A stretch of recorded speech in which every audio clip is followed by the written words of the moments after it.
Hey guys, welcome to my channel, and today we're going to take a look at another horrible case with you. A young woman arrived in the parking lot of her school to go to a sporting event and disappeared. Without a trace, soon a very creepy discovery awaited everyone, and the police got involved in the case. It took detectives a full 28 years to solve this creepy mystery, and none of them had any idea that this case would be the first of its kind. Sarah Yarborough was born on June 12, 1975, in Portland. Her parents soon moved to another state, settling in the town of Federal Way. It is near Seattle and is essentially a suburb of it. Sarah also had two brothers, helped her parents take care of the younger one, and was very close to him from an early age. Sarah was involved in music and ballet. The girl always strived to do well in school so she could get into a good college because of her academic performance. She flew twice to New Zealand in the school program. Later, Sarah joined her school's cheerleading team. She also had a great many friends. She was a kind and non-confrontational person trying to help anyone in need. On Saturday morning, December 14, 1991, when she was 16, Sarah gathered for an event with her cheerleading team.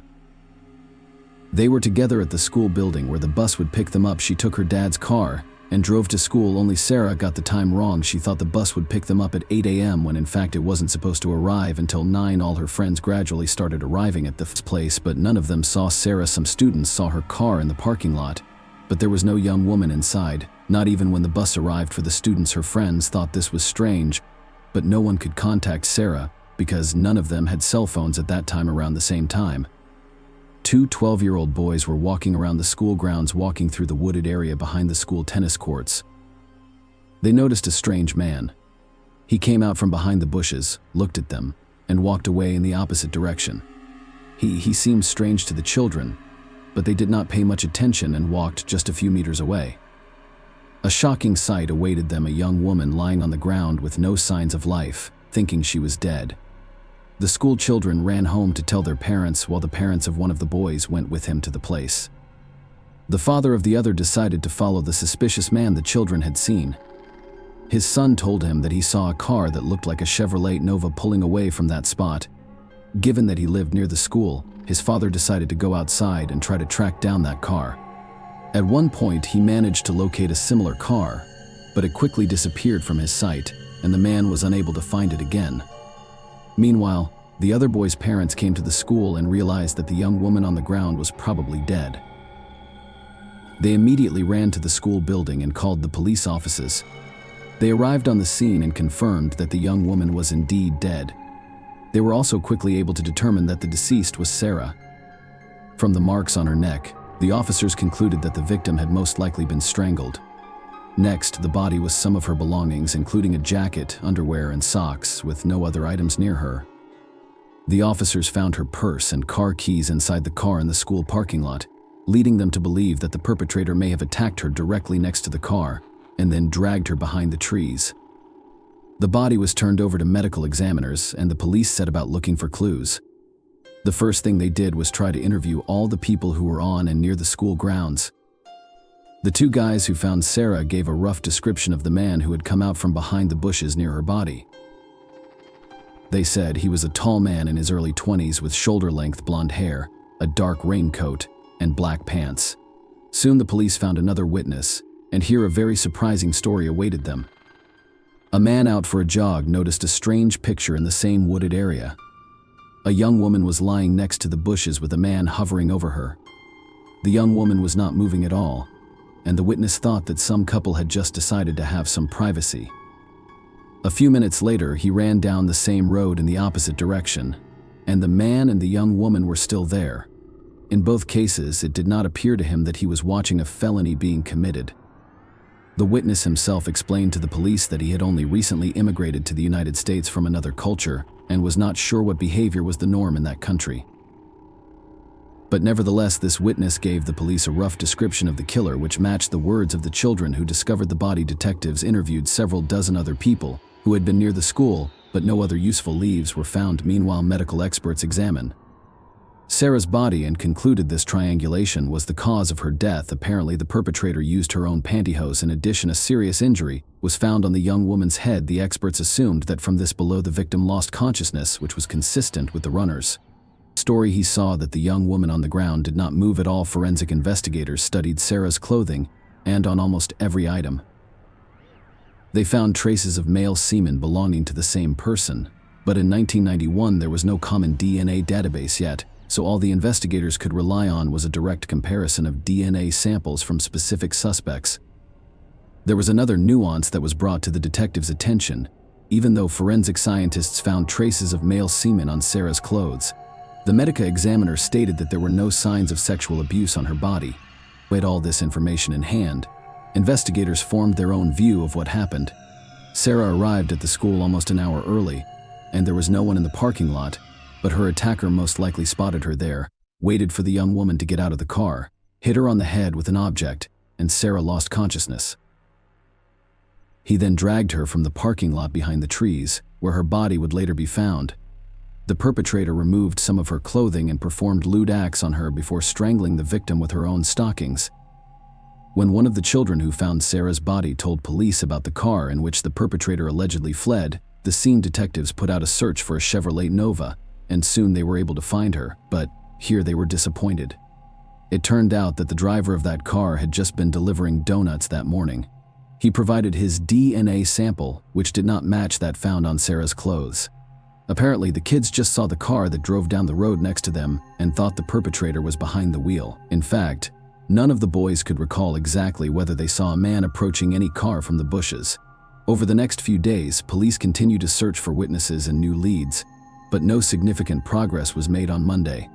School classes resumed even though all the students were horrified by what had happened. In addition to the fact that the murder had taken place only a few meters from their school, the perpetrator was still at large and his identity remained unknown. The young women were afraid to walk the grounds alone, so the boys on the sports teams arranged to walk each student to her car or bus so they would not be left alone on the street. Detectives determined that there were about 70 potential witnesses in and around the school that morning, and they talked to each of them, but no new details could be learned. Based on the accounts of the two children and the jogger, a rough portrait of the killer was compiled and distributed to all local newspapers and television stations. The story received extensive media coverage, and over the following weeks, the police received hundreds of tips. Investigators checked every one of them, but in all cases they hit a dead end. At one point they received a tip about a man who matched the killer's description and had a criminal history, but here the detectives encountered a setback. His DNA did not match the perpetrator sample. Since then, the case has been stalled for many months. In total, the police received about 4,000 different leads, and the detectives encountered a setback. His DNA did not match the perpetrator sample. Since then, the case has been stalled for many months, and they tried to work with each of them, but the resources of the local police department were simply not enough to cope with so much information. Time also played against them, even as investigators continued to search for the perpetrator, and each month there were new cases to be investigated. When Sarah's family learned that the police didn't have enough resources to handle all the tips, her grandfather tried to help as much as he could. He worked for a technology company and convinced management to temporarily provide the police department with a very powerful computer for $150,000. It was a colossal sum in the 90s, but management still went along for $150,000. With this computer, police officers could store information about all the leads in one place, process them at an increased speed, and sort them in a convenient form for quick study. Despite all this, every lead led them down a dead end, and they made no progress in the years that followed. 2 years later, Sarah's classmates graduated, and before graduation, they decided to memorialize their friend. They raised an impressive sum of money and spent it to create a memorial. It was a bench on which Sarah's things were cast in metal. Next to these things, there was also a picture of the young woman's dog reaching for her purse. Over the years that followed, the case was periodically reopened, re-examining all the available evidence, but the result was the same. They were still unable to get any closer to catching the culprit.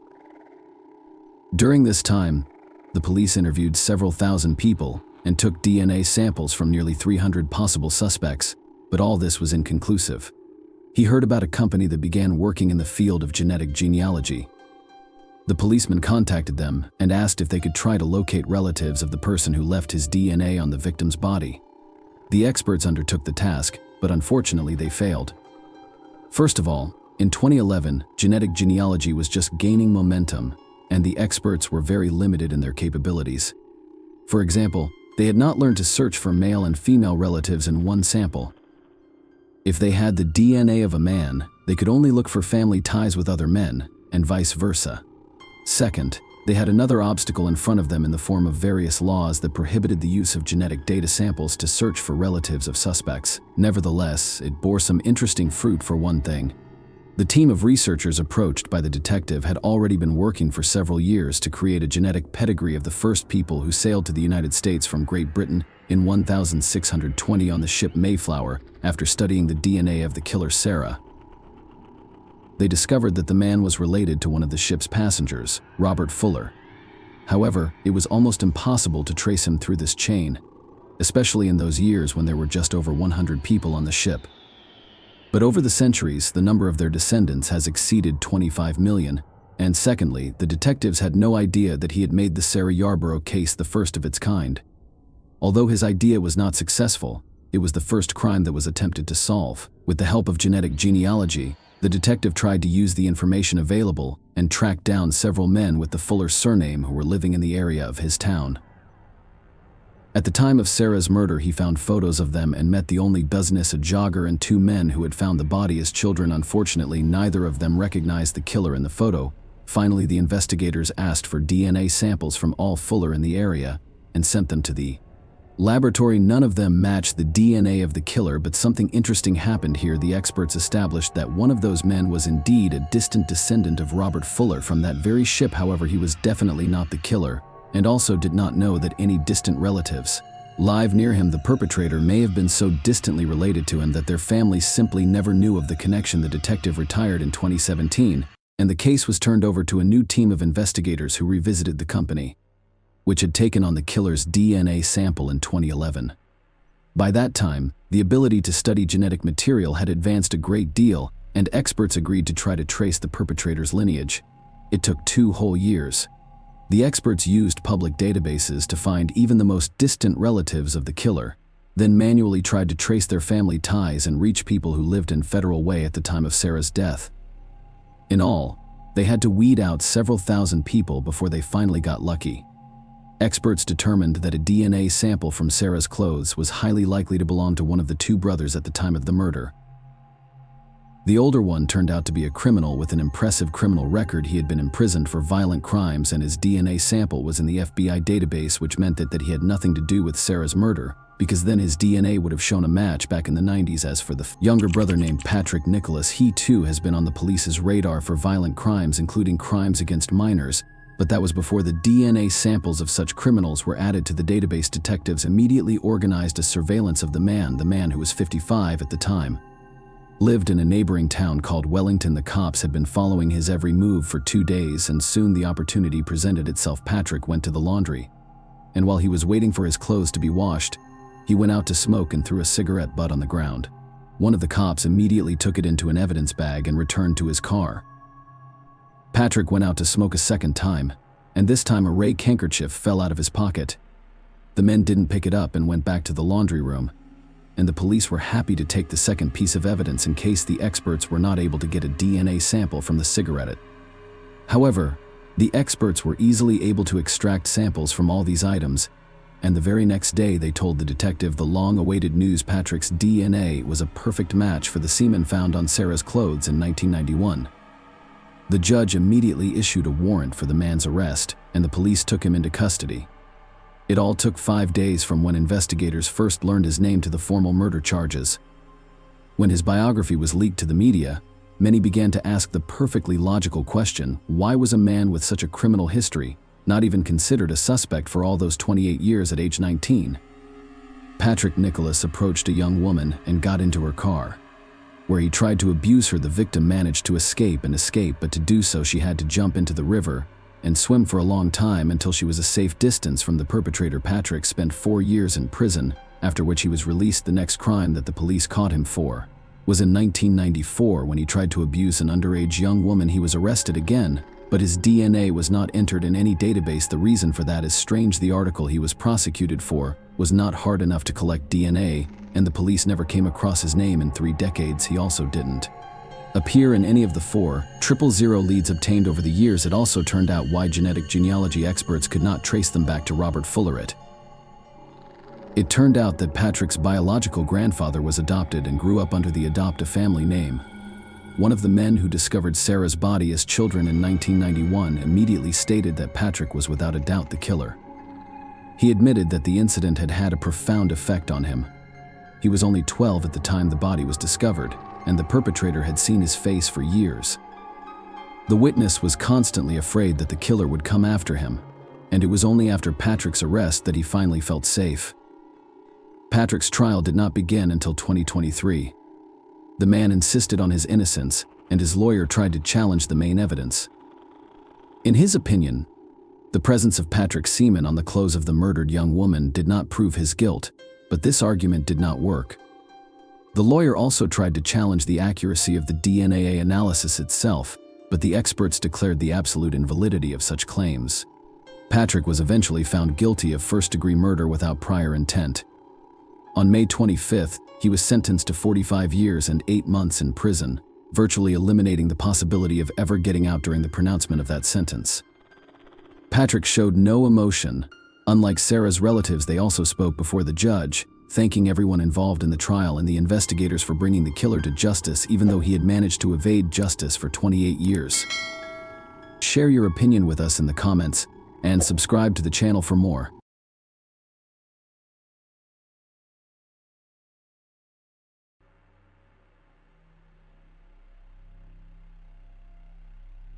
Hey guys, welcome to my channel, and today we're going to take a look at another horrible case with you.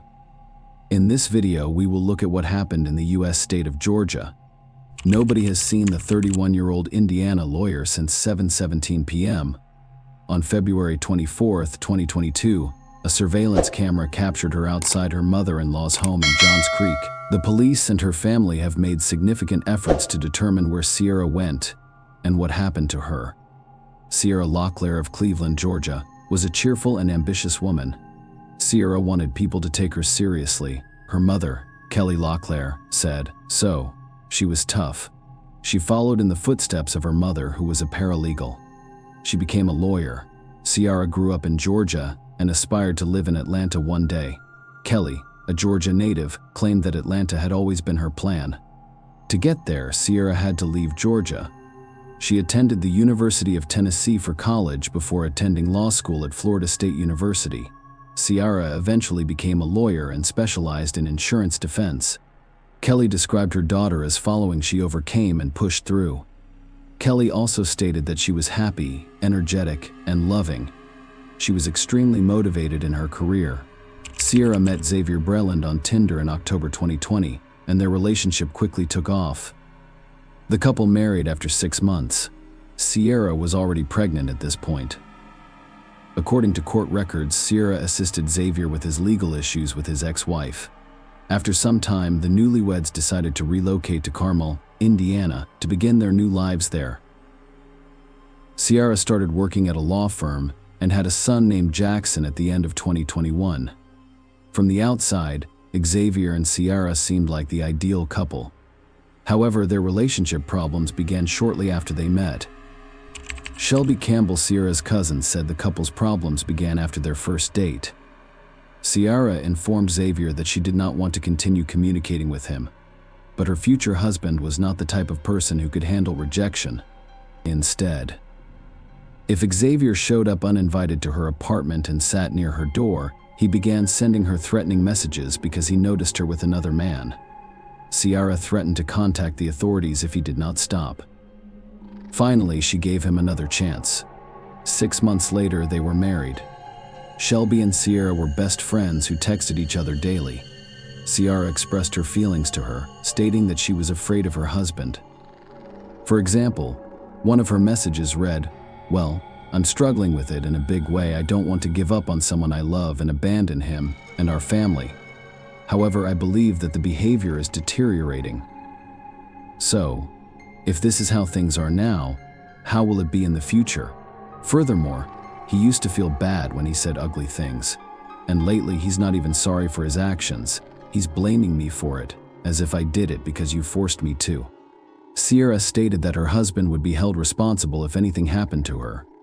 Shelby claimed she often told Sierra to leave her husband, But Ciara understood that if she was going to leave, she needed to do so strategically. Here is another screenshot of Shelby and Ciara's text conversation. Ciara was obviously afraid of her husband. Shelby Campbell stated that the texts she shared were only a few examples of what was going on between Ciara and her husband. She called the police several times. The police were called to her home in both Georgia and Indiana several times. Campbell stated that by the time the police arrived, she would have calmed down enough to tell him where she was lying.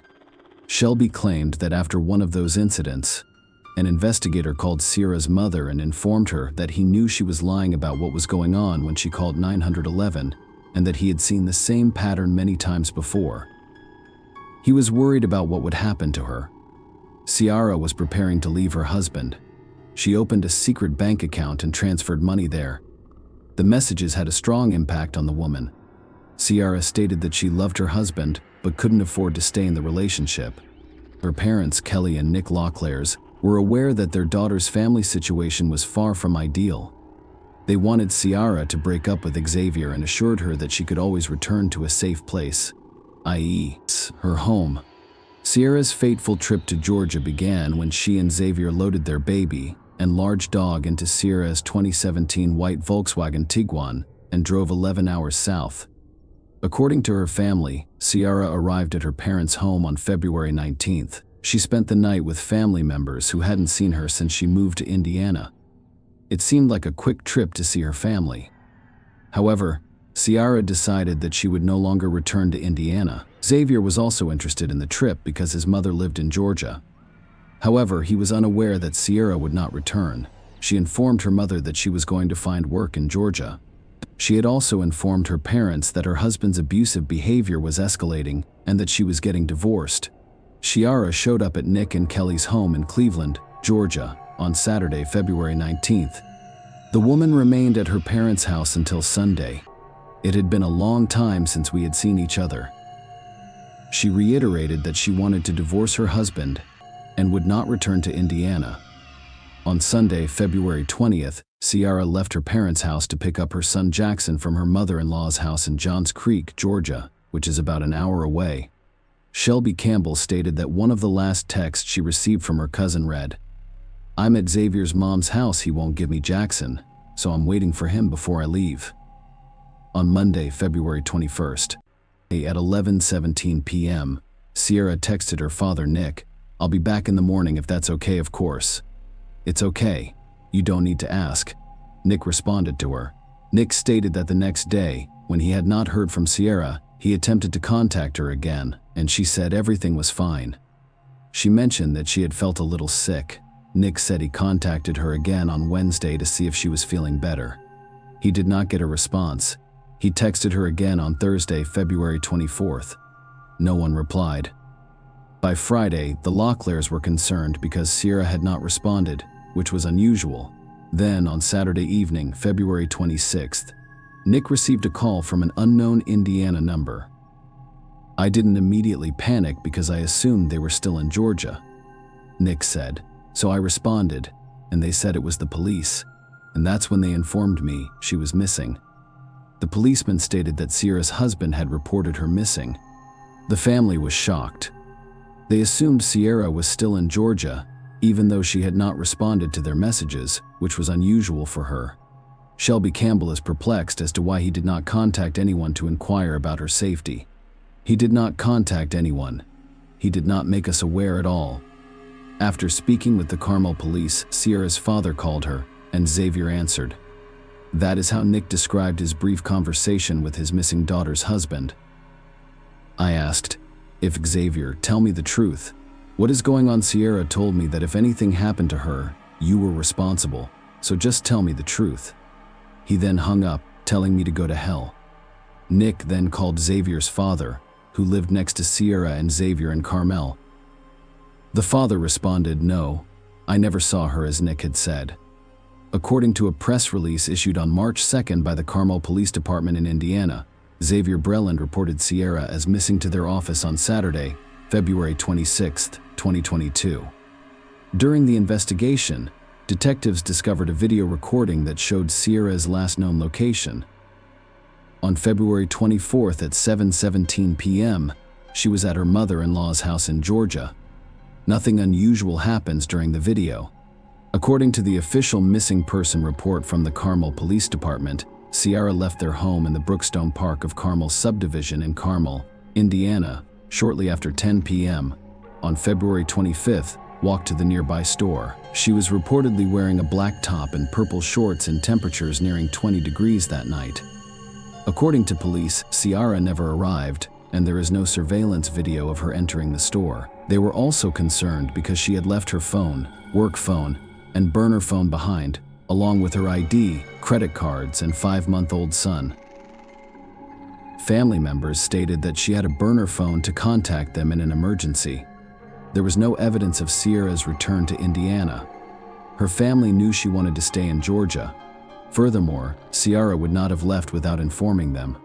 Even more suspicious was that she had abandoned her 5-month-old son. Her mother thought it all sounded absurd. Kelly LaClaire stated that her daughter confessed to her that the couple was having serious financial problems and accused her husband of being abusive to her and using their child as leverage to get her to stay with him. Kelly said she and her husband knew their daughter was dead after police called to report Ciara had gone missing, leaving her child behind. "She is definitely gone," Kelly said. "That was the first thing my husband said when police called after Xavier reported her missing, and the officer said she had left without bringing the baby. She refused to take a shower or let anyone else watch the baby." Kelly described Ciara as a devoted mother who lived to care for her son. She claimed Ciara awoke every hour or two to check on her son, who had a rash. "So when they said that, my husband said, 'No, there is no way my daughter would not do that. If that's the case, and you're telling me she's missing, and the baby isn't with her, then my daughter died." Kelly said she would not leave him. On February 28, 2020, 2 days after reporting Ciara missing, Xavier noticed police officers at his door. According to court documents, a firearm was accidentally discharged at a home on Baldwin Lane. Xavier told investigators he was moving a Christmas tree in the garage when he heard a gunshot and bolted out. He then returned to the garage, found the gun, and unloaded it. He called the police and reported the incident. The investigators discovered 2 different guns in his home. The police did not reveal whether there was any evidence that Xavier was involved in Ciara's disappearance. However, his criminal background was quickly revealed. According to court records, Xavier was convicted on felony burglary charges in 2005. It was also unusual that Xavier reported his wife's disappearance only the next day, after she allegedly failed to return home after going to the store. A few days after the police received a missing person report, Xavier was identified as a person of interest in his wife's disappearance. They arrested him on unrelated charges. Police discovered that he had an outstanding warrant for aggravated stalking in Kuwait County. He was extradited to Georgia to face the charges. According to court records, he placed a tracker inside his daughter's stuffed animal to track down her mother, his ex-wife. The case arose from a custody dispute between the former couple. On Friday, 2 weeks after Ciara went missing, police volunteers, family, and friends searched several Johns Creek neighborhoods. Their focus was on neighborhoods along Medlock Bridge Road, where police suspected Ciara had traveled during her stay in Georgia. In addition to handing out flyers, the Johns Creek Police Department installed electronic signs at 2 locations along Kimball Bridge Road, requesting public assistance. They've also contacted several commercial electronic sign companies to help spread Ciara's image and information throughout Metro Atlanta. The family asked anyone who saw the white 2017 Volkswagen Tiguan with the Georgia plate RMB 5869. During that time, contact the police. The license plate of the vehicle was framed by the Florida State University Law School.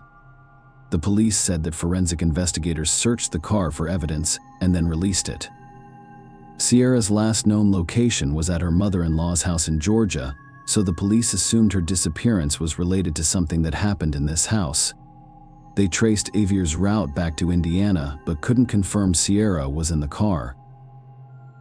Xavier was the only one who stepped out of the white Volkswagen at gas stations and shops. It is unclear how much cooperation Xavier Balin's mother provided during the ongoing investigation. However, law enforcement officials confirmed that evidence was collected from the residence using a search warrant in their pursuit of answers. Investigators from Johns Creek used forensic professionals and cadaver dogs to conduct the search. The emphasis was on finding potential bloodstains, signs of a struggle, or any other clues that could shed light on the events surrounding the couple's visit. Despite the use of a canine unit, authorities reported that the search yielded no discernible scent trail at the residence. The specifics of the evidence gathered during the search remain unknown as the case is still being investigated in March 2022. Investigators obtained a jailhouse video that shows Xavier Breland telling his children that Sierra would not be returning home because she had been kidnapped. It contradicts his statement to the Carmel police about her disappearance. "Someone kidnapped my wife." He told one of his children at the end of the call, "You know what it means to kidnap an adult, she isn't coming home." However, Xavier was booked into the Coweta County Jail in Georgia on March 16, 2022. After being extradited from the Hamilton County Jail for aggravated stalking, the case was unrelated to Sierra's disappearance. The charge stemmed from an incident in Georgia in March 2021 in which he hid a tracking device to stalk the mother of his child. At the time, the woman he stalked had a restraining order against him. In August 2022, he was found not guilty. However, he was arrested again and extradited to Indiana. This time, the charge was for unlawful possession of a firearm by a serious, violent felon. At Brooklyn's initial hearing, he pleaded with the judge to reduce his bond to a level his mother could afford. The court reduced his bond to $35,000. While prosecutors wanted it increased to $50,000, "All I needed was an opportunity to get my life back on track," Breland informed the judge. Breland stated that he could get a job as a truck driver if he was released from jail. After reviewing the case, the judge set the bond at $100,000. In February 2023, Xavier Breland was released after posting bail. This court decision had consequences, which I will discuss later. He was repeatedly interrogated about Sierra's disappearance but denied any involvement in it. His version is unchanged. She disappeared after going to the store. Several locations have been suggested for the search for evidence in Sierra Breland's disappearance. Georgia alone has over 85,000 acres of state parks, nearly 2 million acres of land managed by the United States Department of the Interior, and more than 300,000 acres of undeveloped land. Fulton County contains 440 acres of parks. There are also hundreds of thousands of acres of railroad and utility easements, both active and inactive. Georgia has 37,295,360 total acres. Approximately 15% to 20% are covered in vegetation. Sierra Breland and her husband drive through areas other than Tennessee, Kentucky, and Indiana. According to Johns Creek Police Lieutenant Gregory Todd Hood, if we knew her exact last known location, we would direct the investigation accordingly, without going into detail. Kelly Locklear stated that law enforcement has gathered evidence and statements from multiple states, but they are essentially pieces of a puzzle without a complete picture. Some items were removed from Xavier's mom's home, according to court documents from a civil case in which Xavier's mother sued Xavier's sister. Crime scene investigation removed the carpet and mattress from Xavier's mother's home on April 21, 2022, as part of their investigation. According to documents from the familial civil dispute, 5-month-old Jackson was placed in state care immediately after Xavier Breland's arrest on March 1. Sierra's parents, Nick and Kelly Locklear, have since been able to spend time with the baby and are working to bring him back to Georgia. Multiple organized searches have been conducted over the last year, some of which targeted specific areas, but no one knows what happened to the new mother. As investigators continue to piece together the facts, officers have been busy handing out flyers and even using electronic signs to raise awareness. The police described Sierra as being 5 feet tall, weighing approximately 120 pounds, and having blonde hair. She has 3 small trees tattooed on her ring finger, a Florida State arrow on her left wrist, and a sunburst on her back left rib cage. The couple was driving a white 2017 Volkswagen Tiguan with the Georgia tag RMB 5869. The Florida State University Law School frame encircles the license plate. Anyone who saw her or her car in February is asked to contact the police. Xavier is the only person of interest that police have publicly identified since Ciara's disappearance, but no charges have been filed. Her family is adamant that he knows what happened to her, and that he is the only one who can provide the answers they require to find closure. Finally, let Ciara rest in peace. Kelly Locklear believes Ciara's body may be in Georgia, Tennessee, Kentucky, or Indiana. She is pleading with woodsmen and fishermen to keep an eye out in those states and to contact law enforcement if they have any information. Ciara's parents have now been granted custody of the couple's child, as I previously stated. If Xavier Breland was released on bail in a case involving illegal firearms, the trial was scheduled for December 28, 2023. But Xavier Breland did not appear in court and his whereabouts are unknown. A rearrest warrant has been issued in his name, and law enforcement is working hard to find him. This latest development complicates the already perplexing case of Ciara's disappearance. The warrant describes Xavier Breland as a black man standing 6 feet tall, weighing 160 pounds, with brown hair and green eyes. The FBI has joined the search for the missing woman, but her body has yet to be found. This, combined with Xavier's recent disappearance, has resulted in numerous unanswered questions. Kelly Locklear, Ciara's mother, has publicly stated that she believes Ciara feared Xavier and had no intention of returning to Indiana with him. With both individuals missing, the case has become even more urgent. The trial for Xavier's gun charge has been postponed several times, and law enforcement and Ciara's family are now asking the public for help. They are looking for any information that can help them find Xavier and Ciara, in the hopes of shedding light on the strange circumstances surrounding their disappearances. Share your opinion with us in the comments, and subscribe to the channel for more.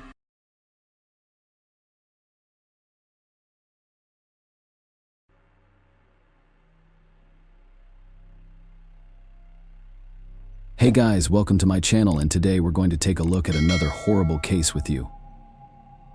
The student rode her bicycle and disappeared. Without a trace, the police launched a search, but none of them could have imagined the disturbing revelations that awaited them in just a few days.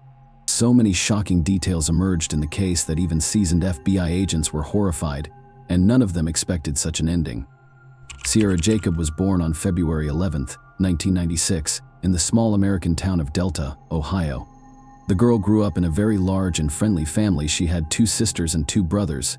Ciara loved to play sports and was on the school volleyball team. She also loved to travel. The girl dreamed of visiting Italy and put a lot of effort into making that wish come true until she finally managed to go there. During her studies, she started dating a guy named Josh. After graduating high school, they went to different universities. Ciara planned to get a job with her uncle, who owned a metal fabrication company, and the young woman decided to major in human resources. She enrolled at Toledo University, located 50 kilometers from her home. Despite the distance, she and Josh planned to keep dating and made plans for their future. The couple even began to take their time choosing engagement rings for their future wedding. After 2 years at university, the young woman went to her hometown for a summer vacation. At that point, she still had some school work to close, but she decided to do it from home so she could spend more time with her family and her boyfriend. In addition to that, Ciara was also doing an internship with her uncle's company she was in her 20s at the time, and the young woman was thoroughly preparing to work there. After graduation on July 19, 2016, Ciara decided to drive to her boyfriend's house. She had bought a new bike a few days before, and she couldn't wait to try it out. The young woman left the house at about 5 p.m. and headed toward Josh's house. Around 9 p.m. her mother came home and found her daughter not there. This struck her as a little strange. She thought Ciara would have come home by now, but it was summer, and it was just starting to get dark outside. Besides, the young woman was already in her 20s, and her mother didn't worry about it. She had assumed that her daughter would stay at the boyfriend's house, but that all changed when Josh called her at 1:30 p.m. He asked if Sarah was home since the boyfriend couldn't reach her. According to the young man, they broke up at about 7 p.m., and she hasn't been in touch since. Considering that more than 3 hours had passed since then, the young woman's mother began to get seriously worried. Together with Josh, they started calling friends and relatives of the young woman, hoping she had stopped by one of them.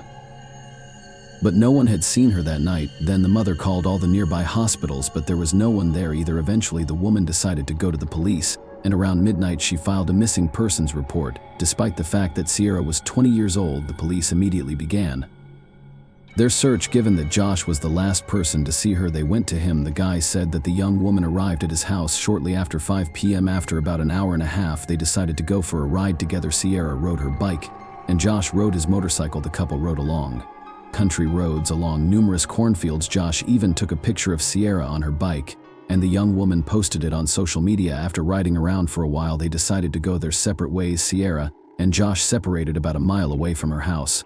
The guy rode back on his motorcycle, and she headed home on her bike. While the police talked to the young man, other officers drove around looking for Sierra. They headed for the road near where the young woman had begun her journey home alone, and soon they were able to spot the first disturbing tip-off. As they drove along the road along the fields, one of the officers saw that the corn stalks in one place were heavily pinched, as if someone had waded through them. He walked over there with a flashlight, and after a few yards saw Sierra's bicycle. On examining it, the policeman saw traces of blood on the handles and seat. Next to the bicycle was a woman's sock, which also had blood stains on it. He reported the find to his colleagues, and soon other police officers arrived on the scene. On closer inspection, they found several other items not far from the bike. They were men's sunglasses, a screwdriver, and some car fuses. Just as interesting was the fact that motorcycle tire tracks led to the bicycle across the cornfield. All this was enough for the investigators to come to a disappointing conclusion. It was likely that Sarah had been stolen. As the case took a serious turn, they began to look closely at Josh as a possible suspect. First of all, statistically speaking, it is the people closest to them who are most likely to turn out to be the perpetrators. Second, that night Josh was riding a motorcycle, and next to the bike, Sierra found similar tire tracks. Besides that, the detectives wondered why the guy didn't walk the young woman home. She had less than a mile to go, and he was on a motorcycle and could have gotten home quickly anyway. Josh allowed the police officers to look around his house, his car, and his motorcycle, and that's where the officers came across his work overalls, which showed signs of blood. The young man said he wore the clothes when he was hunting, and the blood belonged to animals. Investigators turned the overalls over to experts, and they quickly confirmed that he was telling the truth. Otherwise, there was nothing to suggest Josh was involved. The experts also examined the items found in the field and extracted one DNA sample from them that belonged to an unknown person. Josh immediately volunteered a sample, and they did not match. As a result, he was no longer considered a suspect, and the police started looking for other leads. The next day they received a call from a farmer. The man told them that on the evening of Sierra's disappearance, he was driving down the same road with his son. At one point they noticed a motorcycle helmet on the side of the road, and the father told his son to bring it to the car. The farmer later examined it more closely and saw traces of blood on it, and then contacted the police. Detectives admitted that the helmet may have belonged to the kidnapper, but his identity remained a mystery. At this point, the FBI was already involved in the case, and the agents decided to take a close look at the photo that Josh had taken of Sierra shortly before her disappearance. Thanks to the photo, they knew what kind of clothes she was wearing, but the detectives noticed something else. The young woman was wearing a fitness bracelet on her wrist. They immediately requested geolocation data for the device, but here the investigators were unsuccessful. The device had been turned off shortly after Sierra disappeared. The police received another tip shortly thereafter. Josh told them that as he and the young woman were driving down the road, a suspicious white van followed them. The guy got the feeling that the driver was following them. The vehicle was traveling at a slow speed and slowed down. When the couple slowed down at one point, Josh even tried to drive up to him, but the driver pulled away. The guy thought it was strange, and he even remembered part of his license plate number. The police quickly found the vehicle and its owner. She turned out to be a woman, and detectives determined that she had nothing to do with the crime. During the conversation, she herself accused Josh of trying to drive up to her and push her off the road. As a result, investigators decided that there had simply been a miscommunication between them and continued to look for more leads. Several days had passed since Sierra's disappearance, but the police were still unable to find any additional clues. Then they decided to go through all the residents who had been previously convicted of violent crimes and lived in nearby communities. Going through the list of these people, they immediately noticed one man, 57-year-old James Worley. He lived only a few kilometers from the field where Sierra's bicycle was found. The reason the police were so interested in him was very simple. James had been convicted of kidnapping a young woman in the 1990s. She was riding her bicycle when suddenly a man ran over her in his van, threatening her with his screwdriver. He tried to force the young woman into the car, but she managed to escape. Given that Sierra disappeared during the bike ride and the screwdriver was found next to him, police quickly suspected James of kidnapping her. Investigators went to him to verify this theory. The man was clearly unhappy about the visit and stated that he had not killed anyone. Nevertheless, he voluntarily allowed the officers to inspect his home. James and his mother lived on a 120-acre farm, and there were many different structures on this huge property. It took the detectives a long time to look at them all. During this process, James kept repeating to the police that he had not kidnapped Sierra and had only heard about the case from the news. This behavior began to seem strange to them. The man was literally repeating the same thing over and over again, but something more interestingly awaited them next. Suddenly, James said that on the night of Sierra's disappearance, he had just driven along that road and his motorcycle had stalled near the very spot where the police later found the young woman's bicycle, according to James. He saw her bike and decided to get closer, so he headed into the field, pushing his motorcycle nearby. The man added that, as he walked there, his car fuses, sunglasses, screwdriver, and helmet fell out. Suddenly, his motorcycle started up again, and James drove on, forgetting to pick up all those items. As you might have guessed, the detectives were very suspicious of this story. In addition, just a few hours earlier, a witness had approached them and said that the evening of Sierra's disappearance, he had seen a strange van on that road. The witness noticed it because the vehicle was driving at a very high speed, breaking all possible rules. He memorized the license plate number and gave that information to the police. After running the blades, detectives learned that the van belonged to James, and during a search he spotted it near the house. The man also allowed them to examine the van, and the officers found something of interest inside, where a ski mask, duct tape, plastic clamps, handcuffs, and amazed, the items themselves did not in any way indicate his guilt, but given James's criminal record for kidnapping, such a set made investigators suspicious. But the creepiest finds awaited them in one of the barns. Detectives found a separate room where, behind a hidden door inside which was an air mattress, beside it were chains that looked as if they had been designed to keep a person in the room. Next to the mattress was a refrigerator, inside of which the police found traces of blood. There is also a strong smell of bleach, from which they deduced that the blood had been thoroughly cleaned, but the main clue was the contents of a small box. There were bras and several pairs of women's underwear, one of which had blood on it. All this was enough to arrest James, at least temporarily, while experts examined the collected evidence. The man was taken in for questioning and asked to explain the secret room with the blood and chains. In response, James gave them another dubious story. He said he had made the room because he wanted to set up his own studio to shoot adult material, so it was just his improvised film set. Of course, the detectives didn't believe what he said. The room looked as if it had originally been made to hold people against their will. Nevertheless, they still could not connect it to Sierra's disappearance, nor could they determine her whereabouts. But that all changed on the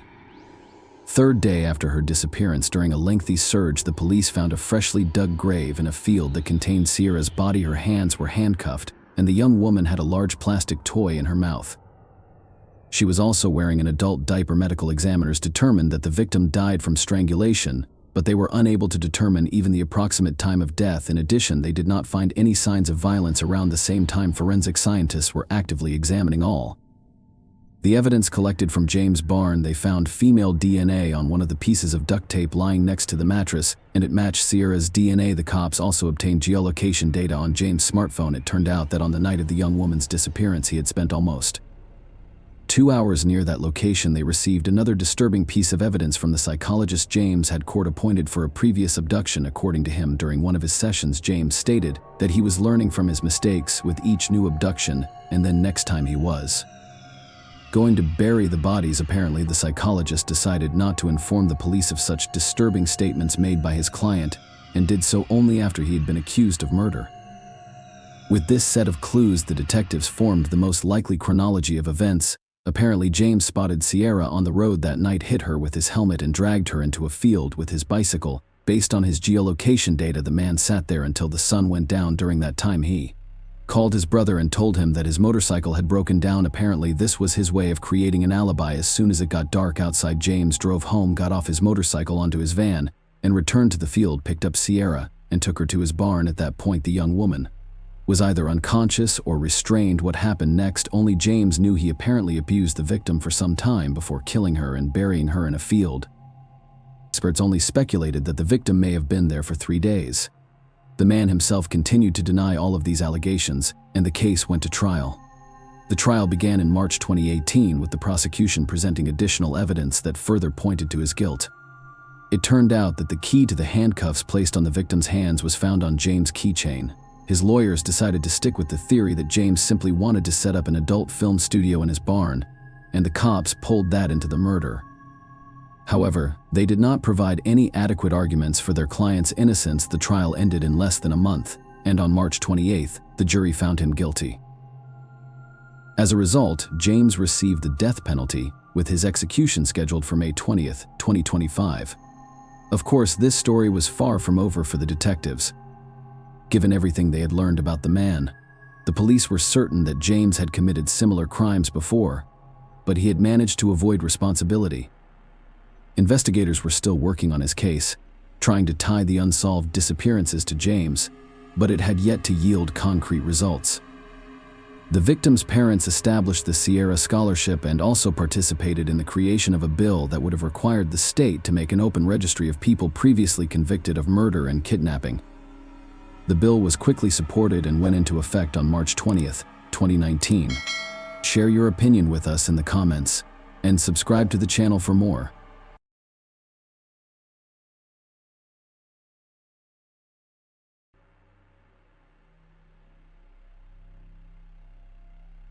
Hey guys, welcome to my channel, and today we're going to take a look at another horrible case with you.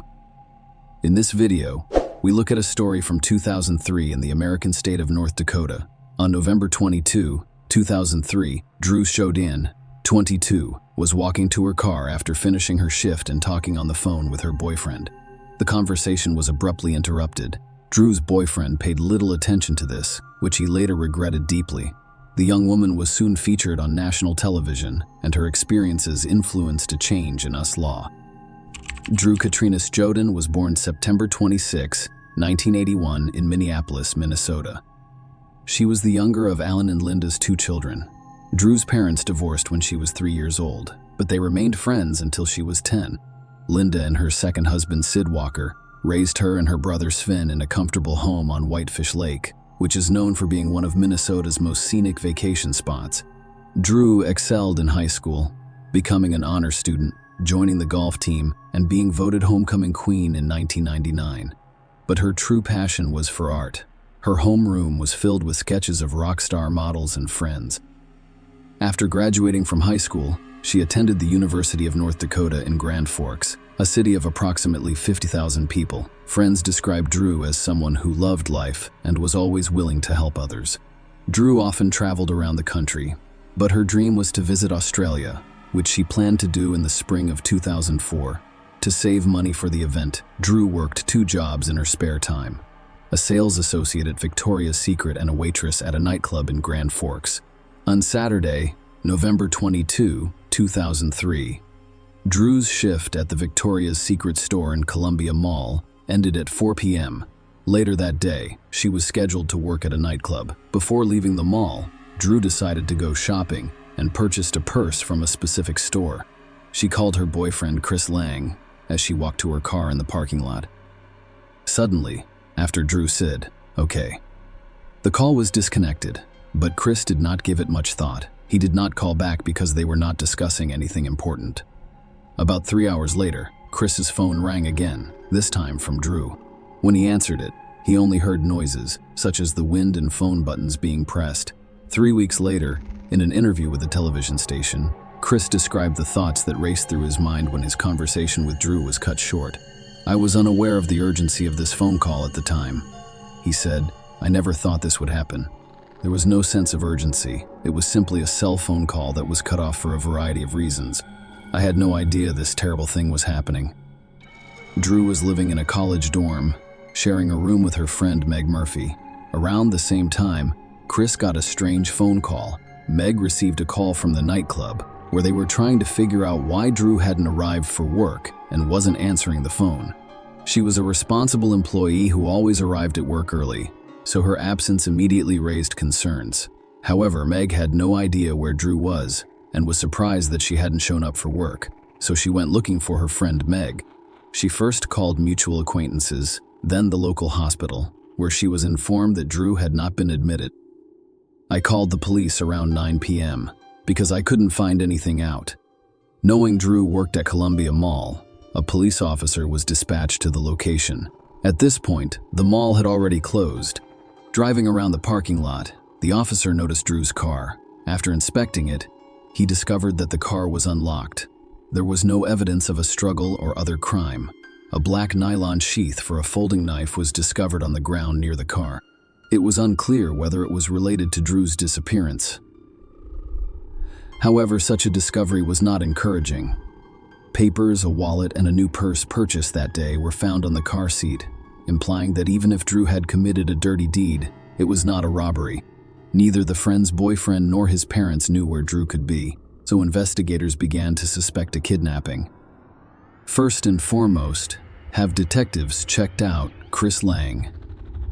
He was almost immediately ruled out as a suspect because he lived in Minnesota, 300 miles from Chris in Grand Forks. The police discovered that one of Drew's phone calls was abruptly cut off, and the second was made a few hours later, when noises and the sound of a button being pressed could be heard. The detectives arrived the next day when the mall where Drew worked was open to review the security camera footage.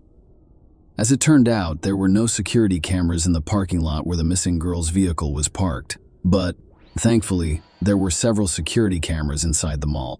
Detectives went through the footage and discovered a scene in which Drew went into one of the local stores after work and bought herself a purse. She was calm and not in a hurry to go anywhere. At 4:55 p.m., she was wearing a pink sweater and carrying a jacket. Drew paid for her purchase at the register before putting on her jacket and leaving the store. On her way out, she called Chris. The call was made at precisely 5 p.m., and as we now know, at 5:04 p.m., Drew and Chris's conversation was abruptly cut off after she sat down. Okay, knowing that the call was cut off after 4 minutes, one of the detectives decided to try an experiment. He set a 4-minute timer and began walking slowly from the store where Drew had purchased her purse to the parking lot where her car was parked. When the alarm went off, indicating that 4 minutes had passed, the detective was in the parking lot near where the car was discovered. This indicated that something occurred while Drew was in her car. However, as previously stated, there were no cameras overlooking the parking lot, making it difficult to investigate. Drew's disappearance drew media attention, and as a result, a large number of people learned what had happened to her, many of whom resolved not to be indifferent to someone else's misfortune. In addition to police officers, more than 1,000 volunteers helped in the search for Drew. Officers from the FBI also joined the investigation. Drew's last phone call was traced to the small town of Fisher, Minnesota, which is only a 30-minute drive from the mall where she worked. As you can see on the map, the area surrounding these two towns is covered in fields. Police used helicopters, all-terrain vehicles, horses, and dogs to investigate these fields. The landowners were asked to inspect their properties themselves, but the results were inconclusive, and no leads were found at first. The search radius grew with each passing day, and 4 days later, an ominous discovery was made. A boot was discovered under a bridge in Crookston, and a roommate reported that Drew had left the house wearing those boots on the day she went missing. Forensic investigators confirmed that the shoe belonged to the missing girl. Crookston is a small town with fewer than 10,000 people. It is approximately 30 miles from Grand Forks where Drew vanished. Further searches in the Crookston area produced no results because there was nothing of investigative interest to be discovered. A $20,000 reward was initially offered for information that could help determine Drew's whereabouts, which was later increased to $140,000. At this point, the only clue that could lead to Drew was surveillance footage from Columbia Mall. The detectives sat down again to review hundreds of hours of footage from various cameras, but this time they decided to focus on Drew. They speculated that whoever abducted her may have been following her and appearing in the videos. The investigators spent hours watching the monitors before spotting the person who had piqued their interest. They noticed a man walking aimlessly through the mall. He didn't buy anything and appeared to be more interested in the people around him than in the merchandise for sale. At 3:41 p.m., he sat on a bench near the mall exit and watched people walk by. After about 10 minutes, he stood up from the bench and, wearing black gloves, walked out into the lobby, where he looked into a camera hanging overhead. This photograph was taken 72 minutes before Drew's conversation with her boyfriend was interrupted, and she vanished. Investigators noticed that the man only got up from his seat and walked away after a blonde woman passed him carrying a grocery cart and heading toward the parking lot. The detectives did not believe this was a coincidence. Rather, they believed that the man had chosen an appropriate victim and followed her. The woman's identity was unknown, but police were aware that only one person, Drew Sjoden, had gone missing from the mall parking lot that day. Given the slight resemblance between Drew and the woman this suspicious man was following, it has been suggested that if the kidnapper was indeed this man, and if he had failed to kidnap this woman, his next target could have been Drew. She had left the mall around 5 p.m., when it was already dark, potentially giving the perpetrator an advantage. At this point in the investigation, the case involved 3 cities: Grand Forks, where Drew was kidnapped; Fisher, where her phone was last active; and Crookston, where the shoe was discovered.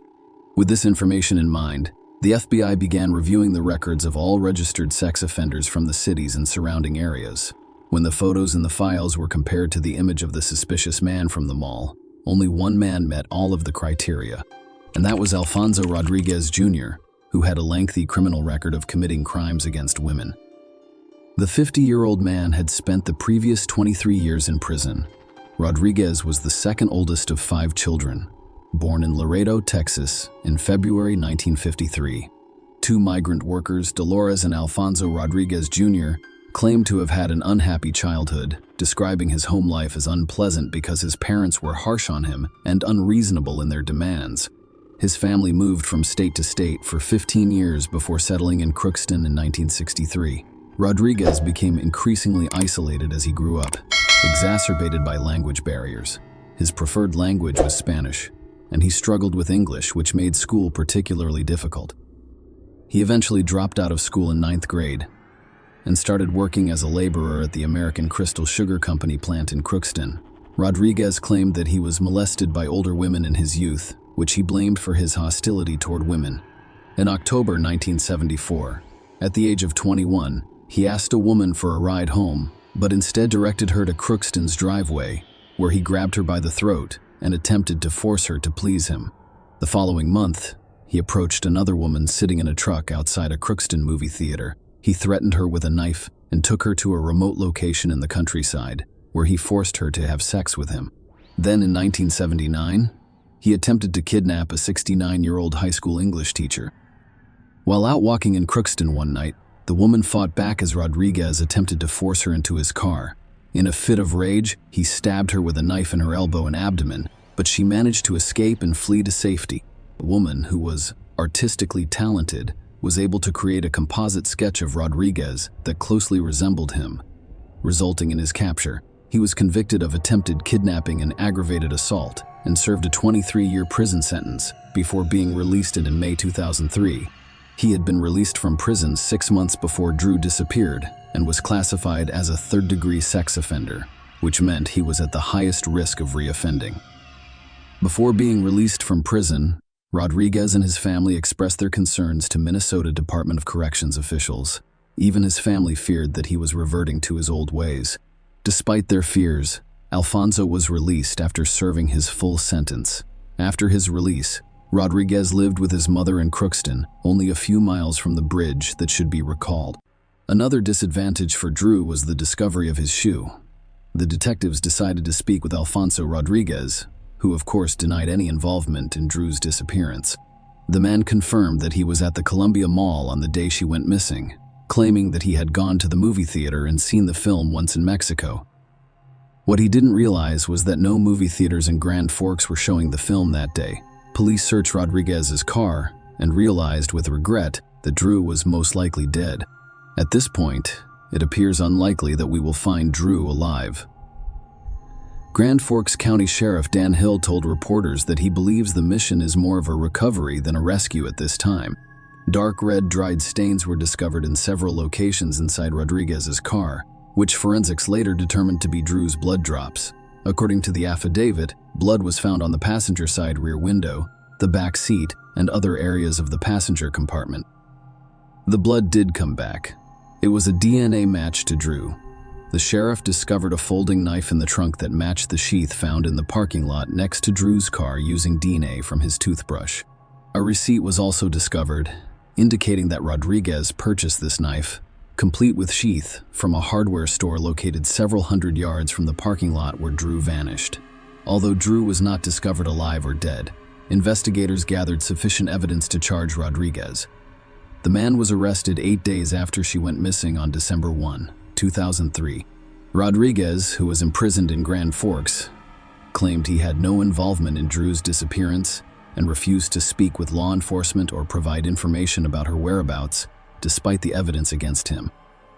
During a brief bond hearing several days ago, bail for Rodriguez's release was set at a staggering $5 million.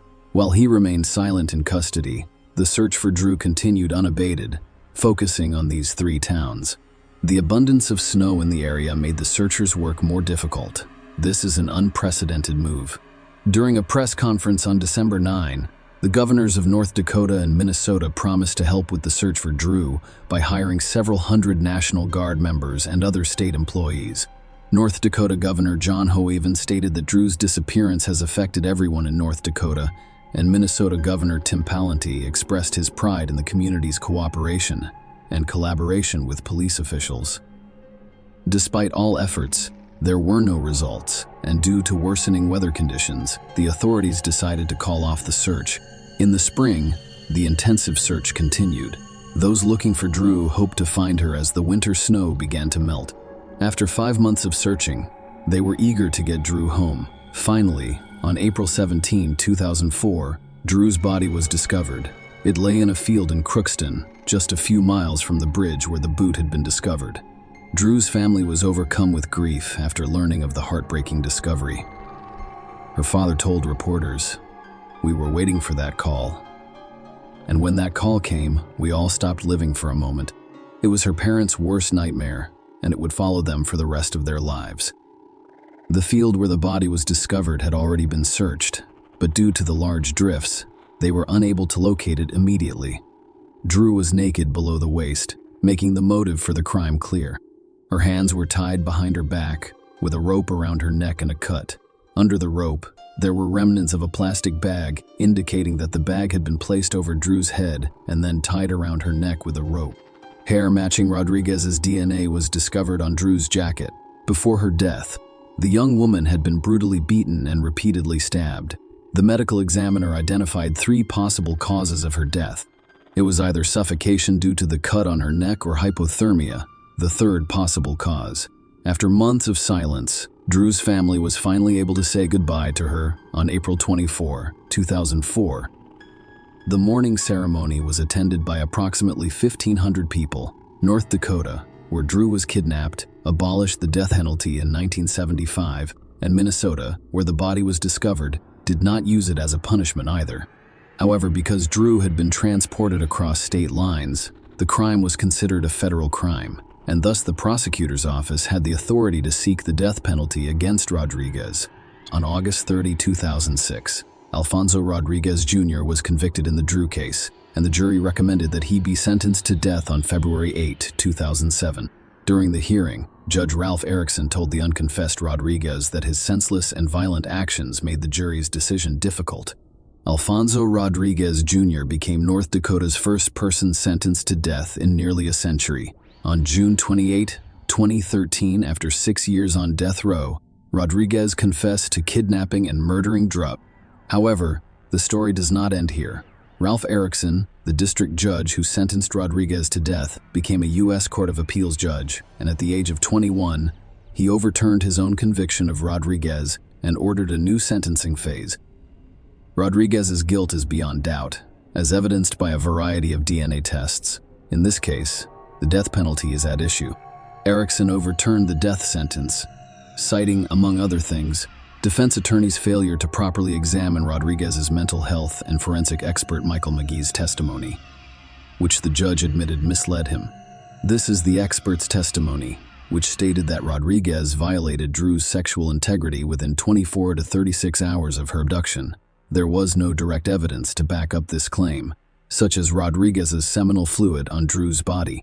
According to the judge, the expert expressed an opinion that was not supported by the facts, which misled the judge and influenced his decision. Nonetheless, in overturning the death sentence, Erickson noted that even in the absence of Rodriguez and his seminal fluid, the circumstances in which Drew's body was discovered, naked below the waist with her hands tied behind her back, indicated a sexually motivated crime. Judge Erickson stated that the failure to examine Rodriguez's mental health, both generally and at the time of his crime, violated his constitutional rights. After Rodriguez died, his sentence was overturned. The federal prosecutor's office issued a statement indicating that they would seek the death penalty for him again. However, 2 years later, in 2023, the prosecutors abandoned their plans and accepted Alfonso Rodriguez's death sentence, which was commuted to life imprisonment without the possibility of parole. The United States of America issued a statement to that effect through Max Schneider, United States Attorney for the District of North Dakota, withdrawing the notice of intent to seek a death sentence against defendant Alfonso Rodriguez Jr., which was filed on October 28, 2004. Schneider stated in a March 14 court filing that the United States will no longer seek the death penalty in this case. My thoughts today are with Drew Joden's family, especially her parents, Linda Walker and Alan Joden side Schneider. They're genuinely good people and loving parents who, in the aftermath of an unimaginable loss, have worked closely with our office for nearly 2 decades. We continue to wish them the greatest level of peace possible. I'd also like to commend the trial team, which included former U.S. Attorney Drew Wrigley, as well as our office's appellate attorneys and support staff. They have consistently upheld the Department of Justice's high standards throughout the last 2 decades with their work on this tragic case. As a result of their efforts, Mr. Rodriguez has been convicted of murder and will remain so. The directive to withdraw the death notice has altered how the United States Attorney's Office will handle this case. What will not change is that Mr. Rodriguez will die in a federal prison. This case prompted changes in sex offender registration laws. On July 27, 2006, President George W. Bush signed the Adam Walsh Child Protection and Safety Act, which included Drew's legislation. Drew's law changed the name of the National Sex Offender Public Registry to the Drew Joden National Sex Offender Public Website, which informs the public about the whereabouts of registered sex offenders across state, territory, and tribal boundaries. On June 22, 2013, it was announced that Alfonso Rodriguez had been transferred from a death row prison in Terre Haute, Indiana, to Coleman's high-security facility in Centerville, Florida. This appears to be his final resting place. Share your opinion with us in the comments and subscribe to the channel for more.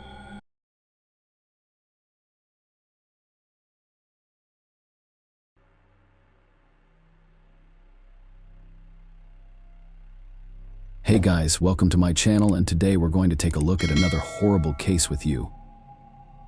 On the eve of Christmas, a young woman was abducted from the apartment where she lived with her boyfriend. An unknown criminal tied up the young man and took the young woman out through the back door, disappearing without a trace. The police were unable to identify the perpetrator and the caveman for 36 years until an unexpected truth came to light.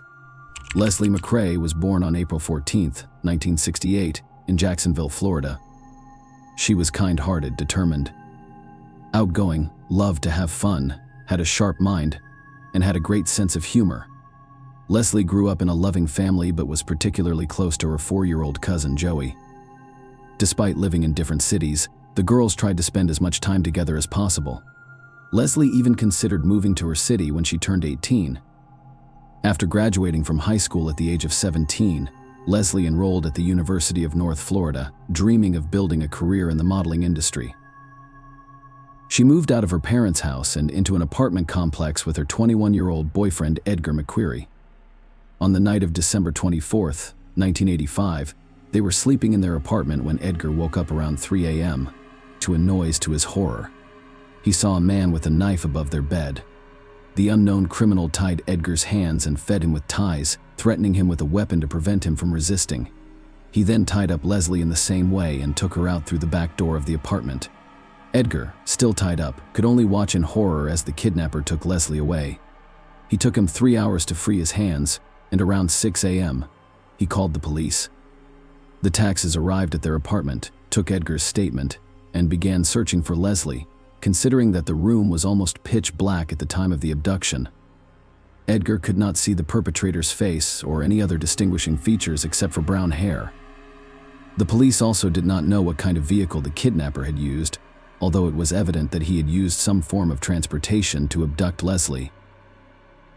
They received a call at their station 3 hours after the kidnapping. A man went out for a morning run and noticed a female body lying in a ditch next to the road, 8 kilometers away from Leslie's apartment. The investigators arrived at the scene and immediately identified the young woman. Her body was covered in various injuries. Some of her clothing was torn or missing. Medical experts determined that the young woman had received more than 20 sharp object wounds, and there were also many bruises on her body. In addition, the killer had subjected the victim to violence, and experts were able to extract his biological material. Considering the DNA analysis was not yet used in those years, this evidence could not help the police identify a suspect. There were no other useful clues at the scene, so the investigators decided to focus on examining the victim's apartment. Soon they had serious doubts about what had happened that night. According to the victim's boyfriend, the criminal had quietly entered the apartment, but no signs of a break-in were found, and there were no signs of a struggle in the rooms. In addition, the back door through which Leslie was allegedly taken out was covered in cobwebs, and no fingerprints were found on it. There were no shoe prints, despite a thick layer of dust around it. All of this suggested that the boyfriend's story may have been fabricated, and in that case, an obvious question arose: does he have anything to do with the murder? The investigators doubted that the boyfriend could have taken out and killed his girlfriend, then returned to the apartment and called the police. Experts suggested that her body was dumped on the street after Edgar called 911, so he was no longer considered a suspect. Over the next few months, the detectives tried to find new leads. But each time they hit a dead end, the investigation was finally suspended in 1986. The criminal's biological material, which was the only serious evidence in this case, could not help the investigators at that time, and they hoped that in the future this clue would lead them to the killer for many years. This case sat gathering dust in archives. Leslie's relatives never lost hope of finding the culprit. They reached out to various authorities and gathered information themselves that could be useful in solving the case, but their resources were limited, so they were unable to find any new leads. In 2010, Leslie's mother, Sarah Adams, was diagnosed with a serious nervous system disease that practically robbed her of her ability to speak. Despite this, she continued to maintain contact with investigators through nodes. After that, Leslie's cousin Joey became the most active in the search for the truth. Although she and her family lived 2 hours away from Jacksonville, she regularly traveled there to speak with investigators or help Leslie's mother. However, attempts to reach out to the police practically led nowhere. Detectives were not eager to reopen the investigation considering the lack of new evidence. Additionally, they were occupied with ongoing criminal cases, so they were in no rush to take on a decades-old murder case. As a result, Joey began to accuse the detectives of being negligent in the early stages of the investigation or even covering up the perpetrator. She even suggested that the killer may have bribed investigators, but she had no evidence to support this.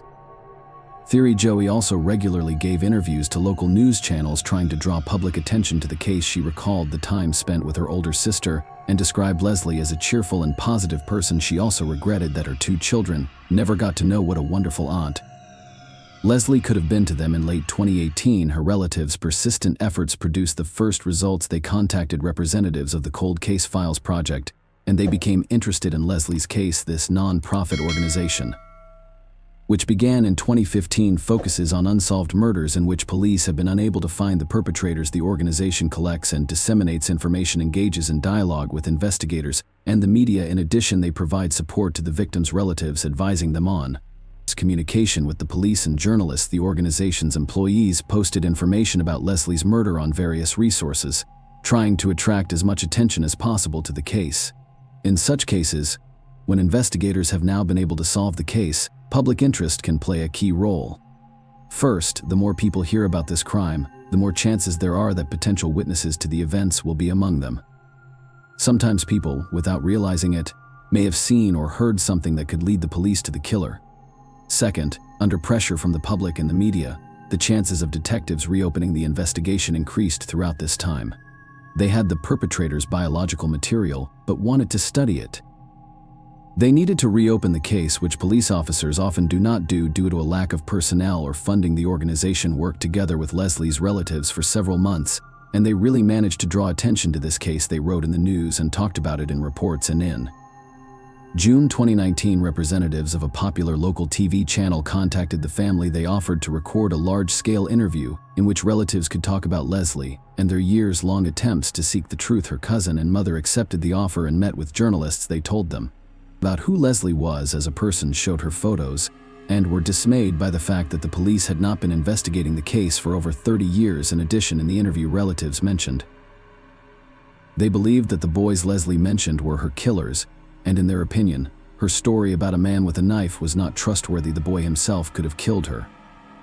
But the journalist decided to cut this moment out, as Edgar was not a suspect in this case, and there was no evidence against him.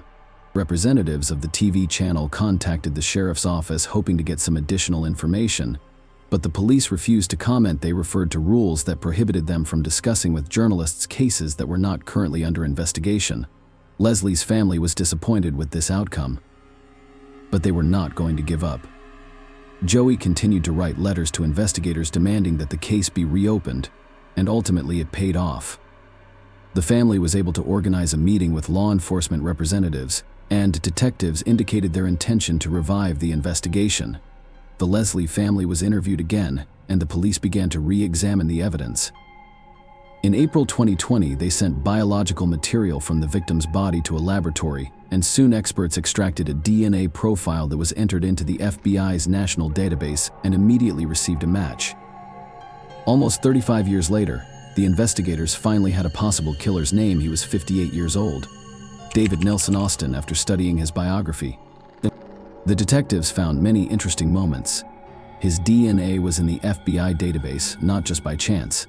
Since 1991, the man has been serving a sentence for 2 sexual crimes committed in 1988 and 1990. At that time, he lived in Michigan, where he moved from Florida. Detectives determined that at the time of Leslie's death, he was living in Jacksonville and was 24 years old. 2 months before the murder, he attacked a mentally disabled young woman and attempted to assault her, but he failed. The man was arrested, but the justice system treated his act very lightly. Austin received no serious punishment and remained free. In addition to this, he had a whole series of less serious crimes, including drug possession, disturbing the peace, and more. Detectives had no doubt that he was behind Leslie's murder and began preparing the case for trial. Gathering all the necessary materials in early 2021, they went to the Michigan prison to interrogate Austin. For the first time, the man denied his involvement, but no one was going to believe him on his word. Investigators took his DNA sample to directly compare it with the biological material found on the victim's body. This had to be done as part of the standard procedure, and the result was expected to be a complete match. In August 2021, Austin was officially charged with the murder of Leslie. Since then, detectives have been working to have him transferred from Michigan to Florida, where the crime was committed. The need for transfer was due to one simple fact: Florida had the death penalty, unlike Michigan, and Austin could have received that sentence for the murder of Leslie. The process took a year, until September 2022, when he was finally transferred to a correctional facility in Florida. He is currently behind bars awaiting trial, and investigators have no doubt about his guilt. The only way for the perpetrator to avoid the death penalty is to make a deal with the prosecution and confess to the murder in exchange for another life sentence. During a press conference, investigators admitted that Austin was never a suspect in the case and was never questioned. According to them, the man did not leave any clues that the police could use to pursue him, and DNA analysis was impossible at that time. Furthermore, his DNA was only added to the FBI database in 1991. 6 years after the murder, Joey also gave an interview in which she said that she had always believed that Leslie's boyfriend was the killer. It was only after investigators revealed the real perpetrator's name did she realize that Edgar was also a victim in the story. It is expected that she will be the main witness in the trial. Leslie's mother said she forgave her daughter's killer, which surprised her family members, but they all respected her decision. Interestingly, Austin has a son named Owen whom he has never met. Nevertheless, they regularly communicated via email. Journalists contacted Owen and learned that he was shocked by the charges against his father. Austin himself wrote to him about it, adding that he had nothing to do with this crime. At the same time, his son was well aware of other criminal episodes from his father's life but continued to communicate with him. Austin's trial is expected to begin soon. If there are no bureaucratic delays, he may receive his sentence in a few months. Despite the fact that the truth has finally come out, the victim's relatives still blame investigators for negligence, believing that if they had periodically reopened this case, the perpetrator's identity could have been established in the early 90s rather than 30 years later. Share your opinion with us in the comments and subscribe to the channel for more.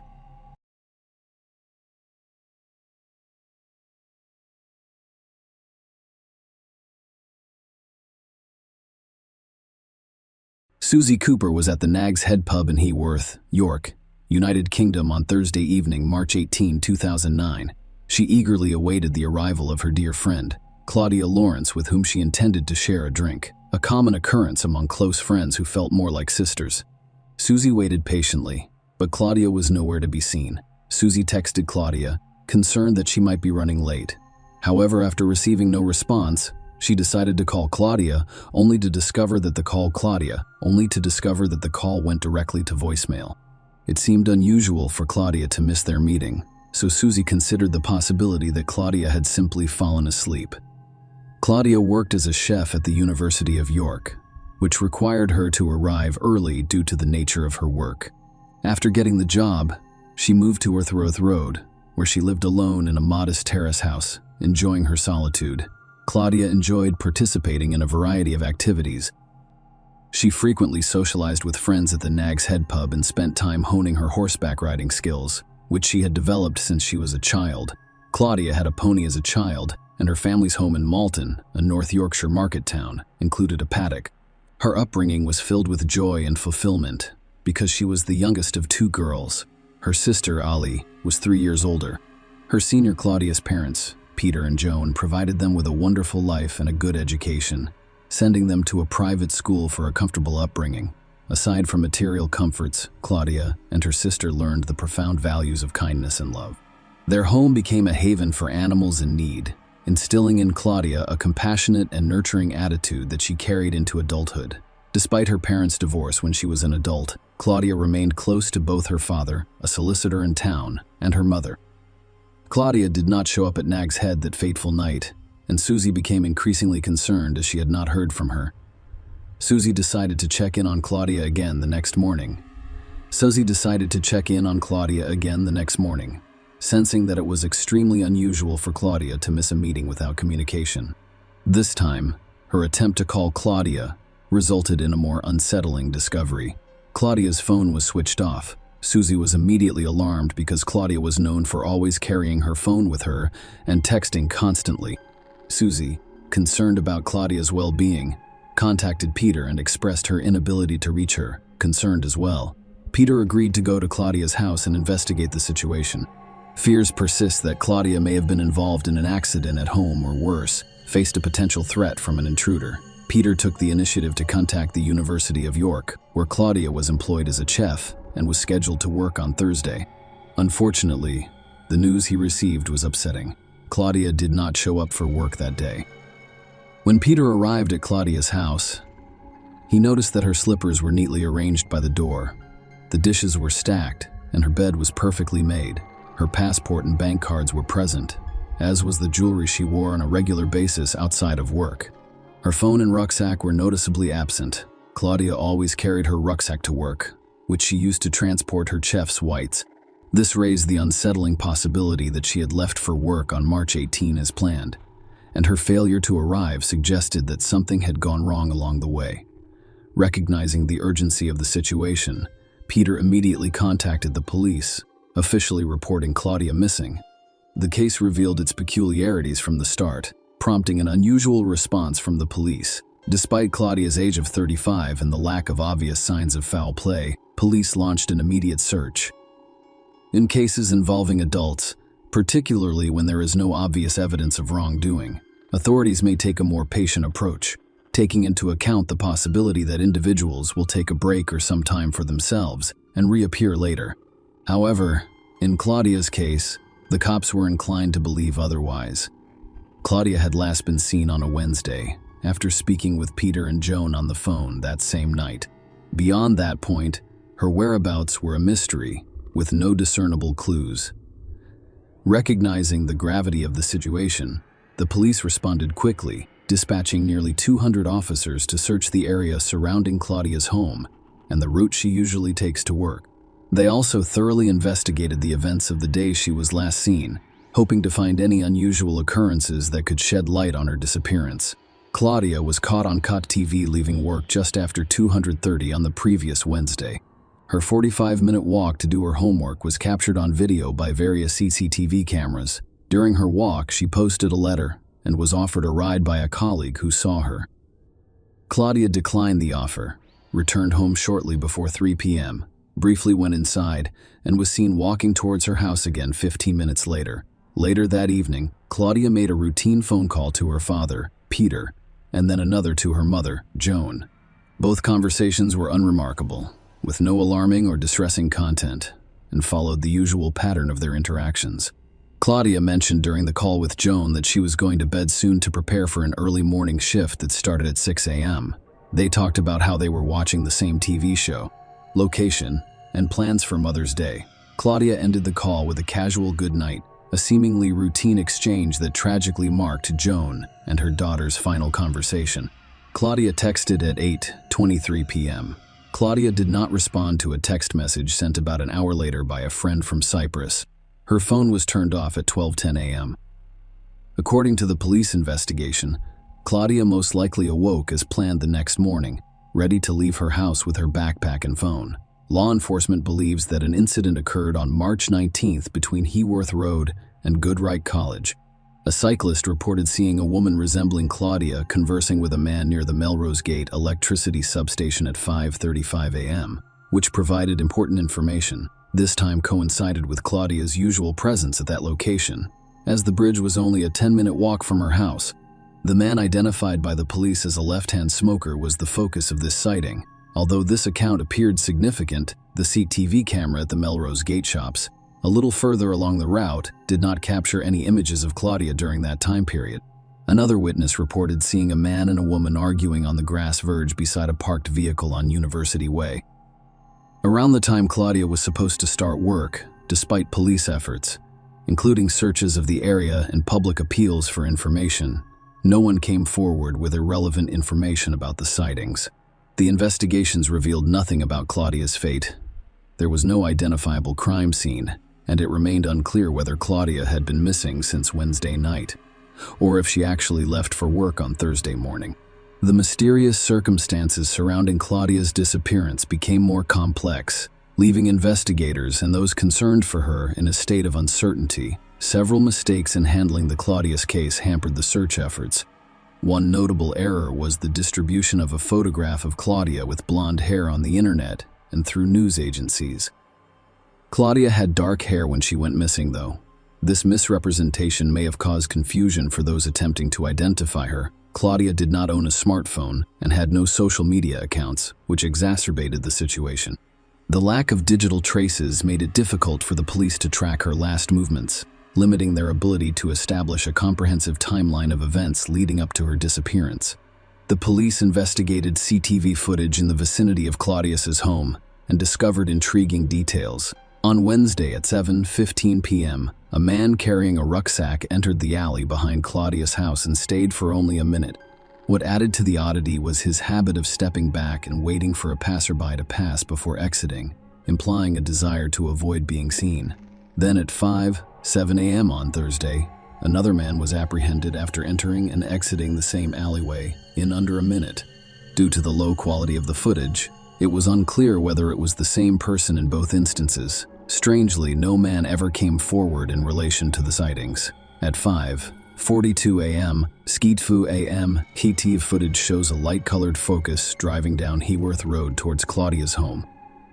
At some point, you can see the car's brake lights illuminate, indicating that the driver is braking. Police speculated that the driver of the vehicle may have pulled over to pick up Claudia from her home. However, neither the car nor its owner were found. Nothing of significant value was discovered while searching Claudia's house. However, an unidentified partial fingerprint was discovered in the vehicle, adding another layer of mystery to the investigation. 6 weeks after Claudia's disappearance, the police turned the case into a suspected murder investigation. The decision was based on the lack of evidence indicating whether Claudia was alive or dead. During the ongoing search for Claudia, Media coverage changed, influencing public perception of the case. Initially, it centered on a hardworking and friendly young woman who went missing on her way to work, causing widespread concern and a shared desire to discover the truth. The scenario of a woman disappearing while commuting to work struck a chord, instilling fear and panic in the community because people can easily empathize with the possibility of such an incident occurring to anyone. The Claudia's case story took a dramatic turn as details about her private life emerged, revealing multiple relationships with men, some of whom were married. Some of the focus shifted from a missing beautiful and friendly girl to a missing homewrecker. Claudia's relationships included married men.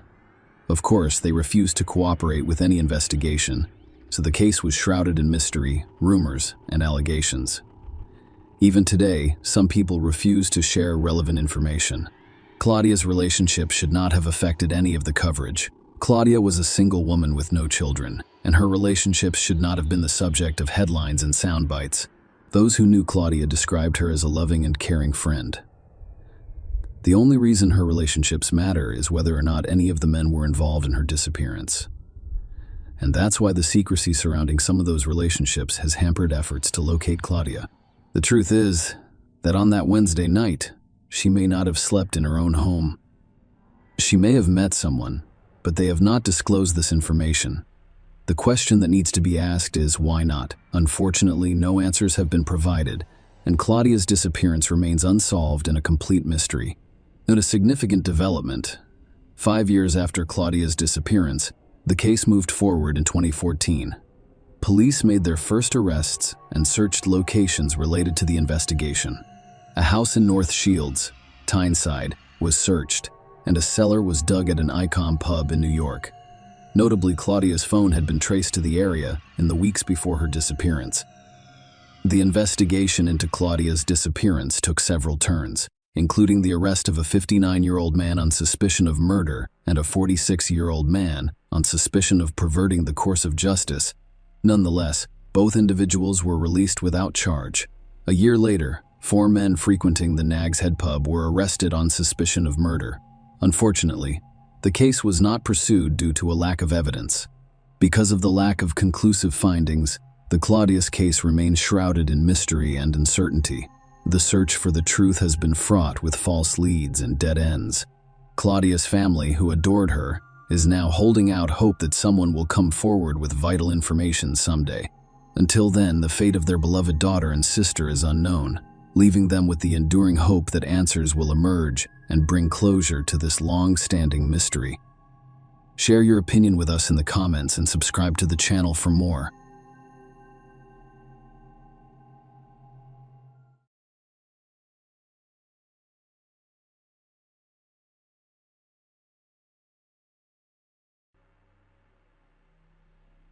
Imagine waking up one day and discovering that someone you know has vanished without a word. That's what happened to Tina Sandoval in a Colorado town, 1995. Her story is reminiscent of a gripping mystery, complete with strange behavior and a failed marriage.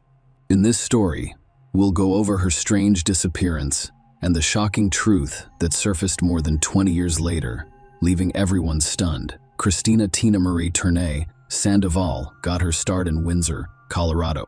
Michael and Mary Ellen Tournay welcomed their child on March 17, 1972. She was a determined and energetic young woman who excelled in many areas of her life. Tina graduated from Windsor High School, where she not only studied, but also competed in track, volleyball, basketball, and knowledge bowl. Her talents extended beyond sports. She played trumpet in the school band and sang in the choir. As the second child among her parents' 9 children, she naturally assumed the role of caring for her siblings, instilling in her a strong sense of compassion for others. Tina's nurturing instinct drove her to pursue a career in nursing, and after high school, she earned an associate's degree in nursing from IEFM's Community College. During her college years, she met John Sandoval, who wanted to be a radiology technician. Tina's commitment to her education was unwavering. She also furthered her education by earning a B.S. in nursing from the University of Northern Colorado. To fund her education, she worked as a licensed practical nurse on weekends at Northern Colorado Medical Center. Tina's commitment to excellence was reflected in her academic achievements. She graduated from ONC in May 1995, ranking in the top 5 of her nursing class. Tina started her nursing career in the oncology department of the North Colorado Medical Center. Tina's personal life was marked by her marriage to John Sandoval, which took place on December 31, 1991, in the picturesque Colorado Rocky Mountains. However, their marriage was fraught with difficulties, and Tina filed for divorce less than 2 years after their wedding. Her determination to move on with her life and a positive outlook on the future prompted her to move into a new apartment and resume dating. Susan Turnai, Tina's sister, became increasingly worried on October 19th. Tina informed Susan of her plans to meet John at his home after her shift that day. Tina found the meeting significant because it revolved around John's need to sign certain documents and pay an IRS debt as part of the final steps in their divorce process. However, the situation was tense because John was opposed to Tina's divorce and did not want her to date anyone else. Furthermore, Tina was concerned about the meeting because of some troubling incidents in the past involving John, making her nervous about her encounter with him. Tina contacted Susan, requesting her presence at the meeting. Unfortunately, Susan had work commitments that day and was unable to accompany her sister. In lieu of her actual presence, Susan asked Tina to call her right after the meeting with John to give her an update on how things went. Susan waited anxiously for Tina's call all day, but it never came. Still at work and growing increasingly concerned, Susan decided to involve their mother, Mary Turnea. Mary went to Tina's apartment to check on her, only to find that she wasn't there. Mary went to John's house where he lived with his aunt because she sensed something was wrong. Unfortunately, John wasn't home at the time. Mary's concern grew when she noticed Tina's jacket in the kitchen, indicating that she had been there at some point. Fearing for her daughter's safety, Mary immediately reported Tina missing to the police that night. The investigation into Tina's disappearance took a troubling turn as the police dug deeper into the case. When they arrived at Tina's apartment, everything appeared to be in order, which matched their expectations. Tina appeared to have returned home after a shift change and then left again. Inside the apartment, her nurse's uniform was discovered, indicating that she had actually been there. However, a troubling mystery loomed because her car was nowhere to be found. It prompted authorities to launch a search of the area around 3 a.m. On October 20, Tina's car was found parked only 4 blocks from John's house.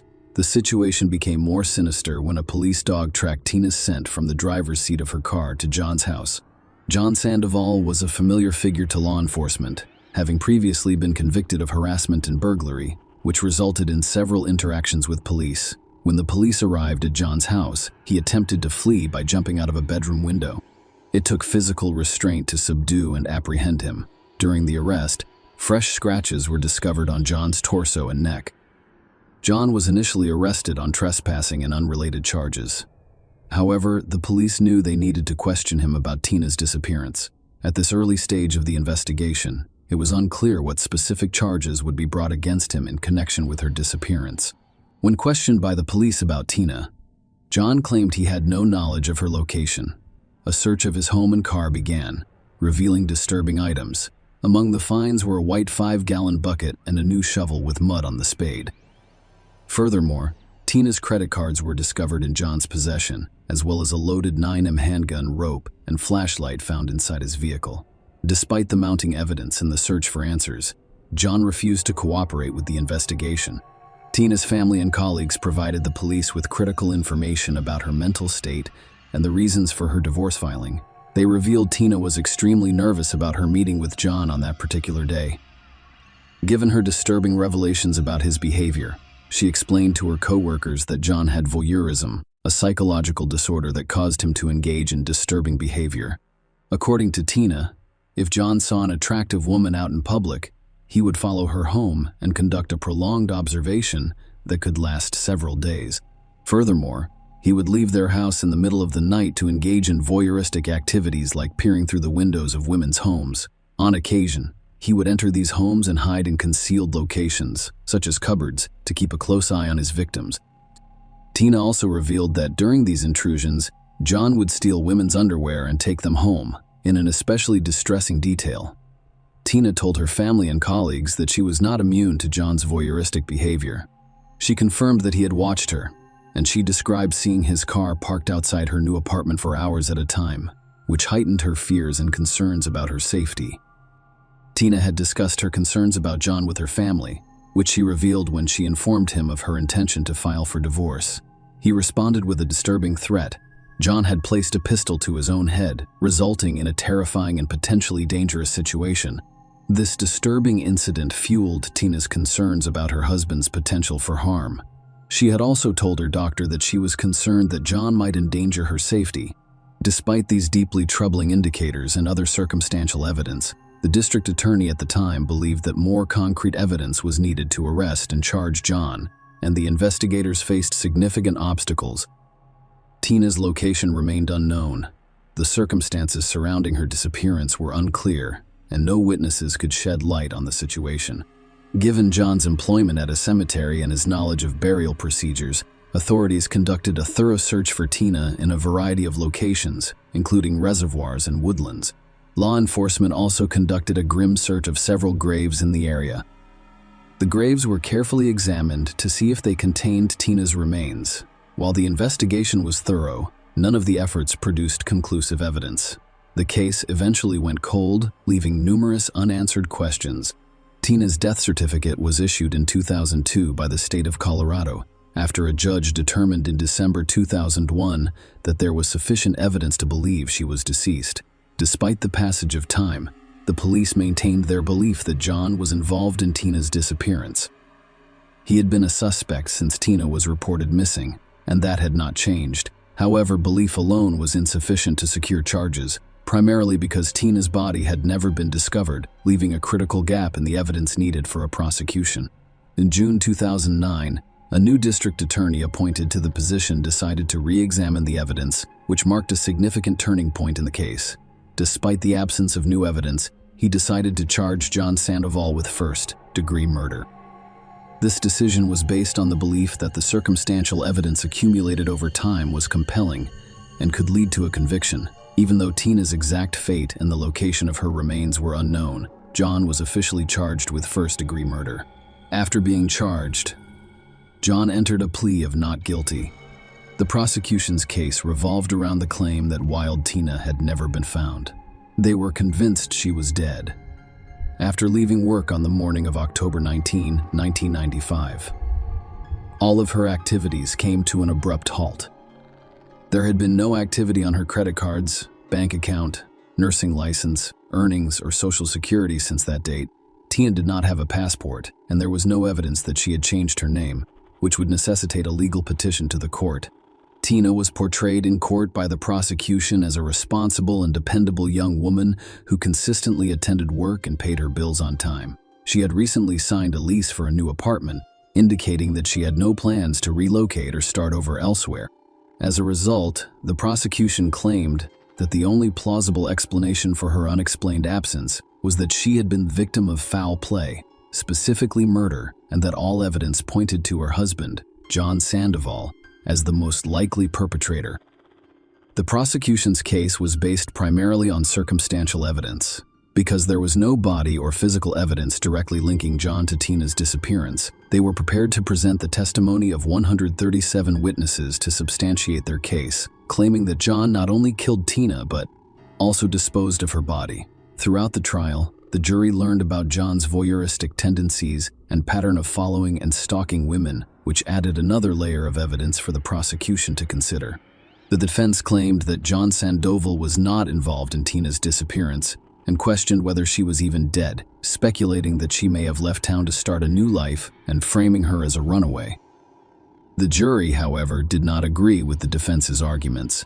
After 7 hours of deliberation, they convicted John of the crime. As a result, he was sentenced to life in prison with no possibility of parole. However, John's conviction was overturned in March 2016 because of procedural errors discovered by the Colorado Court of Appeals. In the face of a second trial, John agreed to a plea deal. He asked for the deal, which allowed him to plead guilty to a lesser charge of second-degree murder in exchange for revealing the location of Tina's body. Tina's family had long suspected she was dead, and this revelation confirmed their fears. John then led authorities to Greeley's Sunset Memorial Garden Cemetery, specifically the grave of Second World War veteran Arthur Hurt, who was one of 3 open graves on the day Tina went missing. John had buried Tina's remains about 2 feet below Arthur's grave, concealed by a comforter covered in a tarp and sealed with duct tape. Unfortunately, cemetery workers mistakenly buried Arthur over Tina's remains after John had hidden her there. As part of the plea agreement, John was sentenced to 25 years in prison plus 5 years on parole. This sentence was retroactively dated to August 2010, when he was originally convicted of first-degree murder. During the sentencing hearing, John apologized and offered his condolences to Tina's grieving family. Share your opinion with us in the comments and subscribe to the channel for more.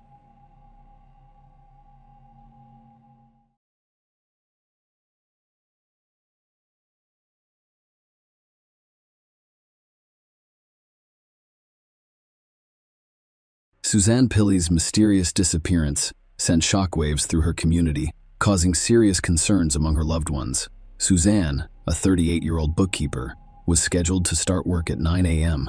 that fateful Tuesday morning at Infrastructure Management on Thistle Street, Edinburgh, Scotland.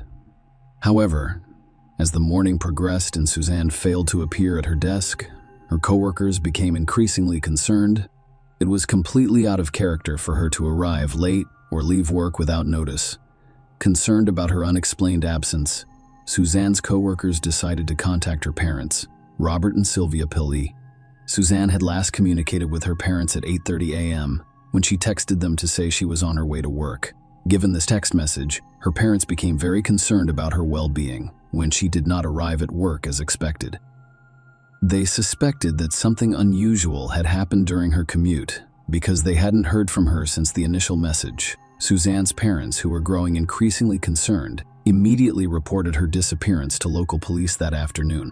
In the days that followed, law enforcement launched an investigation, making public requests for information and interviewing people who knew Suzanne. As the investigation progressed, several unsettling facts emerged. Suzanne's bank cards and phone had shown no activity since her disappearance.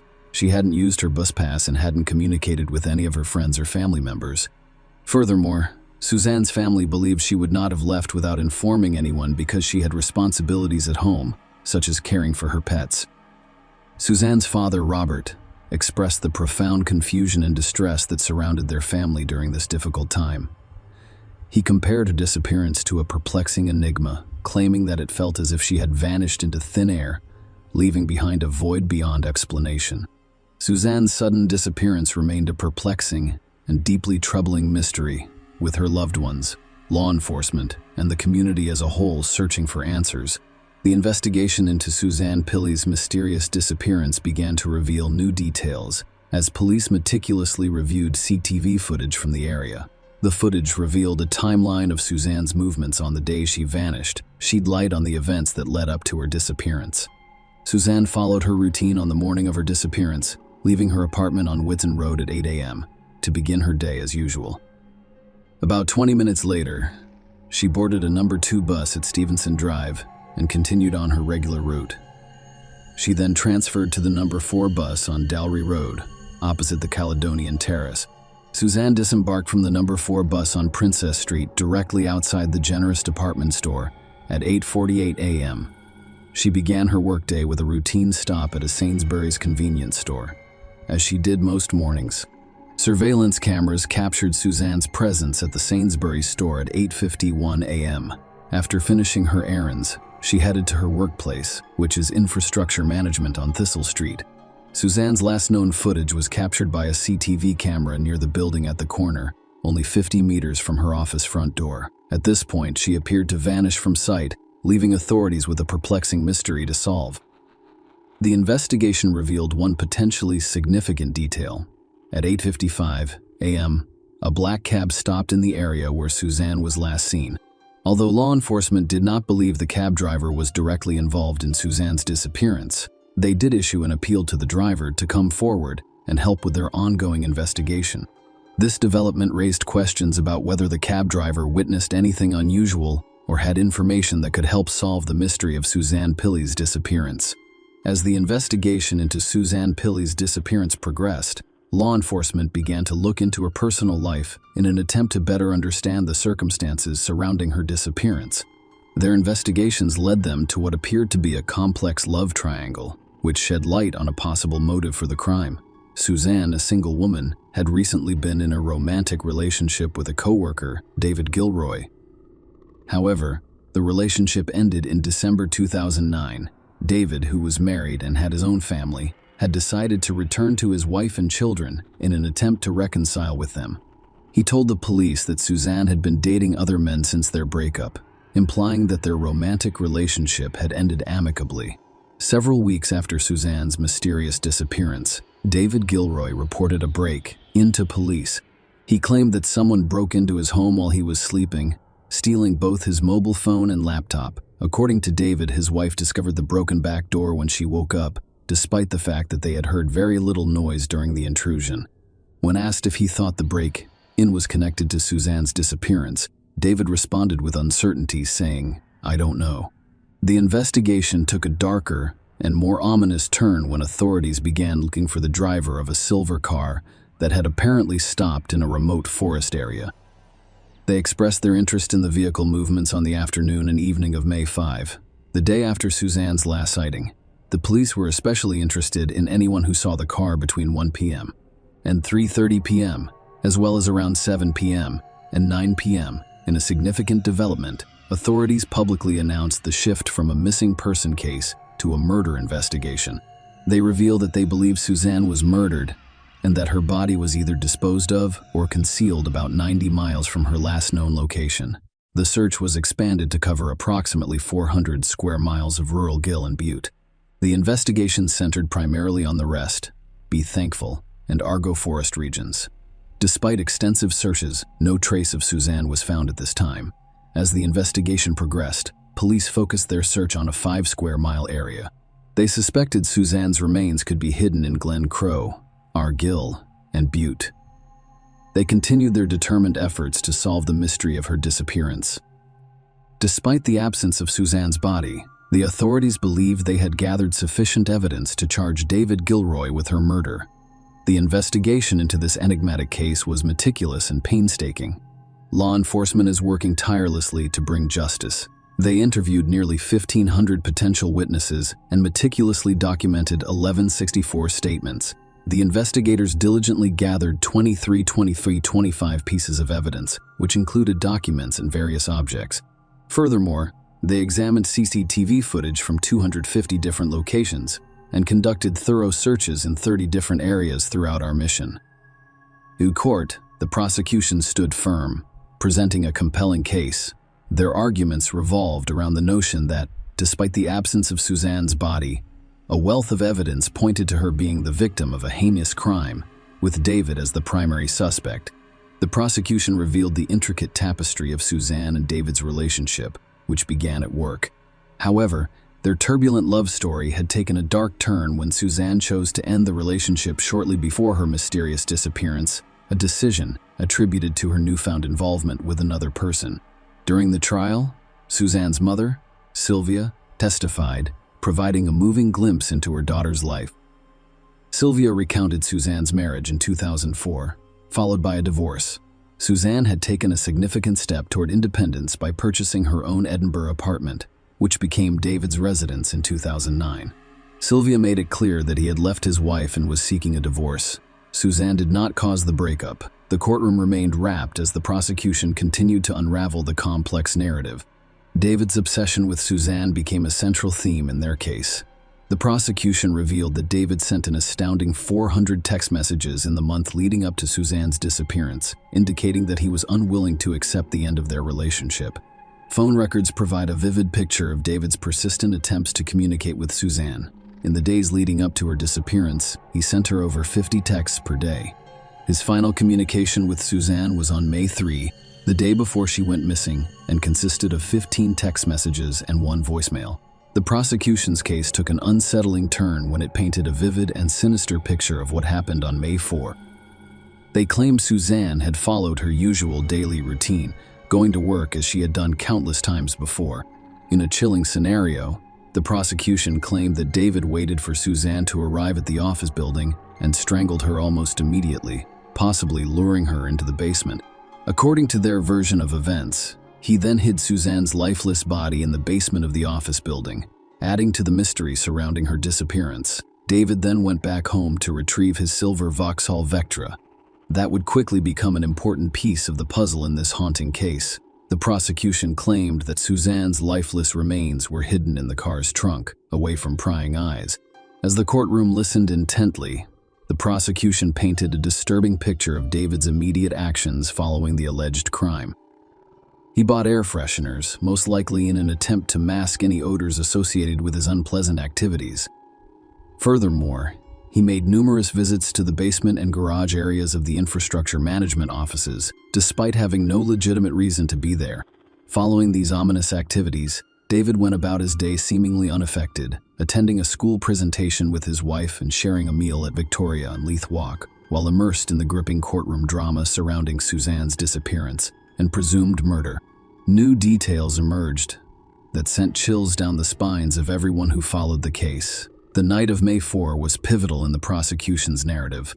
David Gilroy had ostensibly made an appointment to visit a school the next day, May 5, in Logelfed, Argyll and Butte. The school in question was a client of his employer, but there appeared to be no legitimate reason for his attendance on that particular day. His interaction with a school cleaner who provided him with beanbags and cable ties added to his suspicions. This seemingly insignificant event would quickly become the focus of the investigation.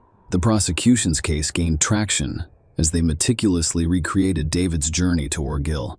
They examined CCTV footage and his mobile phone records, revealing several-hour gaps on both legs of his journey from Lochs Gilfhead to Inverarray. The journey took an incredible 2 hours longer each way than it should have. The prosecution claimed that the discrepancy concealed a sinister secret. Suzanne's body was hidden somewhere in that area. David was intimately familiar with this region. I've previously gone on walking holidays there with Suzanne. When investigators examined David's car, they made chilling discoveries. Vegetative matter was discovered on the vehicle, and 3 fractured coil springs suggested that it had been driven off-road. Things become even more complicated. The court learned that David had turned off his phone at some point during his journey, which added to the evidence against him.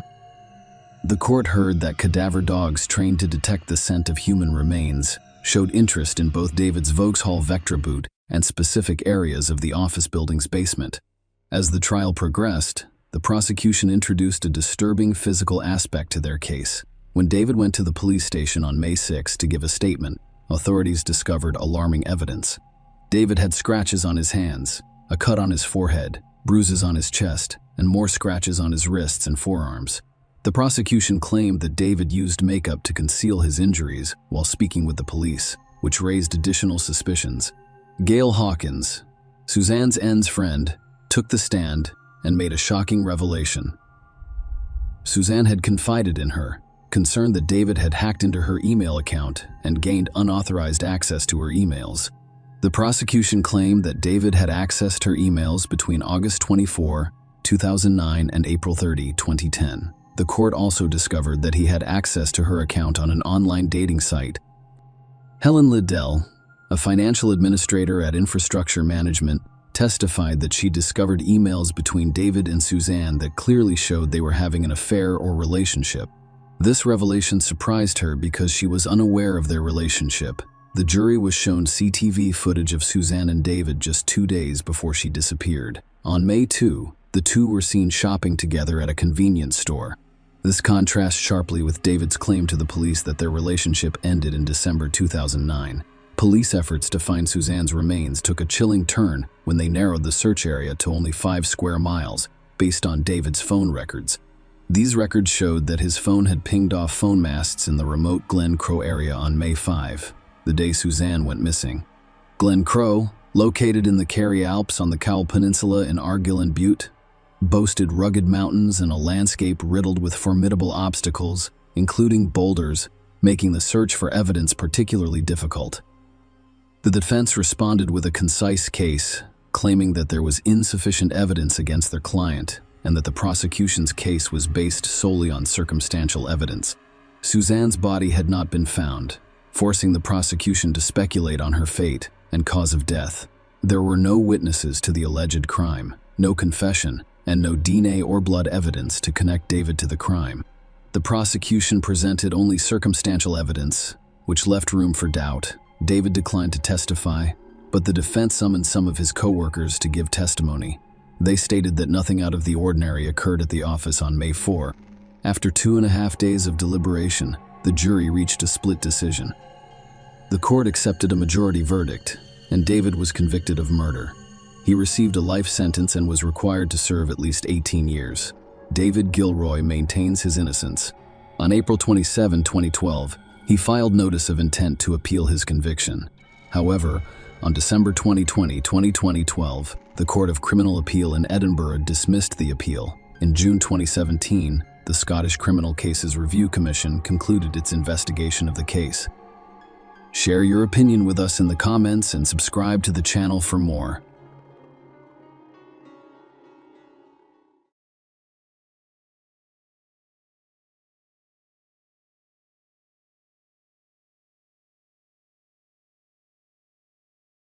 On a typical Sunday evening in Dallas, Texas, a young woman named Zoe Hastings went missing on her way to church class.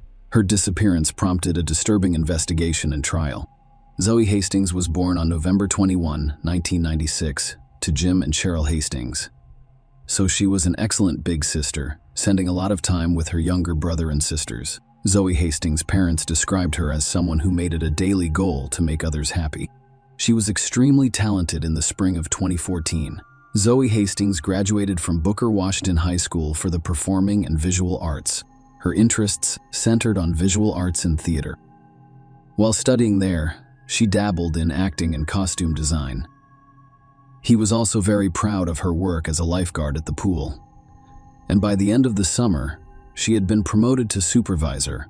Zoe Hastings was also a graduate of theological seminary at the Church of Latter-day Saints of Jesus Christ and was deeply committed to her faith. She considered an offer from 6 top Texas universities, which included the opportunity to serve on an 18-month mission trip for the church.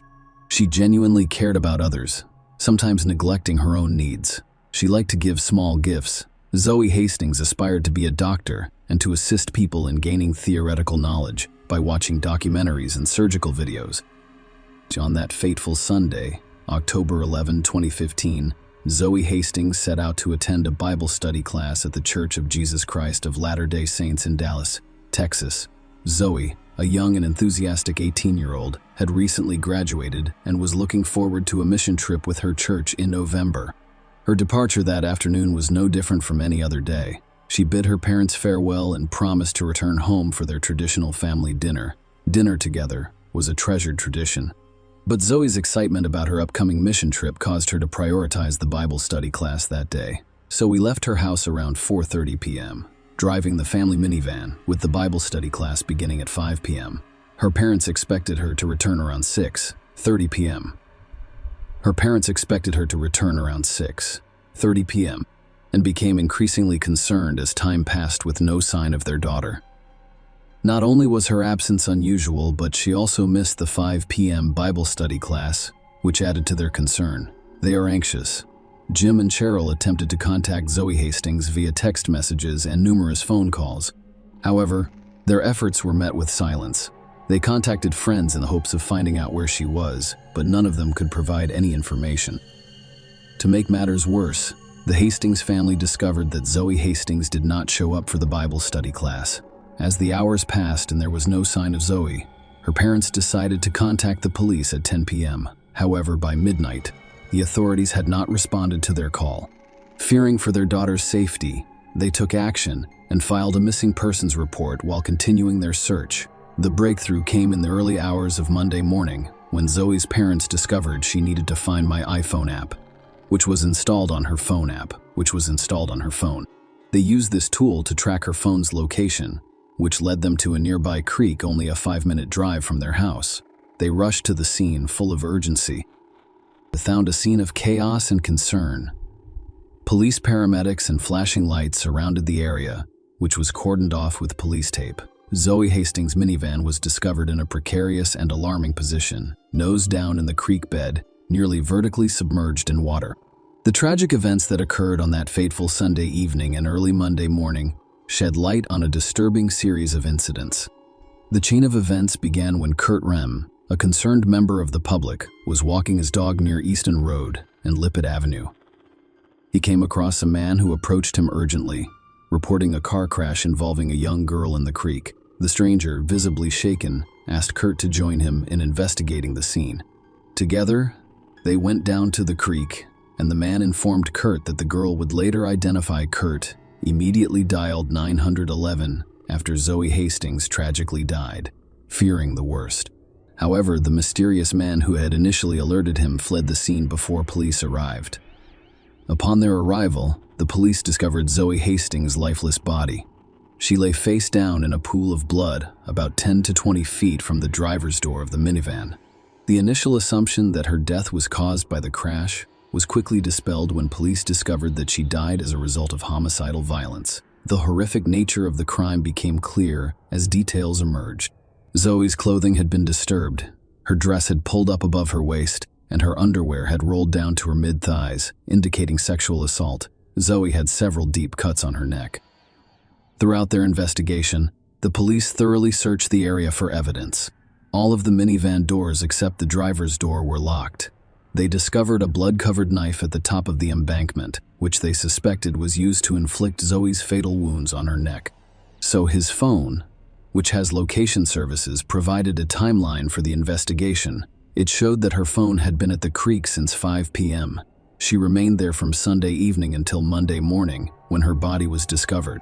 As the investigation progressed, it was discovered that after leaving her house, Zoe Hastings stopped briefly at a Walgreens on Garland Road to return a Redbox movie on her way to the Bible study. The Walgreens was so close to her house that she could see it from the parking lot. She returned the movie at 4:42 p.m. However, authorities wanted to know what happened after that and why she didn't show up for the 5 p.m. Bible study. As the investigation into Zoe Hastings' tragic death continued, two key witnesses came forward. The witnesses said they saw a woman near a minivan in the parking lot outside the Walgreens store. One of the witnesses described seeing an African-American man approach the woman quickly. To their surprise, both people entered the minivan with the man behind the wheel. The second witness stated that the man appeared to be holding something in his hand during the encounter. After exchanging words with the woman, they both quickly entered the minivan, which drove away from the scene. The discovery of DNA on the knife found in the creek sparked a breakthrough in the case. The DNA evidence was linked to a man whose genetic profile had already been recorded in the law enforcement database. This individual was identified as Antonio Cochran. Antonio vehemently denied being involved in Zoe's murder. Nonetheless, based on DNA evidence and witness statements, he was charged with capital murder. The charges were based on the belief that Zoe's murder occurred during a kidnapping or attempted kidnapping. The prevailing theory among law enforcement was that Zoe's abduction and subsequent murder were random, with no prior relationship between her and Antonio. When Antonio Coltrane's trial began, he pleaded not guilty. The prosecution's case centered on the theory that Zoe Hastings was kidnapped from the Walgreens parking lot while returning a Redbox movie just across the street from her house on that fateful Sunday afternoon. This theory was supported by the testimony of two key witnesses who appeared in court to give their versions of events. The first witness, Lester Lee Clark, identified himself as a tattoo artist who worked near the intersection of Garland Road and PV Road in East Dallas. He testified at around 4:45 p.m. As he approached the Walgreens, he noticed a woman, presumably Zoe, near the Redbox kiosk. She appeared to be returning or retrieving a movie as she entered her minivan. A short, heavy-set African-American male quickly approached her and grabbed the car door, sparking an animated but brief conversation between the two that lasted no more than 5 seconds. Lester stated that he couldn't hear what they were saying, but he did notice that the woman at the driver's side door had moved to the passenger side. The man got into the minivan and quickly drove away. The second witness, Gary Whitman, was homeless at the time and stated that he was across the street from the Walgreens around 4:04 p.m. On Sunday afternoon, he described a stout, heavy-set African-American man who stood about 5 feet, 8 or 9 inches tall, and walked aggressively but discreetly. He thought the man was trying not to draw attention to himself. Gary reported that the man approached the woman in a minivan in the Walgreens parking lot from behind as she attempted to enter it. He claimed that the man extended his arms to block her path and appeared to pull something from his pocket. Although he couldn't see the exact object, Gary saw both people get into the minivan, with the man taking the wheel and driving away. Gary's immediate response, according to the court, was to seek help because he did not have access to a phone. He approached an employee at a nearby convenience store and asked them to dial 911. The court heard testimony from several researchers who carried out the tests.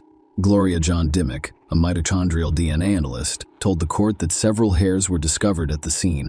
While mitochondrial DNA does not provide a unique identifier, it can be used to exclude people. According to the analysis, the hair found on Zoe's left arm could belong to Antonio Cochran. There was more evidence against the defendant. Copeland's DNA was discovered on the handle of a knife, which had been covered in Zoe's blood. The prosecution claimed that after abducting Zoe Hastings from the parking lot, Cochran drove her to a creek, where he raped and killed her cell tower. Data confirms that Cochran's cell phone pinged on Sunday, near the location where Zoe's body was discovered. Prior to Zoe's abduction, Cochran sent several text messages to various people. At 1:48 a.m., the first text message was sent to Gillis Pina Cochran's neighbor, Antonio, who stated that he intended to leave the house he and Gillis rented together. At 2 p.m., he messaged his ex-girlfriend, Angie Simon, informing her that Raina, who had been like a mother to him, had died the day before. He also messaged someone named Mimi at 2:25 p.m. and 3:19 p.m., telling her that he had been crying, drinking alcohol, and driving aimlessly around town. At 4:34 p.m., Antonio's cell phone communicated with a specific transceiver on a Dallas radio tower, which covered the Walgreens store. Antonio sent another text message from his smartphone. This time, it was addressed to Frank Torres, Gillis Pina's brother. "I really need you, brother. I'm not sure what's wrong with me, Frank. A lot has happened. I need you, brother." Antonio, according to the court, began working as a checker at a Fiesta Mart grocery store just 2 days before Zoe's murder. He was supposed to work the day after Zoe died, but he did not show up for his shift. The prosecutor also informed the judge that a detailed search history was conducted on Cocker's cell phone between October 13 and October 23. He searched for local and crime news 32 times, 5 of which were about Zoe's death. Prior to that, Antonio had shown little interest in crime stories, having only opened the news once in the previous month with a report on local gang crimes. The defense presented a compelling case, attempting to cast doubt on the prosecution's claim that Antonio Cochran was responsible for Zoe Hastings' murder. They questioned the DNA evidence's validity, as well as the witnesses' reliability. Paul Johnson, Antonio's defense attorney, stated that, at the time of Zoe's murder, Antonio was assisting a friend in presenting an alibi that placed him in a different location. He challenged the testimony of 2 key witnesses who claimed to have witnessed Zoe's abduction. Lester's timeline and description of the man involved were called into question, raising concerns about the veracity of his story. The defense also questioned the credibility of the second witness, Gary, who had a criminal record and a history of illegal substance use. Paul Johnson questioned how Gary could have witnessed the events from across the street and suggested that his testimony might be suspect. Despite the potential consequences for himself, Gary insisted that he had come forward to do the right thing and was later apprehended due to an active arrest warrant. The defense's challenge included the DNA evidence. They acknowledged that Antonio's DNA was discovered on the knife handle, but proposed an alternative explanation. They speculated that his DNA could have been on the knife from a previous occasion, possibly while working at a local movie theater and coming into contact with it. Furthermore, the absence of fingerprints on or inside the minivan called into question the witnesses' claims that Antonio grabbed the door during the alleged abduction. The defense also pointed out that the medical examiner found no evidence of sexual assault and that Antonio was not charged with sexual assault, implying that this information was used to incite the jury. Finally, Paul Johnson urged the jury to find Antonio not guilty, emphasizing the importance of making a decision based on the evidence presented rather than reacting to popular sentiment. He encouraged the jury to do what they thought was right. The prosecution disagreed and urged the jury to find Antonio guilty. The jury deliberated for nearly 23 hours over several days. During this time, they requested additional information and clarification from the judge on 3 specific issues, including a photo of the Walgreens store, mitochondrial DNA, and the timeline of police interviews with the 2 witnesses. Ultimately, the jury convicted Antonio of the lesser offense of murder rather than capital murder Antonio was sentenced to life in prison without the possibility of parole, with a $10,000 fine. Share your opinion with us in the comments, and subscribe to the channel for more.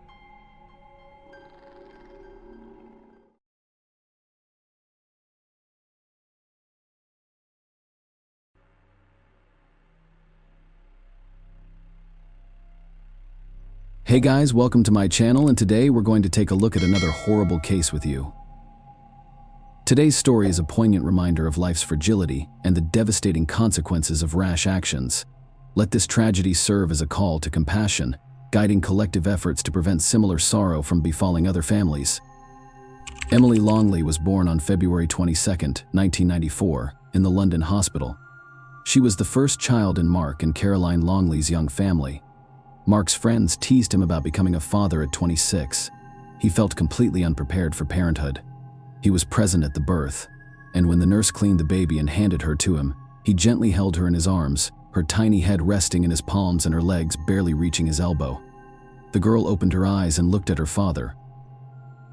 In that moment, Mark knew fatherhood would not be a problem for him. A few years later, the Longleys welcomed their second daughter, Hannah. The two blonde sisters adored each other and brought joy to their father. He was confident that keeping the kids warm and safe would show them how much he loved them. The girls grew up surrounded by their parents' unconditional love. They had an example of prosperity and happiness right in front of them. Mark Longley worked as a journalist for a local paper. Caroline was a teacher, and the girls had a bright future ahead of them, just as any parent would want for their children. Emily and Hannah Longley's lives were turned upside down 10 years later when their parents decided to relocate from their hometown of Bournemouth to the scenic landscapes of New Zealand. This was a huge change for everyone, as moving to another country was a big step. This difficult decision was made for Emily's health, based on the doctor's recommendation that she needed a change in climate. The longtime family traveled halfway around the world in the hopes of providing a better life for their daughters. As a result of its geographical features, New Zealand's climate varies. Most of New Zealand has a temperate maritime climate with 4 distinct seasons. The winters here are mild, and the summers are relatively cool. The Pacific Ocean and mountain ranges are significant contributors. The English family found the environment and atmosphere ideal. A new chapter has begun in the lives of the Longleys and their daughters. Emily attended a prestigious private school, and her life went on peacefully until she was metaphorically stabbed in the back by former classmates. Her friend Sarah Lee Terblanche caused a stir at school when she revealed that Emily had fallen in with the wrong crowd and was involved with banned substances. Sarah gave the school newspaper an interview about a party at Emily's house. After overcoming initial disappointments and betrayals, Emily returned to England at the end of 2010 to further her education. She moved in with her grandparents, Ronald and Zosie Longley, in a large detached cottage near the promenade in South Beach in Bournemouth, and enrolled in a British college, hoping for a new beginning in her life. Emily, who had struggled in school, adapted to a more relaxed student life and thrived. Emily made progress, balancing her studies at Brockenhurst College in Hampshire with a job at the Topshop clothing store. At 16. Emily Longley was a vibrant, cheerful, and ambitious young woman with stunning blonde beauty. Her radiant appearance helped her achieve early success in the modeling industry. Emily's captivating charm and irresistible charisma set her apart in her community. In December 2010, at a party, she met 19-year-old Elliot Vince Turner. Elliot was the only son of Lee Turner, a wealthy and successful jeweler. He worked at his father's jewelry store in Bournemouth and lived with his family in the affluent Queen's Park neighborhood. He was a member of the Firm, a group of affluent young men who frequented local bars and clubs in Bournemouth and Poole.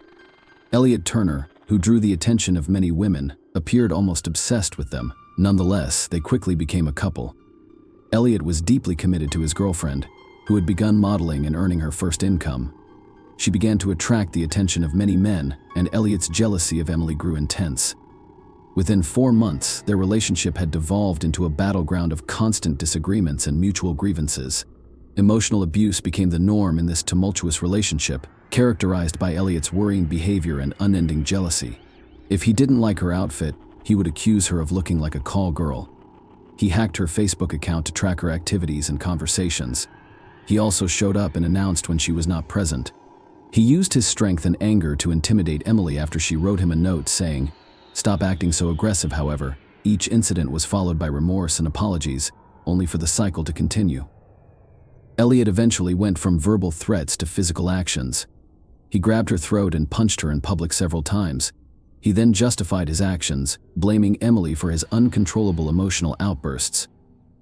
Emily became concerned for her life as a result of the constant arguments and fights. She took a break and went on a holiday with her parents to New Zealand. This was the Longleys' best Easter holiday ever.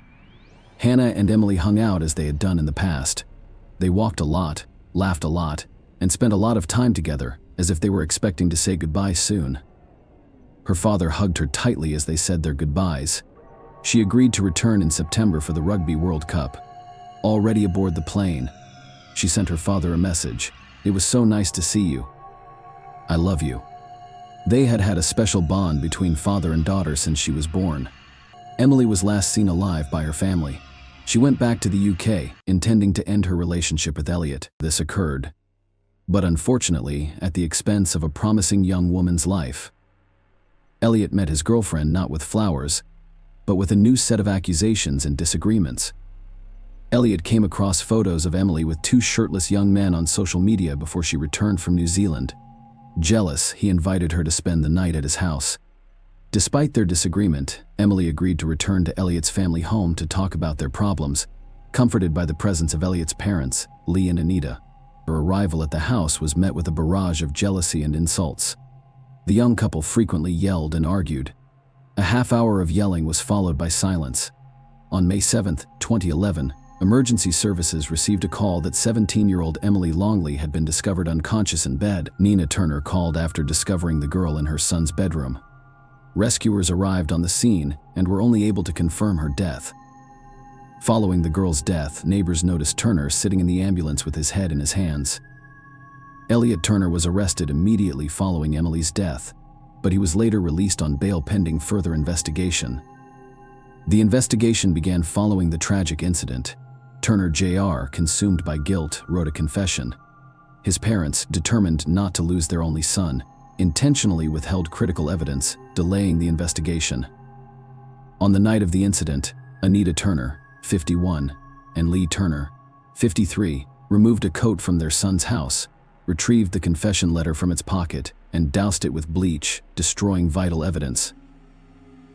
During the investigation, it was decided to secretly install listening devices in the expansive Turner family home on May 18th. After gathering evidence from a family discussion about fabricating evidence and concerns about lying to police, the police searched the household computers for additional evidence, which they discovered. A look at the browser's search history revealed searches for death by strangulation and how to avoid a murder charge. In July, all three family members were arrested and charged with being involved in the incident and intentionally concealing evidence. Elliot Turner denied any involvement, blaming Emily for his troubles. A forensic reconstruction of the incident revealed that Elliot and Emily engaged in a struggle on that fateful day. Elliot used force to subdue her, pressing her face down on the bed with a pillow. He then threw away the pillow and continued to strangle her with his hands. When she fell silent, he stood up and exited the room. Pathologists examined Emily's body and discovered injuries consistent with strangulation. Elliot had scratches on his arm, and Emily's fingertips contained his DNA, indicating a struggle between them.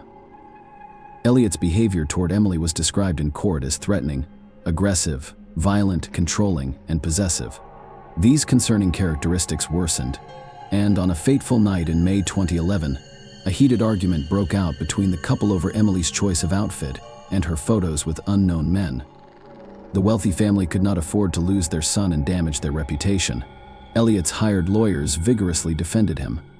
The defense tried to downplay the tormentor's role in the young woman's death, claiming she may have used drugs. However, the Dorset police conducted an independent, toxic, and illogical examination that revealed no drugs or other prohibited substances in the victim's bloodstream. The affluent jeweler and his wife, who disposed of evidence to help cover up how their jealous son ended the life of the aspiring New Zealand model Emily Longley. At 20 years old, Elliot Turner was found guilty by a jury at Winchester Crown Court and may have killed 17-year-old Emily in his bed after a fit of jealous rage. Judge Dobbs stated during his sentencing that he intimidated, stalked, threatened, and assaulted Emily in order to maintain control over her as his trophy girlfriend. The judge also advised Elliot to abandon thoughts of champagne Bentleys and girls, as he sentenced him to life in prison, stating that he must serve at least 16 years before being eligible for parole. His parents are Lai, 54, and Nita, 51. We were sentenced in the same court after being convicted of obstructing justice by concealing evidence. They concealed the crime by destroying their son's confession letter and removing critical evidence from their Bournemouth home. Their son was sentenced to 9 months in prison for obstructing justice by concealing evidence. The prosecution claimed Turner suffocated Emily with a pillow before strangling her after she returned to his home to discuss their situation following a heated argument that night. Emily's father, Mark Longley, called Elliot Turner evil and expressed his wish that Turner would suffer every day in prison. Elliot Turner was found guilty of ending her life in May 2012 and sentenced to life in prison. His parents, Anita Turner and Lee Turner, were both imprisoned. They were sentenced to 27 months in prison for misleading the police about the incident and destroying their son's confession note. Because it was a homicide investigation, the police kept her body, and it wasn't until September that she could be brought home in a closed casket. The Turners were released in 2013. Turner's reduced sentence appeal was denied the same year. However, British judges ruled otherwise during hearings in the High Court of London. It's clear that, due to wounded pride, he harbored thoughts of ending her life for a long time, eventually leading to her death. Lord Chief Justice Royce Justice Globe stated in his verdict that Simon Jones, one of the successful prosecutors, stated following the sentence that Emily's death was the result of domestic violence.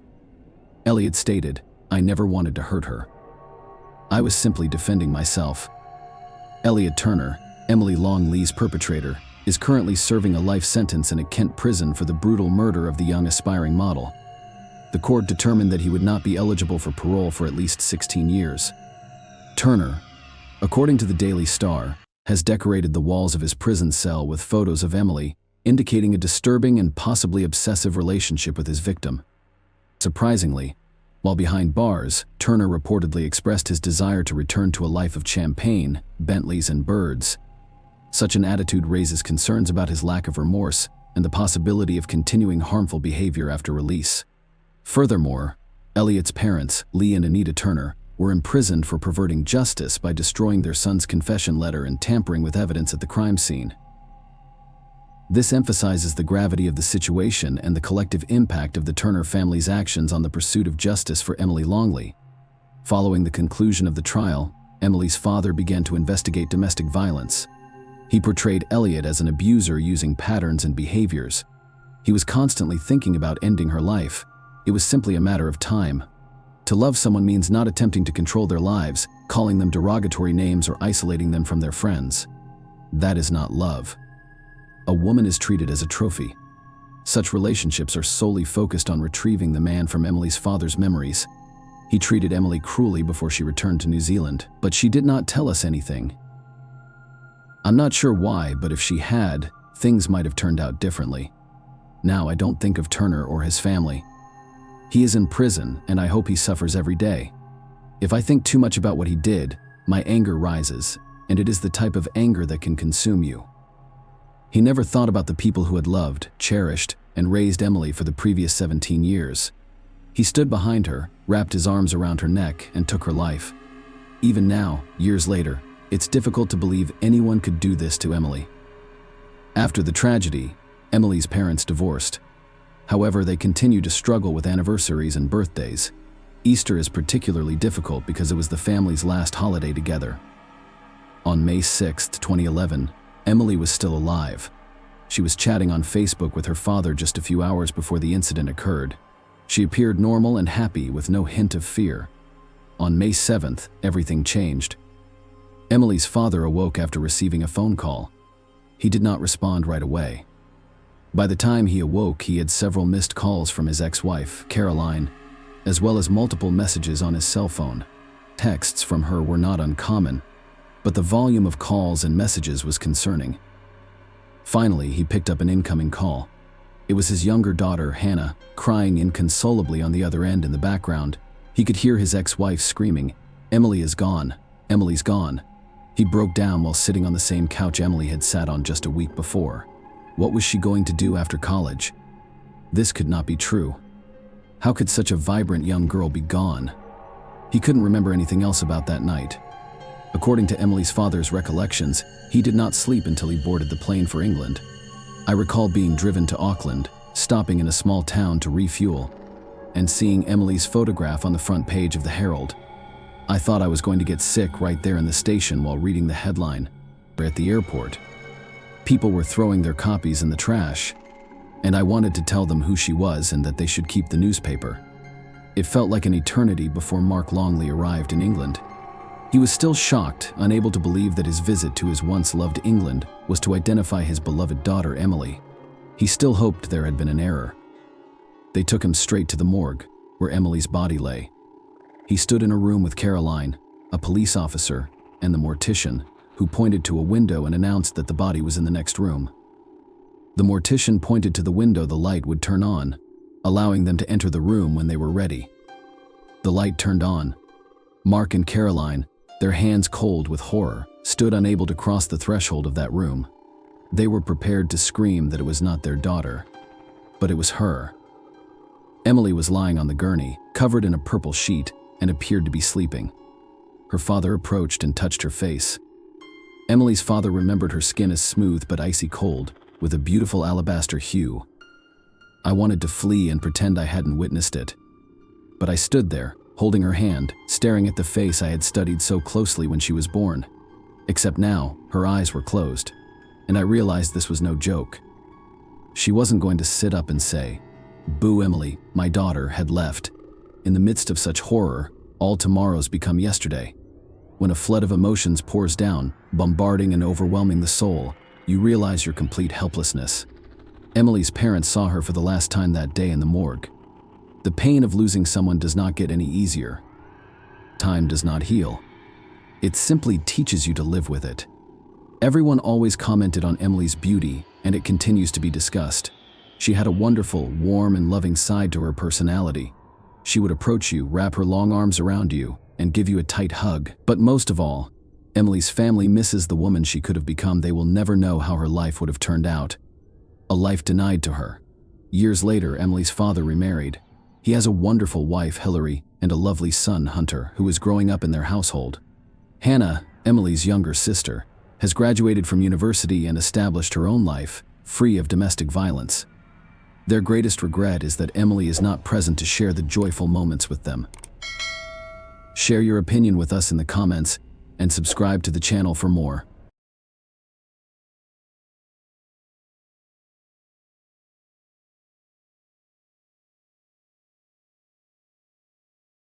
The case of Sabrina Queeter, a heinous crime in an affluent London neighborhood. Compulsive thoughts are a mental disorder defined by the occurrence of ideas and actions that occur against a person's will and from which they are unable to break free. In some extreme cases, these thoughts can literally take over the mind, and when combined with a complex manipulative nature, innate cruelty, and a manic desire for dominance, the result is a time bomb. Sabrina Queeter, a British woman, had every opportunity to live the fabulous, wealthy, and carefree life she had envisioned since she was a child, but it was never enough.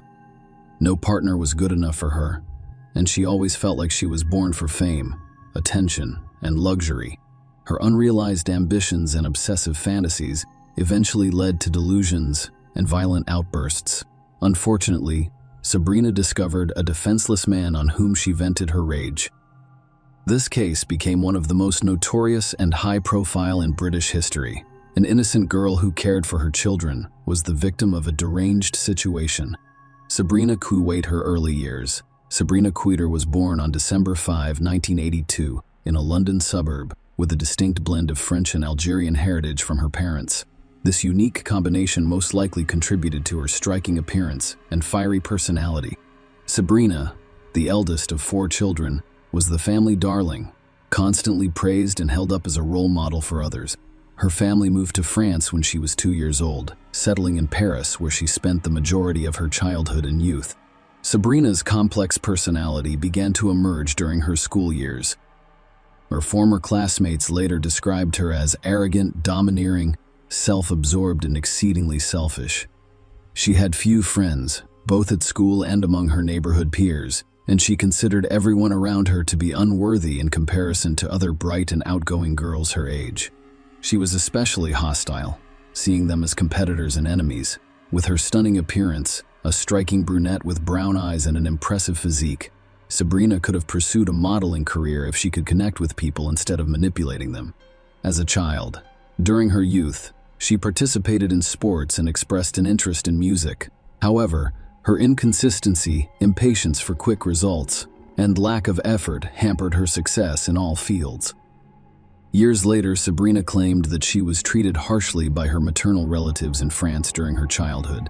However, these claims were never supported or proven. In contrast, her family insisted that she was indulged and constantly sought attention.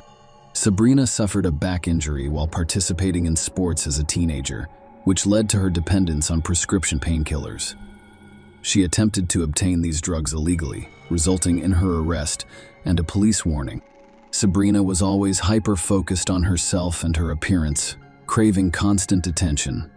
She was confident that her future held a wealthy, glamorous life filled with celebrity interactions and her own stardom. Her fantasies seemed to overshadow her reality at times, as she believed she had earned her place in Hollywood. Sabrina holds an English and French literature degree from the Sorbonne. However, since 2006, she has claimed various fashion industry professions such as stylist, makeup artist, fashion designer, and designer, despite her lack of actual expertise in these areas.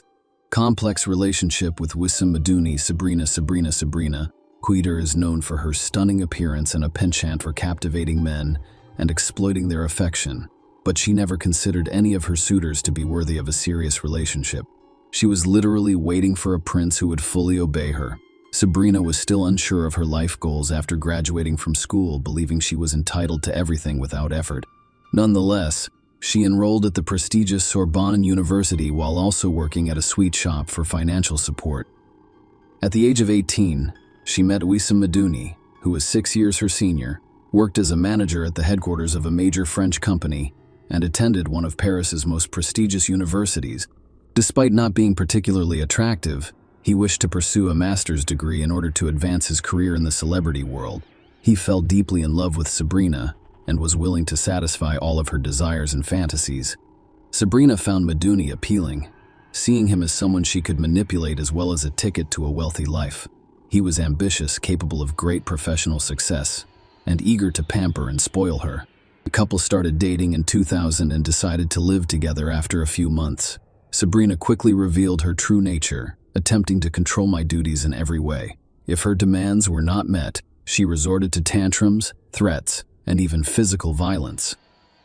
Furthermore, she soon began openly cheating on Madouni, with no attempt to hide or justify her actions. She could have flings with anyone, from a random acquaintance to Madouni's best friend or colleague. Despite numerous attempts to end the relationship and leave her, Madouni always returned, unable to let go of his deep love for Sabrina. Madouni received his master's degree and a significant promotion in 2001, and he began earning a substantial income, which he lavished on Sabrina's expensive clothing and entertainment. Its family owned several properties in Paris, and he managed them, giving Sabrina all of the rental income. Madouni, who also had Franco-Algerian roots, saw Sabrina as a kindred spirit. According to some reports, the couple married in a special Muslim ceremony in the fall of 2001, as evidenced by a certificate issued by a mosque in Argentina. However, the religious ceremony was insufficient to establish the union as official and legal. The couple had a son, whose paternity Madouni officially acknowledged. However, years later, a Frenchman named Anthony Francois claimed to be the child's father, and a witness in Quitter's trial described her as volatile, unpredictable, promiscuous, and manipulative during her relocation to London. The global financial crisis hit hard in 2008, causing the company where Wissam Madouni worked to go bankrupt, costing him his high-paying job. Around this time, Sabrina Quitter developed a strong desire to move to London. She made the decision without consulting her partner, leaving her with few options and hoping for a new career in one of the world's major financial hubs. Madouni followed her to London, where he found employment in a major English bank. However, Sabrina has struggled to establish herself in the fashion industry. Her ambitions to be a designer, model, or makeup artist were stifled by a lack of skills, experience, and formal education in these areas. Consequently, she had to lower her expectations. She worked in a variety of positions over the years, including nanny in a call center, cafe, and even network marketing. Sabrina Queter's search for love took an unexpected turn when she rekindled her teenage passion for music, adding the titles of musician and composer to her resume. Despite her enthusiasm, Sabrina struggled to secure professional opportunities in the music industry. She attended a number of auditions and social events in the hopes of making valuable connections. Sabrina was fortunate to meet Mark Walton, a well-known musician, songwriter, and one of the founding members of the popular Irish boy band Boyzone. After leaving the group, Mark went on to become a successful producer and music mogul, working with Jennifer Lopez, Jessica Simpson, and Lady Gaga. By 2016, his net worth had surpassed $1 billion. Mark was exactly the type of person Sabrina had hoped to meet on her way to a life of fame and luxury. She impressed Mark with her beauty and charisma. He was captivated by her and openly admitted to falling in love at first sight, unable to think of anyone but the beautiful woman. Their relationship grew quickly, and Sabrina worked hard to remain pleasant and endearing, eventually ending her relationship with modernity because she saw a bright future with Mark. His previous relationship and child did not deter her. Within weeks, the lovers had moved in together to a luxurious home in an affluent area of London. Mark covered all of Sabrina's expenses, including the rent for the lavish house she chose for several months, in order to bring and live the opulent life she had long desired, which included socializing with celebrities, attending elite events, wearing couture clothing, and even appearing in glossy magazines. Sabrina found it difficult to manage Mark because she was afraid of losing him. She couldn't control her nature for long, and soon began to be jealous of every woman around Mark. Sabrina's demands grew over time, requiring more gifts and luxury. Mark spoiled her with designer clothes, jewelry, and trips to upscale restaurants and clubs. But it wasn't enough for her. The couple's home had a high turnover of staff and nannies, as Sabrina's paranoia led her to believe they were either stealing or trying to seduce Mark. Her irrational behavior eventually. Mark was driven to his breaking point. In 2011, he ended the relationship and moved to California, leaving Sabrina with nothing. Losing Mark also meant losing the luxurious lifestyle she had enjoyed. Sabrina began conducting interviews, accusing Mark of cruelty, violence, and substance abuse. She called him crying, begged him to return, and even threatened to commit suicide. But none of these tactics brought him back. Who is the father of the second child? After realizing she had lost Mark Walton, Sabrina Queter contacted her ex-partner, Wissem Madouni, who was a successful bank executive, and immediately forgave and accepted her back, despite still having feelings for her. They resumed living together. Sabrina discovered she was pregnant shortly after her reunion with Madouni.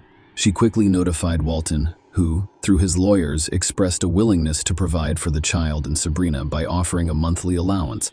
However, Walton insisted on a paternity test after delivery to confirm his fatherhood. Sabrina's refusal to take the test, which could have resulted in substantial regular payments, indicated her uncertainty about the child's paternity. Instead of agreeing to the test, she demanded that Walton double the proposed allowance. After his refusal, she declared war on the musician. Sabrina took to social media to spread false claims that Walton was obsessed with her, insanely jealous of modernity, and physically threatening them.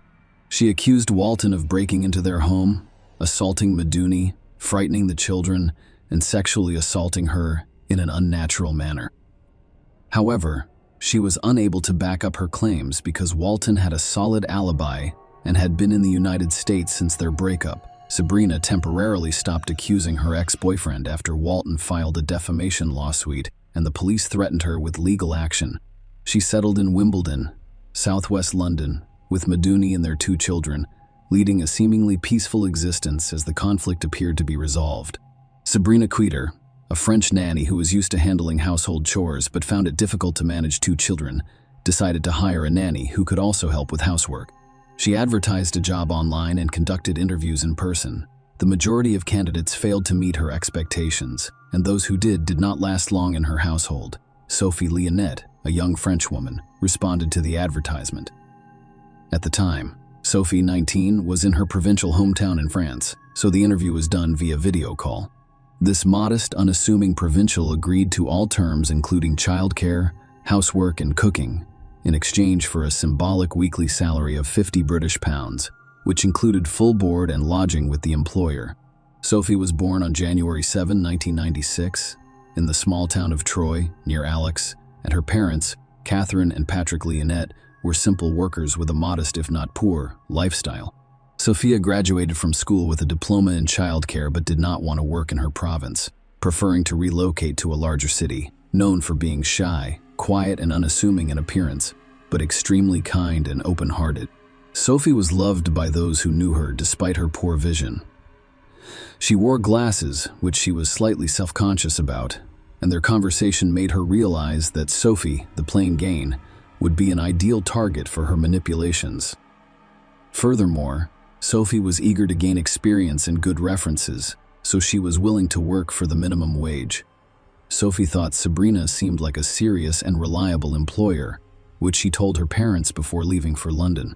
Kind employers rose to a sophisticated status. Initially, Sophie Leonette seemed to be doing well, believing that working for the Tweeters would be a great way to start her nanny career. She quickly bonded with the children, completed household chores as required by her contract, and had enough time and resources to improve her English and explore city attractions. This peaceful period lasted several months, and everything seemed fine. Maduni lost his job, and the family's only reliable source of income became Walton's monthly child support payments. To bring it back, Walton was asked to pay more money, which prompted him to request a DNA test to confirm his paternity. The family faced serious financial difficulties, including high rent and basic living expenses. Of Sabrina, unwilling to cut back on her luxuries and desperate to maintain her socialite lifestyle, she became irritable and aggressive, frequently venting her frustration on the young nanny. The couple tried to start a bakery with their last funds, but it failed. Sabrina then turned to Walton and asked for a large sum of money to start a clothing line, only to be met with a categorical refusal, resulting in tears and complaints about poverty. Sabrina frequently complained to Lynette about her ex-lover, and the nanny attempted to console her employer. What happens next varies according to the source. According to one version, who either devised a scheme to use Sophie as a weapon to blackmail Walton. She intended to portray Sophie as Walton's, an accomplice and lover who was allegedly planted in their home to disrupt their lives and endanger the children. Sabrina claimed that the provincial fool was in love with Walton and used her as a tool for vengeance. She believed that recording and presenting the nanny's confessions to the police would be sufficient evidence to seek restitution from Walton for his heinous act. Sophie refused to make false statements on camera. Another version, as argued by Quitter's lawyers in court, suggested that Sabrina believed in her conspiracy theory because of her mental illness and saw Sophie as an enemy and a threat to her family. She allegedly did not force the nanny to give false testimony, but she truly believed Sophie was Walton's accomplice who infiltrated their home to harm them. Regardless of the truth, Sophie's life quickly devolved into a living nightmare, a torture chamber in the basement of a wealthy home. Sophie Leonette, a young French woman, was initially burdened with extra work that did not correspond to an increase in her meager salary. Eventually, she was engrossed in endless chores from dawn to late night, with no personal time and effectively imprisoned within the house walls. Sophie's pay was soon halted entirely, preventing her from fleeing or returning to France. Her employers seized her passport, making her a captive. Her interactions with family were strictly monitored. The situation worsened. Sophie was barely fed and constantly pressured to make false statements about Walton, whom she had never met or known. She was only communicated with through screams, insults, and threats, and was accused of stealing money and valuables. She was threatened with imprisonment if she didn't comply with their demands regarding the musician. When screaming and blackmail became ineffective, the Sabrina Coiters used more brutal and sophisticated methods. Sophie was effectively relocated to a cold basement where she spent all of her time when not working, eating scantily once or twice a day and becoming emaciated and weak. However, the cold and hunger were not her worst experiences. Physical abuse became the most traumatic stage. It began with slabs and hair pulling, but quickly escalated to Sabrina breaking Sophie's nose and a violent assault. The sight of blood seemed to enrage Sabrina, making beatings a daily occurrence for Sophie. Every day brought new methods of cruelty intended to cause unbearable pain and suffering. The basement of this wealthy house in an affluent London neighborhood became a true torture chamber for the lioness, with no hope of rescue. In late summer 2017, Sabrina Queter brought the unfortunate Sophie Lioness to a police station, claiming Sophie was ready to testify against Mark Walton, with whom she allegedly had a romantic and criminal relationship, and who had allegedly sent her to their house to abuse the children. However, Sophie remained silent and refused to say what Sabrina demanded, so the police decided to speak with her privately and take her to a separate room. Sabrina was furious, fearing Sophie would reveal the horrors taking place in their home and implicate her and her husband. Sophie mysteriously chose not to reveal anything or seek help. The police's reaction was also peculiar. Despite seeing a malnourished, scared, and weakened young woman, they did not contact a doctor or psychologist to ensure her health and safety. At that point, the 21-year-old man weighed less than 40 kilograms, had lost some of her hair, was missing a front tooth, and was limping noticeably. Despite this, the officers remain unconcerned and simply allow everyone to leave. A disturbing phone call and a funeral pyre. Sophie Lionette sobbed as she made her final call to her mother in mid-September. Sophie told her mother that she wanted to return home but didn't have any money.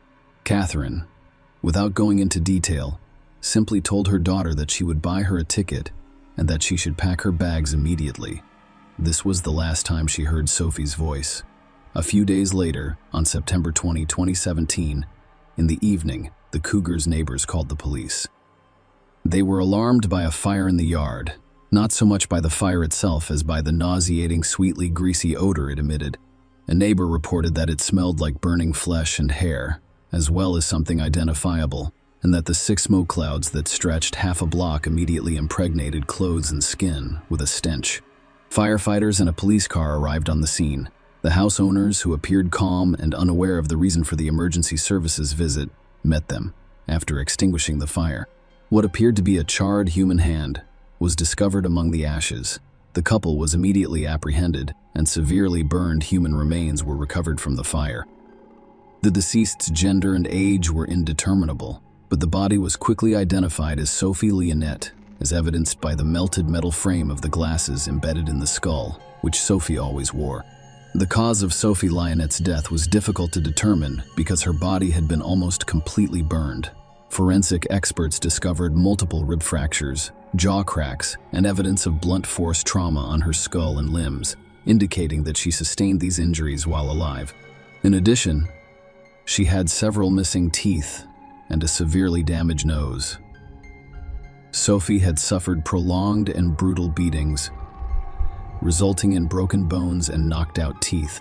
However, the extent of the fire damage made it impossible to assess the state of her internal organs and identify any penetrating wounds. The discovery of horrific video recordings in the house depicting Sophie being tortured and coerced into confessing collusion with Walton and intent to harm the children exposed her captor's true sadistic nature.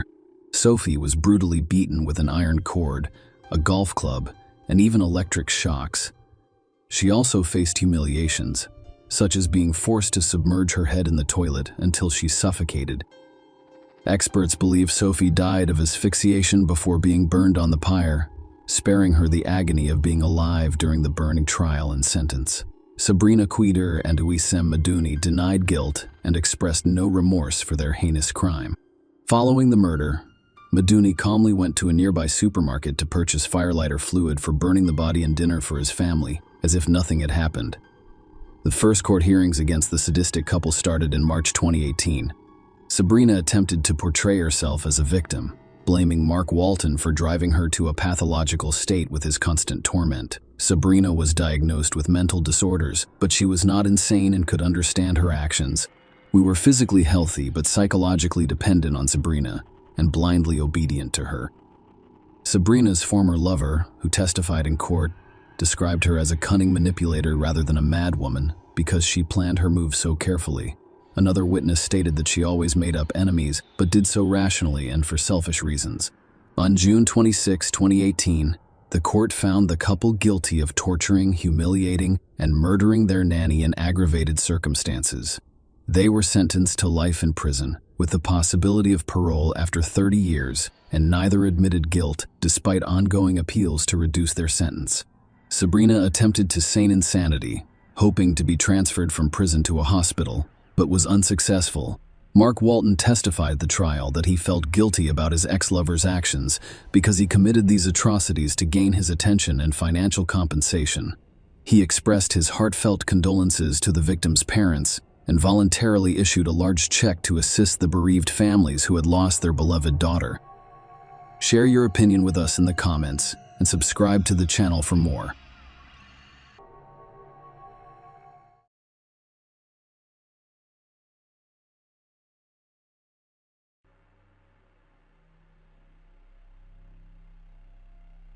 According to psychologists, teenagers typically commit crimes for 3 reasons: a desire to assert themselves and gain authority among their peers, an addiction to alcohol or illegal drugs, and, most importantly, a sense of impunity. Even for the most serious crimes, minors frequently face lenient sentences due to their young age. In our story today, a schoolgirl named Mackenzie Sharilla became the perpetrator of a terrible tragedy that claimed 2 lives at once. However, the girl did not feel remorse for her crime and stated during the trial that she could do almost anything to stay alive. However, she does not consider herself cool. Mackenzie repeatedly changed her testimony, blaming everything on a lapse in memory, and appeared to be confident until the very end that she would get away with it. But the judge's verdict literally stunned the young criminal and her mother, who was desperately defending her daughter. But let's get to the bottom of this. Who is Mackenzie Sharilla? Mackenzie Sharilla was born in August 2004 in the quiet town of Strongsville, Ohio. As the family's 3rd child, her parents, John Gorilla and Natalie Stevens, tried to raise their heirs with love and care, providing a good education and encouraging all endeavors. The youngest daughter was the family's favorite. She was forgiven for many pranks as a child, and even serious misdemeanors were frequently overlooked. Mackenzie grew up to be a capricious, demanding, and selfish girl. She was accustomed to the fact that her parents always did what she asked, and she was also confident in her own impunity no matter what she did. The girl's classmates and teachers observed that she was a pleasant and open child when she was younger. However, as she grew older, her character and behavior deteriorated. If something went wrong, she would throw a real tantrum, act impudently and impatiently, swear, and even get into a fight. Mackenzie did not consider anyone else's opinions except her own. Her words should always come last, and she prioritized her own interests above all else. The girl's personality deteriorated during adolescence, but her parents saw nothing wrong with this, believing that her daughter is in a transitional period and should be treated with understanding and patience. However, bad character was far from the worst of the issues. Mackenzie was addicted to alcohol during high school and occasionally dabbled in illegal drugs, but she got away with it. Often the girl's actions were reckless and posed a direct threat not only to herself, but also to those around her. Parents continued to ignore or refuse to acknowledge the obvious problem. Mackenzie, like many of her peers, was an avid social media user who rarely took her smartphone out of her hand. She frequently posted provocative photos of herself smoking or drinking alcohol on her account, with equally provocative comments. Mackenzie's friends were exactly like her. They vandalized organized pogroms, fought, stole, and were repeatedly apprehended by the police. However, the young people were only given warnings and educational talks, reinforcing their belief in their own impunity.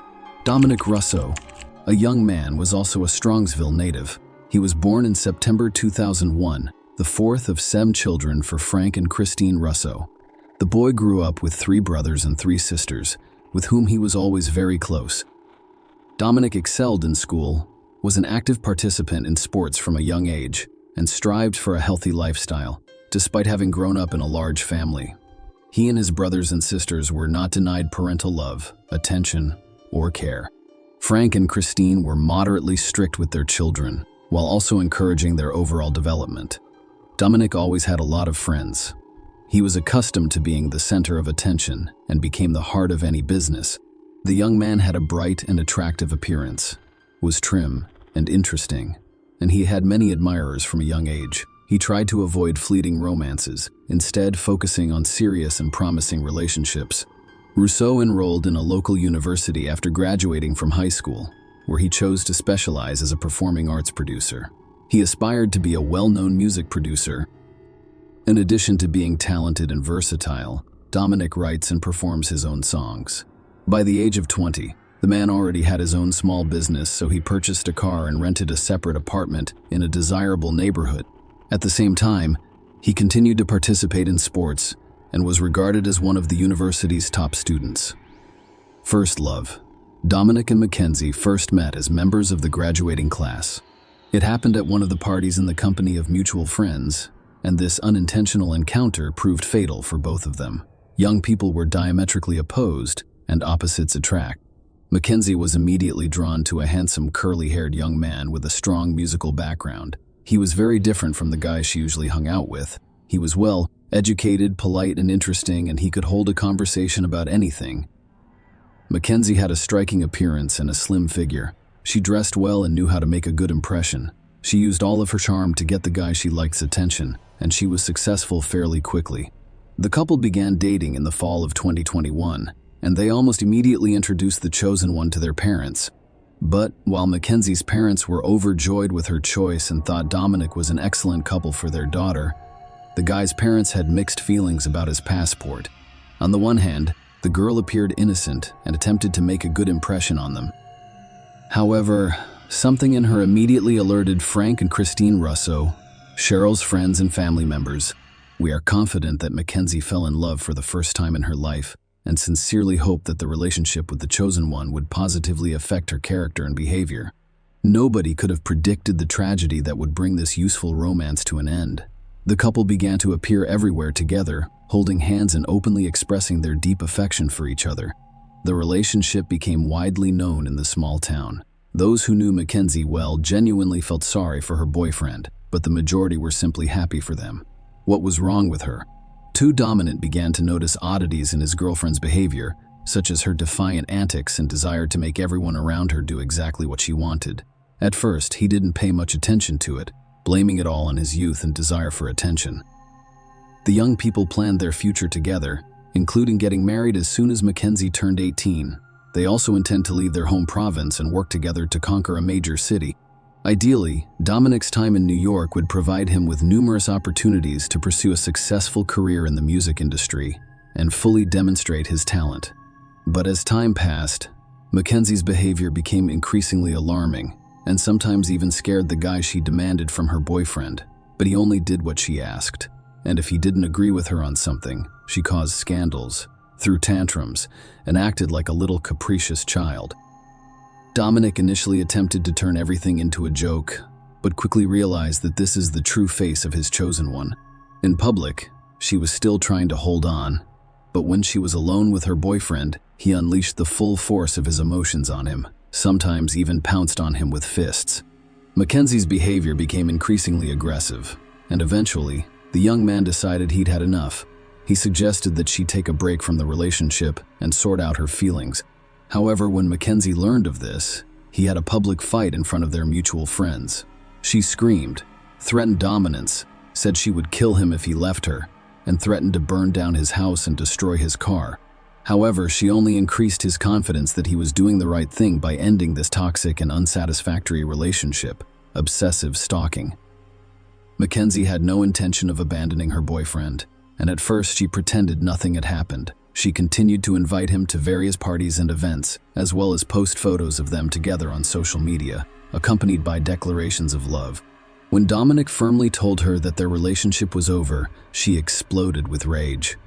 Mackenzie went to his house almost every day and shouted a variety of nasty things, insults, and threats through his windows. She called him from various numbers, left messages on his answering machine, posted on social media, and emailed him. Mackenzie then swore in love and offered to try to start over. The insulting and threatening behavior resumed. Russo was puzzled. He simply did not know how to respond to such behavior because he had never encountered it before. He tried talking, ignoring the ex-lover and even recording her threatening moments on several occasions. Tantrums on his phone. When Sharilla saw his ex-boyfriend on the street or in another public place, He began to scream and insult him in front of passers-by. She'd turned Dominic's life into a nightmare, but he hoped that with a little more time, she would leave him alone and move on to someone else. Mackenzie declared in front of witnesses that killing Dominic was easier than letting him go. Mackenzie stated that if he did not return to her, no one would have him, and she would handle the situation. The young man didn't take these words seriously. However, those around him realized Mackenzie was not joking. The schoolgirl's most frequent threats included promises to hit and run over the guy with a car, to put him in the car and drive off a cliff, or to stop on the railroad in front of a rushing train. Each option sounded terrifying, and Mackenzie described each one in detail, as if she had it all planned out long ago and was just waiting for the right time and unexpected reconciliation. When Mackenzie realized that threats and insults would not help her get Dominic back, but would only alienate him, she decided to change her tactics. Mackenzie became sweet and charming again, stopped pressuring and harassing her ex-boyfriend, and instead tried her hardest to pretend that she realized her mistakes and wanted to change for the better. She discussed her upcoming enrollment, asked for help getting to university, claimed to have gotten smarter, and was most concerned about the final exams. Such changes pleasantly surprised Dominic D., who despite everything still had tender feelings for his former girlfriend and decided to assist her with university enrollment. As a result, they resumed contact and communication with one another. Gradually, the couple grew closer again. Dominic began to invite Mackenzie on dates, desired to spend all of his free time with her, and believed she had changed, matured, and become more serious and responsible. He didn't notice how he fell in love with her again, and all of his previous offenses remained in the past. However, this time around, the young people were not in a hurry to inform all of their friends and acquaintances about their reunion. Their meetings were more like secret dates, where they simply enjoyed each other's company while avoiding the close attention of others. When Dominic's own brother Angelo learned about what was going on, he predicted that nothing good would come of it, but the young man in love ignored his words, a devious plan. While Dominic naively rejoiced at being reunited with his girlfriend and the changes he believed had occurred to her, Mackenzie devised a terrifying revenge plan against the young man. She became so fascinated by the concept of a car and a spectacular car crash that she began to plan out the scenario in detail. In her spare time, she spent hours driving around the city, looking for a location suitable for the execution of her plan.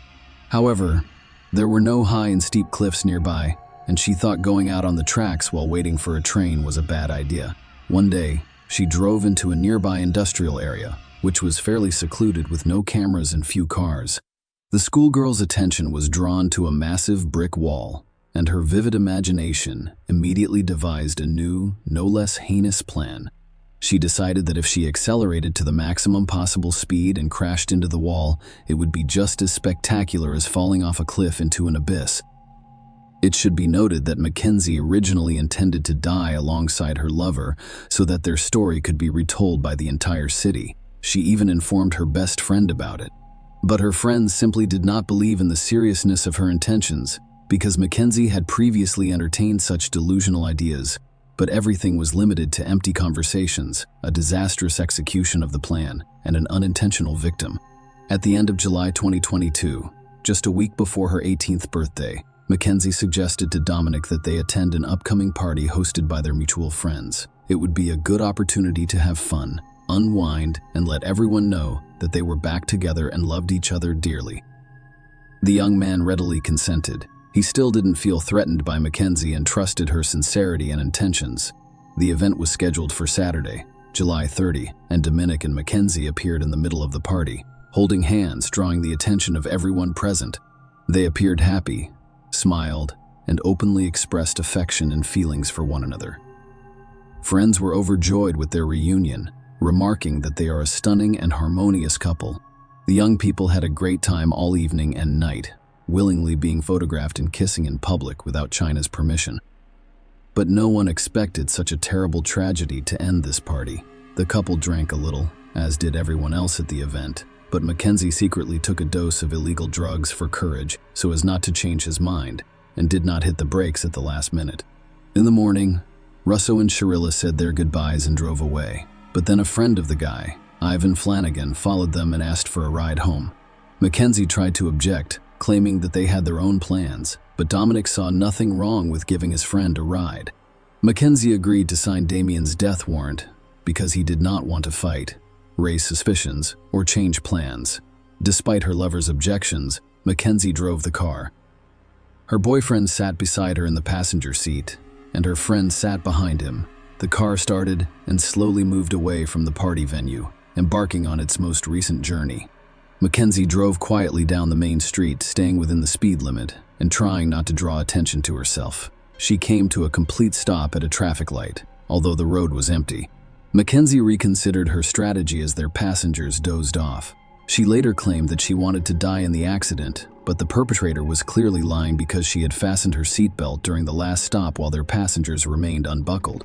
When the light turned green, she accelerated and then made a sharp turn onto a poorly lit secondary road leading into an industrial area.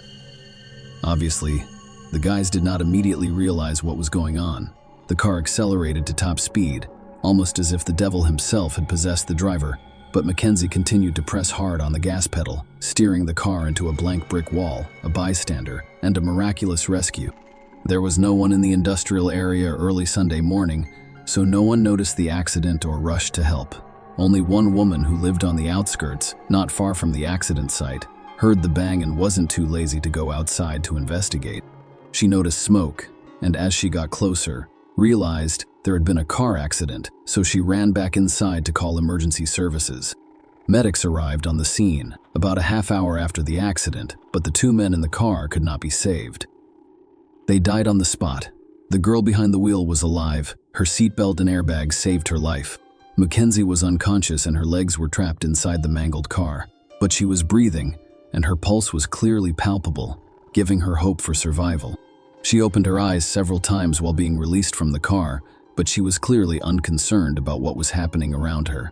Mackenzie was immediately transported to the hospital, where she was diagnosed with multiple fractures and internal organ damage. Blood tests revealed that she was under the influence of both alcohol and drugs. However, the doctor believes that is what kept her from dying of painful shock. While help was on its way, the investigation leads to a confession. When the police received the results of Mackenzie's test, they assumed that she was under the influence of illegal substances and did not realize what she was doing, possibly trying to drive through the wall or not seeing any obstacles in her path. This version's lack of braking distance worked in its favor. Cherie Bella was unconscious in the intensive care unit following a complex operation, making it impossible to speak with her. However, she quickly realized what she had done and began to sob and pour out her soul to the doctor on duty. She admitted that she purposefully drove into the wall at high speed because she wanted to kill her boyfriend and had planned to die alongside him. Mackenzie also stated that Ivan was an unintentional victim due to his own obsession because he asked to accompany them. The doctor dismissed the patient's rambling story as a delusional state caused by anesthesia, painkillers, and guilt over the death of a loved one. When the police were allowed to speak with the recovering Mackenzie, she abruptly changed her testimony. Mackenzie now claims she has almost no memory of what happened that night because she drank and used illegal substances. According to the girl, she had a lapse in memory after getting behind the wheel, including how Ivan was in the vehicle. She has no idea. However, the facts indicated otherwise. The surveillance cameras were able to track the first part of the car's route, and the footage clearly showed Mackenzie driving slowly and following the rules until she abruptly turned onto a road leading to an industrial zone. Furthermore, it emerged that Mackenzie had driven the entire route both ways several days prior, and at least a dozen witnesses had seen her car return to normal at various points. Mackenzie recovered quickly after being discharged from the hospital and attempted to resume her carefree life. She felt no remorse and was confident she could get away with it. Mackenzie was back on social media, reconnecting with friends and making plans for the future. In September, she decided to attend a concert by her favorite band in a neighboring city.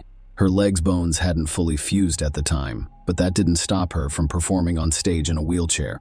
At the same time, she wore bright makeup, dressed provocatively, and took selfies with friends, which she posted to her account. Sharilla attended a Halloween party in October, dressed in a pre-made costume. Mackenzie lived life to the fullest and even met new people. However, on November 4, 2022, She was taken into custody, tried, and sentenced.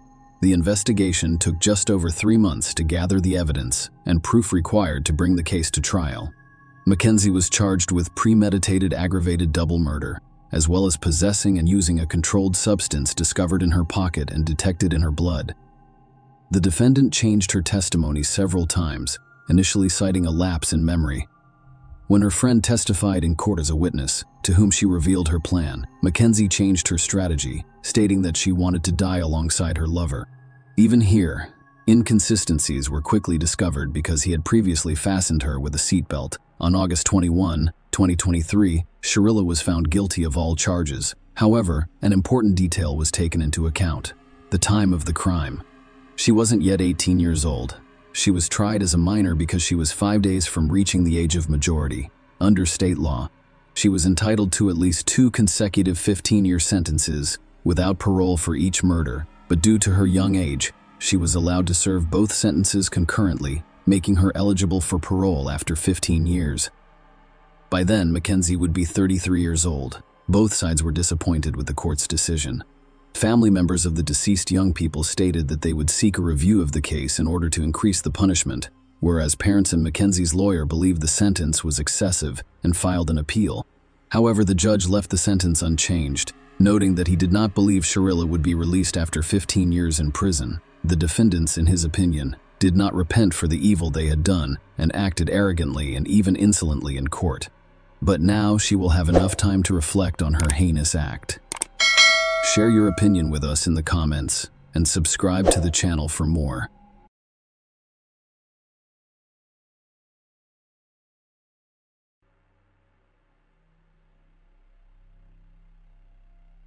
The case of Matthew Winkler reveals the secrets of a religious family. Sometimes the most horrific and unpredictable crimes are committed by seemingly perfect families. Of course, even in the most prosperous unit of society, a crisis can arise that goes unnoticed by others, but literally poisons the lives of all family members, eventually leading to tragedy. Many people in Selma thought of the Winklers as a model family. The young pastor, his wife, and their 3 daughters appeared content, having everything they needed for a comfortable life, being healthy and successful, but in a quiet pool, as they say. In this case, many questions remained unanswered because we only heard one version of what happened, and the story itself became the subject of the book, The Sex and Murder Secrets of a Pastor. On March 22, 2006, the small town of Selmer, Tennessee, Chuck received terrible news. Matthew Winkler, a 31-year-old pastor, was brutally murdered in his own home, along with his wife Mary and 3 daughters. Patricia, 8 years old, Maria Eliza, 6, and Brianna, 1, went missing without a trace. That day, the Church of Christ preacher failed to show up for the evening service, which he was supposed to attend with his family. This situation appeared strange and suspicious, as Matthew was always very responsible and could not miss the planned event without informing anyone. Even more disturbing was the fact that none of the family members answered the phone. Alarmed community members decided to visit the Winklers' home to find out what had happened and if they needed assistance. From the outside, the house appeared normal. The windows and doors were intact, and nothing unusual was visible. Inside, there were lights on in several rooms, and they could hear a television playing loudly in one. It gave the impression that the house's owners were busy with their own affairs. The front door was locked, but no one responded to the knock. Phone calls also went unanswered, and through the curtain windows, it was impossible to see what was going on inside or who was present. Despite the strange nature of the situation, no one was in a hurry to call the police. Instead, they called an elder in the religious community, who advised them to look for a spare key and open the door themselves. It took an additional hour and a half. When members of the community were finally able to enter the house, they discovered an eerie scene. Everything in the house was properly organized. There were no signs of intruders, but the owners were also not present. Everything appeared normal until the visitors looked into the marital bedroom. There on the floor, the pastor's body rested in a pool of his own blood. There was a large hole in his back from a gunshot wound. Blood splattered everywhere, and bloody foam dried on his face. By then, the body had cooled and stiffened. Matthew had clearly been lying there for many hours, and was most likely killed in the morning because he was dressed in pajamas. Only after that did the police receive a call.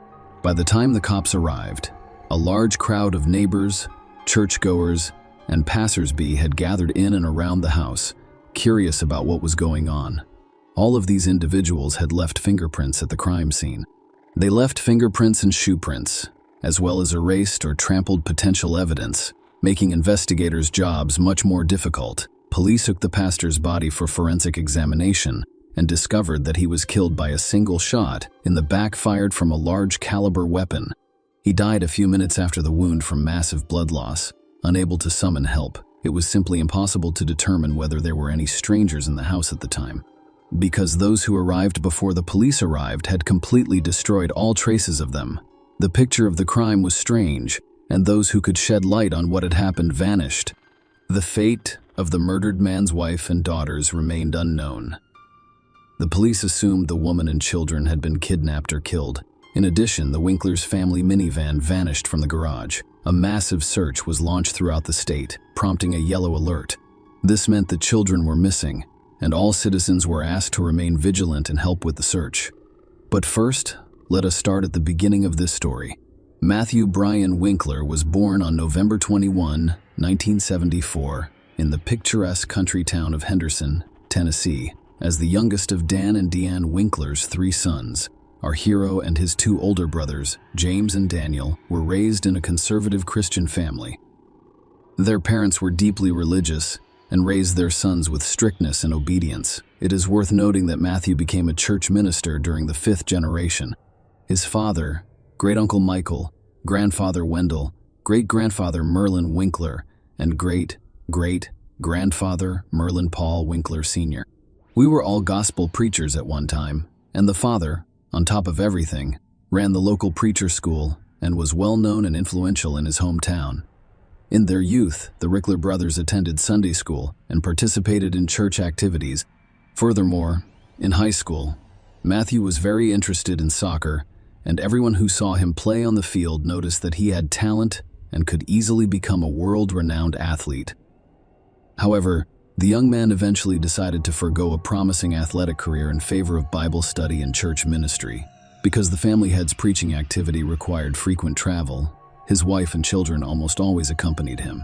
Because of this, Matthew attended several schools throughout his childhood, but the active, communicative, and friendly child quickly made friends and gained authority everywhere. When the boy finished school, he and his family moved to Austin, a small city in Texas.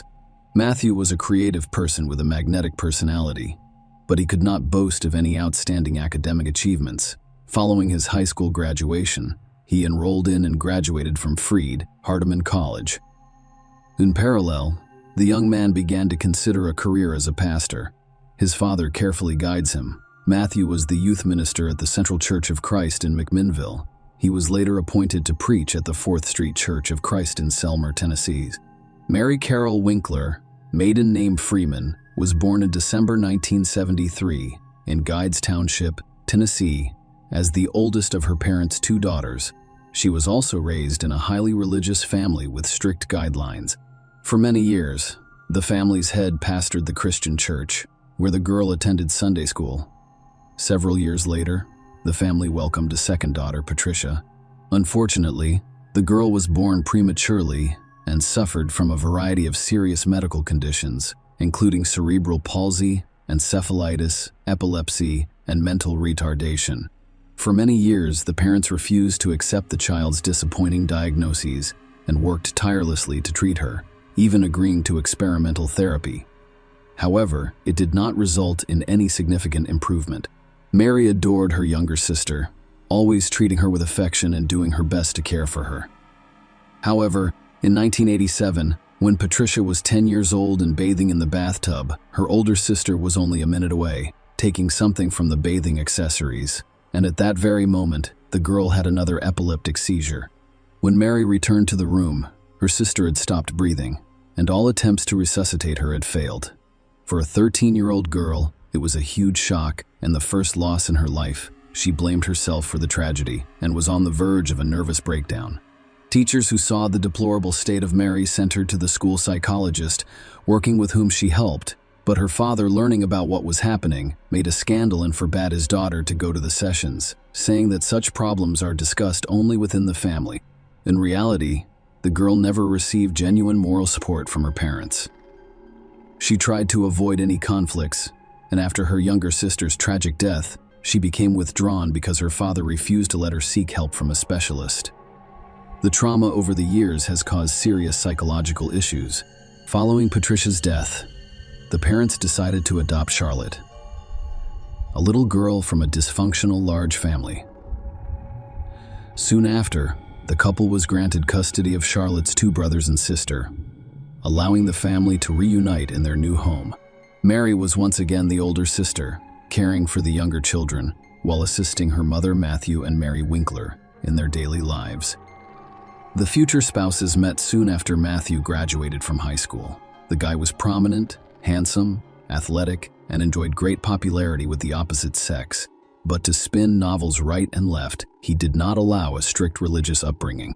The young people developed an immediate liking for one another, which quickly turned into love.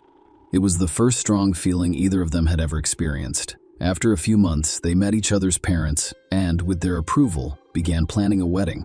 In April 1994, the lovers married. When the family had an older daughter, Patricia, the head of the family was still in college and had to take a leave of absence.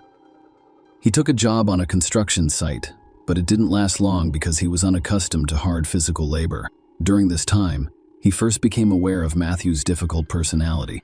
He was frequently angry with others, irritated by trivial matters, and sometimes unable to control his anger. Mary tried not to complain or tell anyone about what was going on in her family. A meek young woman, raised in the spirit of patriarchy, obeyed her husband and everything. Initially, the Winklers lived near her married parents' home, allowing her to see them on a regular basis.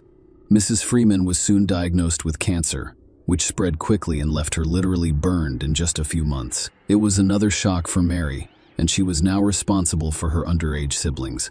Mary was pregnant again at the time, which complicated the situation even more. However, shortly after the birth of their second daughter, the family relocated to another city, where they purchased their own small home. After the move, Mary became completely absorbed in caring for the baby and almost stopped communicating with her father, as well as her younger brothers and sisters, who were overly demanding and required constant attention. In addition, the young mother developed severe postpartum depression. Everyone who was close to the Winkler family noticed some oddities in Mary's personality and behavior. The young woman was described as an introvert and even sociophobic. She didn't communicate with anyone. It was difficult for her to form new acquaintances, let alone friendships. He had mood swings, was prone to depression, and anything could bring her to tears. While Matthew was establishing his career as a pastor, his wife became increasingly distant. The situation became even more complicated when Mary became pregnant again, and she discovered a few months later that the fetus had died in her womb. Mary was shocked by the news, as she had been looking forward to the arrival of this child and had hoped to see the long-awaited 2 stripes on the pregnancy test. She could only do it 2 years later, and her happiness was limitless. This time, Mary kept her pregnancy hidden for a long time, as if she was afraid of something. She did so until her situation became clear. Everyone resumed discussing Mary's strange behavior and pathological reticence. Mrs. Winkler's strange behavior was linked not only to the severe psychological trauma she experienced as a child, but also to an extremely unhealthy environment within her own family, which exacerbated her already unstable nervous system. The head of the family was a man of authority and demanded unconditional obedience, despite the fact that in public, the Winklers appeared to be an ideal married couple, with trust, mutual respect, and harmony. In reality, their neighbors have repeatedly heard the husband yell and snap at his wife for no obvious reason. Nobody could have imagined that a respected pastor would touch his wife, until one day Mary had a huge black eye, despite the fact that she denied the fact of domestic violence and said that it was an accident. The city quickly spread rumors about a young preacher who brutally beats his children's mother. In addition, Matthew at some point developed an irresistible urge to experiment in bed. He offered his wife to diversify their intimate life with role-playing games, adult toys, and so on. But for Mary, brought up in strictness, with conservative views, such was unacceptable. She strongly restricted her husband in this, which infuriated him, and he repeatedly tried to get what he wanted by force. One day, after another abuse in bed, Mary called her only close friend in tears and complained to her about the situation. The friend, who promised to keep her secret, immediately blabbed about everything, which provoked a new wave of rumors and gossip about the unacceptable behavior of the clergyman. At that time, Matthew was up for promotion and aspired to be a local church leader, but he was rejected because of rapidly spreading unpleasant rumors about him. Moreover, he was also removed from his position in the Sunday school, where he had brought God's word to the children and was in good standing. This was requested by the parents, who had also heard about the pastor's peculiar predilections. All this forced the family to leave their residence and move to another city where they planned to start over. They huddled in Selma, where they quickly gained the love and respect of those around them. Matthew took a job as a church pastor again, and his wife found a part-time job to make a small contribution to the family income. And although the family was still not smooth, their neighbors, as well as the congregation of the church where Matthew preached, considered Mary and Matthew an ideal couple in their family, a model. Next door to the Winkler family lived a young married couple with whom the couple quickly became friends. They often visited each other, celebrated holidays together, shared news and secrets. A few months before the tragedy, during a joint dinner at the pastor's house, Mary bragged to the neighbors that her husband had bought her a gun for self-defense and had already taken her to the shooting range several times to learn how to handle it confidently. Mary turned out to be quite a capable student, quickly mastered all the subtleties and accurately shot at target. Moreover, it turned out that the Winklers already had firearms in the house, which had been purchased by the pastor earlier, also for self-defense. The guests wondered why the pastor and his wife needed all this, because they live in a quiet town where they have no enemies, and everyone around them loves and respects their family. Following another move, the couple's financial situation left much to be desired. Mary was looking for part-time jobs and decided to pursue a medical degree so that she could work in a clinic and help sick children. Soon, Mary decided to improve the financial condition of their family through financial fraud. She herself later claimed that she did not realize that she was doing something illegal and was going to pay back all the money as soon as she got back on her feet. Mary was essentially artificially inflating account balances. Mrs. Winkler also received checks from unspecified sources and then deposited them into a bank account she and her husband own. She then changed the address of the account so that all communications would be routed there. The total amount of checks he received was almost $17,000, which aroused certain suspicions of the bank employees, who decided to invite the couple to the office branch to clarify the circumstances and resolve the situation. But the pastor and his wife never showed up at the bank, and this aroused even more suspicion. It was assumed that Matthew was not aware of what his wife was doing at all. However, after Matthew's death, his wife tried to prove in court that the whole story of fraud was his idea, and that it was he who forced her to make dubious transactions, while he himself remained in the shadows without arousing suspicion. Where has Mary disappeared to when Mr. Winkler was found murdered in his own home? His wife and daughters were put on the wanted list, fearing for their lives. Initially, the meek, shy, and homely Mary was initially viewed solely as a possible victim of the crime. However, after speaking with neighbors and receiving information from the bank about financial fraud, she became the primary suspect in her own husband's murder. It was critical to find out where Mary had gone and where the children were as soon as possible, and if they were okay. They, along with their family car, were added to the wanted list. Attempts were also made to trace transactions made with Mary's bank card and find her location using her cell phone signal. Mary was discovered just a day later in an Alabama resort town, where she and her children were having fun at a nearby amusement park. It was as if the mother wanted to throw one last party for her children, knowing that she would soon be in prison and would see her daughters again. When the family was taken to the police station to testify, the two older daughters confidently recounted the same events. According to them, intruders broke into the house and injured their father, so their mother grabbed a gun to protect them. They were eventually forced to flee for their lives. According to the girls, their father was still alive and in the hospital, and they planned to visit him before returning home. Patricia and Maria Eliza did not witness what happened in the house and only learned about it through their mother's words. They only heard a gunshot and saw their father lying on the floor before their mother put them in the car and drove away. Mary almost immediately began to confess, but she claimed that she couldn't recall the entire chain of events from that day due to the temporary blur. Her spouse, she claimed, had abused her for years, humiliating her and forcing her to engage in two forms of intimacy she did not want. Mary insisted that it was he who had initiated the financial scam she had perpetrated. Matthew demanded total obedience, easily lost his temper, and once gave the will of his fist. This was confirmed by Matthew's secretary at his previous place in employment.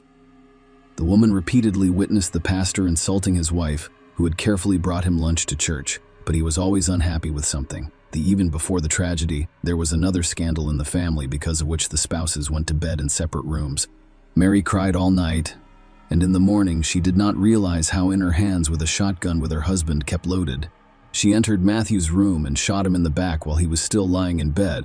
Matthew collapsed to the floor, bloody foam oozing from his mouth and nose. According to Mary, her husband, while still alive, whispered, "Why?" She replied, "I'm so sorry."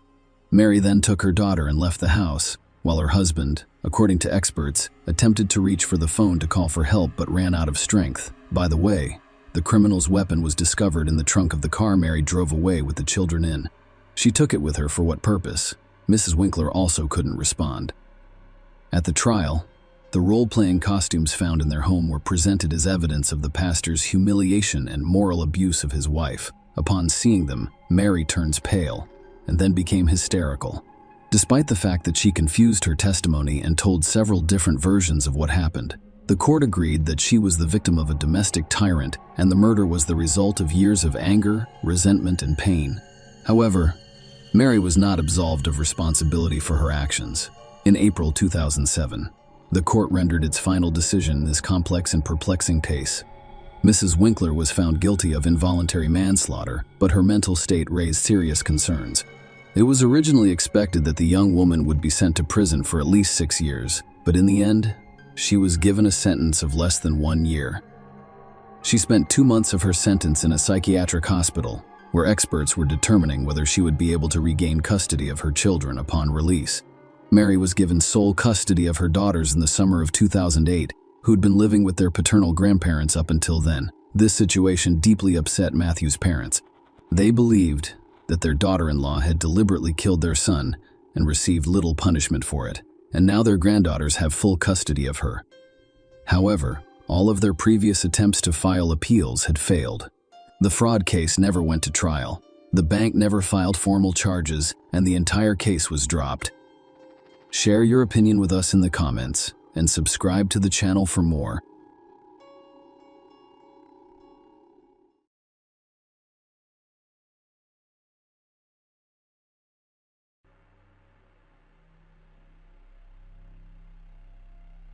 Toni Jill Bertolet Henthorne, the daughter of Bob and Yvonne Bertolet, was born on January 10, 1962 in Jackson, Mississippi. After graduating from Trinity High School in 1980, she earned honors and magna cum laude status at the University of Mississippi Medical School in 1988. Toni's professional journey led her to work as a surgical and cosmetic ophthalmologist at Associates in Eye Care in Denver, where her excellence earned her recognition as one of America's top ophthalmologists by the Consumer Research Council in 2006. Toni was an active member of her community outside of medicine, attending and teaching Sunday school at Cherry Hills Community Church. Toni was not only an accomplished pianist, but also had a lovely voice and sang in several church choirs. Her dedication to her faith was evident in her insightful contributions to God.org, where she shared her Christian perspectives on a regular basis. Harold and Toni Henthorne met online in 1999 and married after just 9 months. Despite her successful career as an eye surgeon, Toni's main goal was to have a happy marriage and family. This ambition appeared to come true when she met Harold, who presented himself as a wealthy entrepreneur involved in fundraising for educational institutions and churches.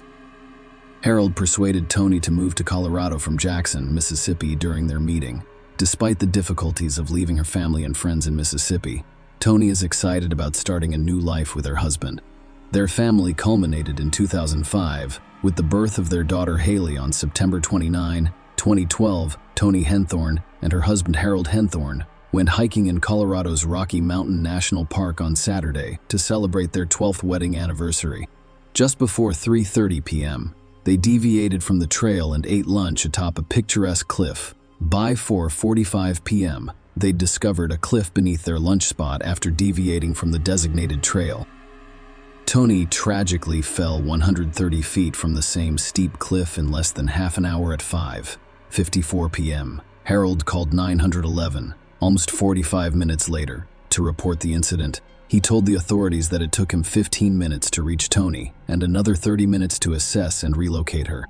During the 911 call, Harold mentioned their location near the mountain summit, expressed concern about Tony's weekend breathing and head injury, and asked for a helicopter. He later told another operator that he had started a fire in a rock enclosure and noticed a decrease in Tony's breathing, eventually confirming its cessation. Harold, guided by the operator, attempted chest compressions. Harold called 911 again and inquired about the arrival of assistance. The operator informed Harold that the ranger was calling for him, but Harold claimed he had not heard any calls. The MT Ranger arrived around 8 p.m. and conducted an examination, which unfortunately revealed Tony's death. Authorities questioned Harold about the circumstances surrounding Tony's death. Despite claiming that he did not witness Tony's fall because he was reading text messages and only saw a blur, Harold gave conflicting accounts to others. In one instance, he claimed that Tony had gotten too close to the edge while speaking with someone else. He claimed that Tony was attempting to take photographs and slipped upon hearing the tragic news of Tony's death. Her parents, Bob and Yvonne Berthollet, had a strong reaction. Bob immediately claimed that he pushed her, which was initially interpreted as an accidental death. Tony's parents had clearly been concerned about her well-being for quite some time. Tony was a successful and confident woman when she first met Harold. However, her confidence dwindled after moving to Colorado with Harold, who gradually took control of her life. Harold will listen in on her parents' phone calls and put them on speakerphone. Tony's parents became concerned, suspecting that Harold might not be as prosperous. As a businessman, he claimed to be reliant on Tony's income. However, they were concerned about more than just his financial situation. They believed he isolated Tony from her family and friends. A feeling of unease persisted, prompting Yvonne to seek conversations with Tony. However, every attempt to discuss Harold's job, the couple's financial situation, or his pervasive control over Tony's life elicited the same response from Tony. Raising these issues would have consequences for her. One particular incident heightened their concerns to the point where they hoped Tony would cut ties with him. During their visits to Harold's cabin in West Denver, an alarming incident occurred. While Haley slept, Harold asked Tony for help clearing debris.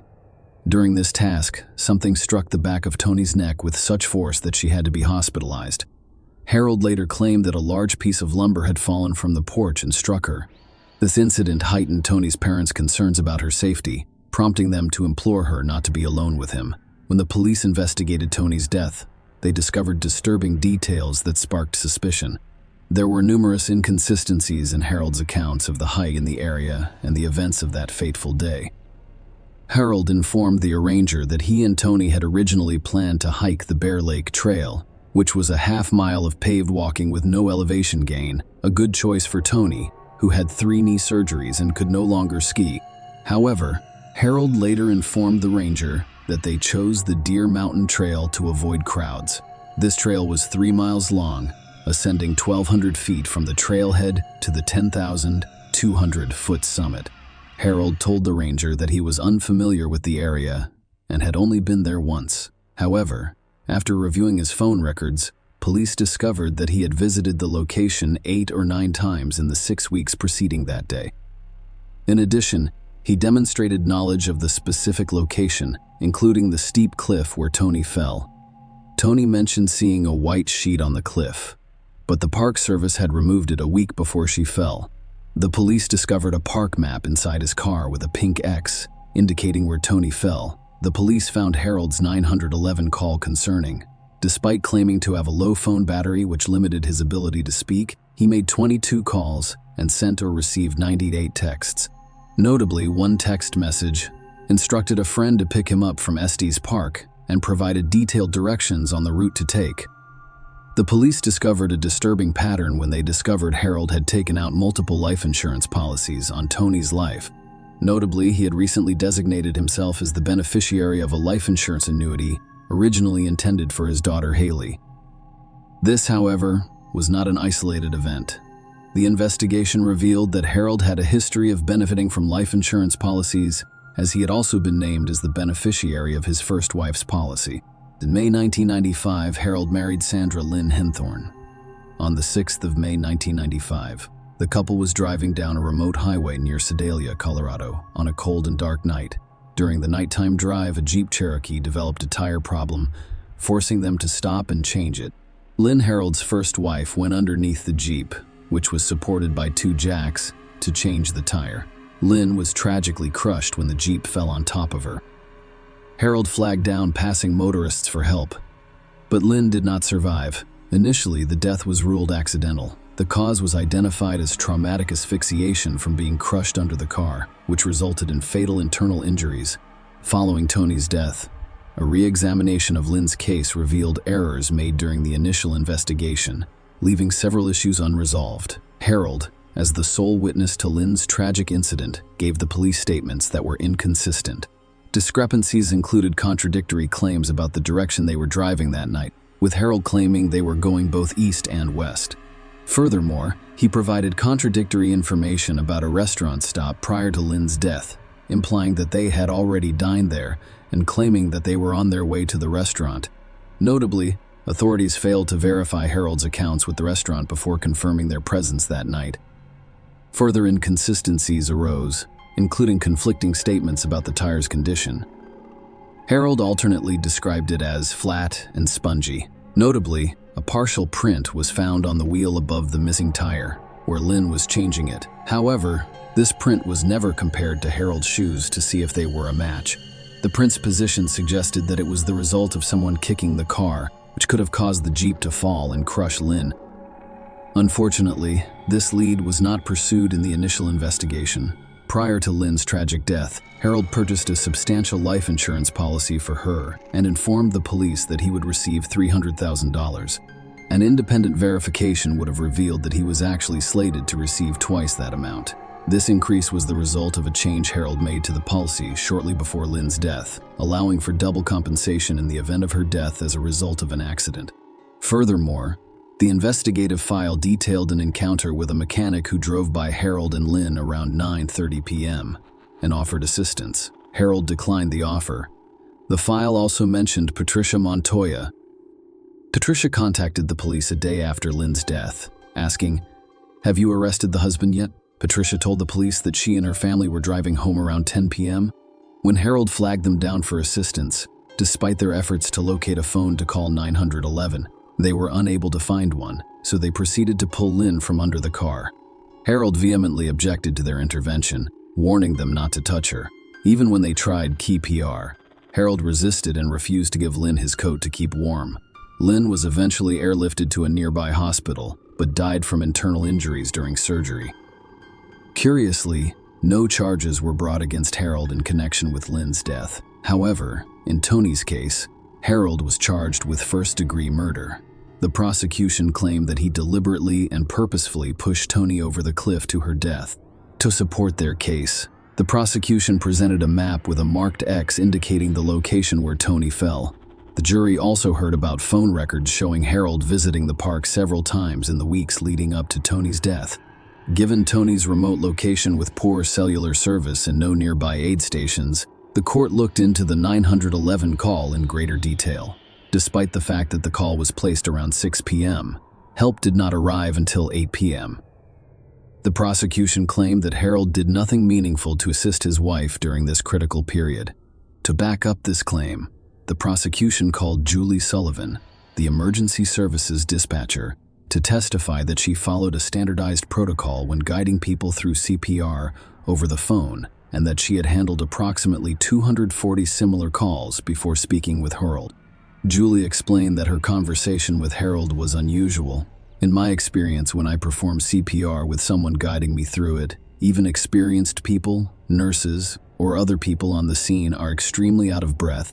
I thought it was strange that he wasn't letting me know when he finished an instruction I'd given him. As many of you are aware, on every other call I have taken, the person wants to know what to do next right away. Okay, I completed my 30. What do I do next? What shall I do next? What shall I do next?" That was highly unusual, and it didn't feel like he was performing CPR. Most people do it due to the physical exertion of performing CPR compressions and breathing. It's extremely exhausting. I need to know when you're finished with it so we can move on to the next step. And he wasn't letting me know when he finished every instruction I gave him, so I asked him to let me know. Also, we had an open line. I can hear them doing compressions on the patient on all of the other SPR calls I've done in my career because there is so much breathing. The breathing is labored. It's extremely exhausting, and it's difficult to even get out and speak back. They have difficulty talking to me because they're out of breath from the exertion.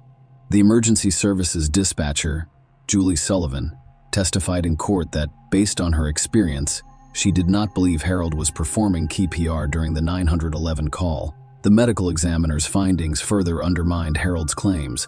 There were no signs of CPR-related abrasions, contusions, or anterior rib fractures. In fact, there was no evidence of any PR attempts. Toni's fall had been partially broken by a tree at the base of the cliff, causing her scalp and tissue to tear away from her skull. Toni's extensive injuries were detailed by the medical examiner, who discovered severe brain hemorrhaging, a fractured neck, blunt force trauma to the chest, abdomen and pelvis, broken ribs to form a chest, lacerations and bleeding in the liver and lungs, and pale skin, indicating significant blood loss. The prosecution presented the case to the jury, drawing parallels between Toni's death and the unusual circumstances surrounding Harold's first wife, Lynn. The court allowed the prosecution to present Lynn's case because of the striking similarities. Following the same principle, the prosecution revealed the incident Toni described to her mother at Harold's cabin. The jury was shown another disturbing incident involving Toni that occurred in May 2011. Toni sustained a neck injury when she was struck in the back of the neck and upper back with a large wooden beam, similar to previous incidents. This occurred in a remote and secluded location around 10 p.m.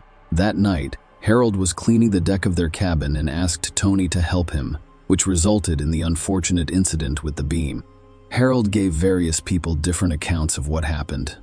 He initially told paramedics he threw the beam, but later admitted to a doctor that it had fallen off the deck.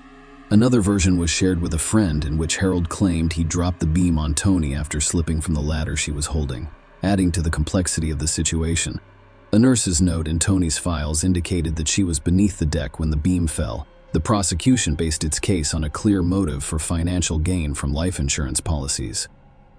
Harold had 3 $1.05 million life insurance policies on Toni, as well as a $205,000 annuity, making him the beneficiary of more than $4.07 million when Toni died.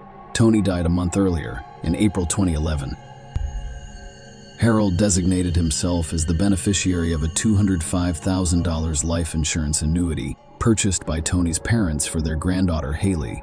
The defense made a strategic decision not to call any witnesses to provide evidence, believing that the prosecution had failed to establish its case. However, this gamble did not pay off. After 10.5 hours of deliberation, the jury convicted Harold of murder and sentenced him to life in prison. A disturbing pattern emerged when it was revealed that Harold had Toni and Lynn's bodies cremated immediately after their deaths, scattering their ashes in the same location. Share your opinion with us in the comments and subscribe to the channel for more.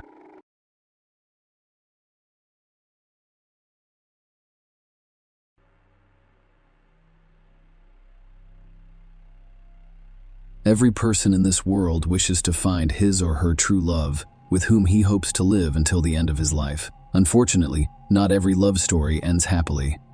Karen and Gordon Anderson's youngest child, Haley Anderson, was born in Westbury. After graduating from high school, she studied nursing at Binghamton University Medical Center. Haley worked part-time at a coffee shop for the first 3 years of her studies before securing a position in the emergency department of a Long Island hospital. Haley has always wanted to work in a hospital to help people who are described as strong, independent, kind, and always smiling. Haley had a large number of friends. She was a fan of the hippie subculture, believing that youth should be spent engaging in entertainment and developing open relationships. Haley and her roommates spent the late hours of Thursday, March 8, 2018, playing board games and drinking. The gathering ended just before 4 a.m. Then, they all went to bed. When Haley's roommate, Josie Arden, woke up a few hours later, she wasn't surprised that Haley wasn't in bed, given their independent college lifestyles. However, as the day progressed and Haley failed to show up for a planned meeting with Josie and other friends at a bar, concerns grew. Notably, Haley had not posted anything on social media all day, and calls and messages to her cell phone had gone unanswered. Worried, Josie and another roommate used the Find My Friends app to locate Haley's iPhone, which led them to a home on Oak Street. This was the home of Orlando Tercero, another nursing student who had a brief on and off relationship with Haley that lasted just over a year. Orlando, a Miami native with Nicaraguan roots, was known for his academic diligence during the week and for partying with Sean on weekends. Josie, along with her roommate, Michaela Tobley, went to Oak Street to find out where Haley was. Earlier that day, the police were called to Orlando's home on Oak Street after his sister requested a welfare check in response to a distressing text message she received from him. When the police arrived, there was no response and the house appeared to be unoccupied. So they left, discovering nothing amiss. When Josie and Michaela arrived, they knocked on the door but received no response and the house appeared deserted.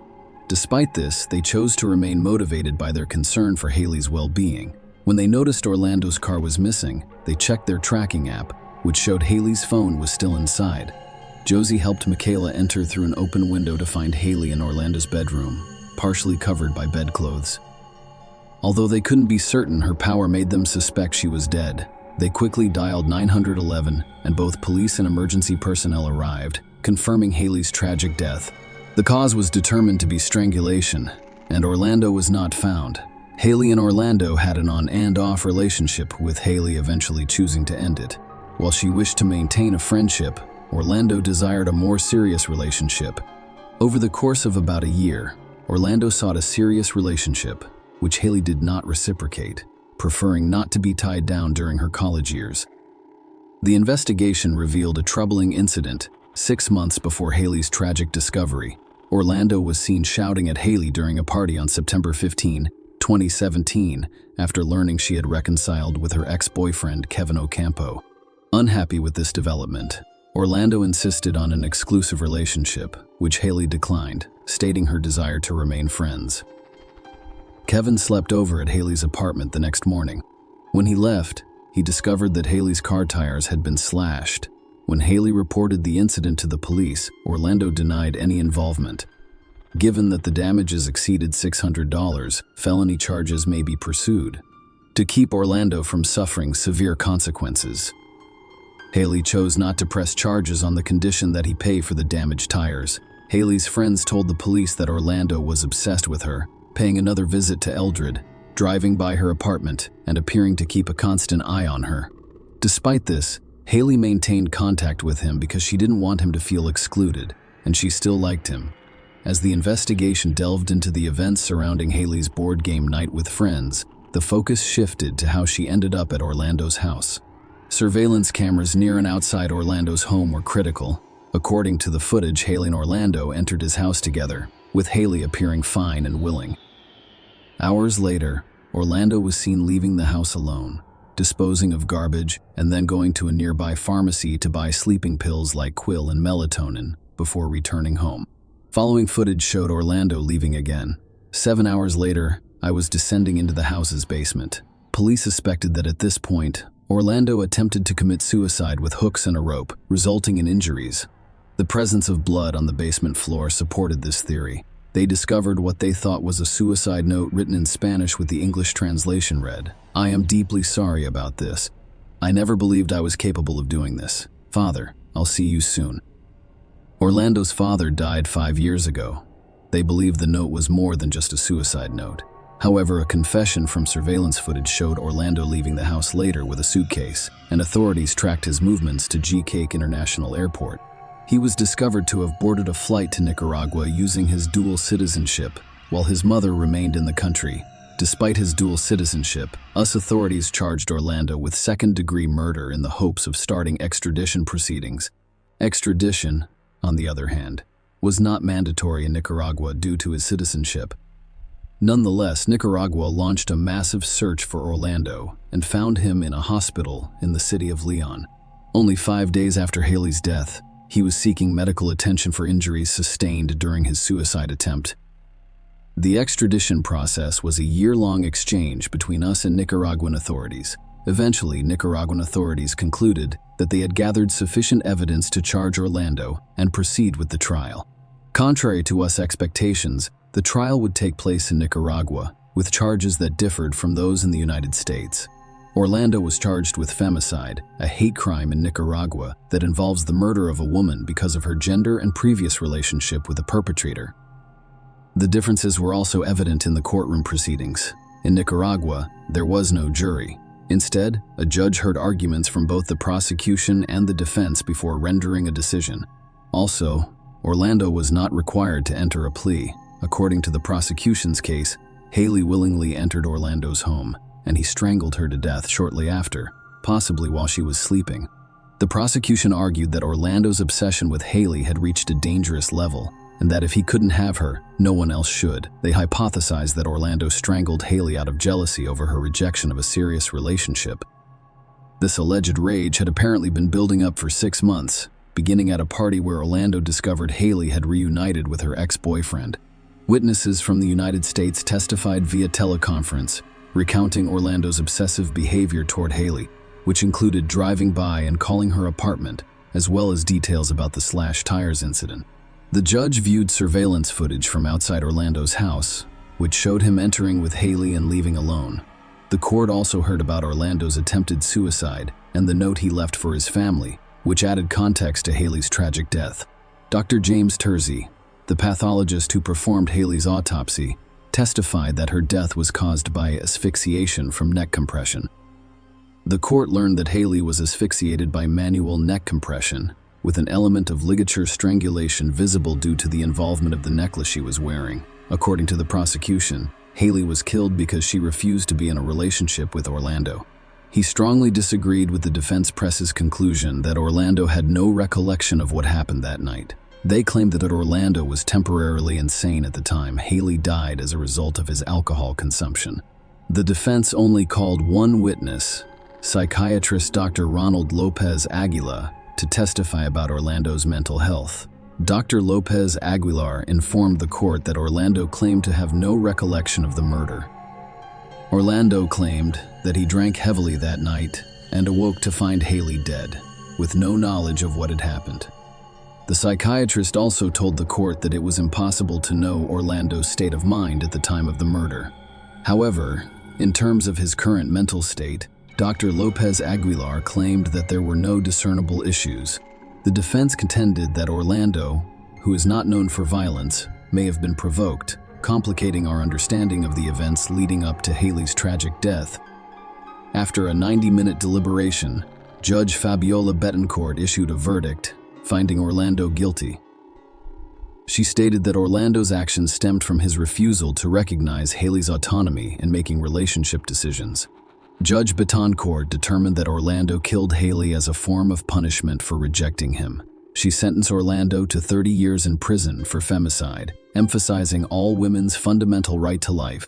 Broome County District Attorney Steve Cornwell, who has closely followed the case, remarked on the unprecedented collaboration between two governments and law enforcement agencies.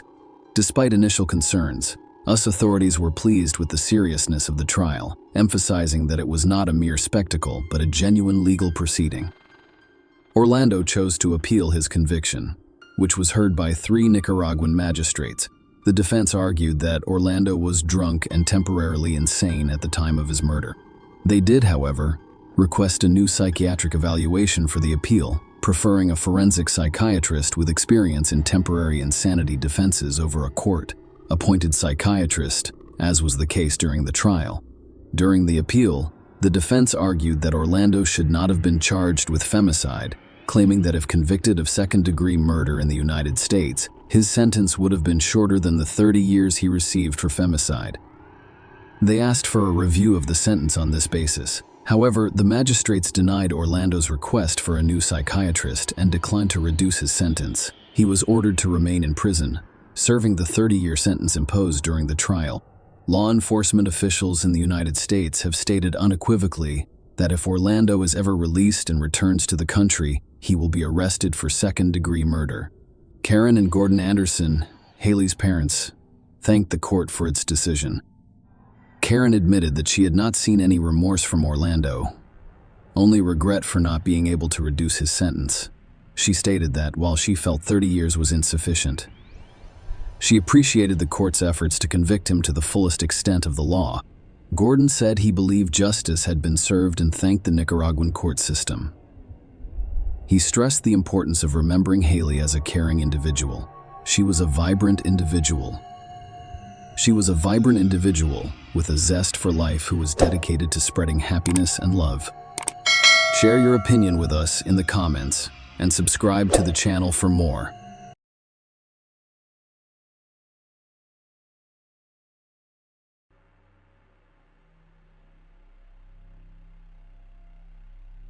Hey guys, welcome to my channel, and today we're going to take a look at another horrible case with you. In this video, we'll talk about a story that happened in California. Christy Wilson, 27, was last seen at the Thunder Valley Casino parking lot. It was the early morning of October 5, 2005. Wilson had a brief phone conversation with her boyfriend, Danny Burlando, on the evening of October 4th, assuring him that she would return home soon, but she then vanished mysteriously. It took the authorities 15 years to figure out where Christy went. Christy Lynn Wilson was born on January 10, 1978, in San Jose, California, USA. She graduated from Gunderson High School and earned a business degree from California State University, Chico. According to her mother, Deborah Wilson Boyd, and stepfather, Patrick Boyd, she was an outstanding athlete and student.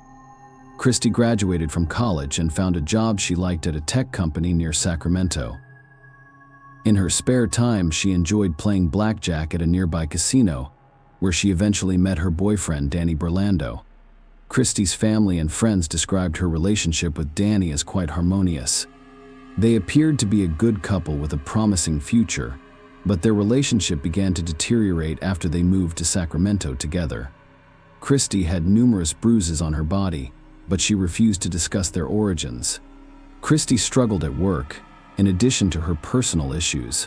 She lost her job as a result of the high-tech crisis and had to relocate to San Jose to live with her parents. She eventually received a job offer in San Francisco and decided to start over. Christy went to Sacramento on October 4th, 2005, to pick up the last of her belongings. But 2 days later, Danny Rolando called Christy's parents to say she had vanished. He claimed to have contacted all jails and hospitals, as well as all of her friends, before calling them. The police have also been informed of Christy Wilson's disappearance. According to Danny Christy, he arrived at the apartment on October 4th. That night, he ate dinner with his family while Christy visited the Thunder Valley Casino. It was the last time he saw her. Danny's family disliked Christy, so it's not surprising that he attended a family dinner alone. Christy's family did not like Danny either. Christy's bruises on her body indicated that Danny had abused her. Christy's stepfather, Patrick Boyd, loved her as if she were his own daughter. And when he learned about the domestic violence, he was furious. Patrick wanted to confront Danny, but Christy's mother, Deborah, stopped him.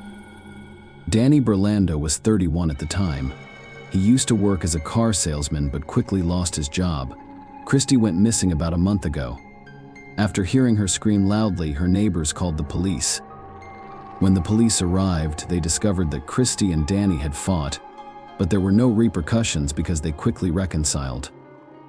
Obviously, Danny was the first person detectives suspected after Christy disappeared, and the fact that he waited nearly 48 hours before reporting his girlfriend missing to the police only added to their suspicion.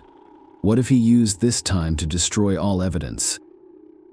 However, Rolando cooperated and allowed investigators to examine his phone records, credit card transactions, computer, apartment, and car. Although he was a suspect, there was no evidence of criminal activity on his part.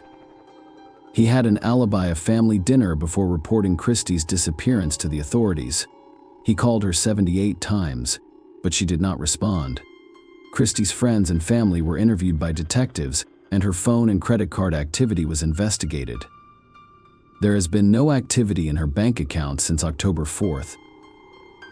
Christy's parents and the police department coordinated a search that included dogs, volunteers, and a police helicopter. The family requested that anyone with information about her whereabouts notify them. Danny stated that he was looking for Christy and went to the Thunder Valley Casino, but the staff did not provide him with any useful information. Danny eventually found Christy's car, which was still in the parking lot next to the casino. When investigators arrived at the casino, Christy's car was still present, but this discovery raised more questions than answers. There was no evidence of a struggle or another crime. As a result, it was unclear if Christy had left the casino, and if she had, why did she abandon her car?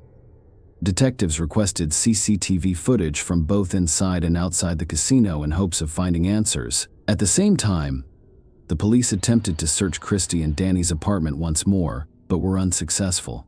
Christy's stepfather, Patrick, was also a police officer, and he organized a search of the bottom of a nearby river that turned up nothing. Investigators focused on Thunder Valley and tracked Christy's movements at the casino using her player's card. The card indicated that she sat at a blackjack table around 11 p.m. As investigators suspected, Danny Berlando was not present on any of the recordings. Christy, however, shared a table with another man. They appeared to communicate with one another. When Christy was won, this man congratulated her. When one of them lost money, they consoled one another. Christy spent approximately 6 hours in the casino. The camera also caught the moment when the man placed his hand on Christy's shoulder. She experienced ups and downs that night. At first, luck was on her side and she could count cards extremely well. Christy became increasingly agitated and anxious as she began to lose control. After one too many drinks, she began to lose control of herself. At some point, the casino employees wanted her to leave. When a casino employee asked Christy to go outside and relax, the black-haired man responded, "Don't worry, I'll take care of this beauty soon after." The camera captured this man getting up and leaving the casino alongside Christy. During their visit to Thunder Valley, detectives discovered that casino employees had discovered a mobile phone beneath a blackjack table. It turned out to be Christy's phone. Perhaps she didn't realize she'd lost it. It was a negative development for the police. After all, they want to find Christy by tracking her phone's location. Further examination of the CCTV footage revealed that Christy and her new acquaintance went to the parking lot. A white car drove away from the parking lot about 4 minutes later, leaving Christy's vehicle behind. The investigators suspected Christy had driven somewhere with an unknown man in his car. The police needed to know if she did it of her own free will, or if this man forced her into the car. Using the player's card information, detectives identified the man at the blackjack table as Mario Flavio Garcia, an Auburn resident. Mario, 53 years old, was a family man. He has 2 sons. Garcia was married and had a relatively successful career, and investigators quickly determined that the white car seen on CCTV footage belonged to him. All of this made him the main suspect in Christy Wilson's disappearance. Garcia, on the other hand, appeared to be alone in his car as he drove away from the parking lot. Christy did not approach her vehicle after leaving the casino. Garcia stayed in the parking lot for 3 minutes and 41 seconds. Perhaps something occurred between him and Christy at that time. Detectives looked into Garcia's life and discovered that he was a beloved community member and football mentor. Despite this, he had a dark side until approximately 25 years ago, when he was arrested for kidnapping his ex-girlfriend. Garcia coerced her into intimacy by taking her to a private location. Furthermore, all of this occurred at gunpoint. As a result, the case was plea bargained down to assault with a deadly weapon. In other words, Garcia got away with it. He made a deal with the prosecutor's office and received only 18 months probation. However, Garcia was of interest to the police in other cases as well. Garcia began dating Lynette Smith a few years after his ex-girlfriend was attacked. This wasn't a fairy tale romance either. Garcia, Lynette, and her mother, Violet Davis, gathered after dinner to celebrate Christmas 1979. On Christmas night, the 3 of them got into Lynette's car. Eyewitnesses told the police that a vehicle had fallen into the river and sank near Oakland Airport. Mario Garcia was the only survivor. He told police Lynette was driving, but detectives were unable to determine who was behind the wheel. Violet Davis' body was in the car. However, it took them a week to locate Lynette's body. Everyone believed it was an accident. and no one was charged. After gathering all of this information, the investigators decided to question Garcia about Christy Wilson's disappearance, but he claimed to know nothing about it. He stated that they left the casino together, politely said their goodbyes, and parted ways. Unfortunately, the CCTV footage could not confirm whether he was telling the truth because the camera was turned in the opposite direction. Garcia claimed that he went home after saying goodbye to Christy, but this was a lie. After reviewing the CCTV footage, the police determined that he drove in the opposite direction from his home. Garcia told detectives that he went straight home and fell asleep. At 8:30 a.m., he awoke and headed to work. His wife refused to speak with the police, so detectives could not confirm or deny this version. However, when they examined Garcia's cell phone records, it became clear that his entire story was a lie. He did not return home immediately after the casino. That morning, at 7:51 a.m., he called his wife, but the cell tower that received his phone signal was a long distance away. Mario also stated that he arrived at work at 9 a.m., but his co-workers reported that Garcia arrived late, around 10 a.m. Investigators learned from speaking with all of Garcia's co-workers that the day Christy Wilson went missing, Mario arrived at work with scratches on his arm and a bruise under one eye. As the main suspect stated, he received them after falling from a tree while pruning. The investigators didn't believe any of it.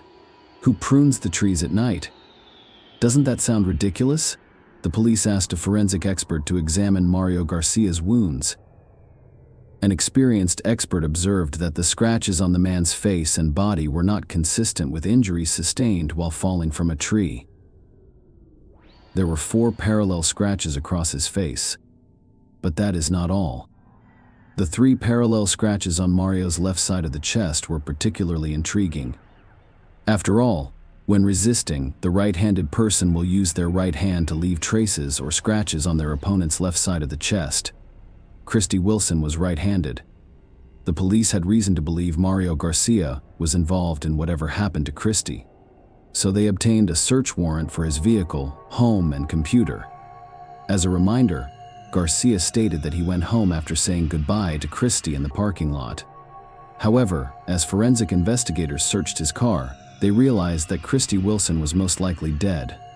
The man was able to wash his car both inside and out. Despite throwing the mat out of the trunk, he failed to destroy all of the evidence. At first, experts discovered a small, unassuming spot on the car seat. After testing, they discovered that it was blood. Unfortunately, it was not clean enough to perform a DNA analysis. Aside from 2 long hairs, the police discovered small splashes of blood on the back door of the trunk. After a comparison, they determined that these 2 hairs belonged to the missing Christy. Following additional testing, the police reached a different conclusion. The bloodstains contained Mario and Christy's DNA. This evidence contradicted Mario's claim that they separated in the parking lot. Everything pointed to a fight between Garcia and Christy. Detectives discovered that he was looking for forensically toxic, illogical data after reviewing his search history. He also used a website that described the drugs that can be slipped into drinks during a date. Investigators assumed Christy was a random victim. They sat at the same table, and Garcia may have slipped something into her alcoholic beverages. However, the police needed to find Christy to prove it. They conducted an extensive search for Christy's body on Garcia's 5-acre property. However, they were unable to discover any new clues. Despite the absence of Christy's body, police arrested Mario Garcia, who was charged with kidnapping and murdering Christy Wilson. Despite the fact that all evidence pointed to his guilt, the man maintained his innocence. The trial started on September 11, 2006. Prosecutors presented compelling evidence that Garcia met Christy at the blackjack table, left the casino with her, attacked her, killed her, and hid her body. At the trial, Garcia asked why the DNA on the door, purportedly belonging to Christy Wilson, was the only thing found. Why wasn't the DNA of my son's wife and the other people in the car found? I cleaned everyone else's DNA except Christy Wilson. Hey, that was the only thing they found. So, how did it arrive there? He hoped to persuade the jury that the police had planted evidence in his car. I suppose I'm supposed to ask for mercy, forgiveness, and remorse during this hearing. However, I am not going to do that. I didn't kill Christy Wilson. I'm innocent. Garcia stated that after hearing both sides, the jury found Mario Garcia guilty on January 11, 2007. The court gave him a life sentence of 59 years. But the story does not end here. Christy's family hoped that after the sentencing, Garcia would reveal where he hid the body, but he refused to do so. Christy's family tried to move on with their lives after such a heartbreaking ordeal. The fact that Mario Garcia filed one appeal after another exacerbated the situation. All of his attempts to appeal the verdict were unsuccessful, but they kept Christy's family from living their lives. Nonetheless, Garcia did not want to spend the rest of his life behind bars. As a result, he changed his tactics. In 2018, he informed Christy's family that he wanted an early release from prison in exchange for information about the body's location. Deborah Boyd considered negotiating with him, but ultimately abandoned the idea. This would be a disgrace. She insisted he would not use my daughter's body as a bargaining chip. The police asked Garcia's family for assistance. They knew Jean Garcia divorced Mario after he was imprisoned. She eventually stopped believing Garcia and began to suspect her ex-husband was involved in Christy Wilson's disappearance and subsequent death. Investigators also contacted Garcia's sons, Chris and Andy, and asked them to recall any details about Christy's disappearance and the days leading up to their father's arrest. The police were curious about Mario's behavior back then. Perhaps there have been some changes. Mario's son, Chris, recalled that he had an important football game. He saw his father working on a tractor. He was working around the property in a frantic manner, with a crazed look in his eyes. Chris wanted his father to attend his game, but Mario said, "I'm not going," which was very firm. "I am not going." Chris thought that was out of character for Mario. Investigators asked Chris to accompany them to his childhood home, which the family had lost in 2007. Chris remembered the details of that day and showed them where he saw his father working on a tractor. It was adjacent to a detached garage on the road. Just 100 yards from Garcia's house, Mario has done an excellent job of making the landscape appear to match the terrain. He had plenty of time to do this. Mario had 4 to 5 days to cover his tracks. In 2005, law enforcement officers searched Garcia's property with police dogs. However, neither of them could find anything at the time. Now the investigators have decided to take a different approach. In August 2020, they contacted a company that specialized in ground-penetrating radars. The technician scanned nearly all 5 acres of Mario Garcia's land and accurately identified 8 voids or pockets beneath the surface. The first 2 holes yielded nothing. The third location identified by experts was where Mario Garcia was digging with a tractor. It was there that the police discovered the skeleton. The examination proved conclusive. Christy Wilson's remains were discovered 15 years after she went missing. Although the exact cause of her death was unknown, experts concluded she had a broken arm and were aware that the investigators who had been working on this case for 15 years traveled to Arizona to personally inform Deborah that they had located her daughter. Christy's family received both sad and joyful news. They finally had the opportunity to say goodbye to their daughter. At a press conference in Auburn with the Wilson family and District Attorney Morgan Gear Place, her County Sheriff Devin Bell announced the discovery, which he claimed was made without Garcia's assistance. He said the now 67-year-old is a convicted murderer who refuses to cooperate, will not provide any information to help the family find closure, and is exactly where he should be: prison.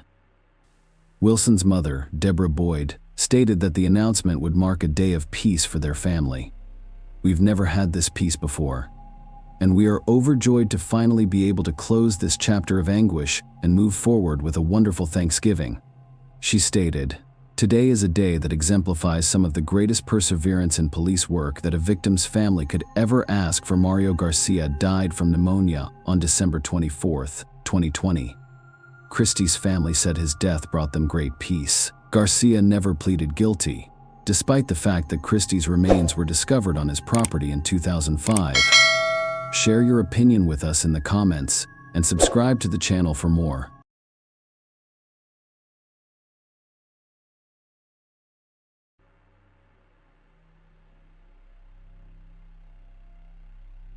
Hey guys, welcome to my channel, and today we're going to take a look at another horrible case with you. In this video, we will discuss what happened in Hawaii. Dana Ireland, 23, left her parents' house in Pune on the afternoon of Christmas Eve 1991, never to return after discovering her disfigured bicycle shoe and hair clumps. Bystanders dialed 911. However, Dana was not present. The investigation went on for several decades, and despite a trial and a verdict, the case has not been closed.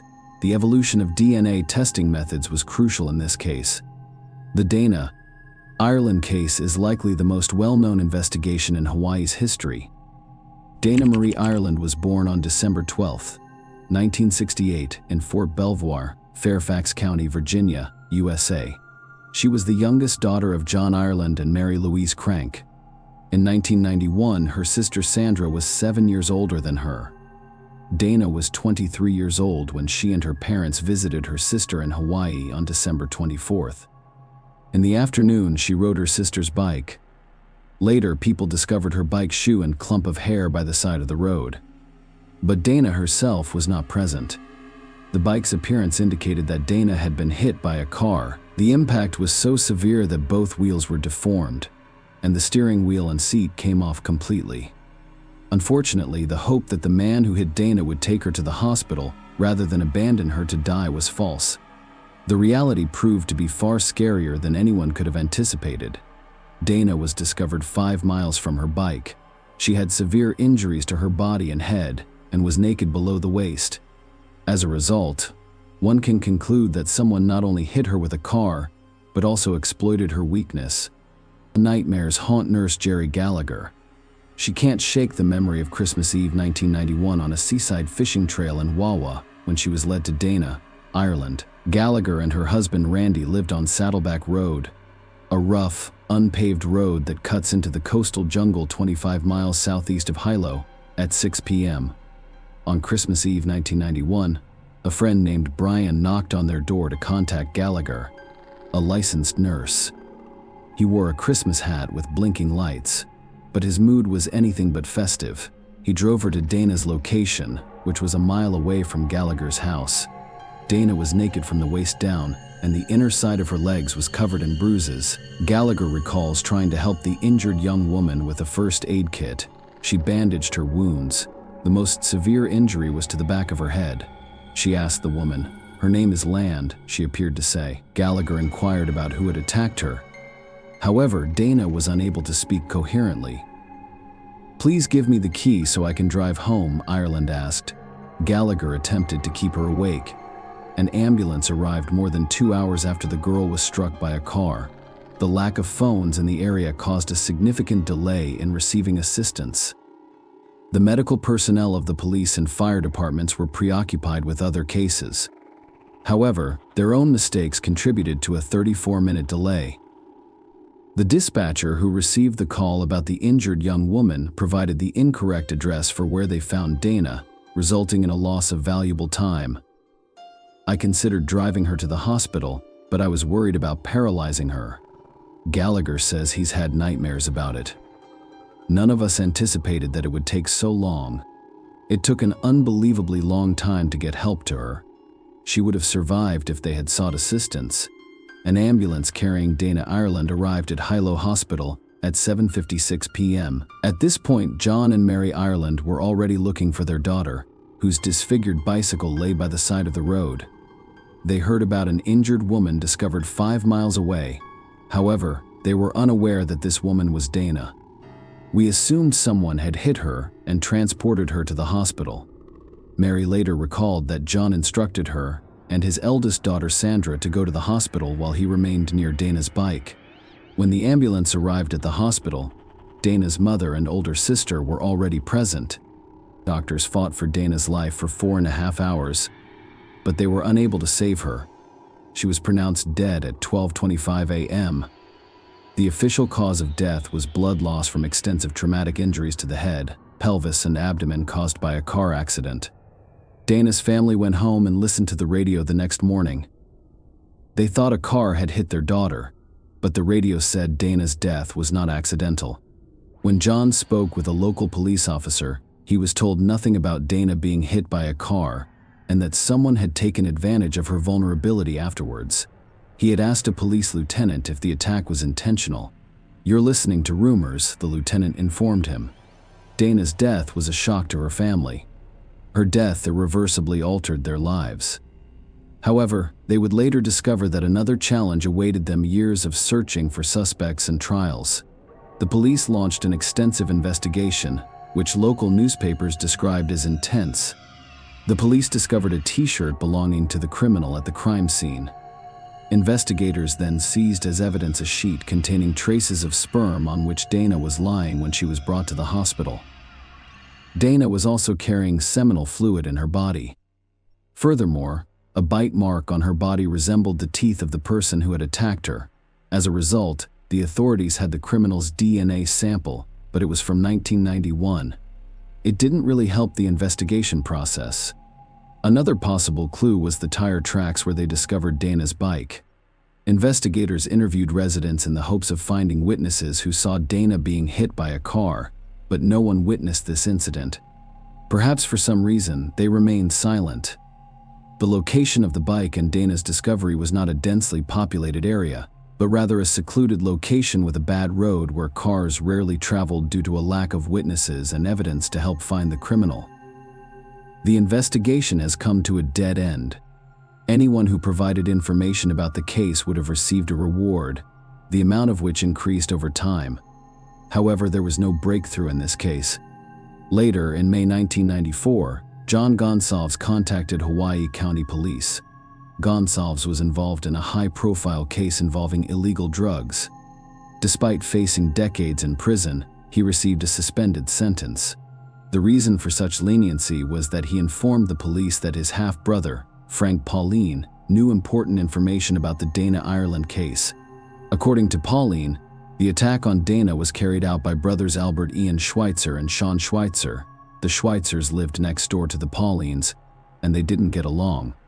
Frank Pauline claimed he was present when Schweitzer attacked Dana. They ran over Dana Ireland, loaded her into the trunk, and drove her to another location. He informed the police, so Albert Schweitzer, Sean Schweitzer, and Frank Pauline became the primary suspects. Following the latter statements, there was a 30-year period of events, so let's get to know Frank Pauline better. Frank Raymond Pauline Jr. was born April 27, 1973, in Fremont, California, to Frank Cesar and Patricia Pauline. Pauline was living in Pune, a few miles from where they discovered her, when the attack on Dana, Ireland occurred, at the age of 20. Frank already had 3 sons. He first ran into trouble with the law when he was 9 years old. On February 8, 1983, he was caught in a burglary. You can see his entire track record up to the point of maturity on your screen. In February 1994, as he grew older, the gravity of his crimes increased. He received a 10-year sentence for harassment and robbery just over 2 years after Dana's death. These charges were unrelated to Dana Ireland, but they made it clear that Frank Pauline will not stop his criminal activities. During the sentencing hearing, prosecutors referred to him as a walking crime wave due to the number of crimes committed. Following the hearing, Pauline lived up to his new nickname. He walked out of court before being taken into custody to begin his prison sentence. He is classified as a fugitive. He was recaptured in Honolulu.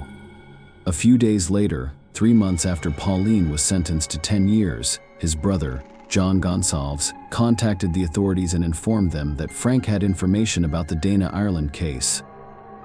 Pauline and Gonsalves decided that providing information about the Ireland case would help the first person avoid prison and the second get out earlier.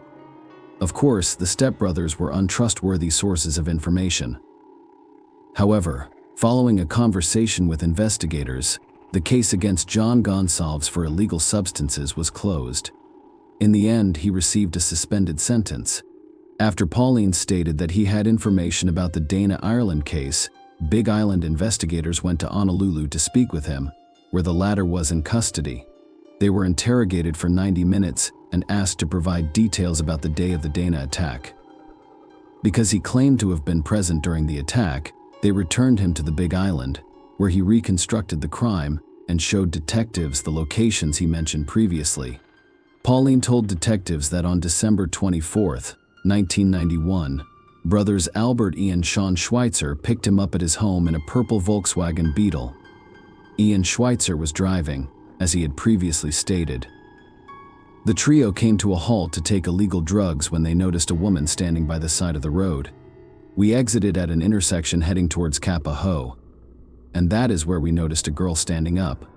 As we passed, my friend Ian looked to the side and said, "Whoa, look at that girl," then we continued down the road. Pauline explained that they turned around because Ian wanted to talk to the woman. They were driving back at about 4,045 miles per hour when Ian Schweitzer, the driver, failed to brake in time and collided with Dana Ireland. Schweitzer's left the car, loaded her into the trunk in front, and drove away. After a few miles, they came to a halt and pulled Dana out of the car. She was still alive. Pauline stated that, unlike the Schweitzer brothers, he did not get intimate with the victim. And yet, he said something that had serious consequences. He claimed that Schweitzer insisted he find a tire iron and hit the victim on the head to end her suffering.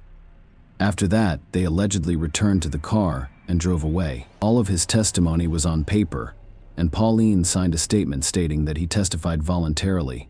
Nobody forced or promised him anything, and he was not under the influence of illegal drugs or alcohol.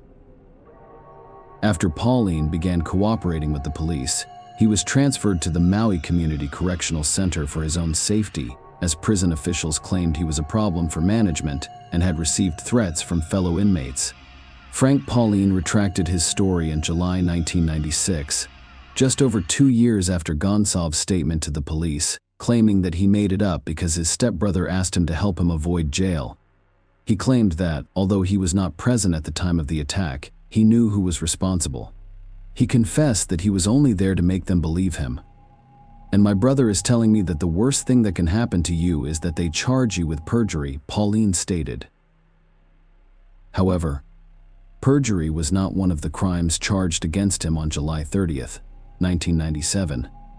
He was charged with the murder of Dana Ireland after signing a confession in which he admitted to hitting her on the head with a tire iron. Later that year, the Schweitzer brothers also faced charges. They denied any involvement in the case, saying they were with their family on December 24, 1991. It is worth noting that the police had reason to believe Pauline lied when he claimed he participated in the crime alongside the Schweitzer brothers. After all, when investigators took him to the Big Island, he couldn't show the exact location where they hid Dana or where people later found it.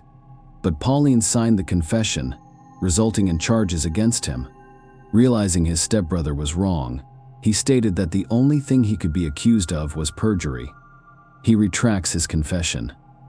Meanwhile, Gonsalves followed the script. As a result, the police dropped the primary charge of illegal substance conspiracy against him. He testified against his half-brother, Frank Pauline, during the trial. DNA testing technology was less advanced at the time than it is now. Shortly after the arrest, authorities obtained DNA samples from Pauline and the Schweitzer brothers. The Hawaii County Prosecutor's Office also examined biological fluids from the gurney sheath used to transport Dana Ireland to the hospital, as well as swabs taken from her body. The police were taken aback when they received a report stating that the DNA of Frank Pauline and the Schweitzer brothers did not match that of the criminal. Based on these findings, the charges against these 3 men were dropped. However, the investigation continued. They simply stated that someone else must be involved. Additionally, other evidence did not point to these 3 men. The Schweitzer brothers and Pauline's teeth prints did not match what investigators believed to be a bite mark on the victim's chest. The police discovered no traces of Dana Ireland's blood or hair in Albert Ian Schweitzer's Volkswagen, which he acquired only a month after her death. Perhaps pressure from the Ireland family, the public, and the press influenced how events unfolded. Albert Ian Schweitzer was 20 years old at the time of Dana Ireland's death, and his only criminal record included traffic violations such as resisting a traffic stop and racing on the road. Sean Schweitzer was 16 years old when Dana died. and Sean was 23 when the brothers were charged in the Ireland case. At the time, the police charged him with fourth-degree assault in an unrelated case, specifically inappropriate touching of a girl. In the latter case, he was sentenced to 180 days in prison and a year of probation. The girl was 15 years old when the incident occurred, and Sean was 16. Thus, despite the negative DNA test, all three suspects in Dana Ireland's death broke the law at some point. It, of course, did not help them clear their names. 5 days after Frank Pauline made his first statement to police, investigators raided the Schweitzer family home. They seized Ian's 1957 Volkswagen Beetle as evidence. Despite knowing Frank Pauline, both brothers told the police that they were not with him. Sean said he was at home on Christmas Eve, while Ian said he was either at home or at his uncle's house. Ian also told the cops how he got his car. First, I denied doing any bodywork on the vehicle. His car was purple when he first got it. But because it was not his color, he decided to paint it yellow. Schweitzer's lawyers believed Frank Pauline's accusation was motivated by family animosity. Despite this, the prosecutors moved forward on May 5, 1999, a few days before the statute of limitations expired for some of the crimes committed against Dana Ireland. The police received what they believed to be another breakthrough in the case.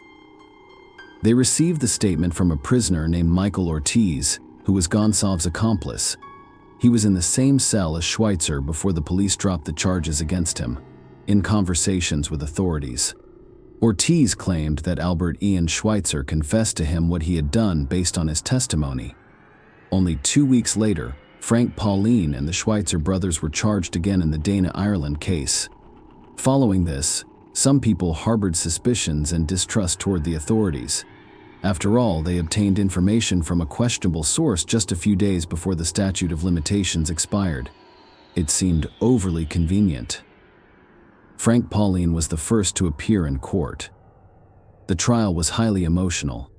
Pauline maintained his innocence, telling the court that he lied when he confessed to Diana's death. On the witness stand, Mary Ireland recalled receiving the first call about what had happened to her daughter. She said something terrible had happened. Ireland said she saw a bicycle, a shoe, and hair on the road. However, the witnesses who linked Pauline to the crime had questionable backgrounds, and some stood to benefit greatly from pointing the finger. Among those who benefited from Pauline's conviction was his half-brother Gonsalves, who testified for the prosecution. Witness William Chung, who also testified against Pauline, stated that Frank admitted his involvement in the crime. However, when asked if he saw Pauline in court, he pointed to another person. Although Frank Pauline was present, the jury also discovered Dana Ireland's bike shorts, top underwear, and Jimmy's t-shirt at the scene. Not one of those items contained DNA from Pauline or Schweitzer.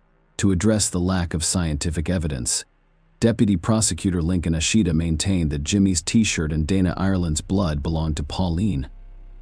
"We are not afraid of the evidence, rather, we embrace it." Ashita stated that the same DNA technology works for both the defense and the prosecution. Pauline's lawyer objected, claiming the t-shirt was not even Frank's size. Nonetheless, the jury concluded that the evidence and assumptions presented during the trial were sufficient to convict Pauline. Despite forensic evidence indicating that Pauline made a false confession, he was found guilty and sentenced to 180 years. The next was Albert Ian Schweitzer's trial. He was aware that, despite the lack of physical evidence, Frank Pauline had been sentenced to 180 years in prison. Schweitzer was surprised when prosecutors offered him a plea bargain. However, he refused. Continuing to insist on Schweitzer's innocence, the prosecutor claimed that Schweitzer's Volkswagen Beetle struck Dana and then drove her to a fishing trail where she was discovered. All of this occurred despite several facts. First, witnesses saw another car, a pickup truck, near where they found Dana. Second, analysis of Schweitzer's car revealed no evidence of his involvement in this case, and E only became the official owner of Volkswagen in January 1992.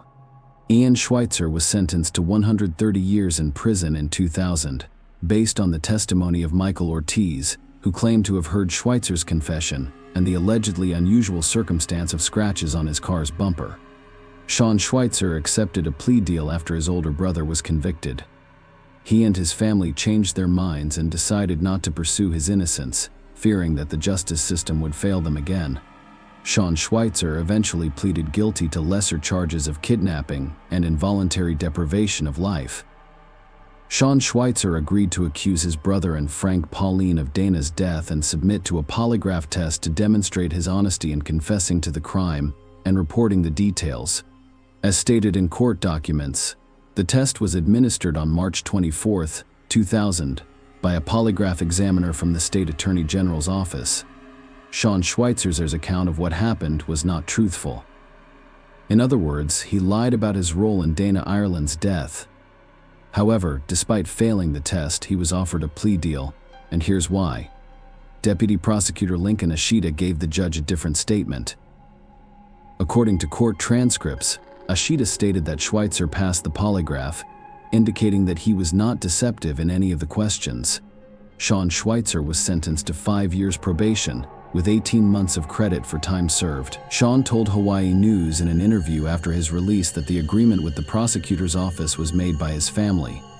In a single sentence 130 years later, his brother I recalled how he thought imprisoning both brothers was pointless. Ian stated that losing both sons would be even more stressful for his parents, and they would not survive it. He supported the family's decision and told Sean to follow the prosecutor's instructions to avoid spending the rest of his life in prison. Sean is still remorseful for making the deal and testifying against his brother. And as the months and years passed, he and his family struggled to deal with the stains left by this case. I endured years of disappointment and struggled to find work. Sean Schweitzer said that community members made comments about the case for years afterward. Dana's father, John, died in 2000, at 76. Following his daughter's death, he became an advocate for crime victims' rights. He also worked on passing a law governing the statute of limitations for violent crimes. Ian Schweitzer and his family refused to accept his wrongful conviction and continued to fight. In 2005, Ian Schweitzer sought a case review from the Innocence Project. 5 years later, in 2010, work on this project began to gain momentum. Law students, lawyers, and professors at the University of Hawaii studied old documents from the Dana Ireland case investigation. The prosecutors in Hawaii County allowed them to do their job. They allowed the Innocence Project to look into the case to see if the wrong people were convicted. Year after year passed, but the work to achieve justice continued. Dana's mother, Mary Louise Crank Ireland, died on October 10, 2016, aged 92. Throughout Ian Schweitzer's many years in prison, his parents attempted to visit him as often as possible. However, the visit ended when he was transferred from Hawaii prison to Saguaro in Loe, Arizona. The long flight and drive from Phoenix were difficult for them, particularly Linda Schweitzer, who was battling breast cancer at the time. That one time in Arizona prison, her son said something to her that still hurts. He said, "Mom, don't come back. I don't want to see you walk away from me." On January 23, 2023, 23 years after the jury found Albert Ian Schweitzer guilty, his legal team filed a motion requesting that the judge overturn the conviction based on new evidence and information. The court hearing took place the next day.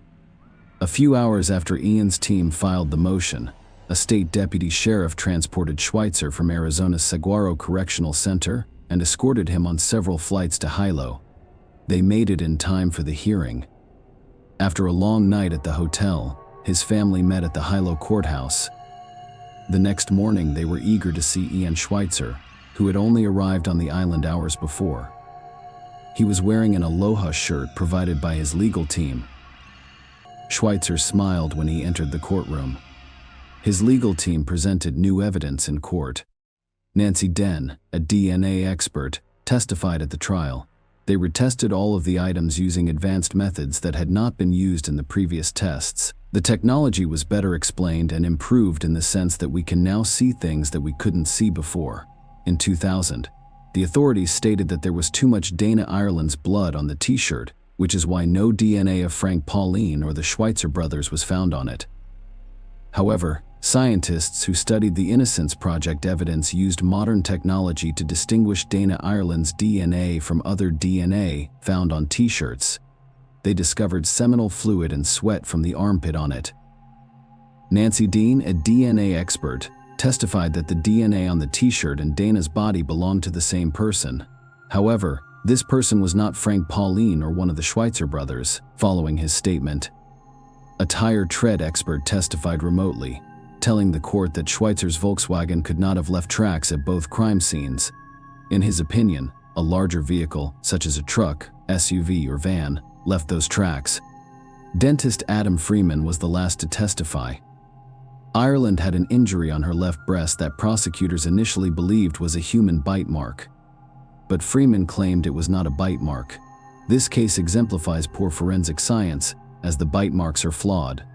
He testified late in the evening, and after the witnesses finished testifying, District Court Judge Peter Kubota announced his decision. The new DNA evidence, the tire tread evidence, the bite mark evidence, and Sean Schweitzer's recantation all demonstrate that in a new trial, a jury would most likely return acquittal. Kubota informed the court that Albert Ian Schweitzer's conviction has been vacated, and he will be released immediately. Ian Schweitzer was suddenly set free with those words, 23 years after a jury found him guilty and 25 years after he was arrested. The judge then addressed Ian Schweitzer with moving words. You have 1/3 of your life ahead of you. You can either live it angry and resentful of the process or the people who put you there, or you can live it with newfound freedom. Kubota suggested that since you have your entire family here, you hug and love them, live a fulfilling life, and make the most of the next third of your life. Schweitzer, now free of the handcuffs, hugged his lawyers first, then his family members, some of whom he hadn't seen in decades. His mother cried in his arms. Ian, who was very young when his father went to prison, was present in court when they hugged. Sean, his younger brother, was also present, with a smile and open arms. Following Ian's acquittal, his brother, Sean's lawyer, is also seeking to clear his criminal record. Frank Pauline died in prison in New Mexico in 2015. On April 27, 2015, inmate Daniel Hood, who is serving time for killing 2 people, attacked Frank Pauline, hitting him 3 times in the back of the head with a rock while they were all in the recreation yard at the Southern New Mexico Correctional Facility in Las Cruces. They were cellmates. Hood attacked Pauline because he believed he was a snitch. The medical staff at the prison was unable to save Pauline, and his family's lawyer intends to file a petition for his posthumous rehabilitation. Ian Schweitzer claims that the transition from prisoner to free person is arduous, and that adjusting to life outside the prison walls is more difficult than he anticipated. He claims to struggle with anxiety on a daily basis. Schweitzer may be eligible for compensation for wrongful imprisonment, which allows rehabilitated individuals to receive $50,000 for each year spent in prison. However, the process is not easy, and his lawyers are working to ensure that he receives compensation.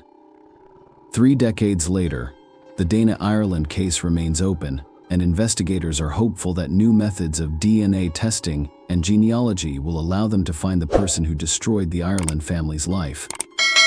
Share your opinion with us in the comments, and subscribe to the channel for more.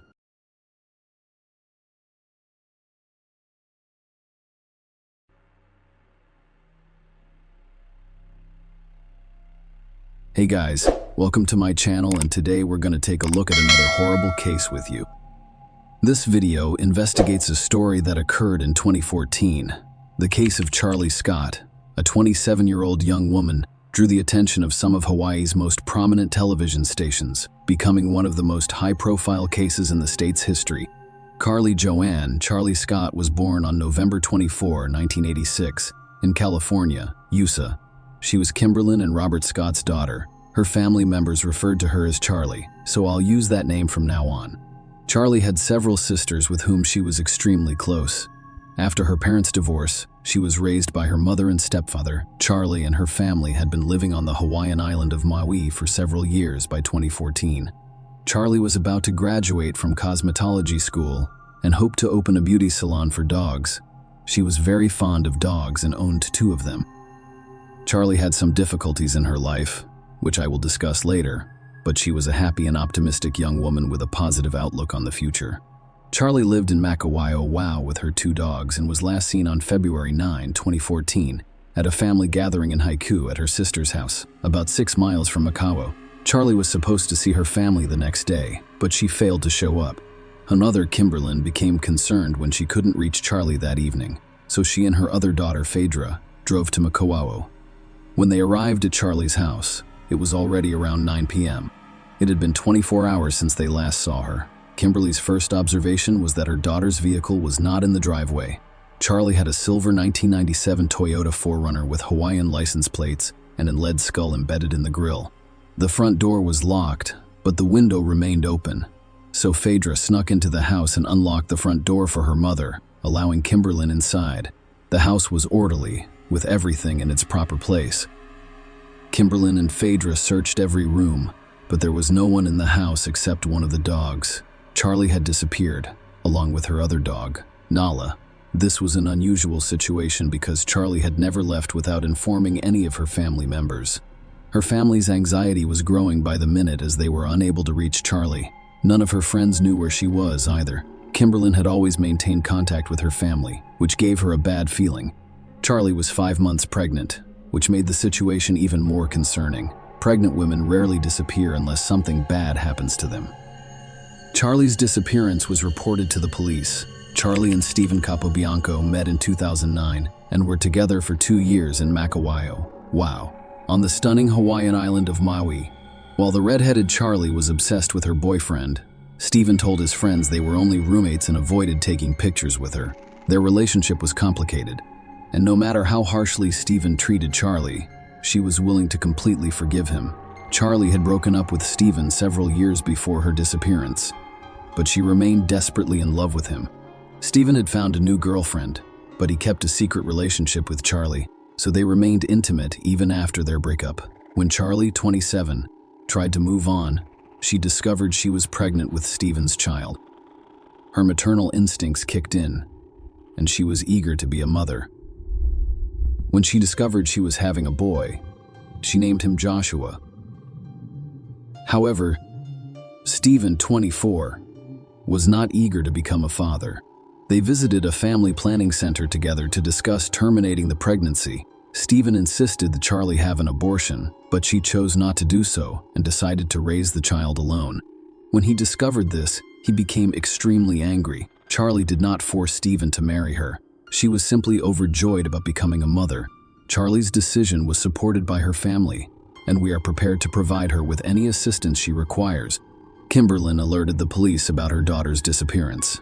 She also revealed to investigators that Charlie was 5 months pregnant and had a strained relationship with the child's father, Stephen Capobianco. Charlie had an app on her phone that allowed her family to track her location. When Kimberlyn attempted to do so, she discovered that the last time Charlie's phone was active was on date night, February 9.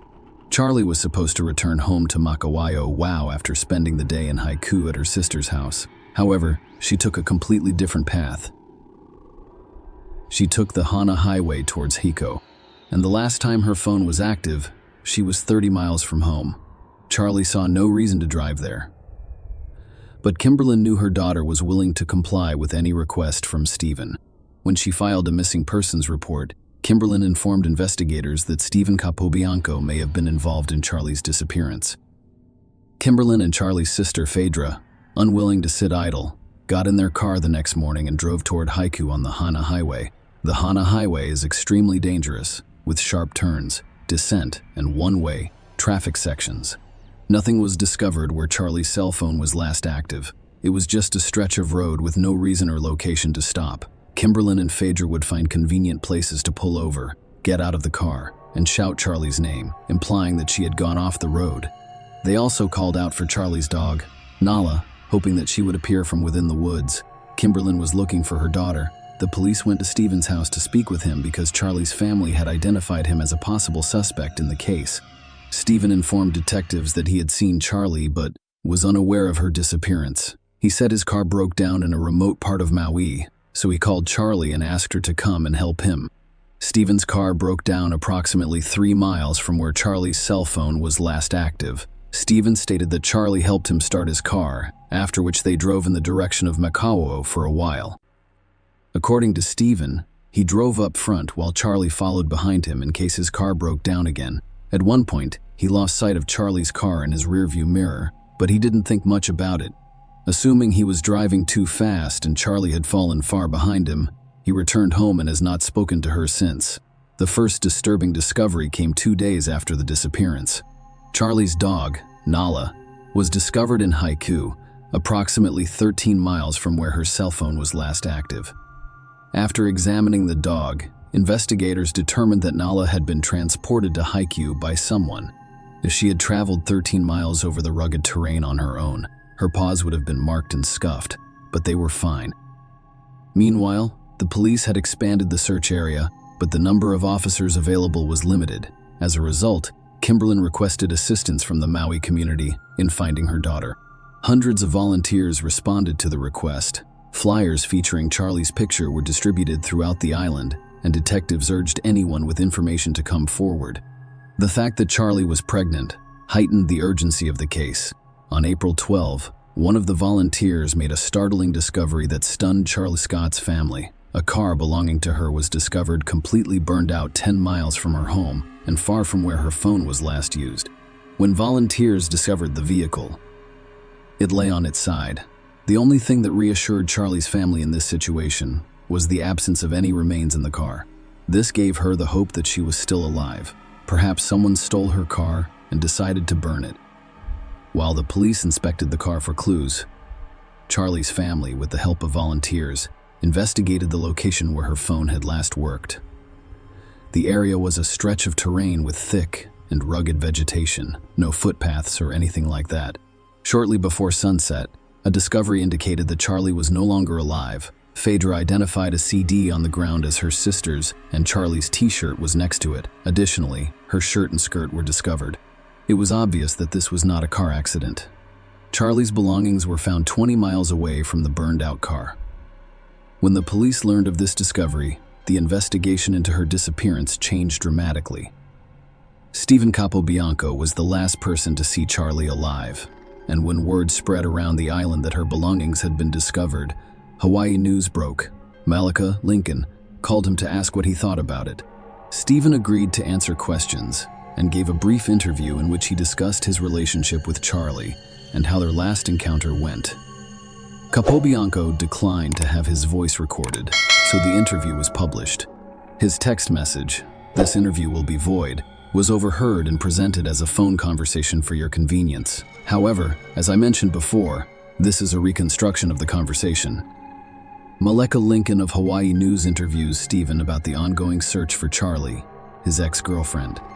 Stephen discusses his relationship with Charlie, including occasional hookups and their connection over the years. He describes the events of the night Charlie went missing when she dropped him off at his truck and he drove ahead of her, losing sight of her near Twin Falls.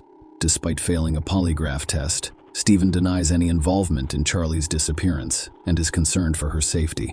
He discusses his cooperation with the police and the suspicions raised by Charlie's family. Stephen expresses his hope for Charlie's safe return and mentions his participation in the search efforts. Stephen did not immediately check on Charlie's whereabouts after she went missing, but instead texted her the next morning, assuming she was working. The police later arrived at his house, informing him of her parents' missing person report and mentioning him as a possible lead. Stephen willingly participated in police questioning and took a polygraph test, but he doubts its accuracy after allegedly failing. Despite being a prime suspect, the police haven't given him much information. Nala, Charlie's dog, was with her when she picked up Stephen, but Stephen isn't sure how she was discovered later. He is perplexed by the discovery of Charlie's torched car. Stephen expresses his only wish for Charlie's safe return and denies any involvement in her mistreatment. While concerned about his own safety, he prioritizes Charlie's well-being. Stephen hopes Charlie will be found, and he expresses his love for her as well as his unexpected desire to become a father. He recalls talking about baby names with Charlie and expressing his preference for a boy. Although he is unsure of the baby's gender, he believes Charlie may have hoped for a girl. Stephen waits for updates after Charlie's car is discovered without receiving a call from the police. Stephen mentions that, While a friend informed him that Charlie's car had been found, the police did not contact him. He acknowledges that someone may have set him up, but he denies any wrongdoing. He sees Charlie's family as the only potential adversaries because of their strained relationship. Despite this, he believes they were thrilled with Charlie's pregnancy. Stephen doubts Charlie will leave without her dogs and dismisses the possibility of her leaving voluntarily. He speculates on potential enemies, but defers to Charlie's family for more information. He is still committed to finding Charlie, but has chosen to assist independently rather than participate in search parties due to hostility from her family. As a result, Stephen realized he was the primary suspect in this case. He was the last person to see Charlie alive, and he did not want to be a father. However, could Stephen's reluctance to become a father have been enough motivation for the crime? Charlie's family paid close attention to her skirt. They had no doubt that Stephen Capobianco was responsible for her disappearance. Her skirt had numerous cuts on it, particularly in the stomach area, prompting the detectives to draw some very firm conclusions. The search concentrated on the area where Charlie's belongings were discovered. The police and her family realized they were unlikely to find her alive, but the reality was far more shocking. One police officer discovered a jawbone, followed by smaller fragments. The next morning, a team of investigators set out to find Charlie's remains, and they quickly made several more discoveries. These included a tongue, piercing pin, several strands of long red hair, and fingernails. 9 days after Charlie's disappearance, it was discovered that the jawbone, hair, and fingernails were hers. Charlie was officially declared dead, and this came as a huge blow to her family, who were mourning not only Charlie but also her child. The forensic team examined the jawbone and discovered more than a dozen cuts, leading them to believe that whoever killed Charlie intended to dispose of her body piece by piece. The police and her family searched for months, but found nothing else. The cause of Charlie Scott's death could not be determined, but one thing was certain: Stephen Capobianco was the only suspect. When questioned by the detectives, he stated unequivocally that he had no intention of becoming a father and denied any involvement in his ex-girlfriend's death. Charlie's skirt had 27 slits, all concentrated in one spot, which investigators believed was no coincidence.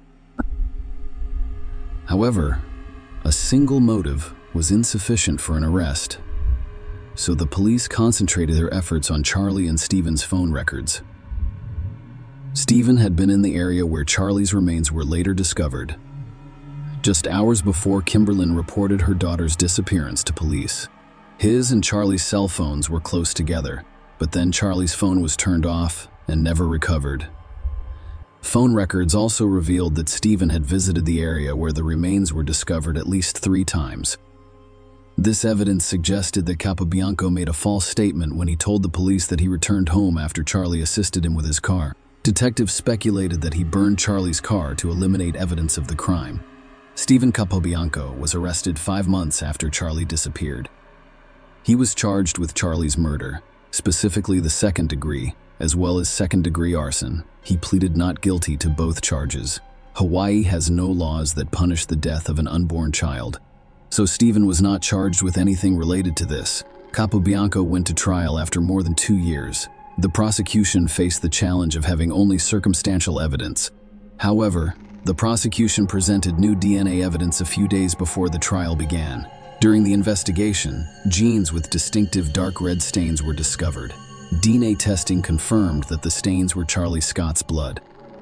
The genes fit Stephen Capobianco's size, but that is not all. A short black hair was also discovered in the pocket, and DNA analysis revealed that it belonged to Stephen. This linked him directly to Charlie's death. However, this evidence was submitted after the deadline, and the judge ruled that Stephen's genes and hair could not be used as evidence at trial. Thus, the judge dismissed the only irrefutable piece of evidence. Stephen's chances of getting away with his wrongdoings have significantly increased. The trial went on for 6 months.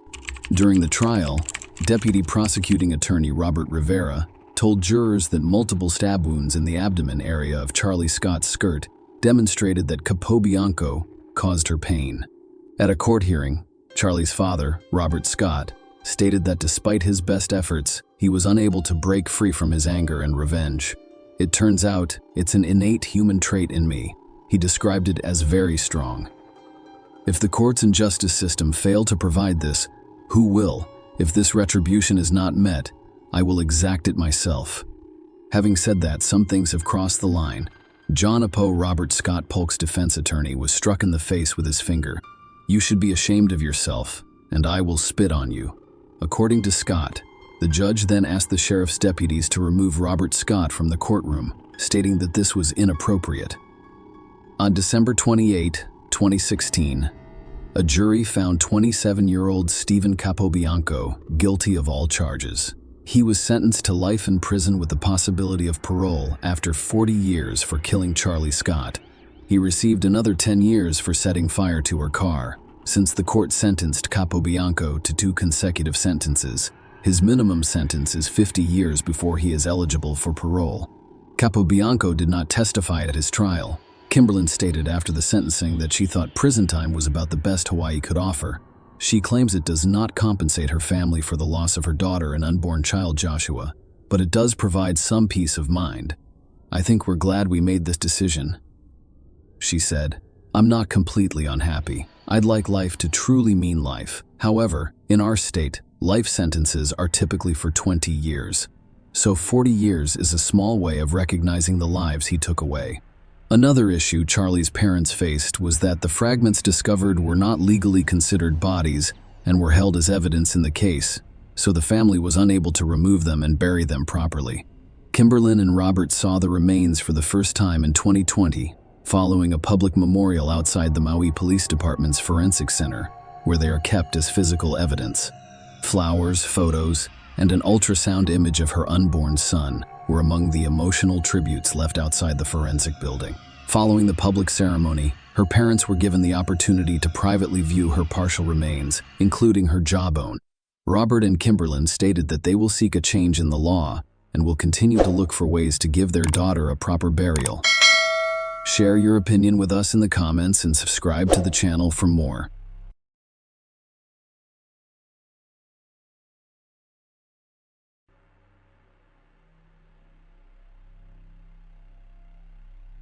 Hey guys, welcome to my channel, and today we're going to take a look at another horrible case with you.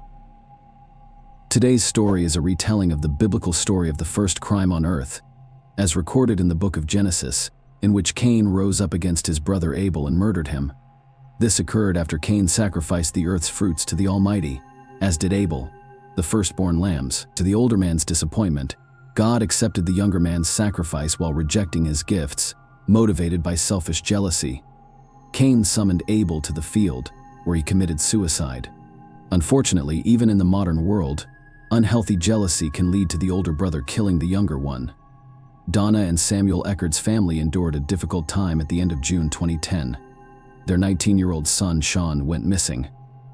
Sean had a fight with his older brother Stanley the night before and slammed the door when he left. Sean had never before allowed himself to leave the house for an extended period of time without calling or informing his mother.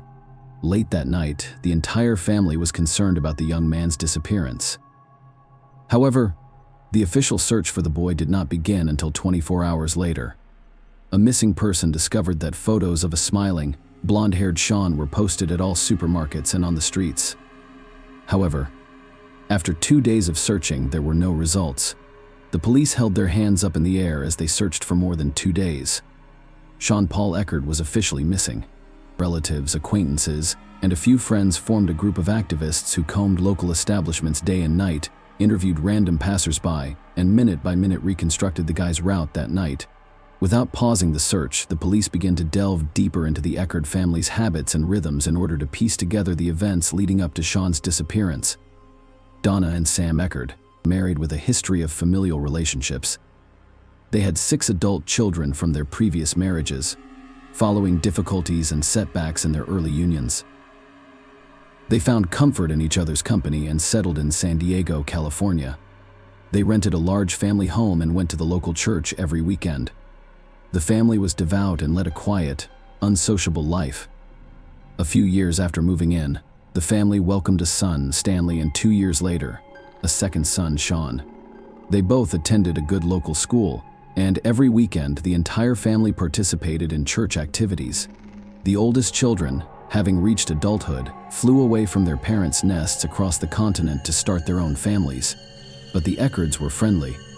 They kept in touch, called each other frequently, and spent all family holidays together. Sean was a simple, fun-loving boy.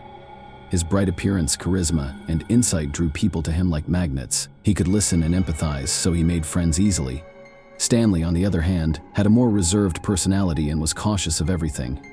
He was aware that he was shy, so interacting with others was much more difficult for him than for his brother. They shared a common group of friends and classmates. Despite their age difference, the brothers were like one, helping and looking out for each other.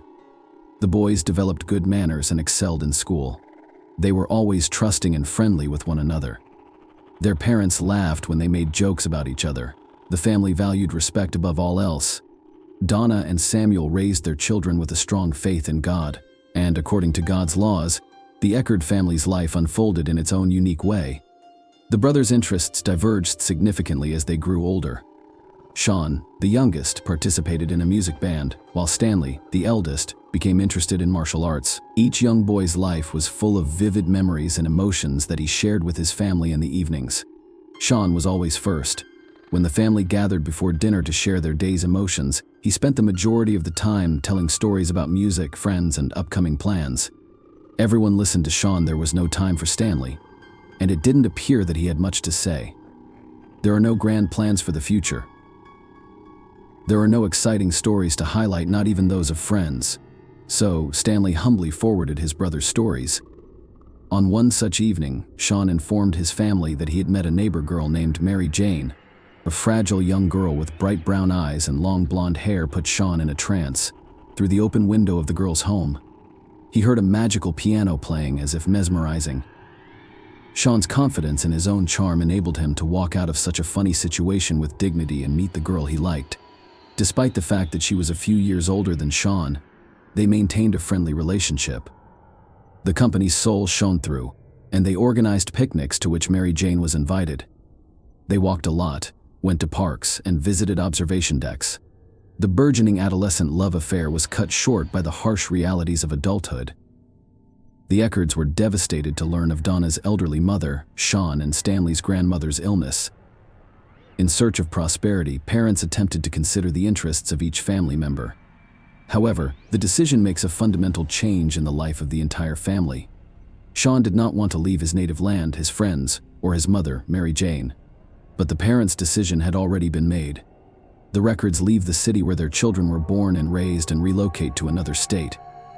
So, as fate would have it, the Eckard family moves into Donna's mother's house in the small town of Spring Hill, Florida, in 2005, and begins a new life. The move was a breath of fresh air for the entire family because it was the correct decision. Sean and Stanley's grandmother was on the mend. Sean was heartbroken. He missed his band, which he used to play on walks with Mary Jane and during hangouts in his favorite city. But Sean, who loves life, can't stay sad for long, and eventually, a new life becomes as full as the one he missed. Donna and Samuel landed a job at the Presbyterian church, where they spent almost all of their time. Donna looked after the children in the nursery, while Samuel helped with the chapel. Over time, the brothers rekindle their bond and make new friends at school. Old life appears to be resurrected in a new environment. Sean participates in the school band again. Stanley goes to a martial arts school that is just a few blocks from their new home. Despite his new busy lifestyle, Sean can't stop thinking about Mary Jane. Every night after class, he locks himself in his room and talks on the phone for hours. The goodbyes are the same, with Sean saying he hopes to meet again. He always promises to come to see her after he gets his parents' permission. The younger brother, on the other hand, grew and held his first love close to his heart. The elder Stanley attempted to establish himself in the family in his own way. Stanley, despite his quiet and calm demeanor, appeared to be deprived of parental warmth and attention, in pursuit of self-expression. He makes a series of bad decisions that have serious consequences for the entire family. In May 2006, he tells his parents that he plans to drop out of school and devote his life to studying martial arts and starting a martial arts club. However, youthful maximalism leads the guy into bad company, where he begins to engage in petty fraud and experiment with illegal drugs. In 2007, Stanley's arrest resulted from dysfunctional connections. He was caught stealing and charged with felony fraud offenses. Donna suffers her first major setback when she learns of her elder son's antics. She ends up in the hospital with a heart attack, but the situation is quickly resolved thanks to the services of a lawyer hired by Jennifer's sister. He skillfully defends Stanley, demonstrating the lack of direct evidence, allowing the man to go free with only a suspended sentence. This episode terrified Stanley. He feels guilty and isolates himself in the hopes of being understood and accepted by his family. Sean does not discuss his decisions with his parents after surviving the frightening events that occurred to Stanley. During his summer vacation, he works as a waiter. "I've saved up some money." He only leaves a note for his mother, telling her to go to California for Mary Jane. The 2-day bus ride to his beloved felt like an eternity. The scenery changed outside the window. Tonight, the day changed. Sean imagined seeing Mary Jane at the final station. When the driver announced the final stop, the bus came to a stop. Sean was ready to run to her, because he'd seen her happy face through the window and her long hair, which she was tucking behind her ears with her fingers. They had shared some of their happiest days together. They'd had picnics, just as they had in his best high school years. Sean had confessed his desire to marry for the first time, and the feeling was mutual. After another walk, the youth sat down on a bench. Sean felt faint. His eyes turned black. Sean was admitted to the hospital after falling unconscious. The young boy was fading like a match in a matter of days. Mary Jane contacted Sean's sister, and Jennifer flew to California, where doctors determined what was causing a strong and sturdy man to fade so quickly. Tick-borne encephalitis begins suddenly and quickly, causing a variety of complications, including brain inflammation. A difficult struggle for Sean's life and health began. Doctors fought for the boy's life for a long time, more than a month in a coma, and 6 months of rehabilitation enabled him to return from the other side of the world. Sean struggled to recover for quite some time. An ordinary tick bite on a summer walk resulted in a serious injury for him. Jennifer returned her brother to Florida, where he underwent therapy and a long recovery. Mary Jane was left waiting. Again, the lovers' only means of communication was the telephone. A slew of problems and unexpected illnesses brought the Eckerd family together. Donna does everything she can to completely free her beloved son Sean from the effects of a serious illness. She closely monitors his diet and exercise. Such attentive care leads to Sean's complete recovery, as well as Stanley's inner resentment and jealousy, which he nurtures in bits and pieces. Sean regained his strength and resumed his studies in music. In 2009, he completes his studies and dreams of returning with his mother, Mary Jane, to introduce her to his parents as his favorite. However, Sean's plans are unlikely to come true. Stanley introduces his brother to Samantha Rowe, his dream girl. Samantha, a Florida native, quickly discovered a common language with the two brothers. Stanley adored and sympathized with her, but the girl was taken with Sean's cheerful and sociable personality. For a while, Stanley actively courted Samantha, and she accepted his advances. Many romantic encounters conclude with a passionate kiss. Stanley is extremely happy. Samantha, who said yes to her older brother, continues to think about her younger brother. Samantha decides to send Sean a message in which she expresses her sympathy for him and invites him on a walk around the city. The guy agrees, and they spend the evening walking along the waterfront, discussing Stanley and Mary Jane. Sean does not seek to win the girl, after all he has long belonged to or rejected her.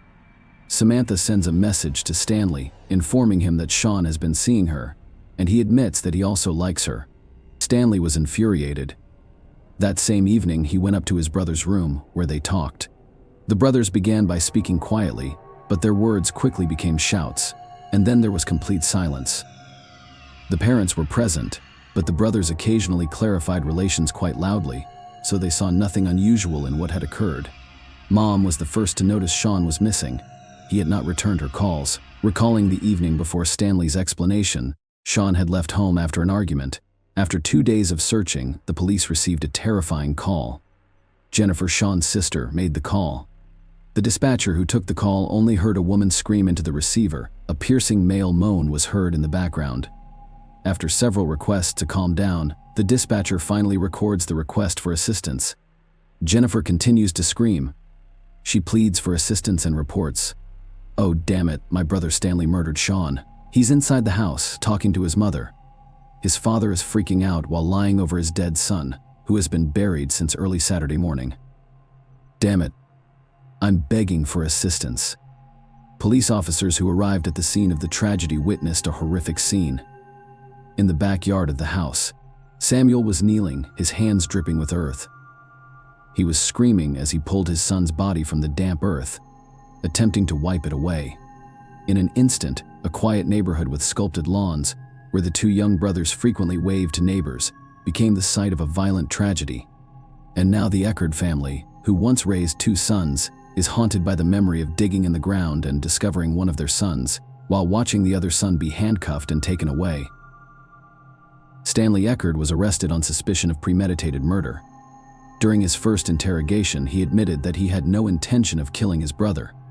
In a fit of rage, he struck Sean on the head. Sean fell as a result of his injuries. Stanley checked his pulse. When he realized his younger brother had died, he tied up the body and carried it out the window to be buried on the lawn behind the house. Stanley said at the inquest, "I buried him after all. That's what you do with the dead." These words sound like the cold-blooded calculations of a serial killer rather than a loving brother. In his defense, Stanley Eckerd stated that he did it for his mother. He wanted to shield her from any shock she might have felt at the news. After that, Stanley planned to relocate his brother's body and rebury it once his parents were gone. Stanley's behavior during the interrogation varied. He cried and confessed what he had done, clearly apologizing and presenting it as an accident, or he blamed Sean with hatred in his eyes. Stanley spoke harshly and unpleasantly about his younger brother. He blamed him for all of his problems and admitted that he had won the battle for his mother's and Samantha's affection. Stanley was charged with second-degree murder and arrested without bail the same day. 2 days later, Dr. Barbara Wolf conducted an autopsy on Sean's body.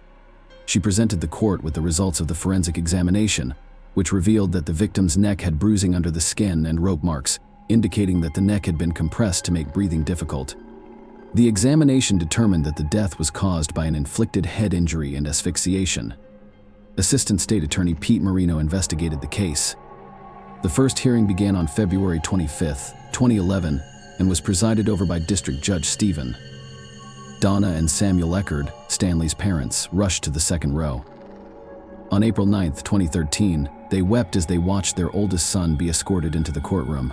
The trial began in Hernando Court, which was presided over by District Judge Anthony Taddy.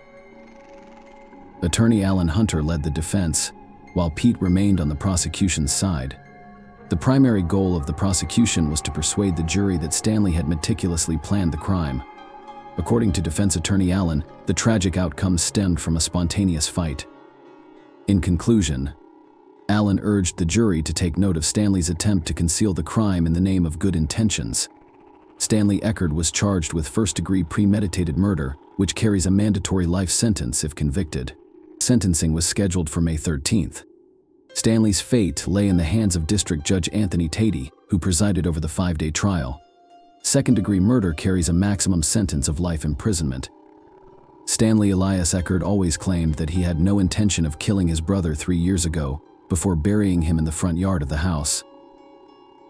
Before trial, Eckerd turned down prosecutors' offer to plead guilty to second-degree murder in exchange for a 20-year prison sentence. Eckerd remained stone-faced as the clerk read the verdict. The brothers' parents, Samuel and Donna, wept quietly. As the jury exited the courtroom, Samuel Eckerd's sobs turned into screams, and a crowd gathered around Donna and Samuel. The jury agreed that Eckerd did not intend to kill 19-year-old Sean, but they did not completely clear him of guilt. After 2.5 hours of deliberation, 9 women and 3 men convicted Eckerd of second-degree murder. All the while, according to the record, they believed Stanley's account of what happened early on June 19, 2010, and criticized the state attorney's office for filing the charges. Later Friday, Samuel Eckerd stated that Chief Assistant Public Defender Alan Lanter did an excellent job. The family questions whether the sentence is appropriate. They filed an appeal against the verdict but were denied. I don't understand how the jury returned a verdict of second-degree murder, and after about 2 hours, Samuel Eckerd stated that our faith had not been shaken. He stated that one fact was not disputed during the trial. After his brother died, Stanley removed his body from Sean's bedroom window and buried it in a shallow grave in the family's Spring Hill backyard. Samuel Eckerd discovered Sean's body 2 days later.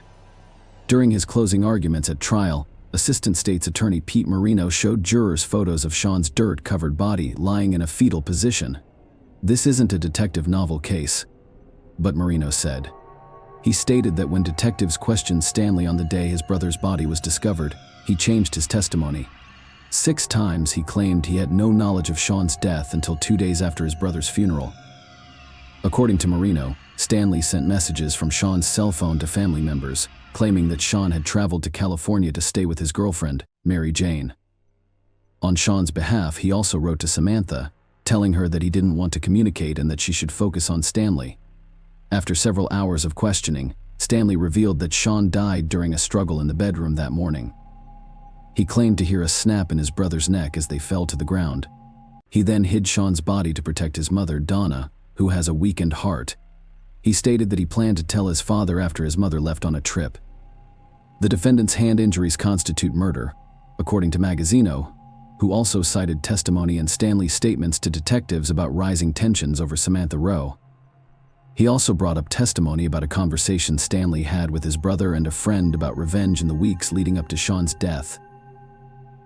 During that conversation, the friend testified that Stanley stated that if he was going to kill someone, he would hit them in the back of the head and bury the body in the backyard. That evidence was shaky at best and could not dispel reasonable doubts. Alan Lanter told the jury that a crime is an act with an intended outcome. Lanter replied, "Yes, I was involved in my brother's death, but he did not kill his brother." Lanter cited testimony from a forensic pathologist, who stated that the blow to the head was combined with other factors. Sean's death was most likely caused by high blood alcohol levels and possible lingering brain swelling from encephalitis. The pathologist also testified that hitting his head on the bedroom nightstand when the 2 men fell could have been enough to kill Sean Lantar, which reminded the jury of Donna Eckerd's testimony that Sean suffered from severe mood swings after contracting encephalitis. In her testimony, Donna Eckerd referred to Sean's death as an accident. The jury could have also convicted Stanley Eckerd of third-degree murder or manslaughter. In the case of pardonable homicide, Lanter urged jurors not to be distracted by gruesome photos of Sean's body or Stanley's poor decision to bury him in the yard. Stanley Eckerd did something horrible after Sean died, according to Lanter, but he is not a murderer. During the final sentencing, the Eckerd parents were filled with excitement. Judge Anthony sentenced the defendant to 50 years in prison without the possibility of parole. The parents were broken. One miserable day, they lost both of their sons at the same time. The cold-blooded murder of an innocent man, including a brother, is clearly beyond the scope of appropriate human response. In the Bible story, Cain, the brother killer, was banished from paradise as punishment. However, he approached the problem differently, eliminating the source of his remorse. Share your opinion with us in the comments and subscribe to the channel for more.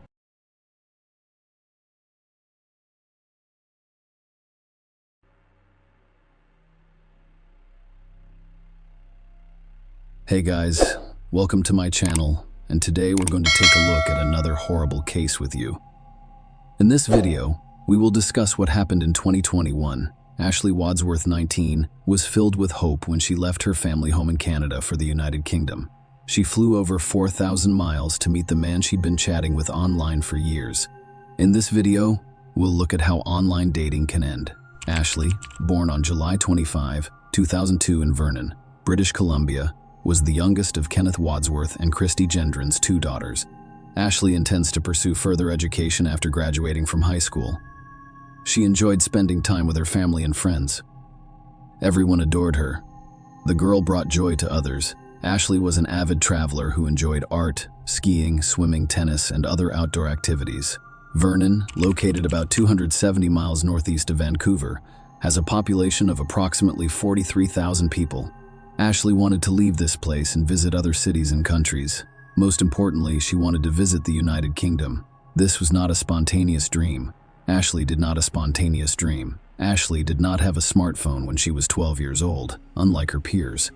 As a result, she used the family laptop to monitor her friends' and classmates' social media activities. She knew it wasn't unusual to add dozens of friends and send messages to people she didn't know.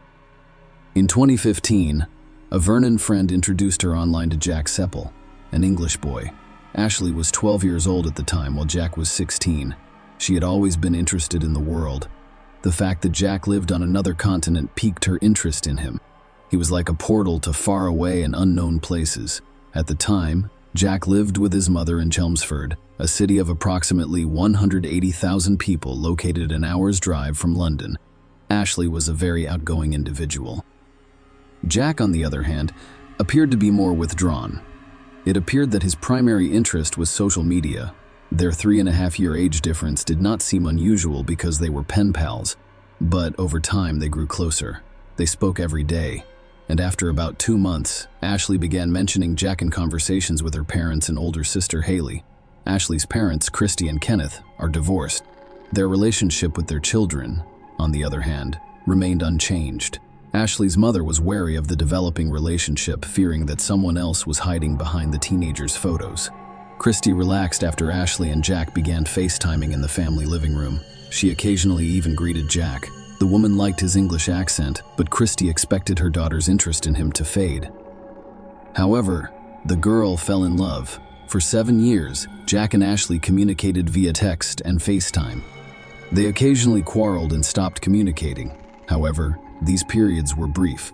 Jack sent Ashley various gifts, including clothes, teddy bear jewelry, a purse, and sometimes money. Because of the 8-hour time difference, his face and name became familiar in the Wadsworth household. Ashley had to get up before dawn to speak with Jack, and the latter stayed up late at night waiting for the call. Ashley and Jack eventually shared a common dream. They wanted to meet in person someday, but for the time being, they were just images on a screen for each other. When Ashley turned 15, she asked her mother if she could pay Jack a visit. Christy's response was negative. She couldn't believe her 15-year-old daughter would travel to a foreign country to meet a man she had never seen before. Of course, Ashley was disappointed by the refusal, but she did not give up and said she would go when she reached the age of majority. As they grew older, the couple began to argue more frequently. The most common reason for this was jealousy on Jack's part. He was afraid Ashley would start a relationship with one of her Vernon peers. Ashley tried to persuade Jack by saying she loved him, but he was extremely jealous. Ashley would sometimes block Jack during their disagreements, making it impossible for us to contact her, but that did not deter him. He set up new social media accounts to text her or contact her sister and friends, knowing they would tell Ashley about it. Some of her friends believed Jack was obsessed. Ashley, on the other hand, was always quick to defend Jack, claiming that he was incredibly passionate. Jack's relationship with other girls was sometimes the source of their disagreements. They would stop communicating during such times, but they couldn't go without each other for too long. Ashley's mother claims she constantly compared her other boyfriends to Jack. In addition to his fascination with social media, Jack was a tattoo enthusiast. In October 2018, when he was almost 20 and Ashley was 16, he got a new tattoo, which he proudly displayed. He had her name written on his arm. That was how Jack hoped to demonstrate his dedication and seriousness of intent. He sometimes called Ashley, and his future wife, Christy Gendron, said the tattoo was too much. She forbade her daughter from getting a tattoo with Jack's name, but Ashley claimed she never considered it. The relationship with Jack became increasingly turbulent. Even from a distance, he exhibited some controlling behavior. Ashley's age may have caused her to overlook this. During one of the arguments, he ran a knife over his tattoo of Ashley's name. At the time, she thought it was an insane way to tell her he loved her. At the same time, she began concealing certain aspects of Jack's behavior from her loved ones. In 2020, Ashley was 18 years old when she received several phone calls from women Jack dated and frequently quarreled with. One of them informed Ashley that Jack would not let her out of the house and asked her to speak with him and calm him down. Jack occasionally dated other women, but he never kept it a secret. Perhaps she just thought so. Ashley was a teen girl who had no idea Jack was a skilled manipulator or that his behavior was abusive. She had intended to end her relationship with him several times, but he always sincerely apologized, saying she was the only girl he loved. Ashley was spiritual and discovered God through the Church of Jesus Christ of Latter-day Saints. She was baptized Mormon in April 2021. Ashley began working part-time, as soon as it was legally permitted. She worked for McDonald's, Burger King, and several other companies. The girl received her own money, and her first purchase was an iPad. She no longer needed to use the family laptop to communicate with Jack. Her desire to see him in person persisted. Ashley's parents had previously forbidden her from visiting Jack, but now she was an adult, able to make her own decisions. She had her own money, so her dream came true. The girl obtained a 6-month tourist visa and booked a flight to London. Ashley, 19, said her goodbyes to her family on November 12, 2021, and was taken to the airport by her father. Her parents were understandably concerned about her, but they could no longer stop or persuade her. I figured the worst-case scenario was that she'd leave, they wouldn't work out, and she'd return home and set her mother Christy up.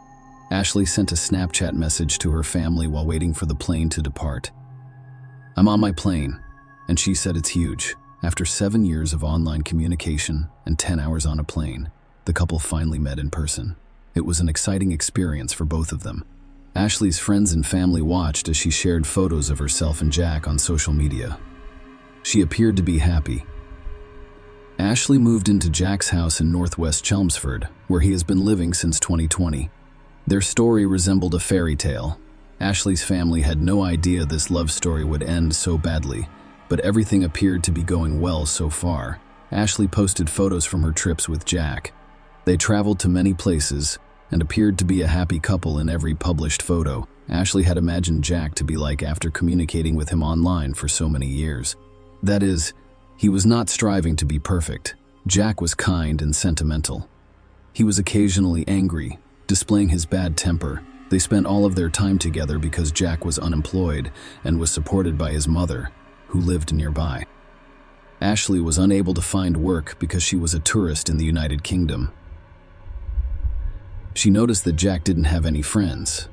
He had no life beyond social media and a game console.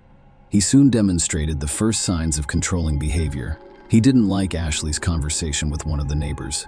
The situation seemed strange to her. She was never without friends and did not spend the majority of her time at home. Before Ashley left Canada, a church friend introduced her to some American missionaries her age, who were supposed to be in Chelmsford at the same time she arrived in London. She told Jack she wanted to meet these people, but he objected and refused to let her attend Sunday services. It was an additional red flag in their relationship. Ashley was becoming bored as they spent the majority of their time at home. Since Jack forbade her from attending church, she contacted the missionaries via text messages, keeping it a secret from him because she knew he would not like it. She deleted his WhatsApp conversations because he kept checking her phone. Every day, Jack's behavior worsened. 6 weeks after Ashley arrived, he struck her for the first time. That day, he texted his mother that he smacked Ashley after discovering that she had blocked 2 British numbers on her phone years ago. He assumed the numbers belonged to other men. "That's no reason to touch her," his mother responded. As a result, Ashley was in a foreign country, away from her home and family, and alone with a man suffering from psychological problems. Behind the photos of smiling and happy couples are often sad and depressed individuals. Ashley changed her Facebook photo to one of Jack hugging her and captioned it, "My bestie with a red heart." At the same time, she set up a secret album on her phone to store photos of her bruises caused by Jack's abuse. Ashley informed her sister Haley that he was not the man she had imagined in her dreams. At the same time, she threatened to stop communicating with Haley if the latter informed their mother. Jack frequently took sedatives. As previously stated, he was a skilled manipulator. Jack has a history of self-harm. When he was angry or wanted to comfort his girlfriend, he hurt himself, but he was always careful not to endanger his life. Jack used a similar technique on Ashley. By the end of December 2021, he ingested a supply of sedative medication, prompting Ashley to call an ambulance. It transported him to the hospital, where he received the necessary care. Ashley told neither her mother nor her friends about the incident. Only her sister Haley was aware of the situation. The latter invited her sister to come home. The next month, in January 2022, Jack smashed a beer mug over Ashley's head. She cried on FaceTime with her sister while Jack screamed and forced her to clean up the pieces. Haley was shocked. She begged her sister to fly home, but that did not work out. Over the next few weeks, Jack, like many other manipulators, demonstrated his better side, giving Ashley reason to believe he had recognized his errors and changed his behavior pattern. However, that was only a temporary act. Soon Jack became enraged again. He discovered old messages from a young Canadian man on Ashley's phone. He demanded social media passwords from her, which she gave him. During a fight in late January 2022, Jack hit Ashley again and threw a TV remote at her, while she was FaceTiming with Haley, who begged her sister to return home. Ashley agreed at first, but later changed her mind. Ashley's family believes she changed her mind after Jack apologized and promised to change. Thus, their relationship was divided into alternating cycles. Everything seems fine. Jack beats her up, then apologizes. On January 30, Jack Seppel texted his sister, "I am obsessed with Ashley's past. It was only a matter of hours until we reached the point of no return." On the morning of February 1, Jack was furious once more. Just before 8 a.m., Ashley's neighbor heard her scream through the wall. Ashley appeared at her door moments later in tears. She dashed out into the street, barefoot and with blood dripping from the cut on her palm. Ashley claimed Jack Hitch smashed her phone and threw their kitten against the wall. Ashley feared for her life. At the same time, she asked her neighbor not to call the cops because she didn't want Jack to hurt himself and was afraid they'd put him in prison. The neighbor went to talk with Jack. As usual, he used his abilities to appear to be a good person, apologized, and stated that everything would be fine. As a result, the neighbor left, and Ashley chose to return to Jack. Unfortunately, no one saw her alive once the door slammed behind her. About an hour later, another neighbor purchased a package for Jack, which was delivered to her by mistake. While he was speaking with her at the front door, Ashley took advantage of the situation by calling her family from Jack's phone. She asked for assistance and stated that she wanted to go home. Christy was shocked to learn about her daughter's relationship with Jack Seppel. Ashley's plane ticket was immediately booked by the family for February 3. Christy warned Jack that if he attempted to harm her daughter again, she would immediately report him to the police. Ashley and her family finished talking around 3 a.m. and Vernon at 11 a.m. in Chelmsford. As soon as Ashley hung up the phone, Jack stopped pretending to be a nice person and attacked her. A few minutes later, he texted his mother using the WhatsApp app, "I severely beat Ashley." After another 14 minutes, he wrote that she believed she had broken her arm. "I picked her up, threw her to the ground, punched and ripped her all over the lounge." At the time, Ashley was still alive. Unfortunately, there was no one to assist her. Starting 11:22 a.m. to 12:38 p.m., she used Jack's phone to send messages. She wrote to family and friends in Vernon, where it was the middle of the night, and to her church acquaintances in Chelmsford. Ashley. She wrote to a friend, "I need your help. It is an emergency, please." A few hours later, they received new messages stating that everything was now fine. However, Ashley was not the one who sent them. It was a few. None of the people to whom Ashley wrote received these messages right away. Jack Seppel strangled Ashley Wadsworth shortly before 1 p.m., but he felt it wasn't enough. He went to the kitchen, grabbed a knife, and returned to the bedroom. He stabbed her about 90 times in the chest and abdomen. Later that day, Jack changed his Facebook profile picture to a photo of himself and Ashley taken at Gatwick months earlier. Ashley's church friends, Jamie Ashworth and Taylor Borden, paid a visit to the tennis and riding property, which he captioned "Forever Mine." When there was no response, they contacted the police. Jack recorded a video message for Ashley's sister Haley while she was lying in the bed next to her. "I apologize for taking your sister Haley," he said. He also stated that he loved Ashley and could not let her go. He never sent the video to Haley. After filming the video, he stabbed his chest with minor superficial wounds. Investigators believe he may have done it to claim self-defense later, around 4 p.m. The police arrived at the home. They knocked on the door and asked Seppel to come out. They saw him inside through the window, but Jack refused to open the door. At the time, he was communicating with his sister via video link, confessing to her that he had murdered Ashley. Police broke down the door and arrested several people. He was described as calm. Ashley's family awoke to a flurry of messages. They attempted to contact her, but she did not answer right away after they discovered what had happened while they were sleeping.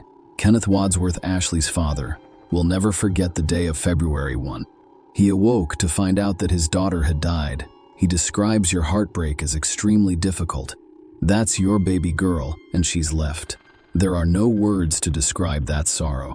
Kevin went to the UK with his wife, Charmaine, to handle the paperwork and collect Ashley's body. Aside from the enormous grief felt by her family at home, the Chelmsford community mourns her loss as well, despite the fact that many of them never met her. They held vigils in fields near where she was killed, with flowers, balloons, and candles to honor her memory. After being arrested, Jack Seppel told police that he had become psychotic. Despite these statements, a psychiatric examination determined that he was aware of his actions at the time of the crime and competent to stand trial. Ashley's family was stunned by the tragedy, but they were even more shocked to learn that Jack Seppel had a long history of controlling behavior and harassment. In 2014, even before Ashley, a 15-year-old girl, met a 14-year-old girl online, he photographed her naked without her permission, and when she broke up with him, he posted the photos for everyone to see. She filed a restraining order. A month later, Seppel violated the order. That same year, he argued with his mother about his Xbox, pushed her to the floor, and ripped the door off its hinges. When the restraining order expired in 2017, Seppel contacted the victim again. Although the girl ignored his messages, he was not going to back down. In January 2018. He sent her a message saying, "Please respond. You will never get rid of me. Even if I have to go to prison for you, I will see you soon and show up wherever you live." By then, he'd been in contact with Ashley for 3 years, and her mother had filed a restraining order against him. In July 2018, Jack damaged the door, smashed her car, and broke the windows in her house. In September 2018, the court sentenced him to 8 weeks in a juvenile correctional facility after he again violated the restraining order. The following month, he pleaded guilty to attempting to enter a nursing home. The court sentenced him to 21 days in prison. Seppel spent increasingly more time online, as if looking for a victim. In March 2020, he met a woman on Facebook, and they started living together. This woman quickly recognized that he was a dangerous man. He was extremely jealous, and his actions were unpredictable. When she said she was leaving him, Jack grabbed her throat and locked her in the house, but she managed to escape through a window. Another similar incident occurred, but with a different woman. Seppel had committed 12 crimes in total, with domestic violence accounting for the majority of them. We had no idea about his history. I feel like I threw her to the wolves. Ashley's father stated that Kenneth and Christy want others to learn from their daughter's story. If something does not feel right, take action. If you have a gut feeling that your sister, friend, aunt, mother, or daughter is involved in such a situation or relationship, call the police and intervene. Christy also mentioned her daughter, saying, "We should have reached out ahead of time through Claire's Law. We learned the hardest lesson of all. Our beautiful Ashley flew to England excited, alive and well, but unfortunately flew home in a box. Please be warned to leave these violent, toxic, and dangerous relationships. Now, if your gut tells you something is wrong, please trust your instincts and intervene immediately. Even if they say everything is fine, the most dangerous time for a victim of domestic violence is when they choose to end the relationship and leave. Call the cops to help them pack their belongings and get them out of there to safety. It is too late to save Ashley, but you can still save yourself or someone you care about." The trial began in September 2022. When Seppel admitted to killing Ashley Wadsworth. The prosecution case included strong witness testimony from neighbors and friends who described Seppel's toxic behavior and the events leading up to the murder. It contained voice notes that Ashley had recorded and sent to friends. Seppel had threatened her with death in those notes. The judge described Sarah's attack on Ashley as brutal and cowardly. The judge stated that Seppel had 8 previous convictions for 12 crimes, nearly all of which involved domestic violence. The judge stated that it demonstrated a clear pattern of violent and controlling behavior among a number of women. On October 10, 2022, a court sentenced Jack Seppel to life in prison. He will be able to apply for parole after 23.5 years through his lawyers. Ashley's parents received an apology note from Seppel. However, they did not believe he had repented of his actions. Great, he will have time, but in the United Kingdom and Canada, life is only 25 years long. Ashley's mother stated that ultimately, it will not bring her back. Share your opinion with us in the comments and subscribe to the channel for more.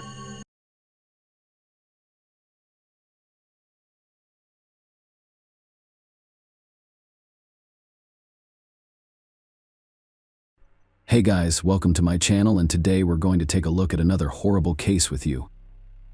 The love quadrangle has sharp corners. If Dave Krupa had known how his online dating would turn out, he would not have registered on a dating site. He would have continued to live his old life with his girlfriend Amy Flora and their 2 children. Maybe he would have legalized the 12-year relationship after all, especially since Amy and Dave remained close friends after their breakup. They took periodic vacations with their children, fulfilling their parental responsibilities to perfection. That was in 2011. And by the summer of 2012, Dave was ready to begin a new relationship. Only the man was not looking for a commitment and preferred to remain single. He wanted to meet women who were open to a casual relationship and did not have long-term goals. With these thoughts, he went to a dating site where everyone is looking for something unique. The modern world has brought with it new technologies that allow you to communicate at a distance, avoiding many nuances, the awkwardness of the first acquaintance, the appearance at the same time, and the fear of being rejected. Meeting someone you're interested in has become much easier. It is sufficient to select the intended partner based on a set of characteristics specified by him in the questionnaire. Leaving the house for this is unnecessary, however. Who is hiding behind a cute avatar profile is unknown, and whether he corresponds to those features that describe him and the true goals of dating are not always voiced in advance and discovered later in the relationship. Carrie Leah Farver was born on November 30th, 1974, in Macedonia, Nebraska, USA. She had previously failed relationships. Her son, Max Maxwell, was raised entirely by her. Initially, the child served as both a reward and a challenge for her. Despite her strong feelings for the baby she wants, she spent a month in bed, deep in depression. Kari's mother, Nancy Rainey, cared for the child despite her difficult relationship with the child's father. Unsettled living conditions contributed to the appearance of a young, 20-year-old woman in such a heightened psychological state.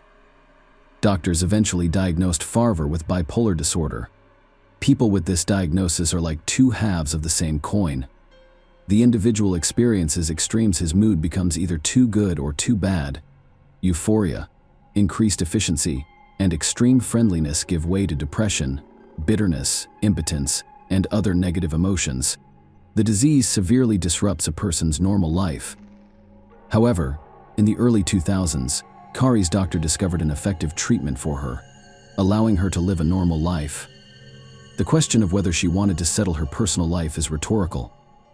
On the one hand, undoubtedly, what woman does not desire a worthy companion? On the other hand, why tie yourself to someone who could later become the source of many problems and misfortunes? Carrie grew up in a loving family, had an active lifestyle, participated in sports, and aspired to become a doctor. However, dreams were not permitted to materialize.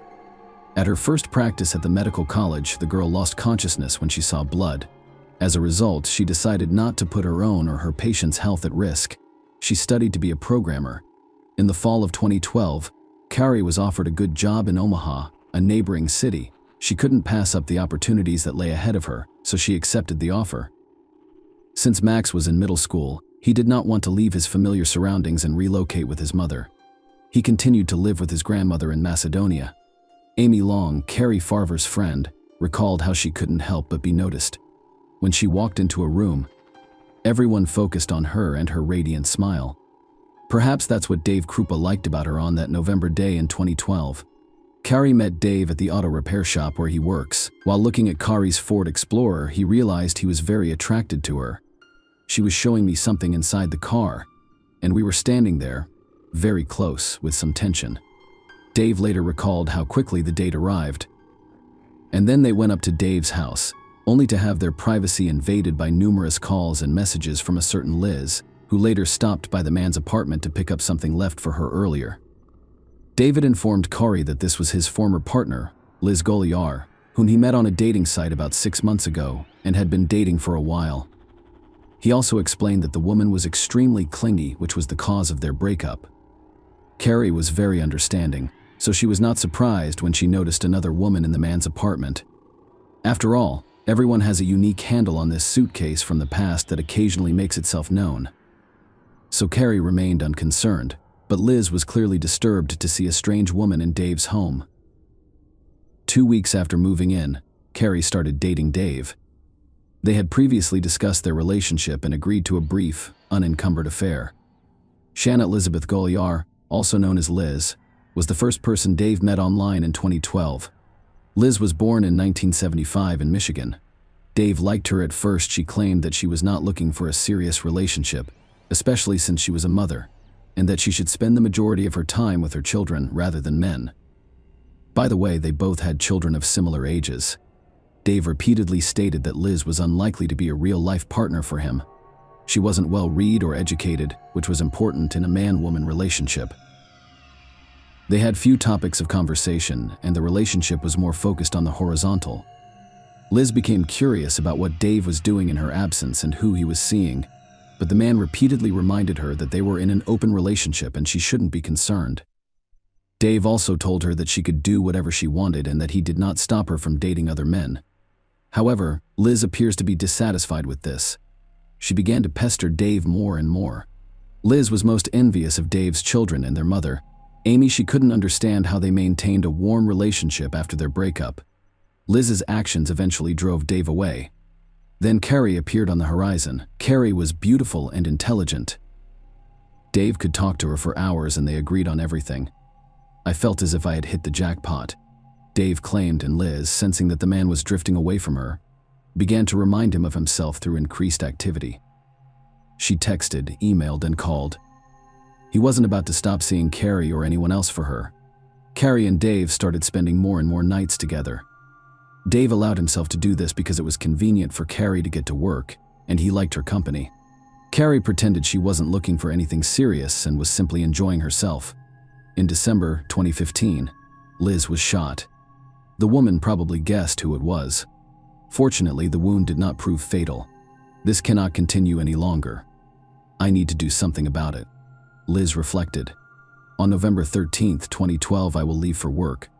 Carrie kissed Dave and agreed to see him later. It was the last time he saw her at 9:45 a.m. The contents of a text message from Carrie caught Dave off guard at work. She texted him that she wanted to live with him permanently. Kropp was very perplexed by the correspondence. He couldn't understand Farver's abrupt shift in mood. They had agreed beforehand that they would not rush into a relationship. They were as happy as they were today. However, the message conveyed a different story. Dave gently replied that he was not prepared for such a change. Kari's counter message was unpleasant. A lot of profanity. He explained the message. I wasn't sure what to think. I was shocked. When he returned to the apartment, he discovered that all of Kari's belongings that she had brought him were gone. Apparently, that is why he believed the woman had abandoned him. The same day, Carrie deleted him from her Facebook friends list. That appears to be the end of it. However, Dave began receiving text messages and emails from Carrie multiple times per day. They contained curses and threats that would ruin his life. There were so many of them, and everyone was rude. Carrie also failed to show up for work, which was unusual given her reputation for punctuality. Kari Farver sent strange messages to Dave Krupa, her mother, and her 15-year-old son. She wrote that she had found a job in Kansas and planned to take Max with her, but she wants to be alone right now because she is worried about her failed romance. In May 2013, Carrie in her Facebook profile published a lengthy post titled, "I've answered enough questions to prove to everyone that I've had enough. You can either believe I'm your daughter, mother, sister, and lifelong friend, or just leave me alone. I left of my own free will, and all I can think about is how everyone was criticizing me for doing what I had to. I do not miss it. I really don't want to go home right now. I am a grown woman, and if I want to leave the house, I can. So when I'm ready, I'll come home. I apologize for simply walking away after causing harm to everyone. Time has passed." However, Carrie never showed up. The woman's mother realized something was wrong with her daughter when she missed her own birthday, Max's birthday, and other family gatherings. The last straw was her father's funeral. After a while, Liz Goliar began receiving messages from Carrie. She insulted and humiliated the woman in them, and some of the messages included a threat to avoid Dave. Liz decided to contact the man so that he could explain her friend's strange behavior. He informed her that he was in the exact same situation. Carrie bombarded him with messages and emails. They've got it. The woman accused her ex-lover of all sins, referred to him as a lecturer, and promised vengeance for all the pain he had caused her in response. Sometimes the messages were ominous, informing her of Dave's current activities. Dave and Liz grew closer as a result of their shared situation. He felt even more guilty about the inconvenience he'd caused her. Carrie's constant messages became increasingly threatening. The text was illogical and filled with grammatical errors. Kari's mother insisted that her daughter had never been angry and that she had always written letters and other documents properly. Kari was meticulous about spelling and style. Did Kari's bipolar disorder progress to something more after a second trigger? Could it be that she had experienced more severe mental abnormalities? Kari's actions had no explanation other than her out-of-control mental state. The presence of a separate self-consciousness and ego is the most obvious sign of dissociative identity disorder, also known as split personality. At the same time, each of them has a unique memory, thinking style, and even tendencies toward specific actions. Could this explain Kari's strange behavior and altered writing style? Everything indicated the woman's instability. This is why the police did not consider Kari Farver missing. Liz and Dave's pursuit was the primary concern. They attempted to track Kari using her cell phone. However, it was all in vain. The signals were being blocked. Liz and Dave were still getting hundreds of text messages and emails. Even when they were together, their phones would occasionally receive threatening messages simultaneously. The couple continued to date, but they were uncomfortable around Liz, who became more demanding. Kari continued to claim that she was fine with their no-commitment relationship, but every time they fought with Liz and ended his relationship with her, she texted more frequently. "We were both victims." Liz explains that Dave and I shared something that no one else did. Common problems brought the young people closer together, and they returned to each other time and again. In January 2013, Dave found Kari's car in his front yard. Surprisingly, the fingerprints on the steering wheel did not belong to Kari, and the car was generally clean, with no suspicious traces found. The police later handed over the car to Farver's parents. Kari continued to write to Liz and Dave, eventually sending pictures of their children and threatening to harm them if Dave didn't leave Liz alone. Time passed with no results. Kari's maniacal stalking continued. As Dave continued to socialize with other women, Liz's jealousy irritated him even more. He grew tired of what was going on in his life and eventually mustered the courage to end his relationship with Liz. Soon afterwards, another tragedy happened. Liz Goliar reported a house fire in August 2013 that killed all of her pets, which included a snake, a cat, and 2 dogs. Liz informed the police that she suspected Kari was to blame for what happened. The woman had repeatedly threatened her through texts and emails. The incident was a watershed moment in the investigation into Kari's disappearance. Kari Farver was placed on a federal wanted list, and it was determined that each of the tens of thousands of messages would be thoroughly investigated. Dave and Liz's cell phones were seized by law enforcement. Krupa believed he was in danger, so he purchased a gun for protection. There was a reason why someone broke into the auto repair shop where he worked and threw a brick through his window. Kari seemed to be angry at everyone in Dave's life. After a while, Kari began sending threatening messages to his children's mother, Amy Flora. Because the man spent so much time with his children, he also saw Amy frequently. The police grew suspicious. Why would a man who had only dated for less than 2 weeks and 3 years now stalk him and his ex-girlfriends? It didn't make sense. Kari Farver's relatives were also relentlessly searching for the missing woman, using every resource available to them. And eventually, in the spring of 2015, the efforts paid off. Detectives Ryan Avis and Jim Doty offered to help solve Kari Farver's disappearance. They discovered no evidence that Kari was alive. Here's what one of them told ABC News: "It's not normal for adults to simply pick up and leave without spending anything. Nobody noticed her, and no one heard her voice. It simply doesn't make sense. She had a good income and a nice home. I've concluded that I cannot prove she is alive." Detectives worked with Anthony Kawa, the Potawatomi County Sheriff's Office's digital forensics administrator, to review content downloaded from Krupa and Goliar's phones in 2013. According to Kawa, Kari Farver sent Dave over 50,000 texts and 15,000 emails over a 3-year period. Kawa went on to say that whoever was impersonating Kari became increasingly sophisticated in their efforts to hide their IP address and their true identity. Someone obviously knew what they were doing, as they were either familiar with or had access to a variety of computer programs. In December 2015, Liz Goliar contacted the police again, reporting that she had been shot in the leg on the doorstep of her own home. She said it was Amy Flora, not Kari. She was the person she recognized as her attacker. Dave was also missing a gun that Amy might have had access to. Could this woman be responsible for Kari's disappearance? There was a lead in the investigation. It clarified why everyone connected to Dave Krupp was being harassed. It's possible that Amy, who hasn't settled her personal life since her breakup with her children's father, decided to exact revenge by eliminating all competitors. This is especially true given Dave and Amy's long-standing positive relationship. The joint children brought them closer together, while foreign women clearly prevented them from reconciling. Amy was questioned by the police, who responded quickly. But to everyone's surprise, she had an alibi. She had not been at Liz's house during the shooting. This was confirmed by multiple people, so no arrests were made. The investigation became increasingly confusing. At the same time, new information was obtained from specialists who were processing data from Liz's cell phone. Kawa discovered fake email addresses with variations of Farver's names from Goliar's phone, revealing valuable information. Investigators also discovered an app she used to schedule text messages to be sent at specific times. This could explain why she and Dave were receiving messages from Carrie around the same time. Kawa became suspicious of Liz Goliar. When Liz's fingerprints were compared to those found on Kari's steering wheel, the puzzle began to fall into place. They were the perfect match. It was clear who the culprit was.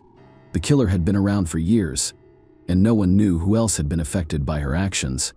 One thing was clear: the case needed to be closed as soon as possible.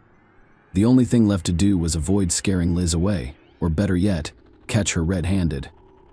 Something had to be done to knock the woman off balance. The detectives decided to fabricate a story about allegedly believing Liz. Amy is still the primary suspect. Liz took the bait. She was overjoyed that she would finally be able to get rid of another rival who was interfering with her relationship with Dave. Shortly after, Liz Goliar handed the police an email she claimed was from Amy.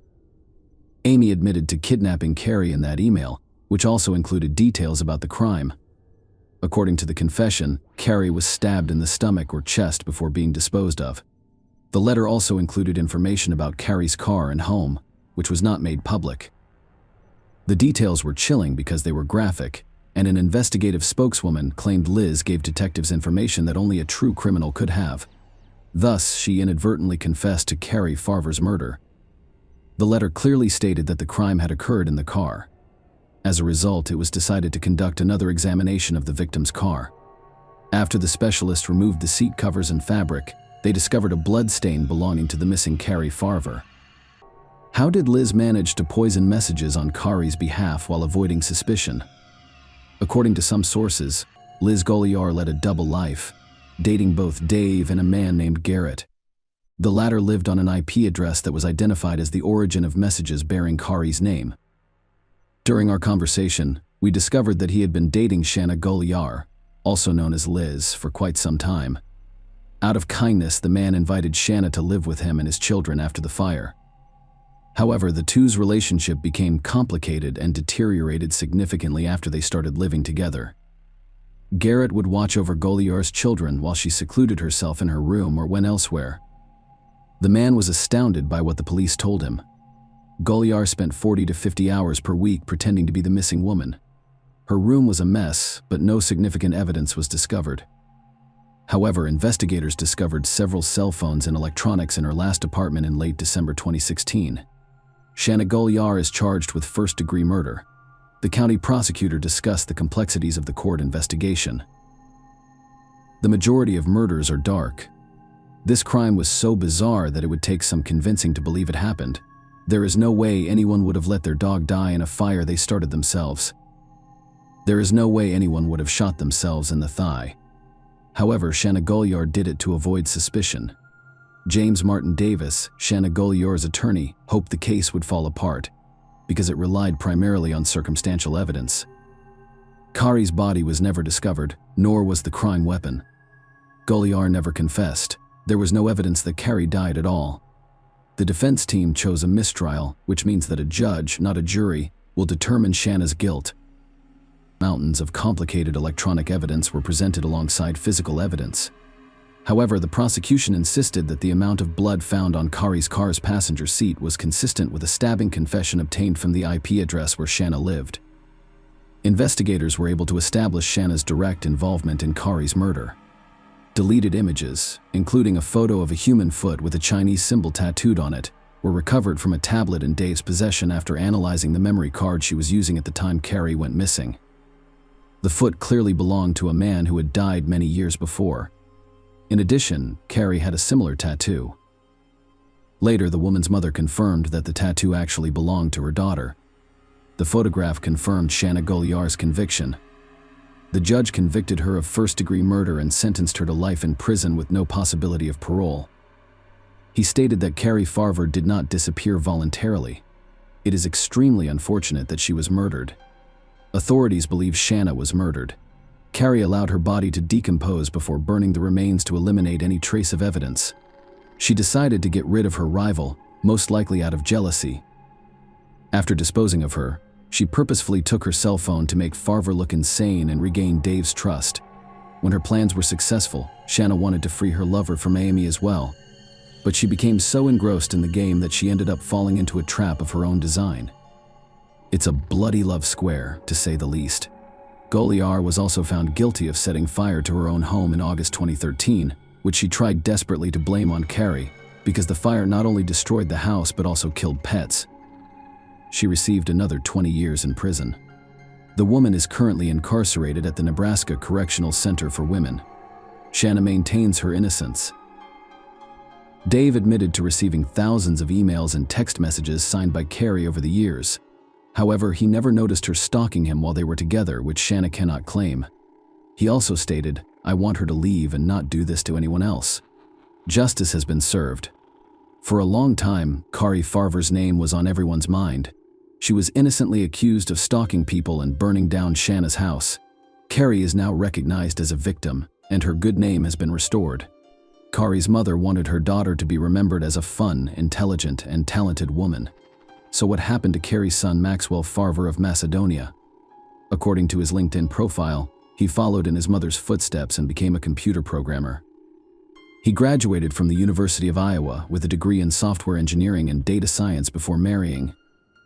It's unlikely that he was able to forget what happened, but he could have found solace in the family he built as a result of his past. Dave Krupa has now decided to live away from the limelight. In fact, he does not have a public account on any social media platform. The chilling crime story is a brutal reminder of the tangled complexities that can arise in human relationships as a result of various forms of manipulation, which can sometimes go to extreme lengths to maintain control of the situation. It is a story about how vulnerable we can be in our familiar surroundings without understanding the true nature of humans. Share your opinion with us in the comments and subscribe to the channel for more.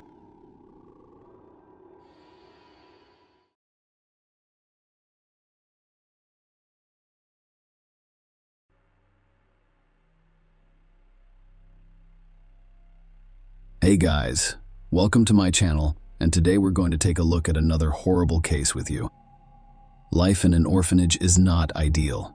You do not have your own corner, you do not have your own time, and if you can't fight back, you'll be beaten up by those who've been around for a while. Amanda and Anna Marie McClure are a little luckier than the rest. When there are two of you, the chances of fighting back rise. Aside from these juvenile aggressors targeting loners, the sisters were content to be alone and did not attempt to make friends. They hoped their stay in this hell wouldn't last long. Their mother would soon learn that their father had been imprisoned, so the girls were placed in an orphanage and taken away as soon as possible. It's impossible not to learn that their father, Larry McClure, was imprisoned. It was widely covered on television and in newspapers for a long time. Time has passed. Days progressed into weeks.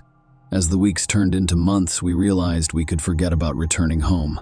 One day, the sisters rescued Meredith, a newcomer, from being bullied. The girl lived with her drug-addicted mother, who was extremely thin, terrified, and flinched at the slightest rustle. She arrived at the shelter after her mother died of an overdose. Meredith was also afraid to call the emergency services, so she stayed with her body for a few days. When a friend came to visit her mother one day, she called emergency services from a payphone to avoid getting involved. Meredith became friends with the McClure sisters, and the three of them started having more fun and feeling safer. Amanda and Anne-Marie had never told anyone why they were here. Meredith had asked about it once, but Anne-Marie dismissed it and blurted out something about a police officer's father who had attempted to apprehend a dangerous criminal but was killed on the job.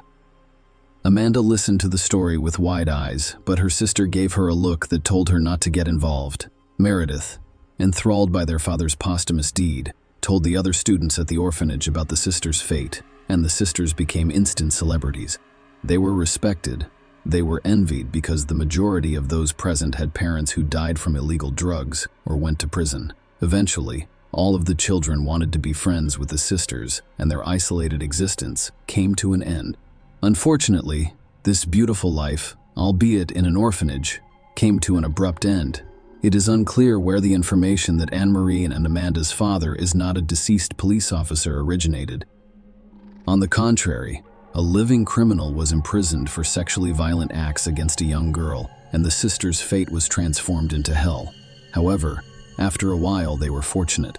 Fortunately, two different families decided to adopt the girls nearly simultaneously, giving them the opportunity to begin a new life. However, the connection between them had already broken and been lost.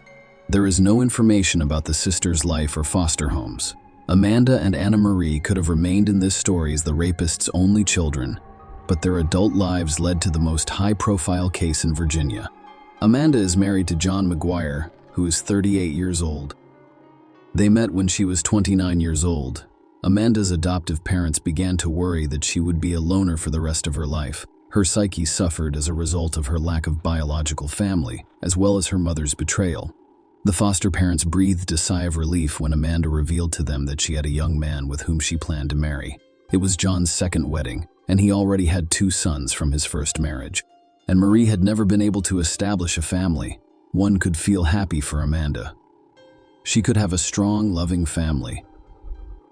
John was a very positive person. What could be said against it? Even with his ex-wife, they maintained a warm and friendly relationship. After a while, the sisters' father, Larry McClure, was released on parole and settled in the same Virginia in a mobile home. He made no small efforts to locate his daughters. He first went to Amanda's foster parents, Glenn and Alex. Larry went straight to their house, said hello, introduced himself, expressed his desire to see his daughter, and requested her contact information, address and phone number. Outwardly, he appeared very bad, even frightening. There are deep wrinkles all over his face. Huge bags were under his eyes. Furthermore, he appeared to be inebriated. No, he didn't smell of alcohol or stagger from side to side on shaky legs. However, his overall behavior was inadequate. Glenn declined Larry's request, but promised that they would inform Amanda that her biological father was looking for her. Larry was shocked when he heard the phrase biological father, but he thanked him and left. Glenn had actually kept his word. He informed Amanda that her father was free and looking for her. Amanda was haunted by a demon who denied everything and advised her to damn her father, and an angel who advised her to give her father, despite his criminal record, another chance, though it was unclear who she should listen to. Amanda first called her father. He expressed his pleasure at hearing from her and inquired about her well-being. She told him she was doing well in her marriage and was happy. Larry was pleased for his daughter and invited her to a joint dinner with her husband. Amanda had no idea if she'd live to see her father, but he seemed to know exactly what to push. Come on. Forget old grudges. All these years, I've had one thought. To see you and Anne-Marie. Anna, unlike you, I believe you missed me. You have already seen her, Amanda wondered. Of course I did. We went on a nature trip with her and had a great time, just like a real family, father and daughter. It was as if those years of separation never occurred. She also asked many questions about you. If Amanda didn't know how to deal with her father, she wanted to see her sister, who had been separated from her in the orphanage nearly 2 decades ago. And she agreed. The case file contains no description of their first meeting, but 2 facts are known. Larry lied about Anne-Marie. At the time, she lived in North Carolina, which is 186 miles from Virginia. Larry had never seen or spoken with her. Matt, like his father and daughter, Larry's meetings resulted in Amanda and John becoming addicted to illegal substances he brewed in his camper. Larry literally used his daughter and son-in-law before meeting the father. The couple's financial situation was stable, but Larry took money from them for the production of illegal substances. When Amanda and John lost their jobs as a result of their addictions, Larry persuaded John to register because drug addicts received $180 in state assistance, which was insufficient to purchase substances and ingredients. This is when Anna Marie appears in the story. Larry treats her the same way. He gets her addicted to drugs and extorts money from her. Amanda and John have reached an impasse. They have no jobs due to massive debts. They have lost their home, and the only way to stay afloat is to move into Larry's camper. At this point, John's parents still didn't know. He called his parents. His mother was seriously ill at the time, and John told them he and Amanda were going on a trip together. That was the last time John's parents heard him alive. In fact, no trip was scheduled. Amanda and John moved in with Larry and formed a small group of people who used illegal drugs and drank alcohol. The whole tragedy happened on Valentine's Day. John, who rarely recovered from the effects of illegal drugs, remained madly in love with Amanda and planned a surprise for her on a festive evening in the family circle. He bought meat and alcohol and prepared a fancy dinner for Larry and Anne-Marie, as well as his wife. Under the prolonged influence of drugs, a terrible madness struck the family. Amanda and Larry grew much closer than father and daughter. Unfortunately, John didn't see it coming. Yes, you all had correct thoughts. The father and daughter considered themselves a couple. As a result, John has become redundant. Throughout the meal, John spoke very warmly to Amanda. Larry was extremely nervous about it, and the tension increased. Larry eventually interrupted his son-in-law's speech, asking him if he could be completely honest with his wife. The man agreed. Larry then proposed a game in which John's legs were tied, and he was asked to honestly answer all of the questions about his previous life. Yes, at first the questions were quite innocent. Childhood, school, university, and so on. However, Larry, under the influence of drugs, began accusing John of being an undercover FBI agent. When John denied it, they began beating him up. It came to an end when John, begging for mercy and hiding behind his children, attempted to untie his legs and was smashed over the head with a bottle of wine. Yes, it was the same wine he had purchased for the family dinner. Larry, Amanda, and Anne-Marie tortured John for 2 days while simultaneously using illegal substances. When they had had enough, Amanda pulled a black bag over her husband's head, squeezed it around his neck, causing him to stop breathing. John was buried in the backyard, and the crazy family celebrated Larry and Amanda's, father and daughter, engagement with a new batch of psychotropic substances and alcohol. On the third day, their minds went haywire. They began to see John's ghost police sirens, and the ground where they buried him appeared to be on Earth, as if John had managed to escape and report everything to the police. It sounds insane, but the crazy father and daughters decided to back up. They dug up John's body and examined his pulse and pupil responses to the flashlight light. Even though the body was already in the decomposition stage, they didn't think that was enough. To keep John from resurfacing and fleeing, they used a wood axe to cut his body into pieces and drove an aspen stake through each one. The remains were buried in various locations and covered with lime to hasten the decomposition process. Larry and Amanda got married 3 weeks later. Larry changed his name so no one would realize they were related. The new family decided to begin a new life. To accomplish this, they relocated to Kentucky and agreed to quit using illegal substances once and for all. To avoid suspicion, they hid in their rented house. They even hung a U.S. flag over the door, as their neighbors did. By this point, John's ex-wife and parents were concerned about his lack of communication. In 2019, John's mother filed a police report regarding his disappearance. Larry failed to notify the police of his move from one state to another, and that violated the terms of his probation, so he was returned to jail. Larry's psyche eventually failed while he was in prison. It's difficult to expect anything positive when you've been using illegal substances for a long time, mixing them with alcohol, and then suddenly find yourself in a situation where you can't get them. Withdrawal syndrome works. Increased nervousness and blurred lines between reality and fantasy. It is pretty obvious if you marry your own daughter. Larry was fairly certain that the parole violation was just an excuse to dig up the backyard and discover John's remains. He needed to contact Amanda or Anna Marie immediately and tell them to have his daughters dig up the body parts and rebury them somewhere far away from home. All prisoner calls are always monitored. As a result, the information had to be conveyed discreetly.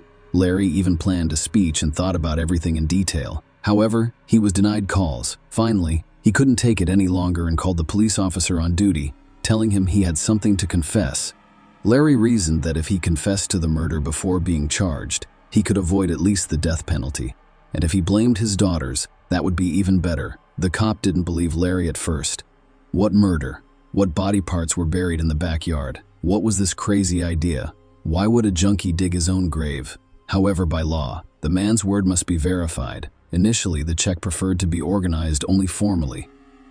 Yes, there was a statement. Yes, the location was checked. No, nothing was discovered.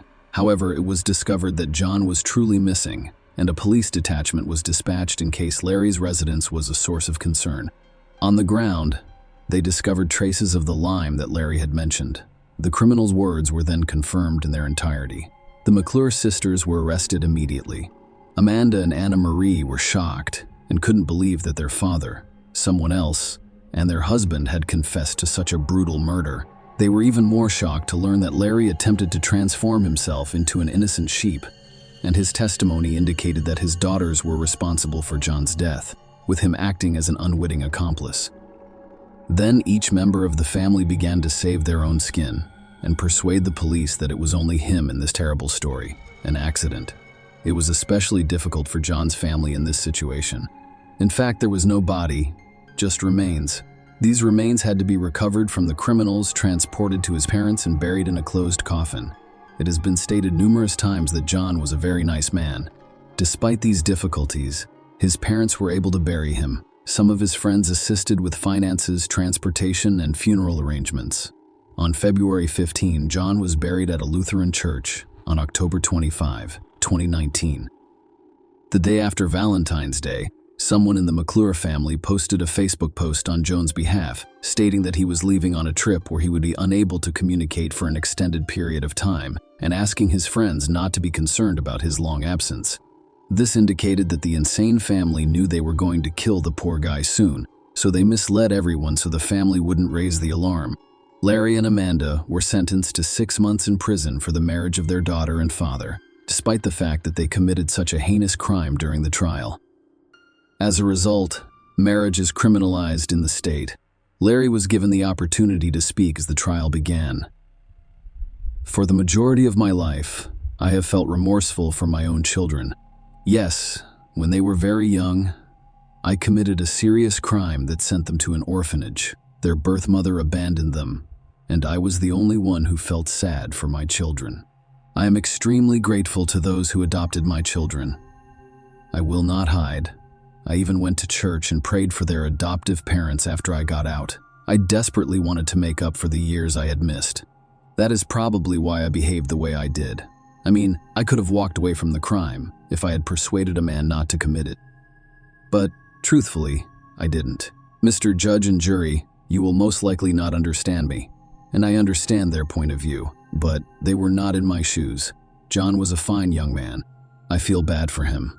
If I could, I would make things right. However, no one can raise the dead. And I could not say no to Amanda, my favorite and youngest daughter. But she wasn't concerned about John.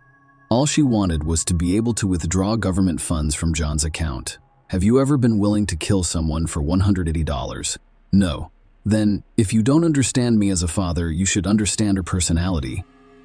She is a monster, not a person. Me, Amanda, and Marie, we are excessively addicted to illegal drugs. So we deserve to be punished. I'd like to address the jury. Whatever sentence you choose is for me.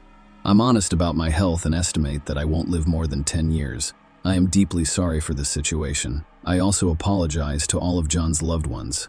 Again, he was a fantastic guy.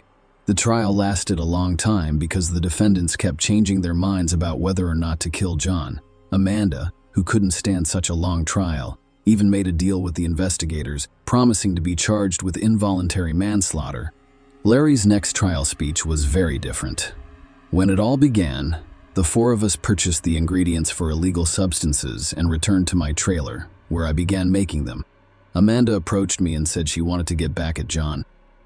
The truth is that John, under the influence of drugs, raped Anna Marie, and she became pregnant.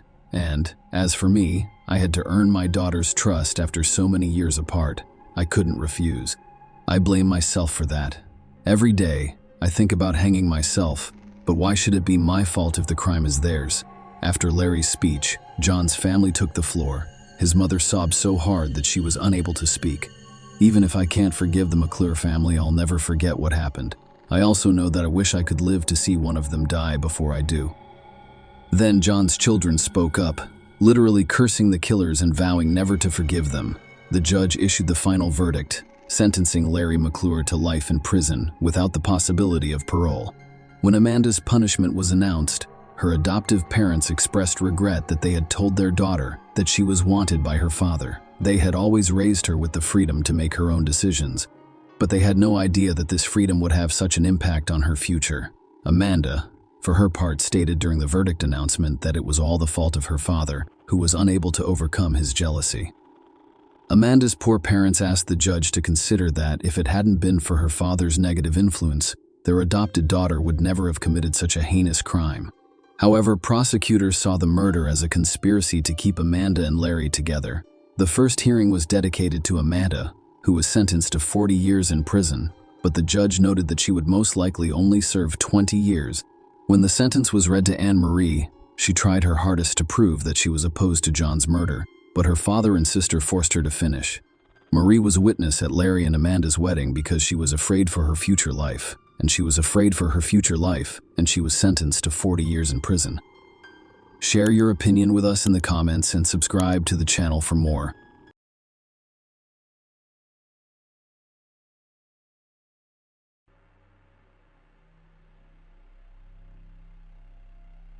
On November 16, 2012, the dispatch center in Lake County, Ohio, received a distressing 911 call.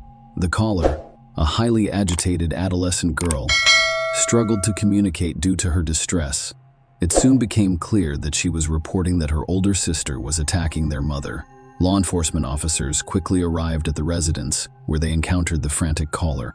She explained that her older sister, Sabrina Zunic, 18, had stabbed their mother. When they arrived, Sabrina emerged from the house, clutching a bloodied knife. The police demanded that she drop the weapon, and she complied. They were met with a gruesome scene inside the house. Lisa Marie McIntosh was born on May 20, 1971.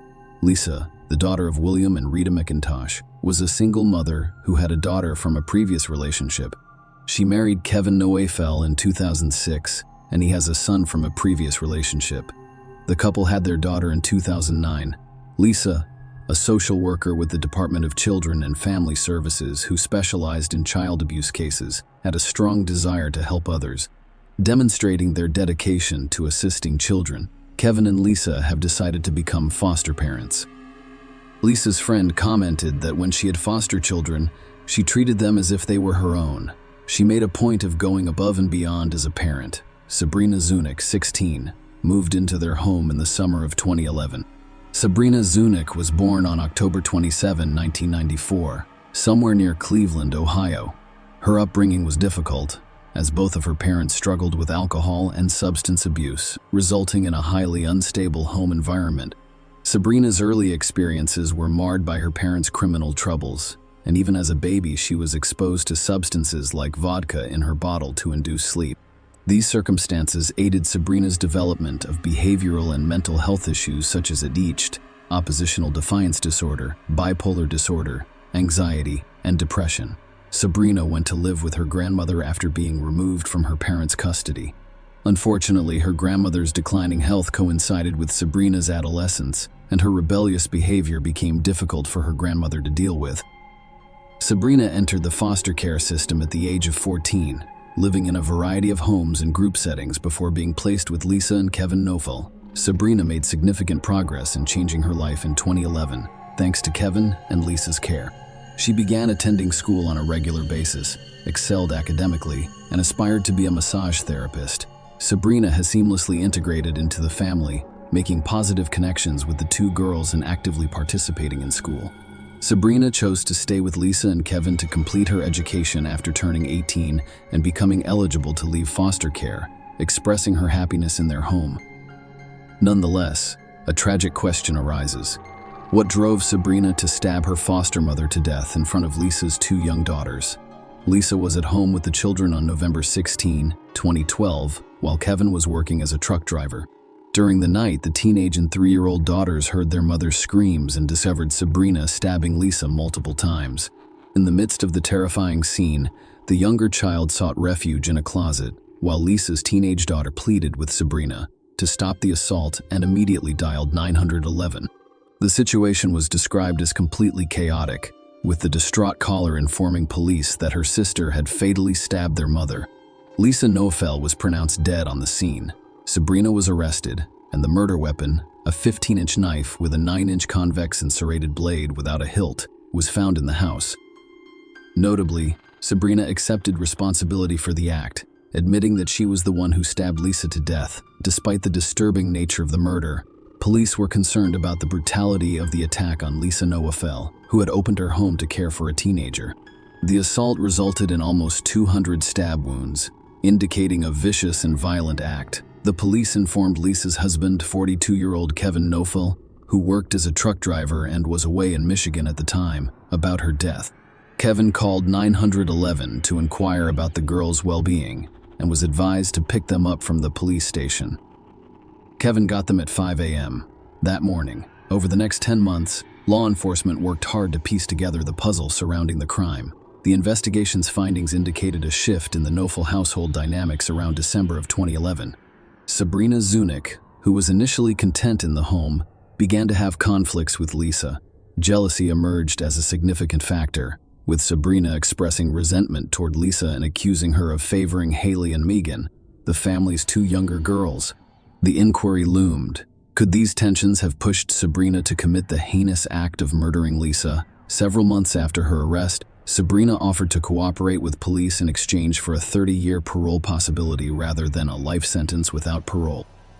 Sabrina made a shocking disclosure in her statements. She claimed to have had sex with her foster father, Kevin. Sabrina stated that this relationship began in the spring of 2012. Following Sabrina's arrest, she claimed that it was Kevin's idea to plan and carry out Lisa's murder. Kevin Nofel was facing charges for the murder of his wife, Lisa. He was charged with conspiracy to commit aggravated murder, complicity in aggravated murder, and 6 counts of sexual battery. During the trial, Kevin entered a not guilty plea, and the focus was solely on his charges. Sabrina, who had previously pleaded guilty, agreed to testify for the prosecution against Kevin. The prosecution argued that, while Sabrina was the one who physically stabbed Lisa to death, Kevin was aware of and involved in the murder. The prosecution claimed that Kevin wanted to end his relationship with Lisa, as evidenced by statements to friends about a possible divorce. They also claimed that Kevin stood to benefit financially from Lisa's death because of the existence of multiple insurance policies. During the trial, the prosecution presented evidence indicating a change in Lisa Nofel's behavior preceding her tragic death. Lisa's co-worker testified that in the months leading up to her murder, Lisa appeared distracted and made an effort to focus. She also mentioned delivering food to Kevin the day after Lisa died, noting that his demeanor seemed normal and seeing a picture of Sabrina on the refrigerator. Kevin's apparent lack of emotional response was accentuated when she saw him at Lisa's funeral and described him as emotionless. Another co-worker stated that Lisa underwent a significant change in 2012. Lisa began taking private phone calls away from her desk, which appeared to upset her. When she spoke with Kevin the day after Lisa's murder, he mentioned that recouping Lisa's $50,000 salary would be difficult. The prosecution called witnesses to testify about Kevin's behavior after learning of Lisa's death. Kevin was described as calm by the police officers involved in the case. Patrolman who met Kevin in the police station lobby a few hours after Lisa's death reported that he appeared relatively calm during the encounter. Detective Brian Jackson of the Willoughby Hills Police Department testified during the trial, recounting an interaction with Kevin the day after Lisa's murder. Kevin expressed a desire to enter the house, but Detective Jackson advised against it, explaining that the scene had not been cleaned. Despite the gruesome circumstances, Kevin showed no emotion and insisted on seeing the scene for himself, claiming that he had been in similar situations before. The prosecution presented evidence about the insurance money, revealing that Kevin had collected insurance funds following Lisa's death. Testimonies focused on Kevin Swift's actions on the morning of Lisa's murder. Kevin called Lisa's workplace to inquire about the paperwork required to file a claim on Lisa's life insurance policy with the union. Jill Reynolds, a benefits specialist at Gordon Food Services where Kevin worked as a transit driver, testified that on the day Lisa was killed, Kevin contacted her to report Lisa's death and stated that he planned to file an insurance claim. This information was critical in establishing a timeline of Kevin's actions and decisions in the immediate aftermath of the tragedy, which helped to shape the prosecution's narrative about the financial implications of Lisa's death. The prosecution informed the court that Kevin filed several insurance claims on November 16, including a $250,000 life policy for Lisa No. This policy, which was issued on May 16, 2012, provided coverage for her life. According to Christopher Eddy, a team leader at Guardian Life Insurance Company, which provides insurance for Cuyahoga children and family services, Kevin received a $250,000 check as payment for the claim. Farmers Insurance paid Kevin $150,000 for his term life insurance policy purchased in 2009. This is for Lisa. After Lisa died, Kevin changed the property's insurance policy from renters to homeowners and added a swimming pool. Kevin also purchased auto insurance for a 2013 Cruze, a 2011 Malibu, and 2 campers, using the funds not only to pay off his mortgage, but also to buy new cars and a home in Florida, as well as funding flying lessons. Lisa owned nearly $800,000.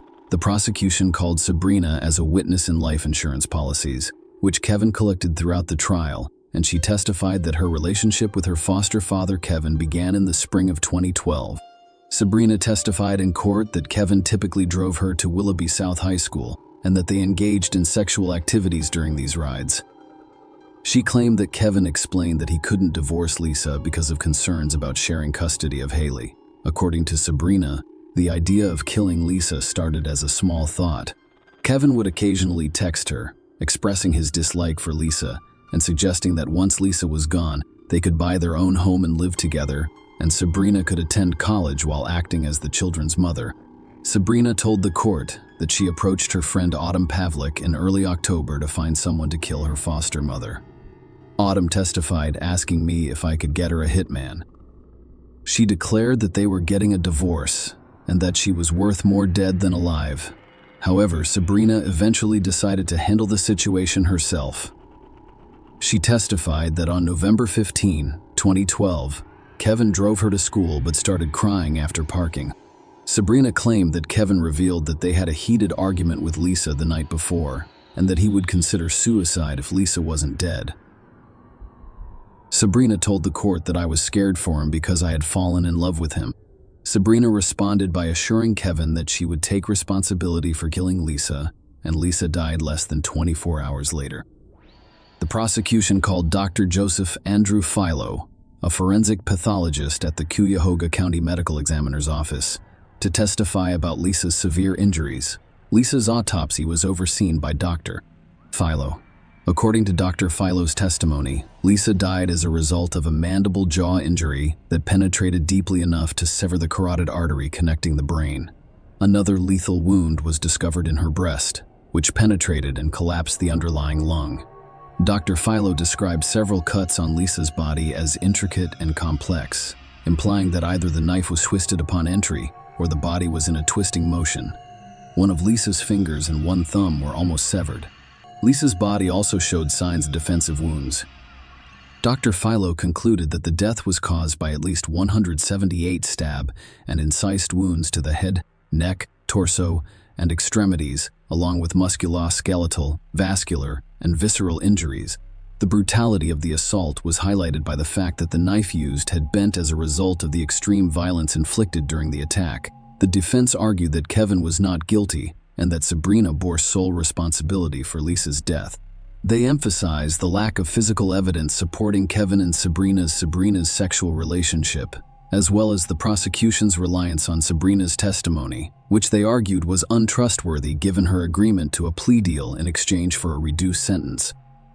The defense claimed Sabrina's motive for killing Lisa stemmed from a conversation 2 weeks before the tragedy. According to their case, Lisa informed Sabrina that she had to vacate by January 1, 2013. Kevin decided not to testify at the trial. The court was informed that, despite the inability to recover text messages or phone call records between Sabrina and Kevin, official records revealed a significant amount of communication. 1491 texts or calls exchanged between their cell phones from November 1 to November 16, 2012. Notably, there were 78 recorded calls or texts beginning at 7:12 p.m. from November 15 to 12:48, a.m. on November 16, half an hour before Lisa's tragic death. After nearly 10 hours of deliberation, the jury found Kevin guilty of all 11 counts. The charges included 6 counts of sexual battery, 3 counts of complicity in aggravated murder, and 2 counts of conspiracy in aggravated murder. Kevin was sentenced to life in prison, with the possibility of parole after 30 years. Sabrina, who pleaded guilty to aggravated murder, was sentenced to life in prison, with the possibility of parole after 30 years. The legal proceedings concluded with both individuals facing substantial penalties for their roles in the tragic events. As a result, Kevin's currently incarcerated at the Lake Erie Correctional Institution in Conneaut, Ohio, with a parole date of 2043. Sabrina is currently incarcerated at the Dayton Correctional Institution in Dayton, Ohio, with a parole date of 2042. Share your opinion with us in the comments and subscribe to the channel for more.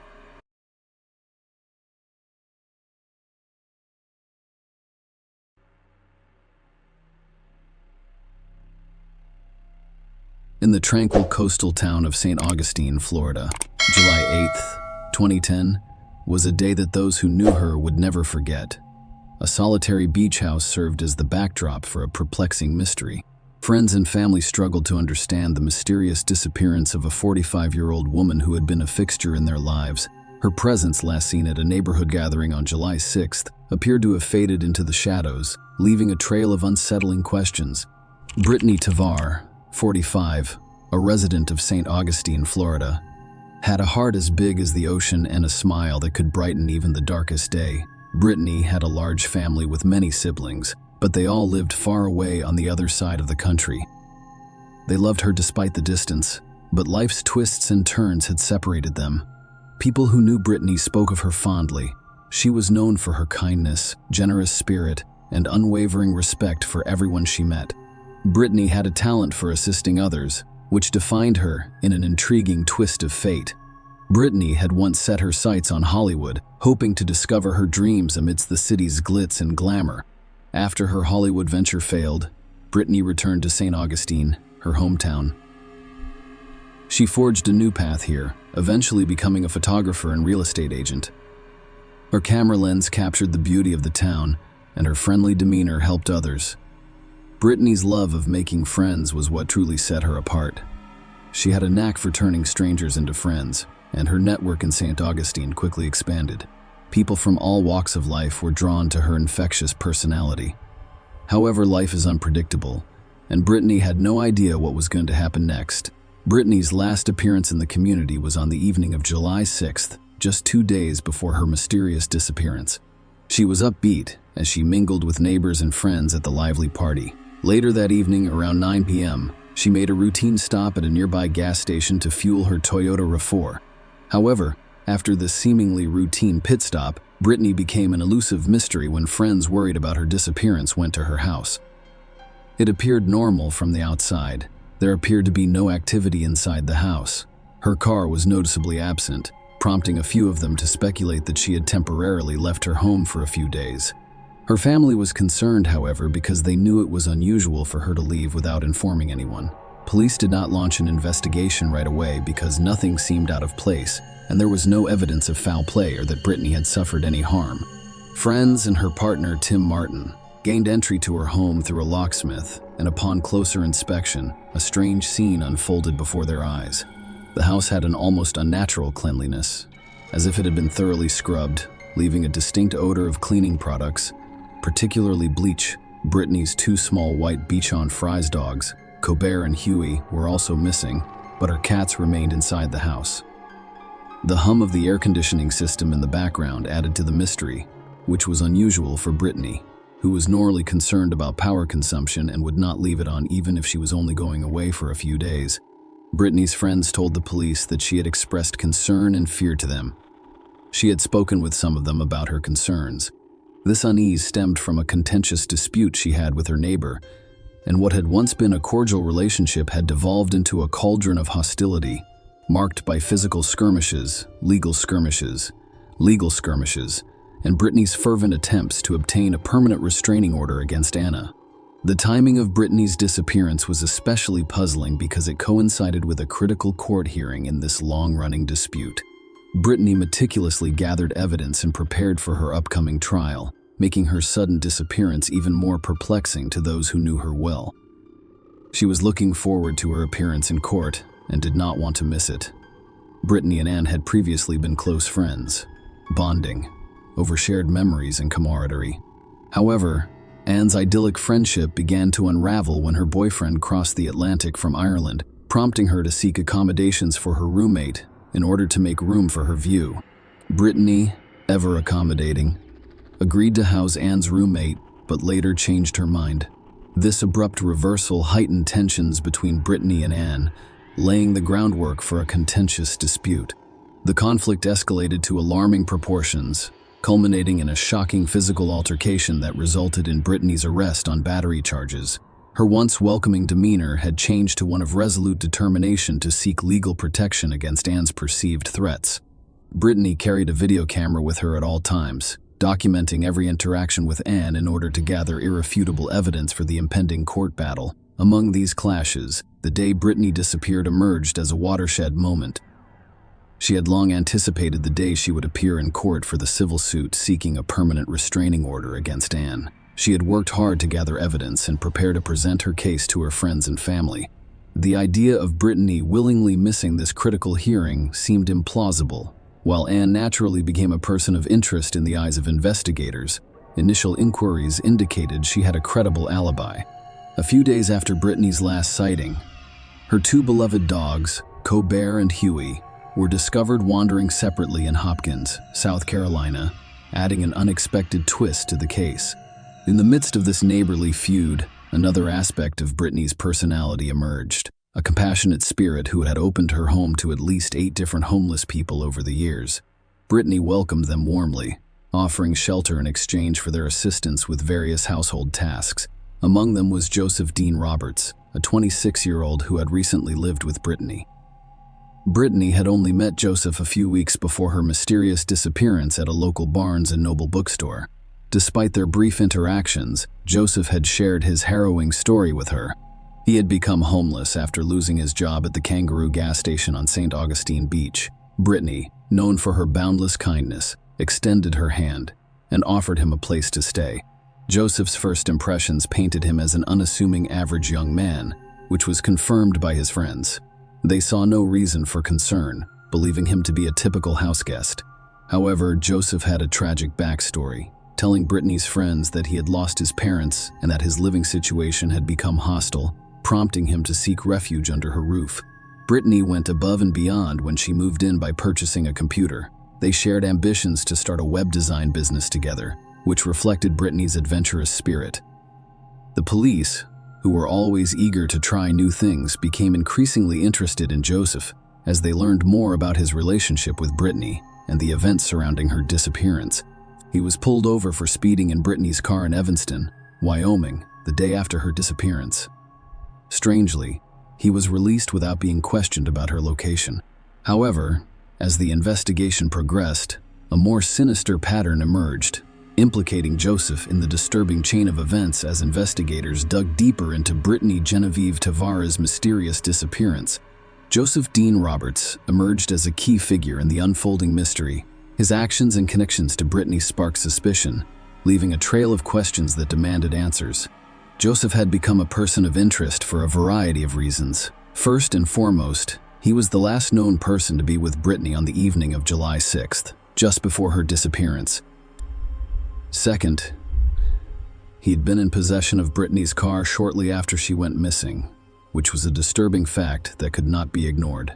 The circumstances surrounding his encounter with law enforcement in Evanston, Wyoming, were quite perplexing. On July 11th, he was pulled over for speeding while driving Brittany's car. Despite being alone and in possession of her vehicle, the police officer who stopped him made no connection to Brittany's disappearance and released him with a warning. Joseph's actions did not end at the traffic stop.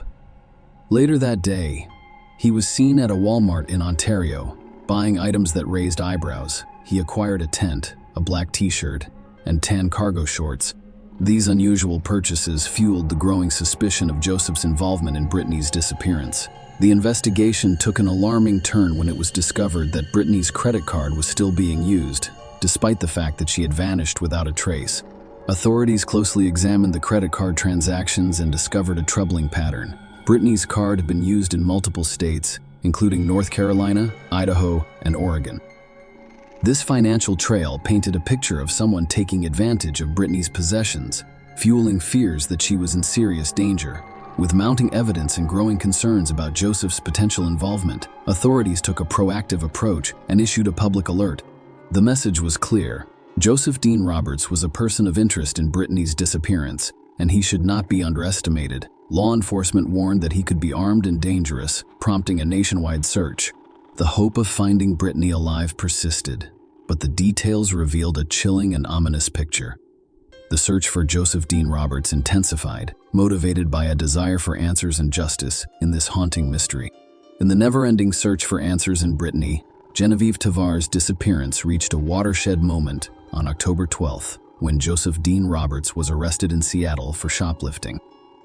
This seemingly unrelated incident would cast an ominous shadow over the ongoing investigation, eventually revealing the grim truth about Brittany's fate while Joseph was in custody.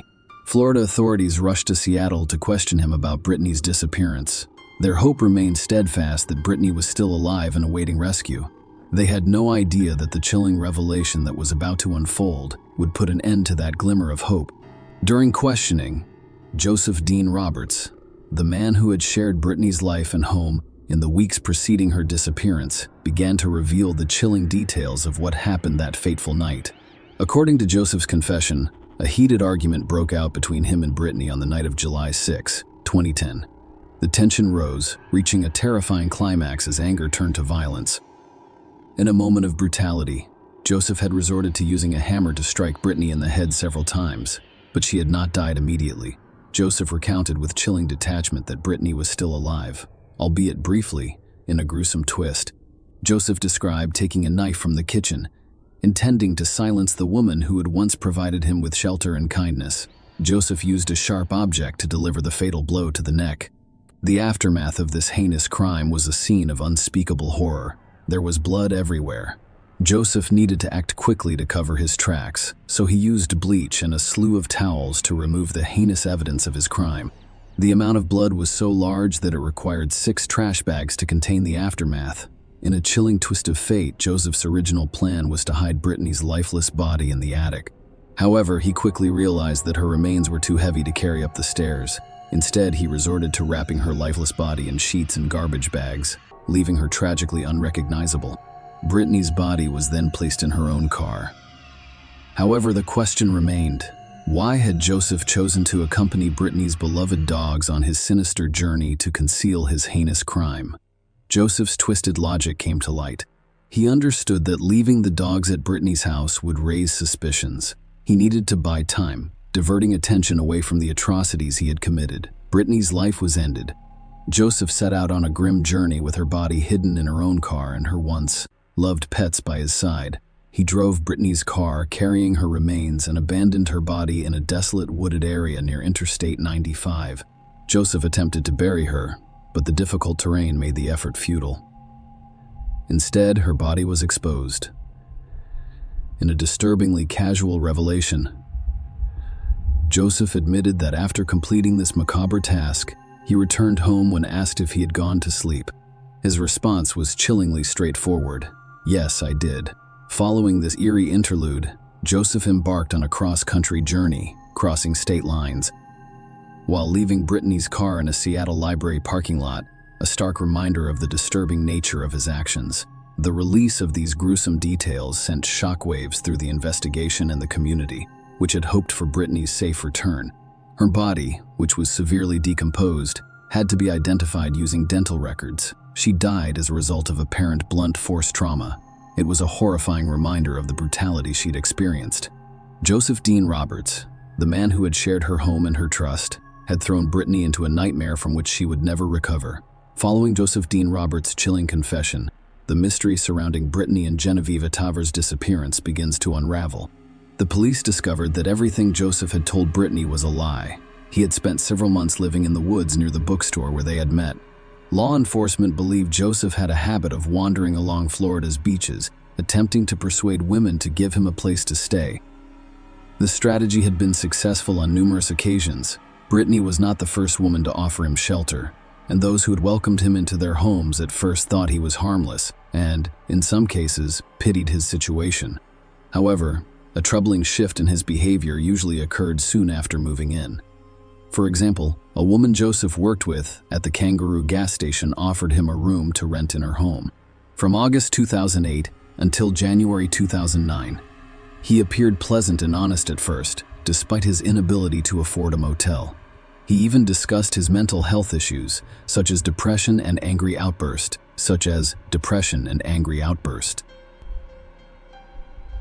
However, within a few weeks, his behavior deteriorated. He became disinterested, neglected personal hygiene, and began using illegal substances in the home. When she discovered this, she immediately asked him to leave, and he left the same day. A month later, another gas station employee named Cheryl Davenport offered Joseph a place to stay after he was fired for theft. Cheryl thought of him as a friend, and she was aware that his mental health issues had caused strained relationships with his family. In exchange for housing, she asked him to care for her 3 young children. Unfortunately, the destructive pattern repeated itself. Joseph stopped bathing and resumed his prohibited substance use, prompting Cheryl to ask him to leave. During this time, Joseph moved in with Brittany in tragic circumstances. Before she had the chance to request his departure, he committed a heinous act of violence, brutally killing her. Brittany was unaware of Joseph's history of severe anger issues, which led to this horrific tragedy. Joseph's account of Brittany's brutal murder prompted his immediate arrest. The gravity of the crime he had committed was obvious, and the legal system moved quickly to hold him accountable for his heinous actions. Joseph initially pleaded not guilty to first-degree murder, setting the stage for a trial to prove his guilt beyond a reasonable doubt. However, as the case progressed, legal discussions and arguments became more prominent. Questions about Joseph's state of mind, the circumstances surrounding the crime, and the pursuit of justice led to a watershed moment in the case. Ultimately, the prosecution and defense reached a significant agreement and accepted a guilty plea to a lesser charge. Joseph Dean Roberts, the man who killed Brittany in an unspeakable act of violence, has pleaded guilty to second-degree murder. This plea represented a significant turning point in the case. The court accepted the plea and sentenced him to a 30-year term in a Florida state correctional facility. While this outcome may not have provided the full measure of justice that Brittany's loved ones had hoped for, it did ensure that Joseph was held accountable for his heinous crime. He would spend decades in prison, paying for the life he had taken and the anguish he had caused Brittany's family, friends, and the community that had rallied in her memory. Share your opinion with us in the comments and subscribe to the channel for more.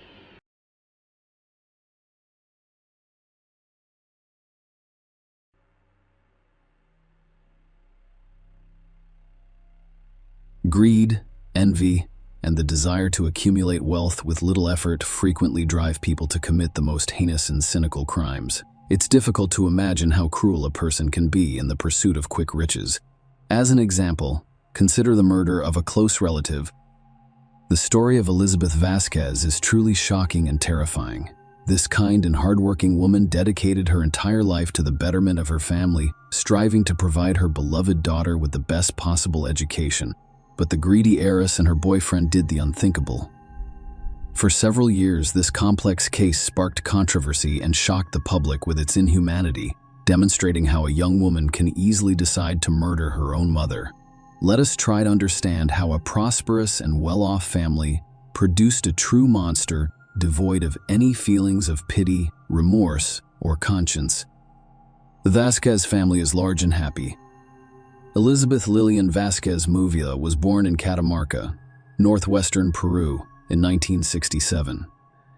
She was the oldest of 6 children born to Ernesto Vasquez and Maria Muvila. Her parents were hardworking, simple people who worked hard to provide for their large family, including an education and a chance at a better life. The Vasquez family was friendly and happy. Elizabeth began helping her mother care for her younger siblings at a young age. She was an excellent student who graduated with honors, allowing her to easily gain admission to the prestigious university's Faculty of Law and Economics. While attending university, she met a young man named Alejandro Espino, who was also studying law and was regarded as one of the best students in his class. The two developed a romantic relationship that grew quickly, and they were officially married in 1987. Elizabeth's parents supported her decision from the start and happily welcomed her son-in-law into the family. Alejandro was a serious, intelligent, ambitious, and purposeful man who could properly care for their eldest daughter. Initially, the newlyweds lived in the Vasquez family home. However, after 6 months, Elizabeth became pregnant, and they decided to move into their separate home with only their daughter about a year after their marriage in 1988. The couple welcomed their only joint heir, whom they named Elizabeth Vasquez Espino, affectionately known as Alida in the family. The girl became the focus of all her numerous relatives' attention, as well as her parents' greatest joy. Several years after the birth of their daughter, the couple, whose careers were steadily improving, decided to relocate to Peru's capital, Lima. Alejandro was then vying for a prosecutor position in an anti-corruption department, while Elizabeth had started her own legal consulting firm. Both worked tirelessly for the benefit of their family, but were unable to devote enough time to their young daughter, confronted with an unsatisfactory experience hiring a nanny who did not perform her duties diligently. The young mother decided to send her daughter to her parents' entire market so that they could care for the heiress. Maria and Ernesto readily agreed and were overjoyed to have their granddaughter stay with them for a while. Notably, their youngest daughter, Giovanna, is elite. His aunt was only a few years older than Alida, so they got along well and interacted like sisters. Because of their complete dedication to work, the parents rarely saw their daughter and compensated by showering her with gifts during visits. Alida's stay at her grandparents' home lasted several years, and when her parents decided to bring her back to Lima, she had already begun school. It's worth noting that the abrupt change in environments did not help the girl, and she took some time to adjust to life in the bustling, noisy capital after the quiet, almost provincial Catamarca and the difficult parent-daughter relationship. As a child, Alida was quiet and well-behaved. She strived for academic excellence by studying music and foreign languages. She had a close and trusting relationship with her parents, who tried to make up for the years of forced separation. Elizabeth aspires to be more than just his mother. She wants to be his best friend, someone with whom she can share her most intimate thoughts. This remained true until Alida turned 15, when her elitist personality deteriorated rapidly. Tantra transformed her into a rude person. I stopped listening to her parents. She abandoned her studies, became involved in bad company, and worst of all, began stealing money from her parents' wallet. Elizabeth tried a variety of methods to connect with her daughter, hoping it was just a phase that Alida would outgrow. However, the girl frequently instigated heated arguments with her mother, resulting in hysterics and tears. During these times, Alejandro usually remained neutral, but if Alida sought his help, he frequently took her side. Alida was deeply hurt and offended by being constantly compared to her smart, beautiful, successful, and hard-working mother. Next to Elizabeth, Alida appeared to be the ugly duckling, completely opposite of her mother in every way. She lacked striking features, was overweight, lazy, and temperamental, frequently lied, and did not hesitate to steal. Alida had numerous complexes about her appearance, and when she expressed a desire for plastic surgery, Elizabeth, eager to please her daughter and mend their relationship, did not stop her. Elizabeth paid for her daughter's first rhinoplasty, followed by several more surgeries. When Alejandro and Elizabeth decided to divorce in 2007, their 18-year-old daughter reacted with a hysterical outburst, screaming, insulting, and blaming her mother for driving her father away. At the time, the family was in the United States, and the divorce caused some complications for citizens of other countries. Nonetheless, they returned home as divorced people and started living separately. By mutual agreement, the now adult but still dependent daughter remained at her mother's house. They continued to have heated arguments, and Alida would call her father crying and begging him to take her in. However, Alejandro, who had moved on with a new love, was reluctant to do so. He always persuaded the leader to reconcile with her mother and wait a little longer until she completed university and began her independent life. Despite her poor academic performance, bad character, and provocative behavior, elitist parents enrolled her in the law faculty of one of Peru's most prestigious universities. Our father and mother decided not to skimp on their only child's education, despite the cost. Elite has an untrustworthy boyfriend, and Elita has had her fair share of teen romances. But at 19, she felt truly in love for the first time. It all began on a Sunday morning at church, where she met a charming young man named Fernando Gonzalez. He couldn't take his gaze away from her during the service, and afterward, he approached her to introduce himself to Elita.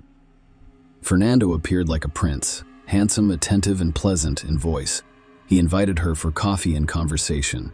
As it turned out, he had a habit of scouting churches for young, well-dressed girls who arrived in luxury cars, then striking up a conversation, charming them, and playing on their emotions.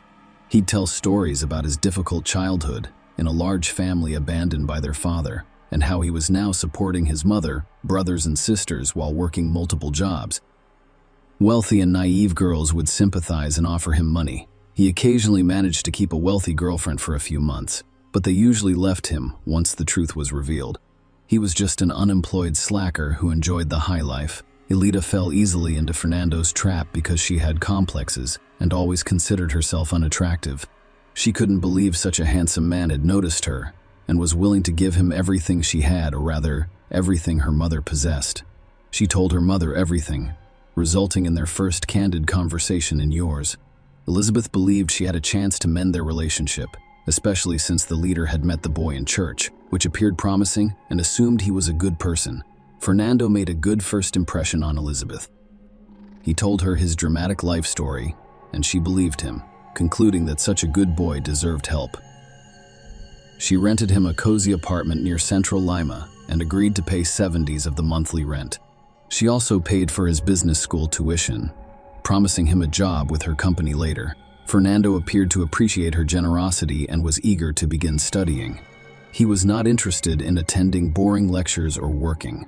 He only wanted to have fun and spend someone else's money. He gladly moved into the rented apartment but never paid anything for it, claiming to be broke and promising to repay later. It soon became clear that Fernando had only attended a few business school classes before quitting. Following a serious conversation with Elizabeth, he appeared to be sorry. She decided to give him a second chance and hired him as a courier for her company. On his first day, he not only failed to complete a simple task but also betrayed other employees who had trusted him with sensitive documents. Elizabeth finally realized that this young man had charmed her daughter only to exploit her for his own gain. He had no intention of studying or working. She then forbade Elita from seeing him, causing her daughter to become angry and resentful.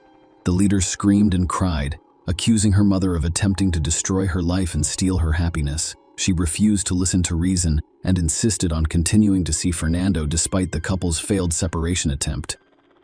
Elizabeth decided to send her daughter to her parents' house for a while, naively believing that if Elita didn't see her boyfriend for a few months, her feelings would subside and Fernando would find another wealthy fool to exploit.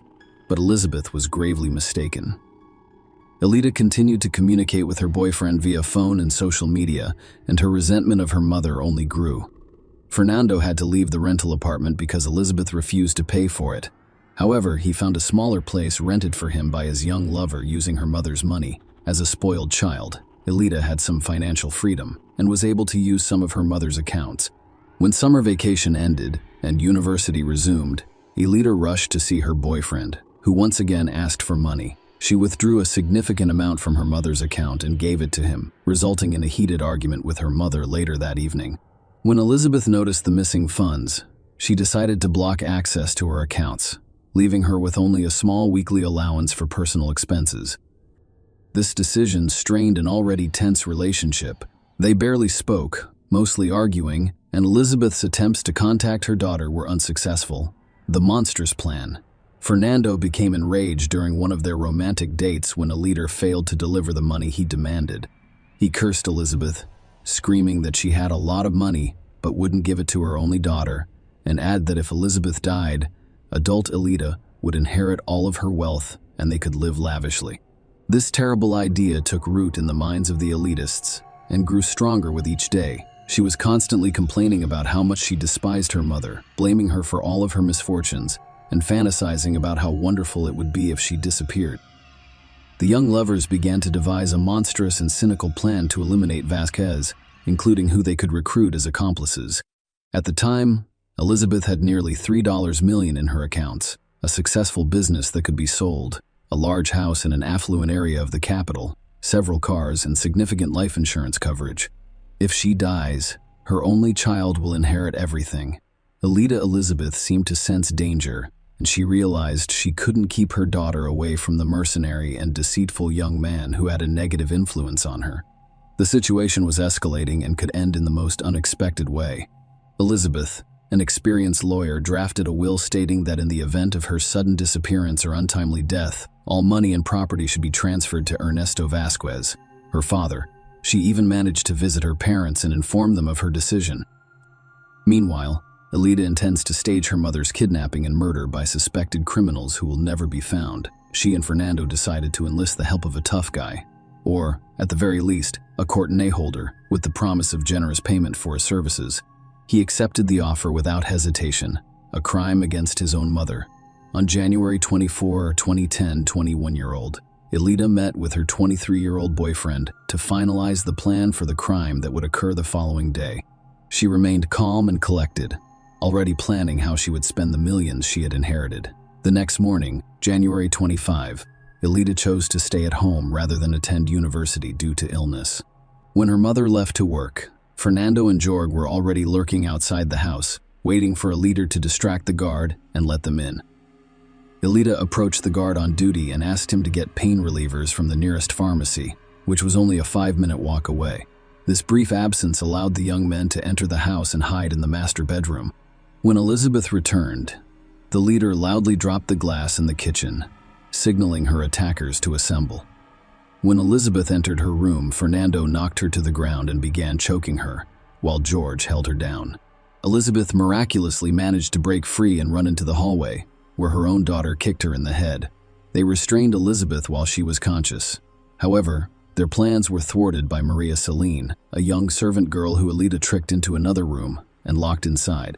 When Elizabeth regained consciousness, her daughter, boyfriend, and accomplice brutally tortured her in an attempt to obtain the safe code and bank account passwords. Terrified, Elizabeth knew her daughter was in trouble, but she had always blamed it on Gonzalez as a negative influence. She now saw her only daughter's monstrous nature. Elizabeth was able to loosen the restraints and fight back against her daughter, scratching and punching her until Fernando knocked her to the ground. Alida became enraged and kicked her mother, eventually smothering her with a pillow until she stopped breathing. The trio then bound Elizabeth's lifeless body, duct-taped her mouth shut, and placed her in the trunk of her own car. Staging a kidnapping, Alida then dispatched another guard to get medication, allowing her accomplices to drive off the property. She released her to terrified Maria, falsely claiming that she and her mother had quarreled but reconciled and that her mother had gone to bed. A strange story about a kidnapping during the search for a missing woman. As was customary in the morning, the maid prepared breakfast, but Alida entered the kitchen and informed her that her mother had gone to work early due to an important meeting. Alida then left the house to visit her mother's workplace.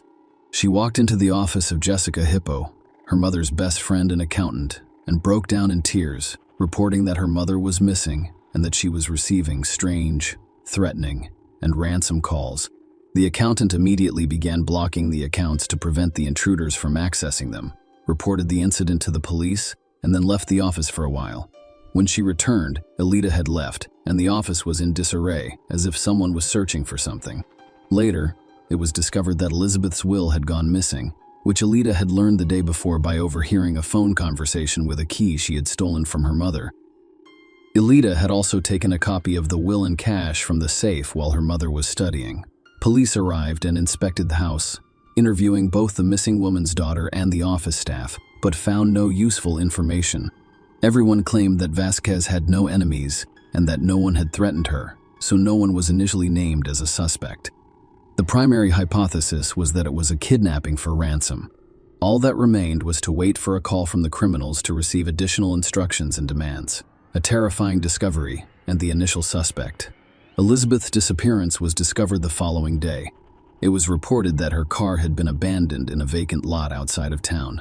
The inside was empty, but when law enforcement officers opened the trunk, they were astounded by what they discovered. Inside was the lifeless body of a missing woman, with signs of beatings.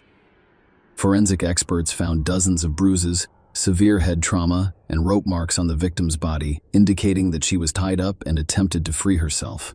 It was also determined that Vasquez died as a result of asphyxiation.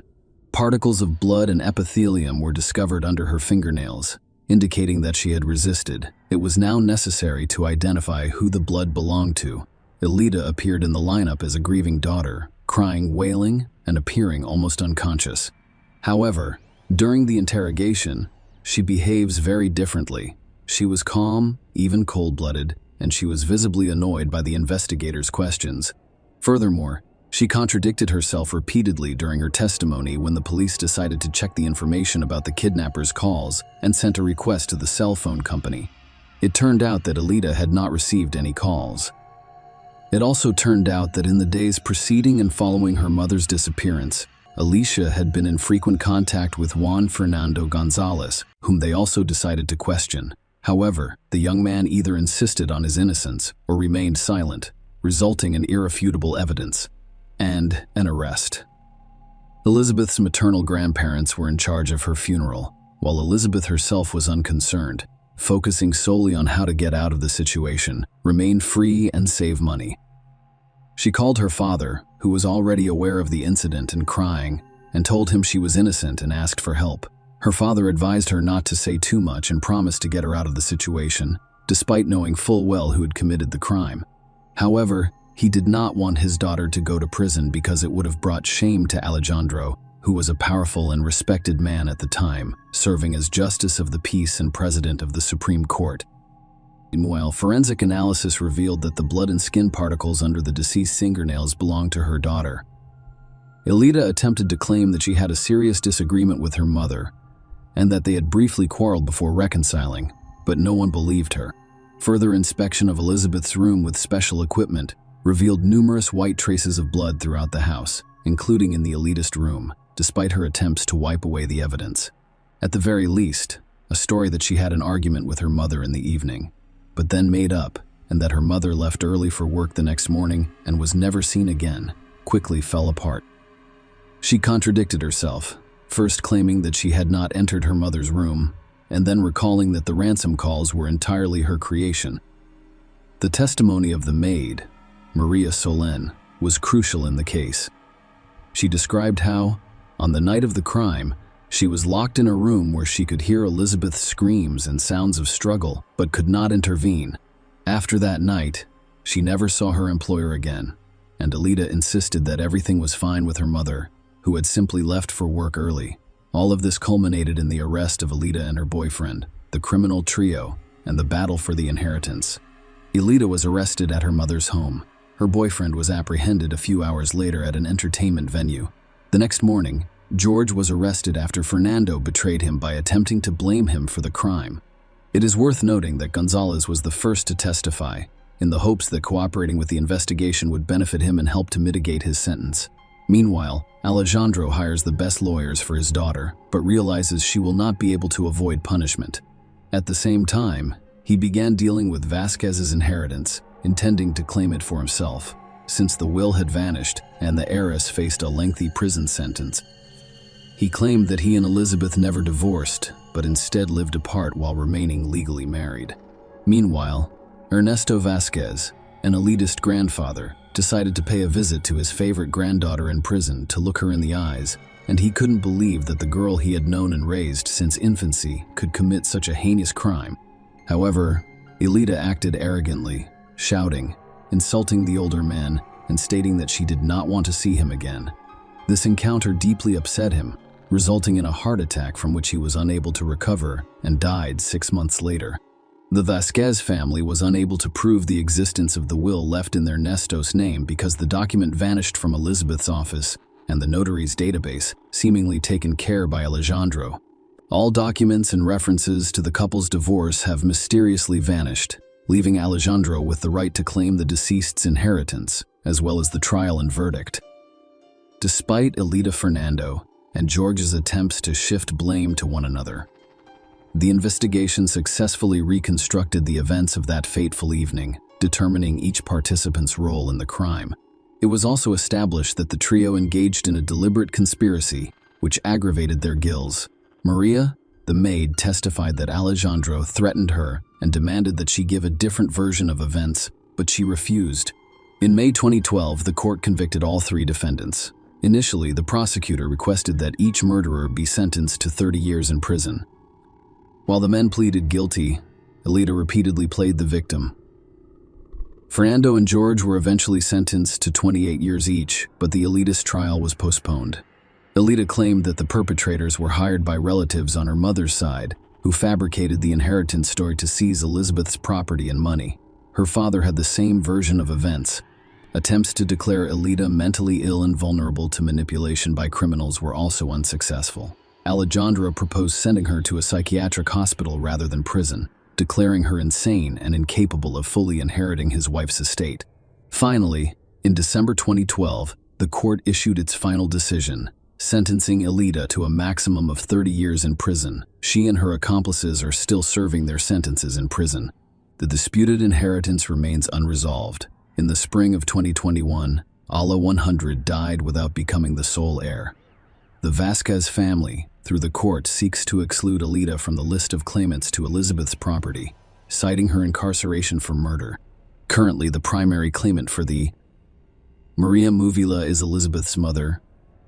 Share your opinion with us in the comments, and subscribe to the channel for more.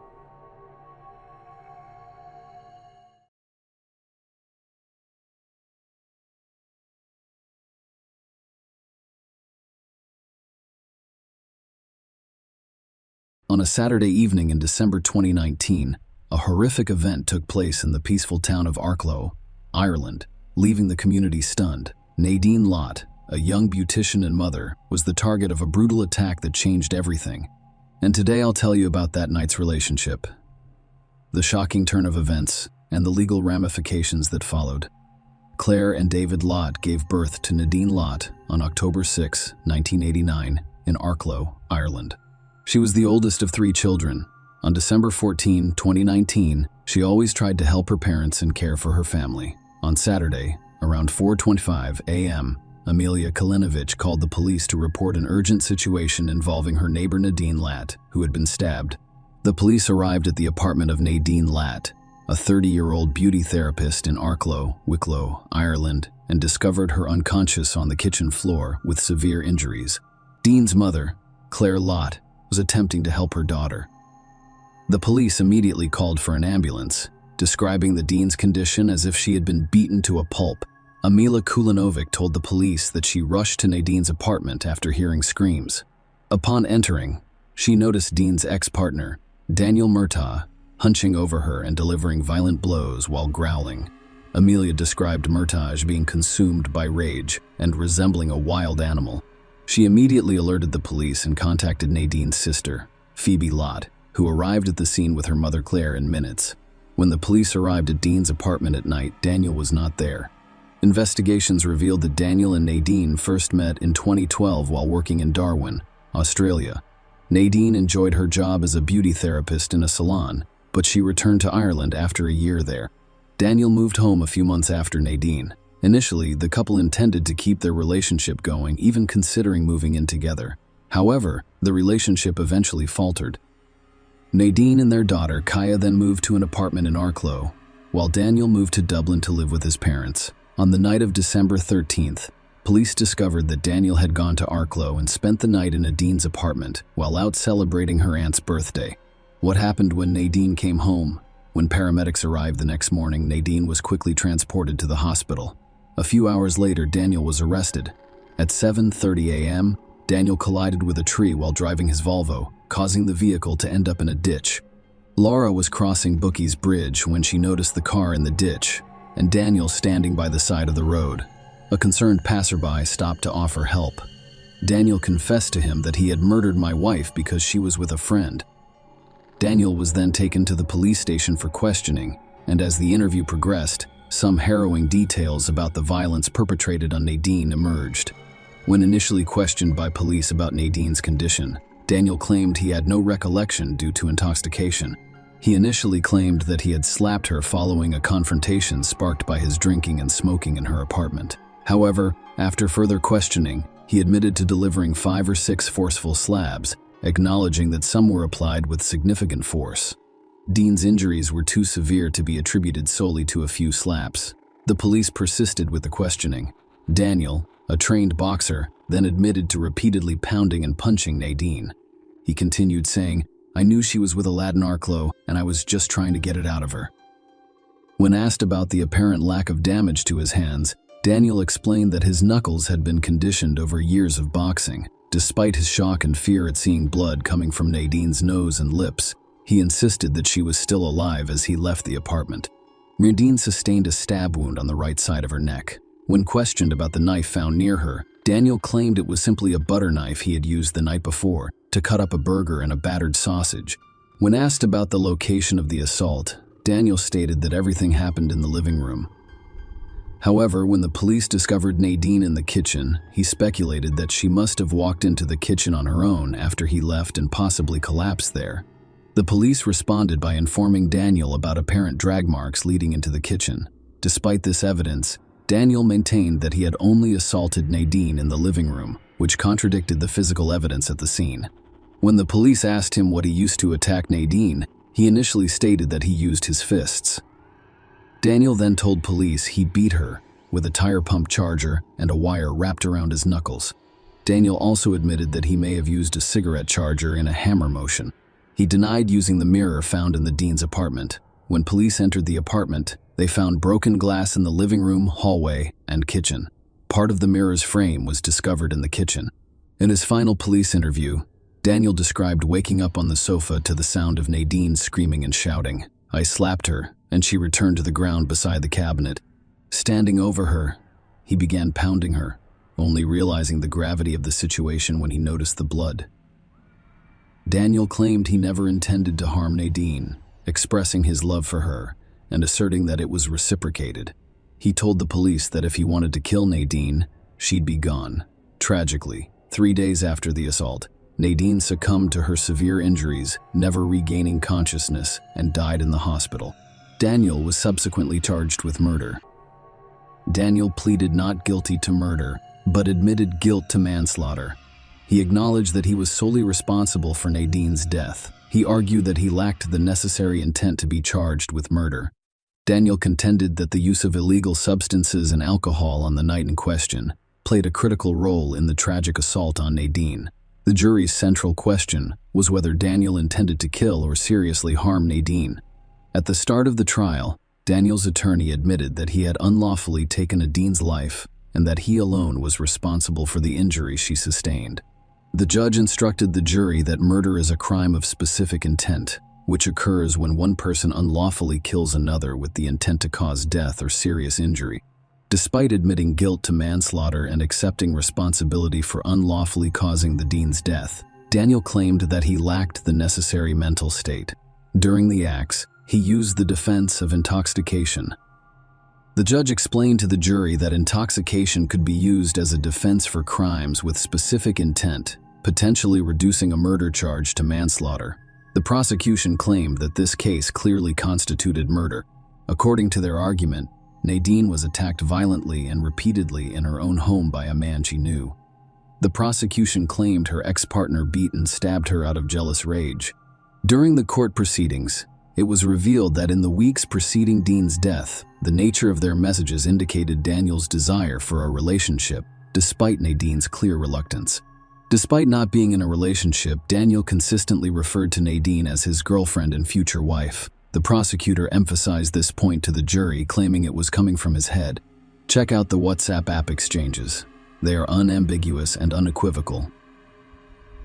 She makes it clear that she has no further desire to interact with him on that level, simply because they fell for each other in Australia. He somehow believed he had the right to control her life and decide who she would date. The court learned that just under 2 weeks before her death, Nadine explicitly messaged Daniel, warning him not to threaten her and emphasizing that nothing will ever happen between us again. I'd like to make that clear. These messages served as proof of Nadine's unequivocal position on their relationship in court. Amila gave testimony about Daniel's condition when she saw him assault Nadine. She described how he had his hands around Nadine's neck and shoulder. His mother, Claire Nadine, also testified, expressing shock at the sight of her own daughter. When Claire arrived, Nadine was unconscious but making gurgling and gasping noises. Claire sat beside her, assuring her that they could handle the situation. Despite administering CPR, Dean's injuries were so severe that it seemed like their efforts were futile. The court also heard that a police officer drove the ambulance to the hospital, allowing the paramedics to care for Nadine during the journey. One of the paramedics, Ian Clark, testified that the call haunted him throughout his career. He described the scene inside Nadine's apartment as if a bulldozer had ripped through it, with broken furniture strewn about. He described it as one of the most horrific scenes he had ever witnessed, leaving his uniform covered in blood as he departed. Nadine was rushed to the hospital's emergency department, and a nurse testified in court that she was unconscious when she arrived. The nurse described Nadine's condition, pointing out that her head appeared disproportionately large in comparison to her small body, most likely due to significant swelling around her face. Nadine was admitted to the intensive care unit after receiving her initial treatment. Nurse Leah Grant, who works in the IQ, testified in court describing Dean's shocking knee injuries. Leah stated that Nadine was unrecognizable. She emphasized the gravity of the situation by describing an incident in which the Dean's mother brought in a photograph of her. Leah's colleagues couldn't identify the person in the picture, so she pointed to Nadine and said, "That's her." The woman in the hospital bed bore no resemblance to Nadine in the photograph due to the severity of her injuries. Leah testified that the severity of Dean's injuries made it impossible to examine her pupils, particularly her right eye, which was so swollen that it could not be opened. Nadine received 42 units of blood in the first 24 hours of her hospital stay. They informed the jury that Nadine's hair contained numerous shards of reflective glass, and her nose continued to bleed profusely. The prosecution shocked the court by revealing that the Dean had 64 distinct injuries on his body that could not be explained by medical intervention. Dr. Linda Mulligan, the chief state pathologist, testified about Nadine's injuries. Dr. Mulligan stated that Nadine's death was caused by hypoxic ischemic encephalopathy, which resulted from cardiac arrests caused by severe head and neck injuries. These injuries included a stab wound on the right side of the neck, an incised wound on the left side of the neck, and severe blunt force trauma to the head. Dr. Mulligan clarified that the blunt force injuries were consistent with being caused by hands, fists, or feet, but the use of a blunt weapon could not be ruled out. The examination revealed a fracture of the hyoid bone and bruising around the neck area, indicating that force had been applied to Nadine's neck. Nadine's injuries also included an incised wound on the left side of her neck that ran from the left earlobe to the left side of her neck, Dean also had a stab wound on the right side of his knee. The 5-centimeter depth of the stab wound indicated that a knife was used on a knife-shaped object. The court was informed of Nadine's additional injuries, which included nasal bone fractures, lower jaw fractures, and blood oozing from both nostrils. Blunt force trauma caused bruising around the right eye and side of the head, severe swelling, lacerations around the left eye, and polarization of the left-sided facial muscles. Nadine's brain showed diffuse swelling, limited expansion, nerve cell damage, and brainstem discoloration. Dr. Mulligan summarized her findings and concluded that the injuries were the result of a sustained assault with both blunt and sharp force trauma. Dr. Stephen Clifford, a forensic scientist, testified that the amount of blood splatter found in the kitchen indicated a sustained assault. Nadine was on the floor there. The prosecution claimed that Nadine was attacked both in the living room and in the kitchen. The defense claimed that the violent incident that resulted in the bloodbath would not have occurred if Daniel had not been under the influence of alcohol and illegal drugs in court. Daniel claimed that he and Nadine had reconciled several times since their return from Australia and were together when she died. Daniel stated that they had been in a relationship for several weeks and planned to tell their families about it during Christmas. Daniel admitted to using substances in the hours before the incident. He claimed that his brutal and violent attack on Nadine was motivated by his substance abuse. In the closing arguments, the prosecutor urged the jury to find Daniel guilty of murder, emphasizing the apparent clear intent demonstrated by his actions. On the other hand, the defense urged the jury to focus on the intent aspect, presenting it as the case's central battleground. They asked the jury to consider the degree of intoxication on the night of the incident as a mitigating factor. On August 5, 2021, a jury at the Central Criminal Court unanimously convicted Murtaugh of murdering Lot, rejecting his defense after nearly 6 hours of deliberation over 2 days. He was then sentenced to life imprisonment on October 4, 2021, as required by law. Claire Light delivered a victim impact statement during the sentencing, describing how the Latz family has been haunted by Nadine's terror, fear, and panic during the prolonged and evil attack that fateful night. She emphasized that the family is now dealing with traumatic counseling rather than hobbies, experiences, night terrors, and sleepless nights, and that life is being replaced with mere existence. Murtaugh also had 9 prior convictions, one for threatening and abusive behavior in 2011, which was revealed during the sentencing hearing. Nadine's funeral service was held on December 22 at St. Mary and Peter's Church in Arklow. Nearly 1,000 people attended the church ceremony, and hundreds more gathered outside afterward. She was laid to rest at St. Gabriel Cemetery. Share your opinion with us in the comments and subscribe to the channel for more.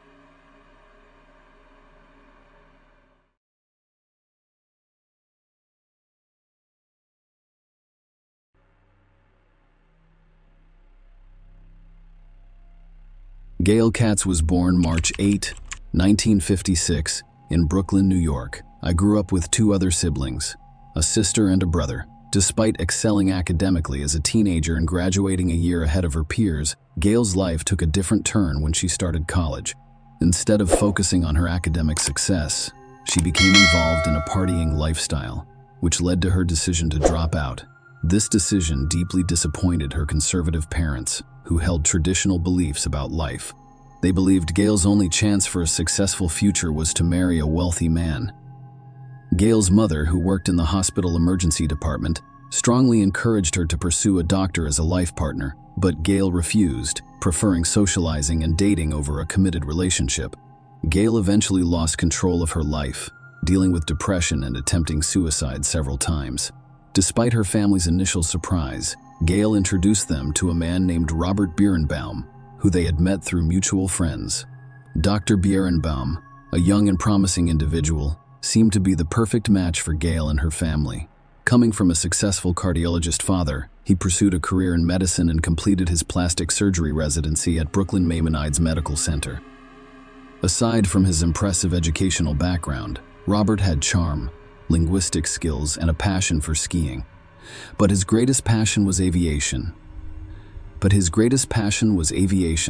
He had a pilot's license and frequently planned romantic airborne dates for Gail.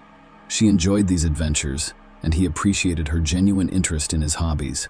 As a result, their bond grew rapidly, ultimately leading to their marriage. However, like many love stories, theirs did not end happily ever after. On July 7, 1985, a Sunday, Robert Birnbaum arrived alone at his sister's home in Montclair, New Jersey, USA, around 6:30 p.m. It was his nephew's birthday, and his sister had organized a celebration for him. Robert and his wife, Gail Katz, were invited to the event. However, Robert informed his sister and father that Gail would not be accompanying him due to a disagreement they had earlier that day. According to Robert Gail, they left their Manhattan apartment at around 11 a.m. to visit Central Park, and she hadn't returned home by the time he left for the party, so he went alone. On his way home from the celebration, Robert stopped at the home of his friend, Dr. Scott Barron. At this point, Robert appeared distressed and attempted to call his apartment's landline several times without success. He told Scott about the morning's argument with Gail, noting that she had left in casual attire and had not communicated with him since. When Robert returned to his Manhattan apartment, he found Gail missing. He contacted her former psychology teacher, Dr. Yvette Face, to talk about the argument. Robert informed Yvette that Gail had left earlier that day to sunbathe at Central Park. Yvette advised him to contact the police and inquire with the apartment complex's doorman about Gail's whereabouts, which Robert agreed to do. The following evening, July 8, at 9 p.m., Robert contacted Detective Virgilio Dalsauce for the first time. He informed the detective that Gail had left the apartment at 11 a.m. He had last spoken with her the day before and had not heard from her since. Robert explained that he waited for Gail at their apartment until 5:30 p.m. But she did not return, so he left for his nephew's party at his sister's house. Robert was the last known person to see Gail. The detective urged him to provide as many details as possible to help find her. Robert mentioned to the detective that Gail had previously attempted suicide. He also expressed concern to friends that Gail may have harmed herself, citing information from her therapist, Dr. Sybil Baran, who allegedly informed him of Gail's suicidal tendencies. The search for Gail began, but the police encountered significant challenges due to a lack of solid leads. Despite their efforts to obtain additional information from Robert, he did not respond to their repeated messages until July 10 days after she was reported missing. During his conversation with Detective O'Malley, Robert inquired about the status of the investigation and agreed to meet 3 days later to go over the details of the last time he saw Gail. As time passed, police became increasingly concerned that Robert was withholding critical information. Several incidents concerned them, including an encounter on July 14 when some of Gail's friends, including Marian S.R., were actively looking for her and distributing missing person posters. During this conversation, Robert mentioned to Marianne that he thought Gail was on a week-long shopping spree at Bloomingdale's, which raised red flags for investigators. On another occasion, he made an odd remark to Gail's mother about the cats becoming ill and the need to clean the rug. They found it peculiar. The details he recounted about the events of July 7 differed depending on whom he spoke with. Interestingly, he did not notify the police about the argument he had with Gail on Sunday morning before her departure at 11 a.m., despite telling his family and some friends. Instead, he told the police that the argument occurred the night before she went missing, citing financial issues as the reason. He claimed that they reconciled afterward. He even mentioned a romantic dinner he prepared for Gail when they returned to their apartment on July 6, stating that she went to Central Park the next morning at 11 a.m. Despite repeated questioning by police to ensure he disclosed all events of July 7, he maintained that he remained in the apartment until leaving for the party at 5:30 p.m. This contradicted what he told Gail's friends, who claimed he searched for her in Central Park between 11 a.m. and 5:30 p.m., even after claiming to have found her towel and suntan oil. Despite the importance of this information in Gail's disappearance, he did not inform the police. Robert informed the detective that he had spoken with the doorman at their apartment complex, who remembered seeing Gail leave around 11 a.m. However, I will not be returning. However, when confronted by the police, the doorman claimed he had not seen Robert or Gail that day. Furthermore, when Detective Dalzis requested a search of Gail's apartment in July following her initial disappearance report, Robert only responded on September 12 and allowed entry on September 30. However, due to limitations, the police were not permitted to search for blood or hair samples. As suspicions grew about Robert's possible involvement in Gail's disappearance, police investigated their marriage and discovered a far from perfect relationship, described as toxic by acquaintances. The relationship was not always turbulent. They met in the early 1980s while Gail was a college student and Robert was a surgical resident in Manhattan. Robert initially went to great lengths to impress Gail, demonstrating his skills as a pilot and his fluency in multiple languages, which appeared romantic. The relationship was initially described as magical. However, things changed, and they began arguing more frequently in the months preceding Gail's disappearance. Gail's sister, Elaine Katz, told the police that she witnessed Robert forcefully feeding Gail food at a restaurant, which deeply disturbed her. This was only one of several concerning incidents discovered by the police. Both friends and family described Robert as controlling, and Gail confided in a neighbor that she was uncomfortable at home. Gail had previously filed a police report alleging that Robert choked her unconscious after catching her smoking on the balcony. Although Gail stayed with Robert after he agreed to see a psychiatrist, the psychiatrist later sent her a letter warning her that Robert could be a serious threat to her life. Gail had begun a new relationship and decided to leave shortly before her disappearance was reported. Robert told a friend that she planned to inform him of her decision to leave and file for divorce on July 7. She also stated that if Robert refused to cooperate and agreed to a settlement, she would reveal the letter she received from his psychiatrist warning her about the potential danger he posed, possibly even showing it to his colleagues. The police concluded that the accumulation of circumstantial evidence pointed to Robert's involvement in Gail's disappearance. However, a significant obstacle remained. Gail had yet to be found. The search for Gail continued as her family and friends worked to uncover the truth about her appearance. However, Robert seemed unconcerned. He spent a lot of time in the Hamptons, attending parties and developing relationships with other women. In September 1985, a woman named Dr. Roberta Karnofsky moved in with him at their marital home, and they were together for about a year. Despite ongoing efforts, no trace of Gail could be found, and no arrests were made. Although no arrests had been made, Chief Investigator Detective Andy Rosenzweig was still conducting an active and ongoing investigation into Gail's disappearance. Detective Rosenzweig revisited the evidence, aware of Robert's love of flying and his license as a pilot, and focused on checking flight logs at the New Jersey airport. It was known that Robert frequently rented planes.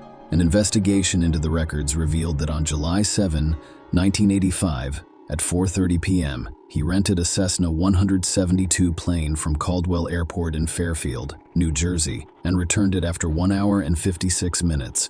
However, Robert had changed the date on his own flight log to the next day, July 8. Detective Rosenzweig's discovery sparked concerns. Why did Robert try to conceal the flight? Detective Rosenzweig suspected Robert of killing Gail and disposing of her body in the Atlantic Ocean. Robert's flight record showed that he had enough time to fly 165 miles across a portion of the ocean. However, without Gail's body, the district attorney's office believed there was insufficient evidence to secure a conviction. For years, after Gail went missing in May 1989, a torso washed up on Staten Island. At the time, DNA testing was not available. Instead, an X-ray technician compared an old chest X-ray to the torso and determined it belonged to Gail. The torso was released to Gail's family, who held a funeral service for her. Despite this identification, no charges were filed, and Robert moved to Las Vegas, where he established a successful plastic surgery practice, continued to date, and became well known in the community. He married Janet Sally in 1996, and the couple later moved to North Dakota, where they have a daughter. Despite Robert's apparent departure, Detective Rosenzweig was haunted by the unsolved case of Gail's disappearance and decided to reopen it a decade later when forensic DNA analysis was available. With Gail's family's permission, the torso was exhumed for testing, which eventually revealed that it did not belong to Gail. Despite the absence of Gail's body, the police and DAs believed they had enough evidence to arrest and charge Robert with second-degree murder. Robert pleaded not guilty to the charges. The case against Robert was based solely on circumstantial evidence. No eyewitnesses, forensic evidence, confessions, or bodies were present. Nonetheless, the prosecution claimed that, despite the circumstantial nature of the evidence, it clearly pointed to one conclusion. They contended that Roberts murdered Gail in their apartment after learning of her intention to leave him. According to police, Robert spent hours dismembering Gail's body before flying it over the ocean between Montauk Point, New York, and Cape May, New Jersey. The prosecution's task was to persuade the jury that Robert could dispose of the body while piloting the plane, claiming that he acted alone. To support their argument, they presented 4 expert witnesses as well as a video demonstrating how such an act could be accomplished. The jury heard testimony from 4 expert witnesses: New York City's chief medical examiner, an experienced New York City police pilot and aviation safety inspector, and an airline transport pilot flight instructor and flight test examiner. They claimed that Robert, a surgical resident and pilot, could easily dismember a body the size of Gail's 5 feet, 3 inches, and 110 pounds in 10 minutes. They also testified that he could pack her dismembered limbs into a flight bag and transport them through an unmonitored rear exit of his apartment building before walking 2 blocks to his car and noticing. The experts also stated that Robert could load the flight bag onto the Cessna 172 plane without being detected and fly it over the Atlantic Ocean to dispose of the scale's remains. They noticed that the rented plane was relatively simple to operate. The prosecution presented evidence of motive to the jury, revealing Gail's affair and desire to leave Robert. She had made plans, borrowed money, and was determined to leave on July 7. The court learned that Robert did not notify anyone, including his family, of his flying activities on that day. The altered flight log was presented as evidence that he flew the next day. However, the court was informed of the tumultuous nature of Robert and Gail's relationship, including allegations of domestic violence. Robert had previously described their arguments as intense and volatile. There were reports of him expressing hatred for Gail and making statements implying a desire to harm her testimony. revealing both direct and perceived threats made by Robert in the autumn of 1983. Gail contacted her cousin Hillard Weiss, an attorney, and told him that she and Robert had a heated argument during which he choked her, knocking her out for the first time, though it was not the first time he had choked her. Additionally, Gail's therapist, Dr. Sybil Baran, testified. Despite Robert's claims that Gail was suicidal, Dr. Baran stated that she had never discussed such concerns with Robert and did not believe Gail was suicidal. The defense argued that Robert was innocent, describing Gail as having mental health issues, drug addiction, and unstable relationships with other men. They called a witness who claimed to have seen Gail in a bagel shop a few days after she went missing. However, the prosecution told the jury that the witness's description of the woman did not match Gail's. After 5.5 hours of deliberation, the jury convicted Robert of second-degree murder. As a result, he was sentenced to 20 years to life in prison. Robert appealed the verdict, but was ultimately unable to overturn it. After serving 20 years of his sentence, Robert confessed for the first time during a parole board hearing in 2020. He admitted to killing Gail and throwing her body out of an airplane, which was consistent with the prosecution's theory of events. Robert described how they argued, and he became overwhelmed, eventually attacking and strangling Gail. He then flew an airplane, opened the door, and dumped her body over the ocean. When questioned about his motivation for the murder, Robert blamed it on his immaturity and inability to control his anger effectively. Despite his confession, Gail's body has never been found. Share your opinion with us in the comments and subscribe to the channel for more.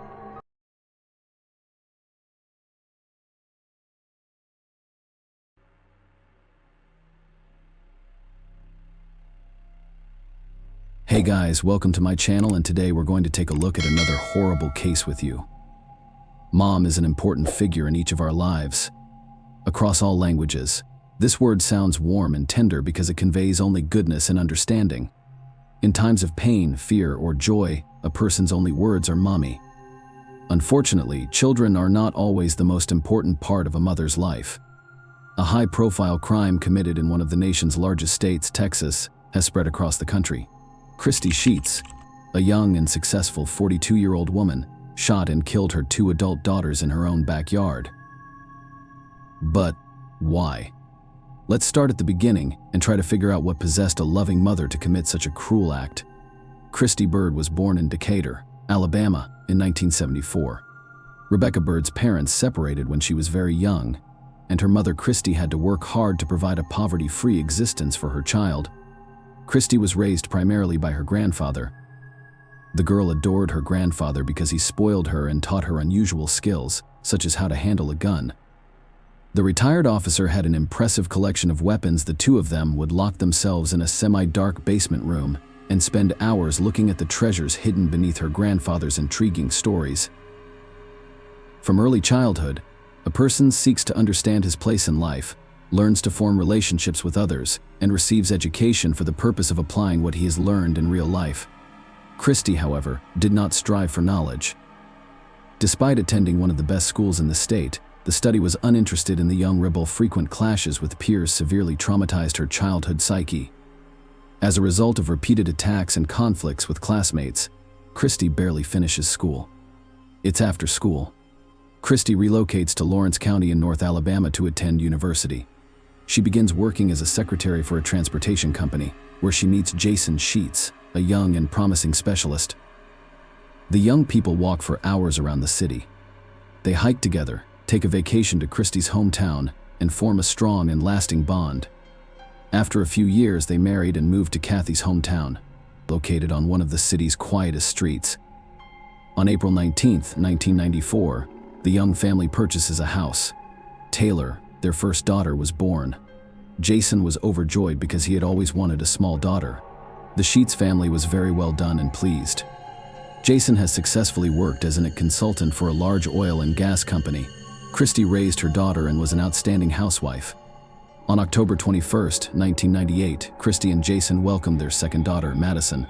Family life proceeded in a calm and measured manner. Jason was at work. Christy was caring for the children until tragedy struck, forever changing the family's way of life. When Christy's grandfather died in 2012, she loved him as if he were the father she never had. The woman had a difficult time dealing with such a significant loss. Psychologists and antidepressants took the place of family idols. However, even 2 months later, she had not fully recovered from her grandfather's death. Christy's mother dies. Another tragedy morally kills her, and she enters a mental health clinic for the first time. One clinic is replaced by another, and antidepressants are substituted for hard alcohol. Christy's internal state has been unstable and vulnerable for a long time. Husbands and daughters have long tried to help a loved one in any way they can. After a while, they appear to be successful. Christy returns to her former life. She gets a job as a manager at a laser cosmetology clinic that specializes in tattoo removal. Work consumes all of her time, while her beloved husband and daughter have attempted to occupy her heart and thoughts. Christy shared a photo of Taylor and Madison on Facebook on September 25, 2015, her daughter's birthday. She captions it with a statement of maternal love. Christy summoned her children. These girls are incredible, sweet, kind, beautiful, and intelligent. You have no idea how much I love and cherish you. Christy wrote at the time to her daughter. In January of that year, she wrote another strong post in support of her right to bear arms.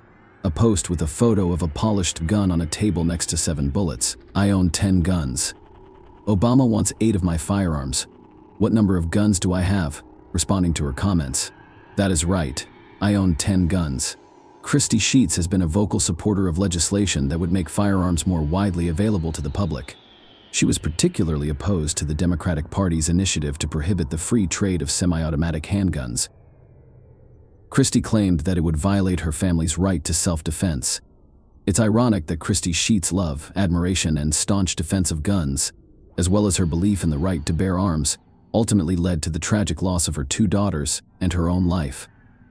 On Jason's birthday, June 24, 2016, Christy invited her daughters over for dinner. That night, the whole family congregated in the living room. Instead of a celebratory dinner, Jason wanted to inform his daughters about his upcoming divorce. Christy had overheard their conversation. In the living room, there was an uproar. She was yelling and cursing. Then she departed. Jason tried to calm the girls down. I promised that things would get better. But Christy returned with a gun in hand. Jason covered the children, and panic spread throughout the house. Madison hid behind the couch and made a discreet call to 911. When the dispatcher answered, the girl had been overtaken by her mother. "Mommy, please do not shoot." A wheezing, moaning, and silenced voice was heard again. "Don't shoot. There are kids. I'll do whatever you want, don't shoot." The call was cut short. Taylor, 22, is unable to speak or relay information to the dispatcher during her second phone call. She was completely perplexed by the incredible chaos that was unfolding in the family home. Taylor was shot twice by her mother, who fired the fatal shot while her daughter lay dying on the ground outside the family home. At 5 p.m., Christy simply fired several shots at Taylor and Madison. Police responded to several 911 calls near Christy and Jason's home. Police discovered the bodies of Madison Sheets, 17, and Taylor Sheets, 22, on the ground. Christy was standing over Madison's body, holding a gun. She was clearly about to take another shot at the girl. The police officer, unsure if the victim was still alive, ordered her to drop the weapon immediately. Christy ignored the officer's demand, and they opened fire at point-blank range. The woman was killed on the spot. An examination of the victims revealed that Madison, 17, died instantly from her injuries, while Taylor, 22, was injured. She was transported to the hospital via helicopter. Unfortunately, she was unable to be saved. As a result, the injuries inflicted by their mother proved fatal to both daughters. Jason Sheets, 45, was the massacre's only survivor. Christy also shot him, but he was able to seek refuge in the home of neighbors who asked him to call the cops. The neighbors overheard him pleading with Christy, "Please do not hurt them. There are kids." Christy, however, did not heed those words. Instead, she fired a few bullets at Jason. Only a lucky break saved his life. However, the police were unable to question Jason about the incident's circumstances right away. When the police arrived, he was immediately taken to the hospital in a state of deep shock. The area around the house where the family tragedy took place was cordoned off. Surprising neighbors and random witnesses were repeatedly questioned. As the interviews began, it was most accurately established that there were initial sounds of bickering coming from the house. Then, according to witnesses who were concerned, Christie began beating the girls before grabbing a .38 caliber shotgun. She fired at Madison and then Taylor from point-blank range. The bleeding girls ran out of the house. Madison managed only a few steps before collapsing in agony. The mother saw this and fired another shot in Taylor's direction. Christie went inside the house, reloaded the shotgun, and shot her dead at point-blank range. According to witnesses, Christie acted coldly and without movement. They returned to their home's living room after the first shots were fired. All family members dashed outside. A family argument turned into a shooting, but we're still trying to put everything together. That was the first version of what happened, told to TV news crews who arrived on the scene of the tragedy. What drove Christie Burns Sheets, 42, to commit such heinous crimes? The detectives are unsure of the exact reasons. All they have are dry facts. According to police, there was trouble in the Sheets family home for several years due to disagreements among family members. Police have called Sheets over a dozen times. In the end, Christie's father and husband were both female. Jason Sheets, 45, couldn't take it anymore and left his wife. But he recently returned to her. On the day of the tragedy, Christie's invitation brought the entire family together for dinner. Taylor, a college student who recently had a fight with her mother, returned home to celebrate Jason's birthday with her family. What happened astounded observers and family acquaintances alike. How and why did a mother murder her own daughter's neighbor, Gino Hernandez, according to the Sheets family? "I've known both girls since they were 10 years old," the man said, wiping away tears. "They were always pleasant. When outgoing girls passed, they would always wave and say hello. Then there's Christie. She refused to attend the barbecue. It was always as if she were one of her own wonderful girls, and Jason was a good guy to another neighbor who voiced their concerns. We are completely focused on Christie." The investigation also supports the neighbors. Christie's previous conflicts with both daughters have already been revealed. Furthermore, official authorities have already stated that Christie suffered from a mental illness on June 29, 2016. Sheriff Troy Nils told reporters at the first press conference that the 42-year-old mother was depressed and had attempted suicide multiple times because she was about to divorce her husband. According to the police spokesman, the couple's marriage began to fall apart in 2012.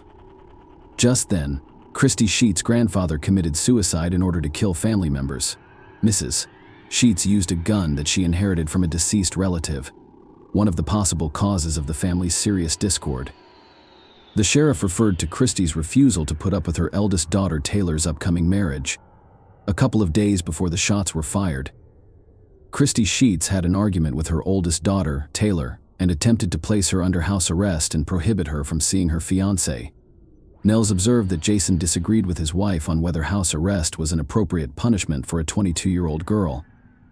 Juan Sebastian Logo, 23, and Taylor Sheets, 22, were in the same art department during their college years. The two young people had been dating for 4 years through social media. They demonstrated how much they loved each other and how they were planning their wedding. A small wedding ceremony was set for June 27th. It has been suggested that Taylor's mother objected to his marriage to Sebastian, who was of Hispanic descent. Jason Sheets disagreed with his wife and insisted that incarcerating their eldest daughter was inappropriate punishment for an adult. Later, Jason Sheets would testify, telling investigators that his wife had called their daughters to inform them of their divorce. She had been informed of it, but instead of explaining it to the children, she pointed a gun at them and shot them several times. But she didn't shoot her husband. As Mr. Sheets stated, the wife's motivation was to make him suffer. According to Jason Sheets, his wife's downward spiral began in 2012, when she lost her grandfather, and continued 2 months later when she lost her mother. Apparently, the gun she used to kill her daughters was a gift from her grandfather. Jason Sheets revealed that his wife applied for a gun permit but was denied due to her mental illness. This begs the question, what did Christie Sheets believe triggered the need to punish and torture her husband? Was it a breakdown in their marriage? The feeling that she had lost control and valor in her life. Christie alluded to this in a series of Facebook rants where she discussed protecting herself and her family. Or could Christie Sheets' decision to kill her daughters have been influenced by medication or a deterioration in her mental state? Jason Sheets admitted to the police that his wife suffered from depression. She was taking her prescribed pills by the handful and seeing a therapist. She had been to a private psychiatric hospital 3 times in recent years after attempting to commit suicide. Sheriff Nels made a report. Christy Sheets had enough time and opportunity to murder her husband. But she did not. Jason realized Christy wished him to suffer. Sheriff Nell echoed Jason Sheets, who was recounting the incident for the first time. Mr. Sheets revealed that Christy was aware of how much he loved Taylor and Madison, as well as their love for him. Nels continued, possibly exacerbated by the complete schism in the family and the realization that she would be losing not only her husband but also her daughters. Christy was already in a difficult emotional state when she grabbed a gun, foreshadowing her tragic end. Madison Davey, a close family friend, gave an excellent interview discussing family relationships. He was the absolute best father in the world. I used to hang out with them, and he enjoyed being around us. They were so funny together that you would expect the sisters to fight. But no, Davey responded. They were deeply in love with each other, and we are always laughing. Davey went on to say that both daughters were very close to each other and their father. Jason was willing to do anything to protect them, and he tried. However, Christy planned to kill that day, according to Davey. Christy, perhaps only intimidating, pulled out a gun and screamed and cried as she said goodbye to her family in an attempt to commit suicide. But she did not get the desired result. Jason answered differently. If you just want to shoot yourself, don't come near us. Shoot yourself, but Christy said, no, that will be your punishment. Family, friends, and acquaintances were certain that something had to happen in this family. But no one could have predicted that a woman would kill her daughters. Christy was doing harm to her family. She lacked mental stability. The sheriff's department stated that police officers were repeatedly dispatched to Christy and Jason's home, where they were having violent arguments. Since January 2012, police have received 14 requests for service. Christy, who had previously been diagnosed with mental health issues, threatened to commit suicide on 3 occasions. Sebastian's heartbroken sister Maria described the Sheets sisters as some of the sweetest, most sensible, and kind-hearted girls she had ever met. Maria found it difficult to believe that not long ago, she and Taylor were having a good time at a party and planning her wedding to Sebastian. You've already joined our family and will remain so, she speaks to her friend. You were a beacon of light in this crazy world. We'll always remember you. The brutal crime that took the lives of young girls with everything ahead of them has long sparked public outrage. People shared Jason's grief. Taylor Sheets attended school, worked as a caregiver for Care.com, and hoped to live a long and happy life with the man she loved. Madison studied in school while also working as a nanny. The entire city mourned on the day of the girl's funeral, and social media and television news channels covered the tragedy once more. Is it possible that the availability of firearms contributed to such a horrific tragedy? The failure of states to finally address the issue of firearms sales has resulted in yet another tragedy. Christy Sheets, an ordinary Texas woman, shot and killed her own 2 daughters in a domestic dispute. Such cases are not surprising in the United States. People will die as long as Republicans and Democrats continue to pull the cat out of the bag and refuse to compromise. The exact causes of the conflict that resulted in such tragic consequences will be unknown. However, the fact that the police visited this house multiple times due to frequent conflicts is sufficient. That is, it was already obvious that the family was dysfunctional, but they were still left with guns. To summarize, I would like to return to the beginning of this story. A mother is the closest and most important person in her children's lives. Christy Sheets' case is an exception rather than a reality. Amidst her internal heartache, her maternal instinct appears to have completely shut down, and no one could stop her. Christy's plan, however, has been fully realized. Jason Sheets will be haunted by the memories of his daughter's murders for the rest of his life. Share your opinion with us in the comments, and subscribe to the channel for more.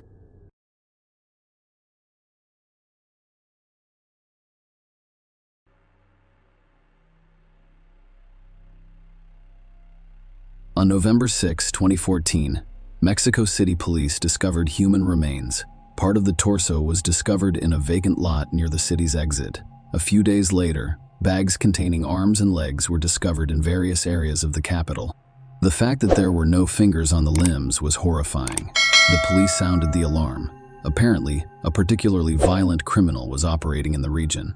Squads of officers were formed and patrolled the streets. The main goal was to find the unfortunate man's head and limbs and prevent future crimes. At the time, everyone was certain that this was the work of a brutal serial killer. the fingers and head were never located. However, the professional work of forensic experts revealed that the remains belonged to the same person. However, the absence of fingers and teeth made it impossible to determine who this person was. The story takes place in North America, with the main character, Alejandra Lafuente, a stunning brunette with gorgeous hair and bright brown eyes that highlight her thick black tar lashes. She had an athletic, trim figure, which he attempted to maintain through fitness, yoga, and breathing exercises. Alejandra enjoys taking care of herself. She could frequently be seen at a beauty salon, massage spa, or spa. In warm weather, she lounged on the beach doing scientific research, and on cloudy days she could go to tanning salons. Overall, we can conclude that the young woman adored herself and saw herself as the pinnacle of female attractiveness. Alejandra did not lag behind in her career. Her father, Alberto Lafuente, is a doctor of sciences and a well-known psychiatrist. He is a scientific luminary who works on psychiatric disorders such as schizophrenia and manic depression. He is also well known for his experiments on patients, in addition to his scientific work. Alejandra regarded her father as an idol. She followed in his footsteps, hoping to achieve the same level of success. She enrolled in the best university for psychiatry and graduated with honors. Her perseverance, resourcefulness, and extraordinary intelligence, combined with her father's connections, assisted her in writing and defending her thesis on manic syndrome. Alejandra did not, however, pursue a career in psychiatry. Instead, she was drawn to the work of a psychotherapist. With her father's money, the young woman obtained a license and established her office in a new business center in the heart of the capital. There were plenty of clients, but she only saw women.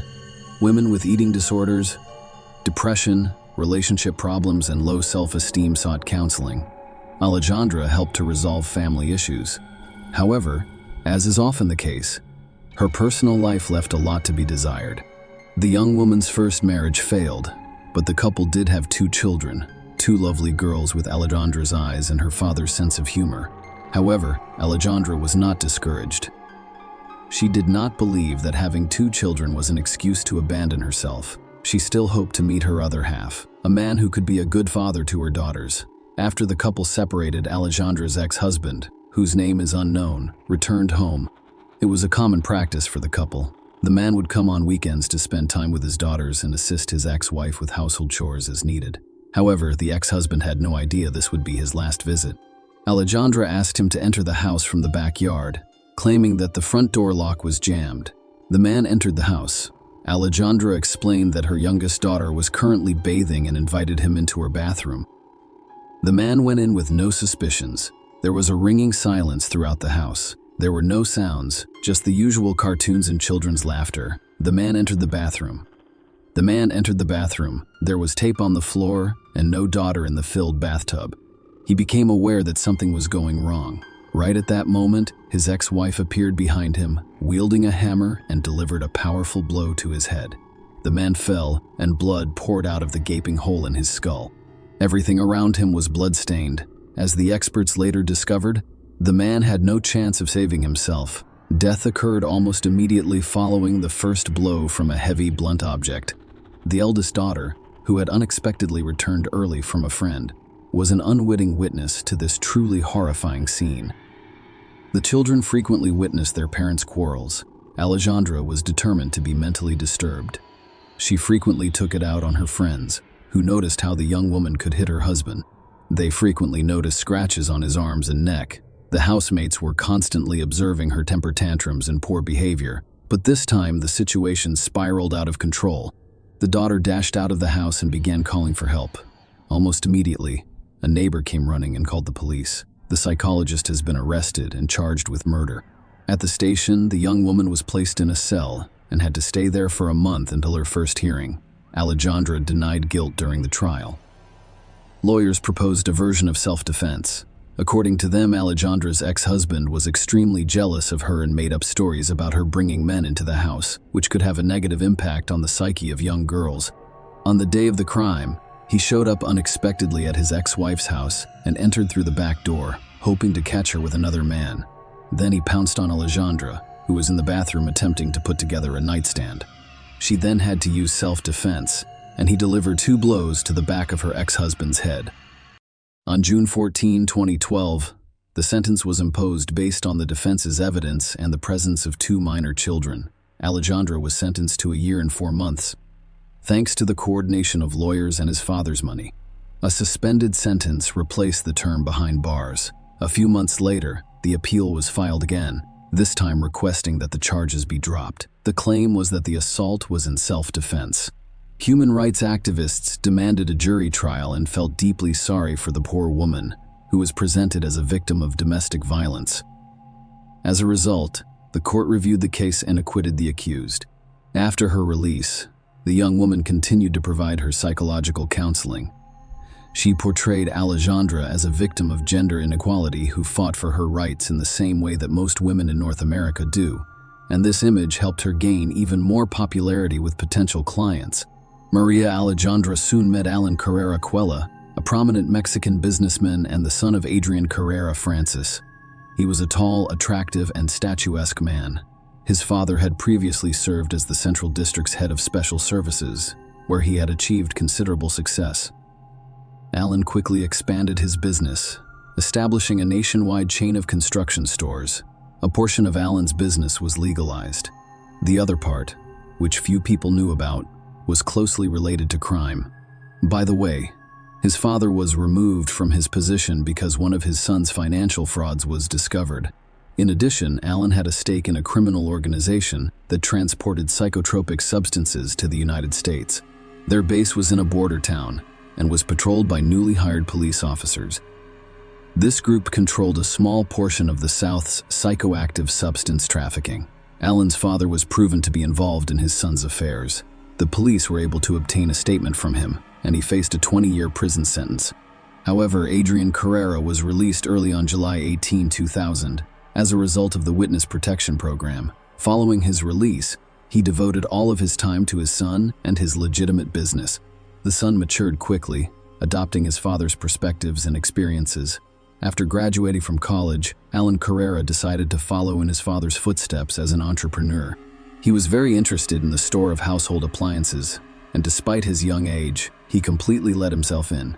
This business was not as large as his father's, but it provided a good income. There were always a lot of women around him, but Alan had been in love with a classmate who he thought was smart, beautiful, and came from a good family since childhood. The marriage was brief but bright. Daddy had a gorgeous daughter. However, a lot of work and Alan's almost complete absence from home caused this marriage to end. It was extremely difficult for Alan to part with a woman he had loved since high school. New novels did not bring pleasure, and loneliness and sadness drove the man to drink.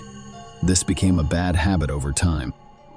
Alan tried many things to cope with his long-term depression and addiction to alcohol, including books, circles, and drips, until fate led him to a consultation with the famous psychiatrist Alberto, Maria Alejandra's father. Alan's now ex-wife was also dealing with a difficult divorce. Alan was the only male in the young woman's life. Despite their separation, she could not allow anyone else to be with her. To alleviate her loneliness, Alan's ex-wife also decided to see a therapist. The psychiatrist who rehabilitated Alan explained that he couldn't lead both spouses for ethical reasons and suggested the woman turn to Alejandra. However, he did not inform the clients that Alejandra was his daughter. Alejandra quickly realized that her patient's ex-husband could be an ideal match. He was described as a pleasant man in his prime and quite wealthy.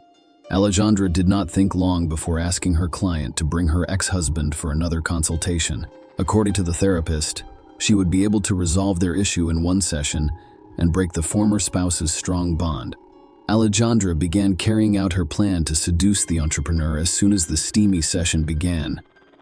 The result did not last long. Following the session, Alan offered the therapist a cup of coffee to discuss family issues. The young woman initially refused to go on a date because she believed it violated medical ethics. However, their date took place on the same evening, and it quickly became an affair. Alan's ex-wife soon learned of the situation. She was shocked. She even planned to report the incident to the doctor's ethics committee. However, she didn't. Alejandra was a highly competent specialist who was able to persuade her client to let the situation go. After all, it indicates jealousy and a refusal to let go of the former spouse. As a result, the doctor believes that a happy future will be ineffective. Alan's ex-wife decided not to apply both during and after the commission sessions. Meanwhile, the relationship with the newly married couple progressed quickly. A few months after their first date, the young couple decided to live together. After 2 more months, they decided to formalize their relationship, but Alan had no idea what skeletons he had in his closet that were hiding his fiancée. What were her reasons for divorcing her ex-husband? In April 2014, Alan decided to spend the weekend with his parents and flew there. It became an excellent opportunity to talk about his beloved and the upcoming wedding. Alan's parents were taken aback that they would learn such important information so late. They had never heard of Alejandra in their son's life, which seemed strange. A week after meeting with the parents, the marriage was registered. Interestingly, Alejandra asked her husband not to contact her friends and family. No invitations were sent. The wedding was supposed to be modest, and the budget didn't allow for inviting everyone one would have liked. However, as it turned out, the bride's father did attend the wedding ceremony. Initially, the young family's life appeared to be a fairy tale. Young and happy with a lot of plans and desires. However, it did not last long.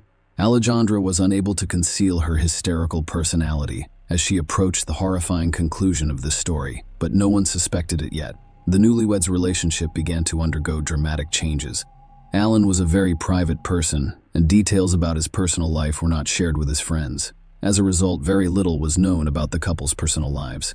However, it was clear that the former relationship had cracked, and the couple no longer appeared to be happy. After meeting Alejandra, Alan distanced himself from his family. The final straw was the wedding, to which parents were not invited. Following that, they stopped calling each other. Alan's remaining friends began to notice that his wife became more nervous, sometimes acting inappropriately and quickly losing her temper. After a few such incidents, Alan felt ashamed and decided to limit joint meetings. Family quarrels occurred on a daily basis and were almost always without merit. According to her own testimony, Alejandra decided to access her husband's cell phone one evening. As is often the case, correspondence with some women was discovered to contain racy content. Of course, it was impossible to ignore such things. According to Alejandra, this was the final straw. She claimed in court that her husband beat, insulted, and humiliated her in every way possible. When cheating was discovered, it became pointless to save the marriage. For unknown reasons, Alejandra attempted to save the relationship by using non-traditional psychotherapy techniques. After thinking about her husband's cheating, the young woman decided to deal with Alan using a method she was already familiar with. As soon as she made this decision, her entire attention could be focused on devising the perfect murder plot. Meanwhile, Alan maintained his usual, measured pace of life. He had no idea what was in store for him. Alan still communicated infrequently with his family, but he couldn't miss the family's annual feast to celebrate his beloved grandfather's birthday. Alan, of course, attended the feast, but his parents made it clear that his wife was not the most welcome guest in their home. This situation irritated Alejandra and aggravated the couple's relationship. Was it possible that this would be the last time the family saw Alan alive? Dated October 31, 2014. Alan last used his phone to send a text message to his family informing them that he had arrived home safely from his birthday party. He has not communicated since then. He hadn't been seen at work in several days either. This was quite unusual because it had never happened before. The entrepreneur took extreme responsibility for his work. And soon, the opening of a new store was anticipated, making the presence of the head absolutely necessary. The reason for this was the spouse's terrifying plan, which she carried out. After Alan returned from his vacation, there was another scandal, which prompted Alejandra to immediately dispose of her husband. She added a powerful sleeping pill to the milky tea she used to drink before bed. Then she smothered him with the pillow. She enjoyed watching her husband gradually lose consciousness in a pitiful attempt to remove the pillow and breathe. Then came the most difficult part, getting rid of the body. She had not had time to prepare for this moment. Alan was too heavy, so she had to make do with what she had. The time was short. So Alejandra dashed to the neighbor's vegetable garden to retrieve an electric saw. With a grim smile on her face, she attempted to cut her husband's body apart. Only a genuine sadist would do such a thing. She then placed the body parts in garbage bags and had the foresight to cut off fingers and pull teeth. It was these that would aid the investigation in identifying the person if the body was discovered. Alejandra attempted to remove the corpse from the house without suspicion by stuffing all of the bags into suitcases, but she was unsuccessful. As dawn broke, Alejandra was unable to leave the house with the suitcase unnoticed. An elderly neighbor with insomnia watched her from her window. She was a little concerned about the young woman's early departure. Besides, for some reason, her husband did not help lift the heavier suitcases, and Alejandra was acting strangely. She was constantly looking around. Alejandra returned home around dawn. This surprised the vigilant neighbor even more. As it turned out, she had scattered bags containing her ex-husband's remains throughout various neighborhoods to conceal her tracks. As the new day dawned, she resumed her normal life. On November 6, 2014, Mexican police officers made the first horrifying discovery: a human torso with no teeth and no fingers on the hand. The entire police force was put on high alert because the incident was so brutal. Less than a day later, other body parts were discovered throughout the city. It is also noteworthy that the distance between the locations where the packages were discovered was quite significant. Later, this would be attributed to Alejandra's prolonged absence from home. All body parts were sent to the best forensic laboratory, where experts quickly determined that they all belonged to the same person. In order to avoid suspicion, the perpetrator began sending messages to Alan's relatives. She attempted to avoid suspicion, but she only made matters worse. She had no idea that her husband had recently distanced himself from the family and had no contact with his relatives. Alejandra informed Alan's parents on his behalf that they were going on vacation and would be out of contact. Alejandra's father ruined the entire plan. Alberto began calling Alan's father's house, wanting to know if his son-in-law's family knew where Alejandra was. Alberto hadn't heard from her in a while, and the patients are concerned about not being able to attend counseling sessions. Later, he calls Alan's relatives again to inform them that his daughter has been found and has been forcibly admitted to the clinic because she is depressed as a result of her husband's infidelity. This alarmed the relatives, who attempted to locate Alan but were unsuccessful, prompting the businessman's family to contact the police. The laboratory experts decided to compare the recently discovered corpse to Alan's characteristics. The similarity was 100, and his relatives also identified him. It was especially difficult for Alan's grandfather immediately following the identification. He became ill with heart disease because he was his only grandchild. The investigation issued a search warrant for Alan's residence and office. A hillock of fresh earth was discovered in the backyard of the house. After some digging, the man's fingers and teeth were discovered. The discovery further shocked the capital city. Alejandra was immediately apprehended. Blood traces were discovered in one of the rooms, as well as in the car's trunk and garage. Alejandra initially tried to avoid admitting her guilt. She hoped she'd be able to get away with it as freely as she had with her previous husband. But the investigation quickly resolved the case. The testimony of an elderly witness was helpful. The time she gave matched Alan's estimated time of death. Alexandria took advantage of her position to obtain a powerful sleeping pill, the type of medication that only doctors could obtain. This aggravated the situation. The evidence obtained helped to establish a link between Alexandria and her husband's brutal murder. CCTV cameras also helped to determine that the man entered the house and never left. CCTV footage confirmed that the suitcases had been taken out. On December 10, 2014, the jury returned its verdict. Alejandra was sentenced to life in prison for murder with brutality and attempted to conceal the fact by using her official position. All of this was unfavorable to her father, the former psychotherapist who attempted to save his daughter from imprisonment through connections and bribes, but was also unable to assist. However, he was only able to keep the trial hidden from the public and the press in order to avoid further publicity. However, he did everything for the sake of his own career. Now, few people will consult a specialist who raised such a ruthless monster and failed to diagnose problems with his own daughter in a timely manner. The death of Alejandra's first husband was also brought up during the trial. However, due to the passage of time, the evidence in this case was not discovered. The version about Alejandra's father's involvement in the events was also considered. There were suspicions that he colluded with his daughter and committed crimes for scientific reasons. However, there's no evidence to support this idea. Following several appeals from the victims, the sentence was commuted to death. This is an unprecedented situation. Such sentences are extremely uncommon in Mexico, particularly in these times. The defendant is also not entitled to a review of the proceedings. All of the accused property, including his home, must be given to the victim's family, who can be comforted by this, though, if the person cannot be brought back.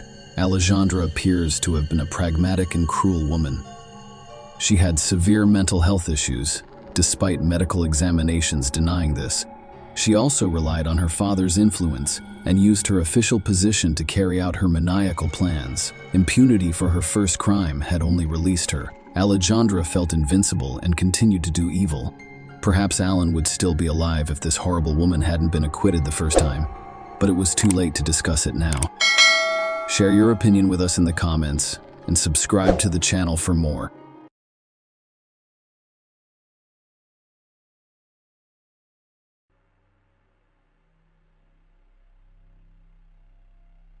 As you begin to investigate the Leslie Palacio case, it's impossible not to be puzzled and disappointed that justice hasn't yet been served. Despite the fact that the police have all of the evidence and know who the killer is, he remains at large. Today's story highlights the difficulty of investigating crime when suspects are outside the jurisdiction, and victims can only hope that the perpetrators are apprehended and brought to justice. The morning of the 29th brought anxiety to the home of Australia Filosofia, mother of 5 beautiful daughters. Taylor, her eldest daughter, came down to the kitchen and reported that the bed in Leslie's room remained untouched. Her belongings were gone, and it was clear she had not spent the night at home. One of the sisters joked that it must have been a good night at the club. Leslie had probably spent the night at Eric's. In fact, everyone became alarmed because Leslie had never done this before. Kyla kept looking at her phone during breakfast, expecting Leslie to text her soon. Leslie remained silent despite the passage of time.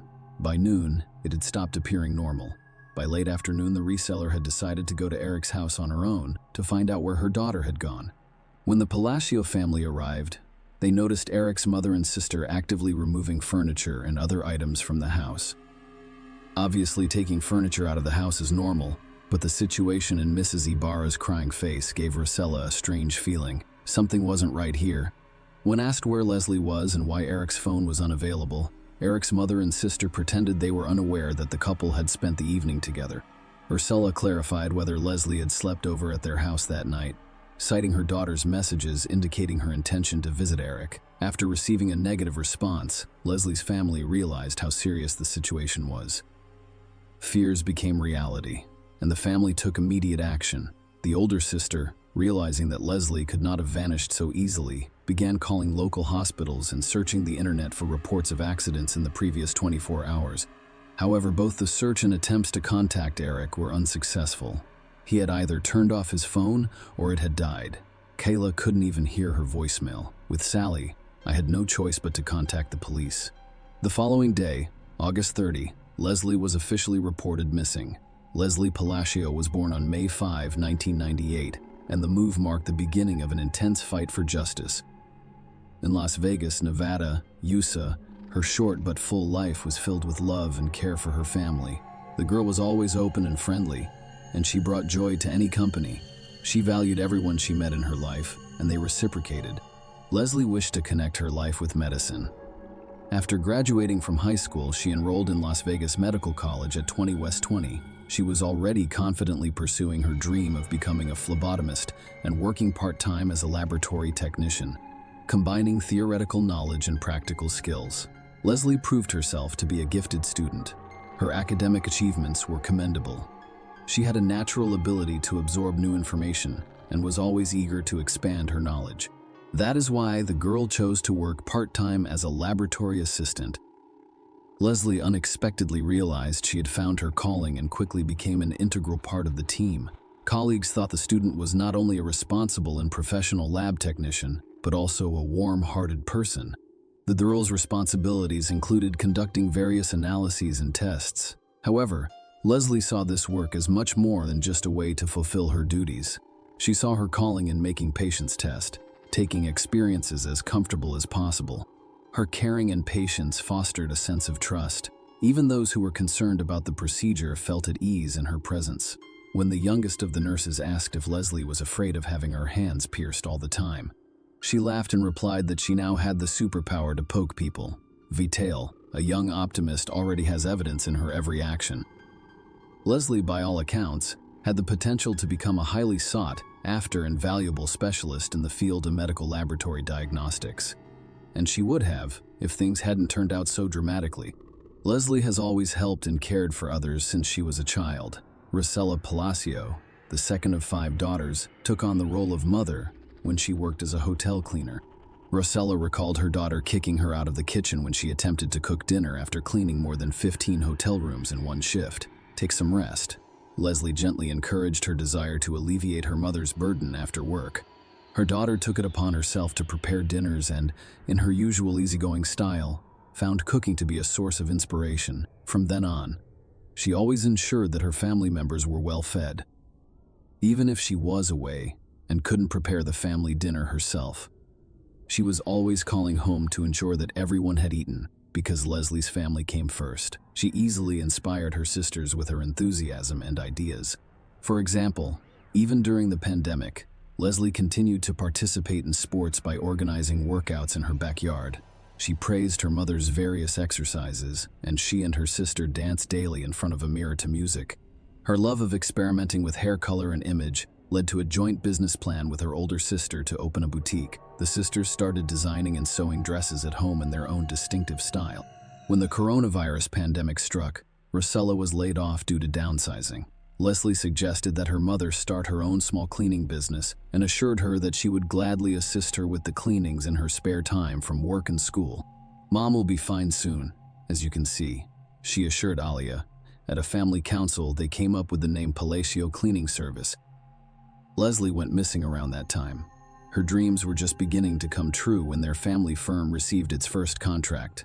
However, on August 29, 2020, all of the Palacio family's plans and dreams came crashing down. Leslie finished the lab assistant program at the end of August 2020, and the family firm received a large order, so she decided it was time to unwind from the stresses and worries with an evening of dancing and fun. The pandemic-related restrictions were gradually lifted, and Las Vegas began to come alive. Unfortunately, none of Leslie's friends wanted to keep her company. People were beginning to let go of their fears and resume their normal lives. They were still nervous and anxious about being in a closed space with so many people. Leslie didn't give up hope of convincing someone to have fun, so she posted on Instagram about her desire to spend the evening somewhere. Unexpectedly, she received a message from Eric Rangel, i.e. Barra. Leslie and Eric's parents had attended the same church for 14 years and occasionally socialized. So the children had known each other since childhood but had never had a close relationship. Leslie knew what Eric liked. The guy who texted her showed interest, but Leslie never reciprocated. She was polite to him. On any other day, Leslie would have declined Eric's request to keep her company, but not this time. She was looking forward to a fun evening to break up her usual routine. The entire day was filled with anticipation. When none of Leslie's friends wanted to keep her company, she accepted Eric's polite and warm invitation to reminisce about Las Vegas nightlife. A night out with Eric seemed like a better option than going nowhere at all. "We anticipate a fun adventure." Leslie had no idea what terrible things waited her, but she probably had a premonition about something and was trying to convince herself that there was no reason to be concerned. Anyway, Leslie agreed with her sister to send her regular messages informing her where she was. She also told Kyla in great detail where she was going, who she would be with, and where she might end up. After a while, the elder sister received an unusual message. "Can you believe Eric is not going to drink this evening? We're at a party, but it looks like I'll have to celebrate alone." Afterward, the sisters exchanged joking messages about the subject. To live a healthy lifestyle. The first place Eric and Leslie went was the casino at the Longhorn Hotel. Police officers later discovered surveillance footage of the couple getting out of a white Ford F-250, owned by Eric at 0:30 a.m. on Ayub 29 and entered the casino before leaving shortly after at 1:56 a.m. The couple then left the casino. Leslie kept in touch with her sister, telling her what was going on. At 4:40 a.m., Leslie sent her sister another strange message. "I need to talk to you about something unpleasant." Kyla inquired as to what had occurred, and she stated that a text box appeared. indicating that Leslie had begun to respond, but no response was received. The girl's life ended with that text message. The morning of the 29th came. Leslie still hadn't returned home. The more time passed, the more concerned the Palacio family members became. The certainty that Leslie had stayed the night at Eric's house was replaced by confusion, and the family went to a familiar house where they found a strange thing. Mrs. Diabara and her daughter were taking out furniture, pretending that they had heard for the first time that Leslie and Eric had spent the evening together. In fact, Leslie's family arrived at Eric's house just in time that they had arrived a few hours later. The investigation would have been significantly delayed. The police found traces of blood in the house, a mess in the bedroom, which suggests that Eric's mother and his sister spent the whole day, strangely enough, not to clean up the traces of the crime, but to pack things down to the pieces of furniture. The family was clearly not going on a picnic, but planning a long-term and thorough absence. Most likely, they had arranged to reunite with Eric and his father Jose in Mexico, where the two had traveled in order to escape justice. Upon seeing the Palacio family, Mrs. Ibarra probably realized that the chance to leave was gone, leaving evidence in the house that no one would take the time to clean up. Panicked mother and daughter began to simply deny knowing about Leslie and Eric's evening together. It was this behavior that led to the suspicion that something irreparable had happened. Fortunately, the Las Vegas police took immediate action and sent out a billing inquiry intending to track Leslie's movements since the previous night. But unfortunately, it takes some time to get that data, while the Palacios couldn't sit back and wait. The family started a campaign to spread the word about Leslie's disappearance. People responded and began actively sharing the information on social media. No one expected that there would be so many people who cared. Eric's mom especially didn't expect it. Detectives kept asking more and more questions, and on August 31, Mrs. Ibarra went to the police station and filed a missing persons report for her husband and son. Mrs. Ibarra told police that her son Eric left home late in the evening on August 28, and when he returned the next morning, he was acting strangely. She saw him walk out the door and never returned. The police noticed a strange circumstance. Not only was Leslie missing, but Eric was also missing as well as his father. Based on this, an investigation into the triple disappearance began with the Las Vegas police involved. Detectives turned to the residents of the neighborhood with the hope of finding surveillance cameras that recorded something important. Luck smiled. It was discovered that just across the street from Joe's borrower's home, there were surveillance cameras. In addition to the CCTV footage, police obtained billing data that allowed them to track Leslie's movements in the early morning hours. Of the 29 detectives, found that the couple went to the casino and afterward to a grill bar, which they reached around 02:15 am accidentally or not. Leslie's cell phone was left at the bar, and the records show that Leslie left the establishment around 5:50 am, which is quite early in the morning. At 06:05 am, neighborhood cameras captured Eric's car pulling up to the family home.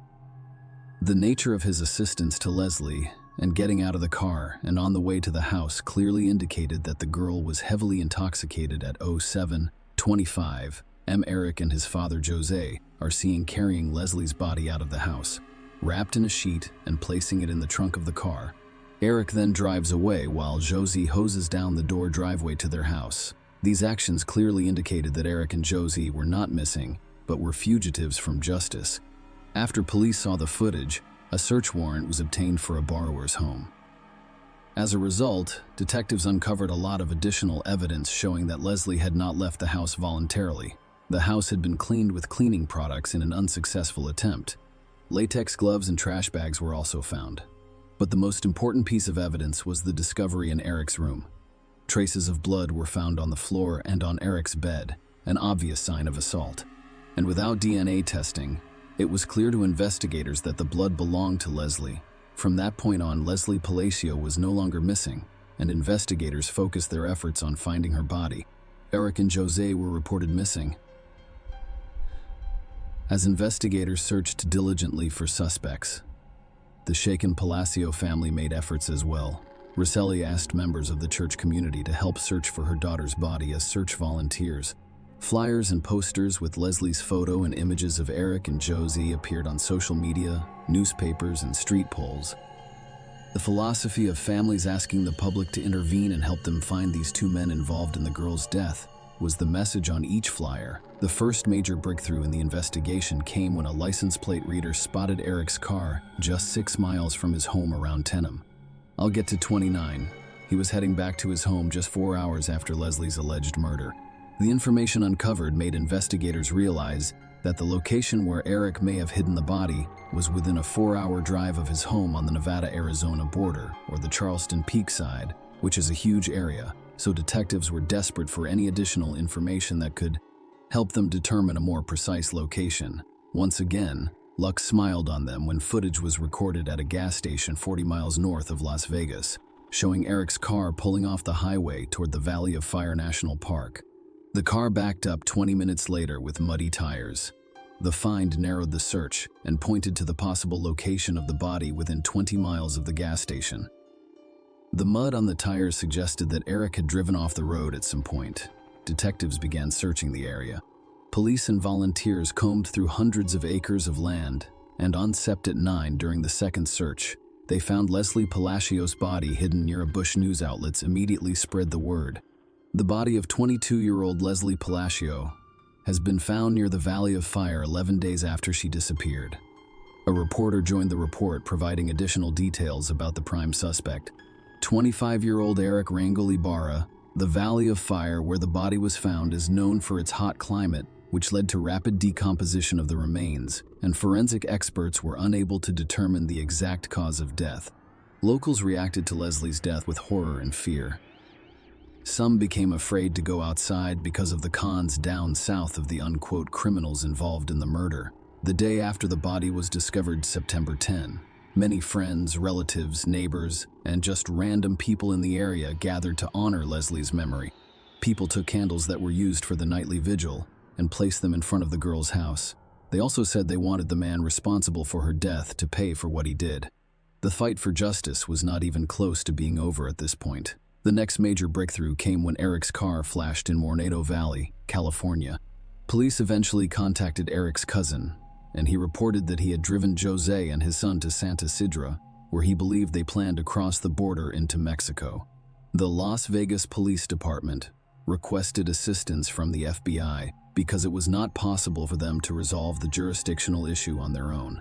The investigation slowed down. Then on January 19, 2021, 4 months after the discovery of the girl's remains, Eric's father, Jose, turned himself in at the border. Everyone was greatly relieved that at least one fugitive was now in custody. The man was quickly extradited back to Clark County and charged with destruction of evidence and accessory to murder during interrogations. Jose tried to minimize his involvement in the crime, explaining the story of the trip to Mexico by his son's strange behavior on the morning of August 29. However, investigators showing surveillance video footage debunked his false claims. The footage clearly showed him helping carry Leslie's body out of the house and washing the driveway. Faced with the evidence, Jose changed his testimony. He said he was working in the garage when Eric brought Leslie's body wrapped in a sheet into the garage. According to Jose, he panicked and helped his son load the body into the truck, assuming that Leslie had died of an overdose of illegal drugs because he saw no visible injuries on the body. Court documents indicate that Jose initially told police that according to Eric, Leslie died of an overdose of illegal drugs. So they also explained that Eric immediately talked about wanting to end his life, blamed himself, and so he decided that the best thing to do for his son was to take him to Mexico. When investigators asked Jose for Eric's current whereabouts, he explained that as soon as the two of them entered Mexico and boarded the bus was searched by Mexican authorities. He and his son got scared and decided to split up, thinking that apart, it would be harder for the authorities to find them. For this reason, he would love to help the investigation, but has absolutely no idea where his son might be. On June 18, 2021, Jose formally pleaded guilty to destruction of evidence and accessory to murder. Despite the horrific characteristics of his crimes, Jose Ibarra was sentenced to only 2 years in the Clark County Detention Center, causing shock and dismay in the community. The Palacio family was shocked and outraged by Jose's lenient sentence, which they felt was unjust.